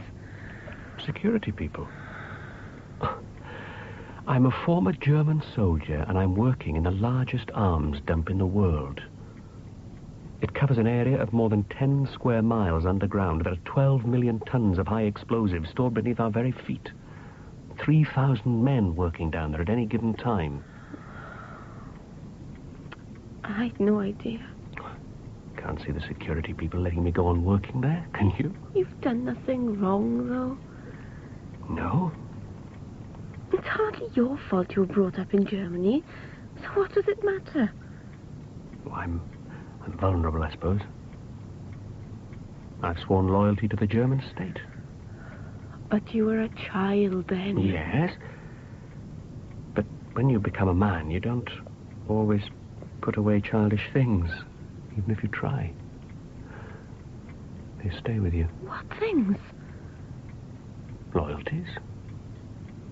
My loyalty. It's made me do things I regret. We grow up, see the consequences. Then put it all behind you. You're in Britain now. Yes. Why not talk to Captain Baker? Perhaps he'll be able to help you. Yes. No, sir. The man's reliability and patriotism are beyond question, Commander. His sole aim is to contribute everything he possibly can to the war effort. His work underground at Monkton Farley is, I believe, faultless, and the assistance he has given me in day-to-day security matters has been invaluable. You asked for him, Baker. Yes, sir.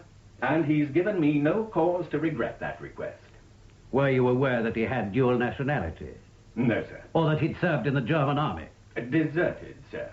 No, I've no idea. However, when I told him that we were aware of his identity, he offered to resign and to leave the mine immediately. Why hadn't he told you? It's not something he is proud of, sir.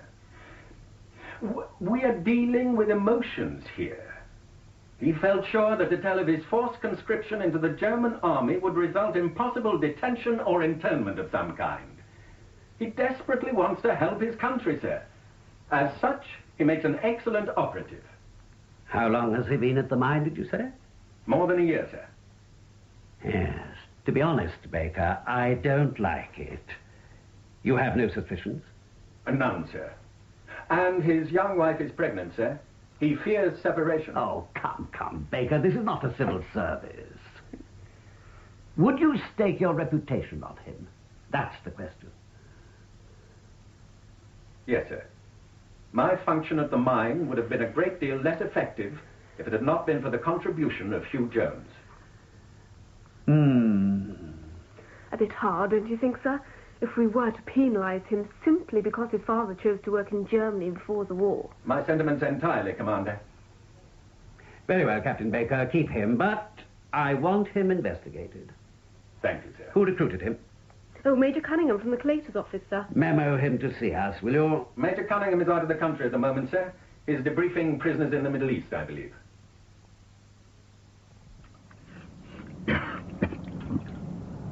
Who's next, Sergeant? Bogusz Zalewski, Major. The Pole who blew the bridge at Alam El Halfa. We've had him in solitary for the past 3 weeks. Bring him in, Sergeant. Next man, Corporal. Right, lad. Now, come along. Sit there. No, sit there. Name? Name? This man does speak English, doesn't he, Sergeant? He does, sir. Name? Listen to me, Zalewski. You escaped a firing squad at Alam El Alpha because you offered to talk. If you've changed your mind, that's fine by me. It'll take me about 3 minutes to drum up another firing squad, and we'll take it up where we left it, shall we? Before we do that, I'll tell you what we know about you. All right? Just so you don't get any fancy ideas about dying a hero's death and taking your secrets to the grave. Your name is Bogusz Zalewski. You were born in Warsaw in 1915. You worked at a rolling mill in the 1930s and later in a steelworks in the Ruhr in Germany. In 1938, you joined the German army and trained as a saboteur. Right, lad. Have it your way. You were caught behind British lines without uniform and found to be armed with a pistol. That's good enough for me. Take him away, Sergeant. You know what to do with him. Prisoner, stand up. About turn. Oh, come on, you heard me, lad. About turn. My name is Bogusz Zalewski. I was recruited into the German army in June 1938. Now we're getting somewhere. What unit did you join and where were you posted? I was sent to a Sonderformationen, the Indian Engineering Brigade in Bremen. Sonderformationen, a unit for non-nationals, sir. Thank you. I want the name of every man you can remember who was serving there with you. Every man? Start with your own platoon. Oh, Hans Axel, Victor Dort, Elfig Erhard, Hugo Fischer, Werner Gunther. Hugo. Ich nehme an, dass Sie wissen möchten, was der Commander Gregory gestern in London gesagt hat. My name is Hugh Jones, Captain Baker. I was born in this country and I was christened in this country. I've forgotten that I once spoke German. And the Hitler youth who swore to fight for the fatherland under the death? Have you forgotten him also? Cabling. These are plans. I've approved them. Please run a multi-core to all galleries.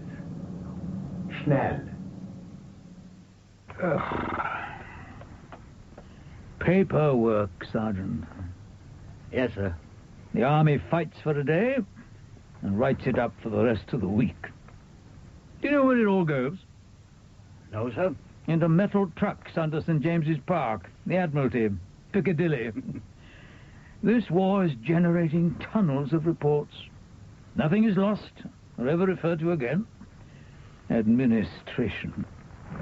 Here's where the war is won. Man strikes a bargain for his life. Information is gleaned. We follow it up. Take out a platoon. An armored car. Action. Yes, sir. Then we write it up. And everything else. And the tunnels of paper under Whitehall and Piccadilly grow longer and longer. Wouldn't mind seeing them myself, sir. What? You're not a son of the desert, Sergeant Roberts? Oh, sir, no. I'd be off tomorrow if I could. I envy you, Major Cunningham. Aye, you. But that's an end to it. I'm recalled and you stay. Where will you be off to next? Anywhere but Whitehall, I hope. As far as they're concerned, I'm just passing through. Oh, be a sport, Hugh. You could do it easily. You're well in with old Mizzen, and that fellow Baker seems pretty matey. Surely between them they could organise something for me. What do you say, Hugh? Will you try for me? I can't, Owen. It's not up to me who works where. And you're a miner, not an electrician or a joiner. You've been saying for weeks that you can't get enough men for that cable job that you're doing. Well, I'm volunteering. I can pull cable with the best of them. Please, Hugh. If you don't help me, I'll be transferred to the coal mines. Think of it. The 15th of December is only just 2 weeks from now. Now, come on, Hugh. Be a sport. Look, if you fail, then okay. At least you'd have done your best for me. So, what have you got to lose? All right, Owen. I'll have a word with Mr. Mizzen. Thanks, Hugh. I knew you would. Yeah, but don't go building your hopes on it, because I don't think you will agree. Okay? Just try, Hugh.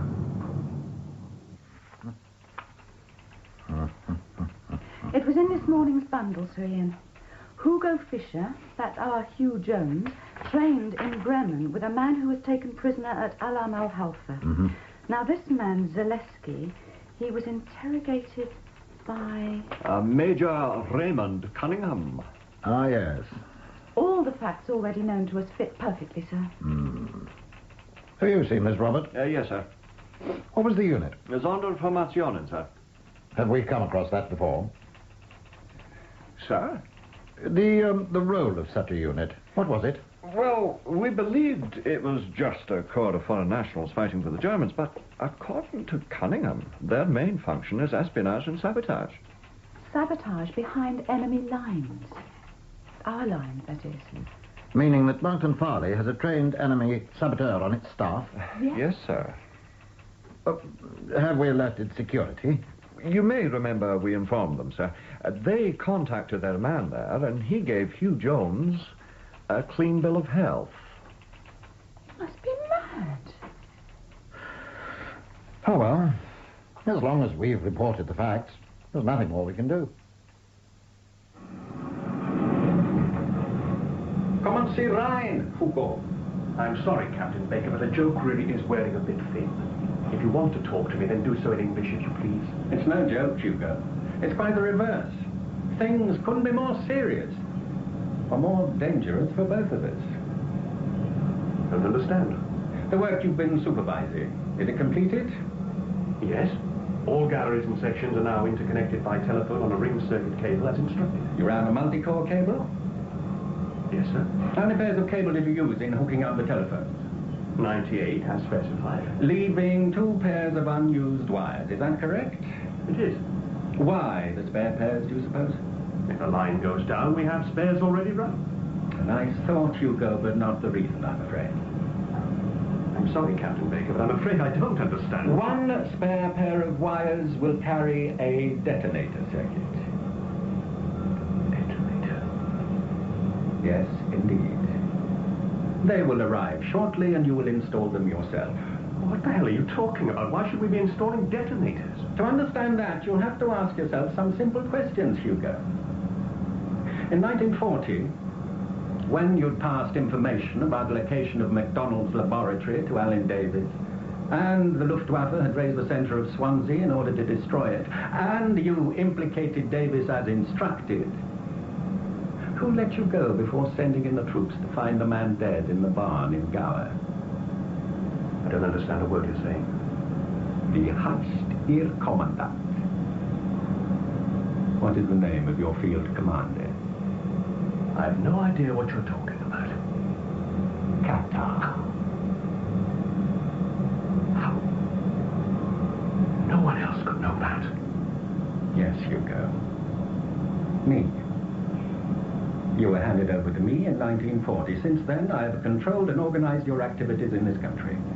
Who was it told you to shop Davis to Cunningham and MacDonald to Cunningham? You? Now, your new orders. We are to blow up the Mountain Farley Arms Complex. What? And the most difficult part of that operation has already been completed. Namely, the running of cables throughout the mine to link up detonators. You did a first-class job, Hugo. And right on time.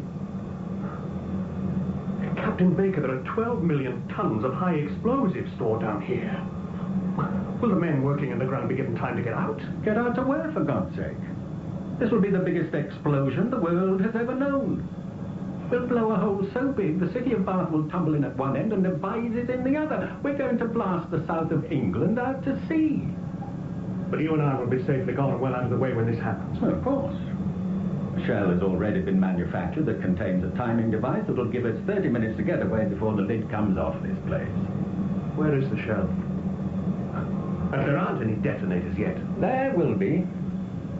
All will be delivered and installed well within the time we have at our disposal. Think about it, Hugo. All the Allied eggs are here in this one basket. The invasion of Europe will come at any moment now. And with the Allied forces stretched across many fronts, we will remove their armaments at one fell stroke. The entire invasion force on land, sea, and in the air will be left with hardly a bomb or a bullet between them. The only difficulty I had in preparing this operation arose because our High Command could not believe the British and Americans could be so foolish. With one blow, we can turn the tide for Germany. Slaughtering tens of thousands in one almighty bang to achieve it. That's war, old chap. Kill or be killed. I want no part of it. You're killing innocent civilians. You didn't say that before Swansea, Hugh. You killed plenty then. I had no idea then. I have now. I'll have no part of it. Hugh, I can get on the phone and denounce you right now. London will believe me. They have all the evidence already. You might say, I am the dam holding it back. If I step aside, say I was wrong to have spoken up for you. You were dead. I'd take you with me. No one would believe you, Hugh. My record is impeccable. I don't care then. Do what you want. But you can connect your own damn detonators. You can't, can you? If I refuse to do it, you're sunk. There's no one else to help you.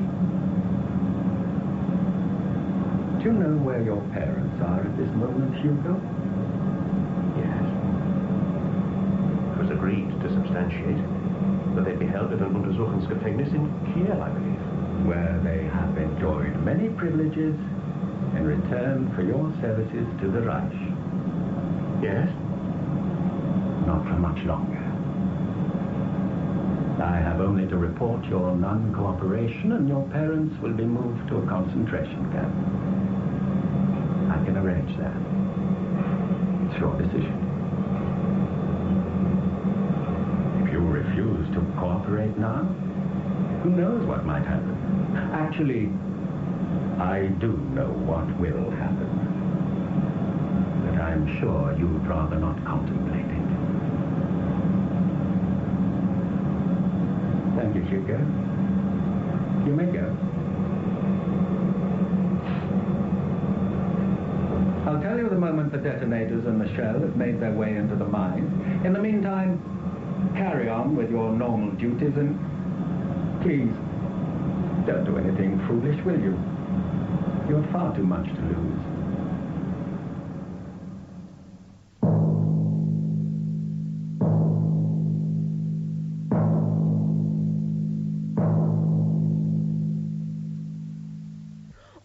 What's the matter? You all right?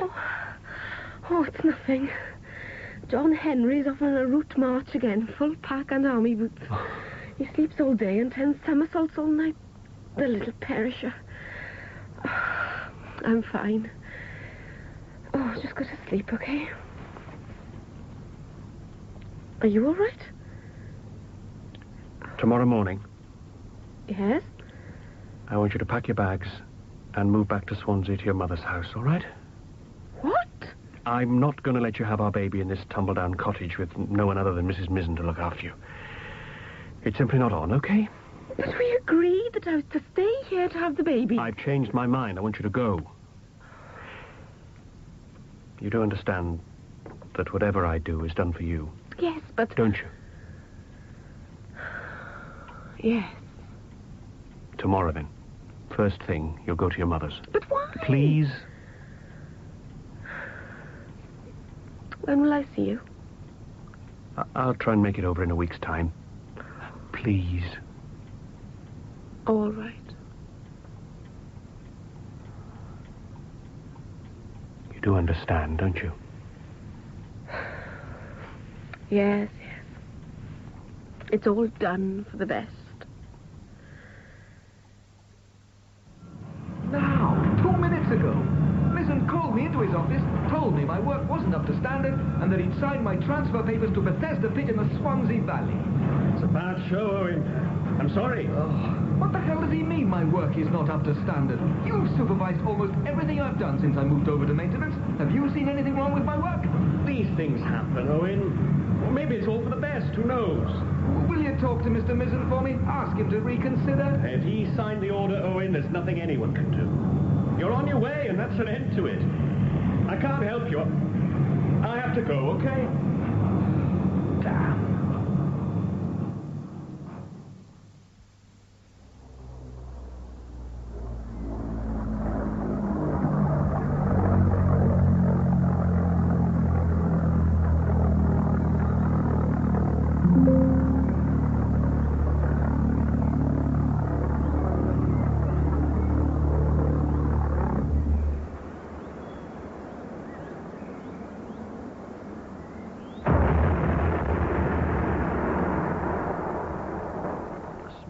Unmanned plane, sir.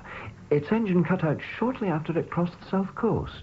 When it fell to earth, it exploded, and no one was hurt. It fell on open ground.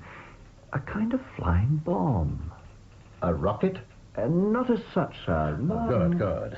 Well, we must be clear in our terminology, Robert. I wouldn't want the facts misrepresented. No, Sir Ian. A bomb, not a rocket.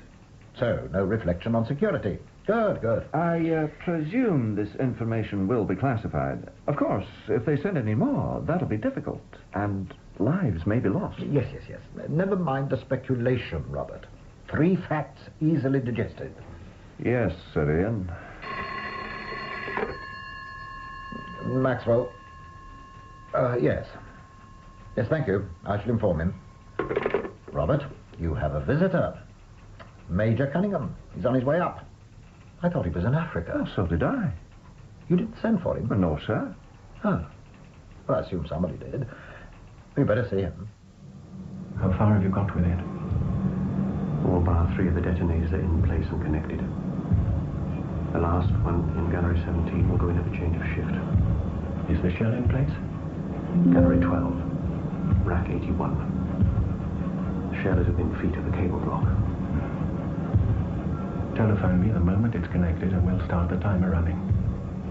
Better get it right, Hugo. It's irreversible.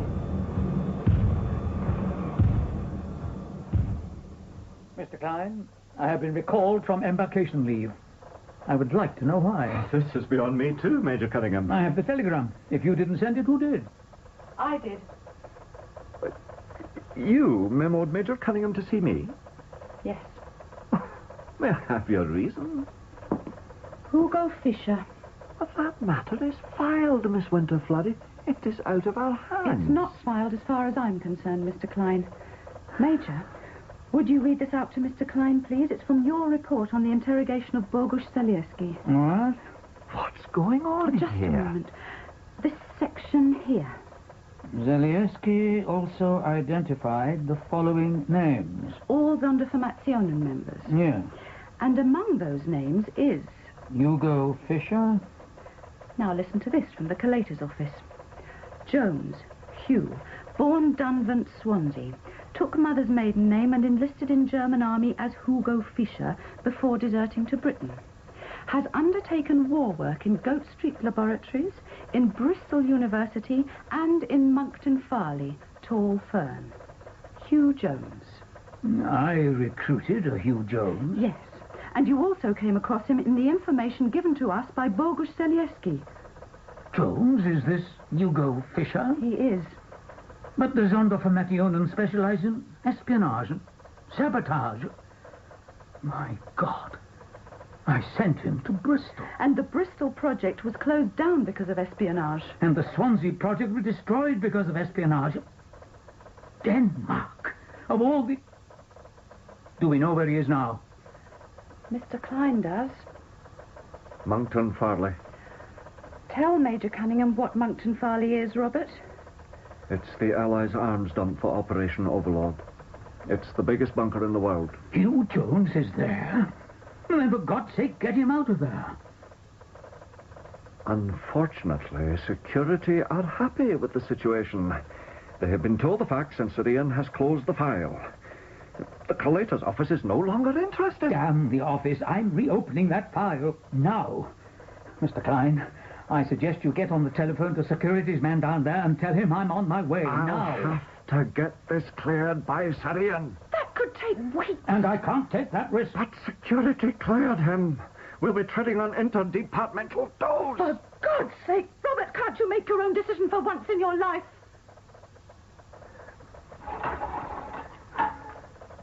Mr. Thompson, a car for Major Cunningham, immediately. Yes, straight away, now. Are we all set? Is everything completed? Yes, it's all connected. All I have to do is start the timer in the shell. Wait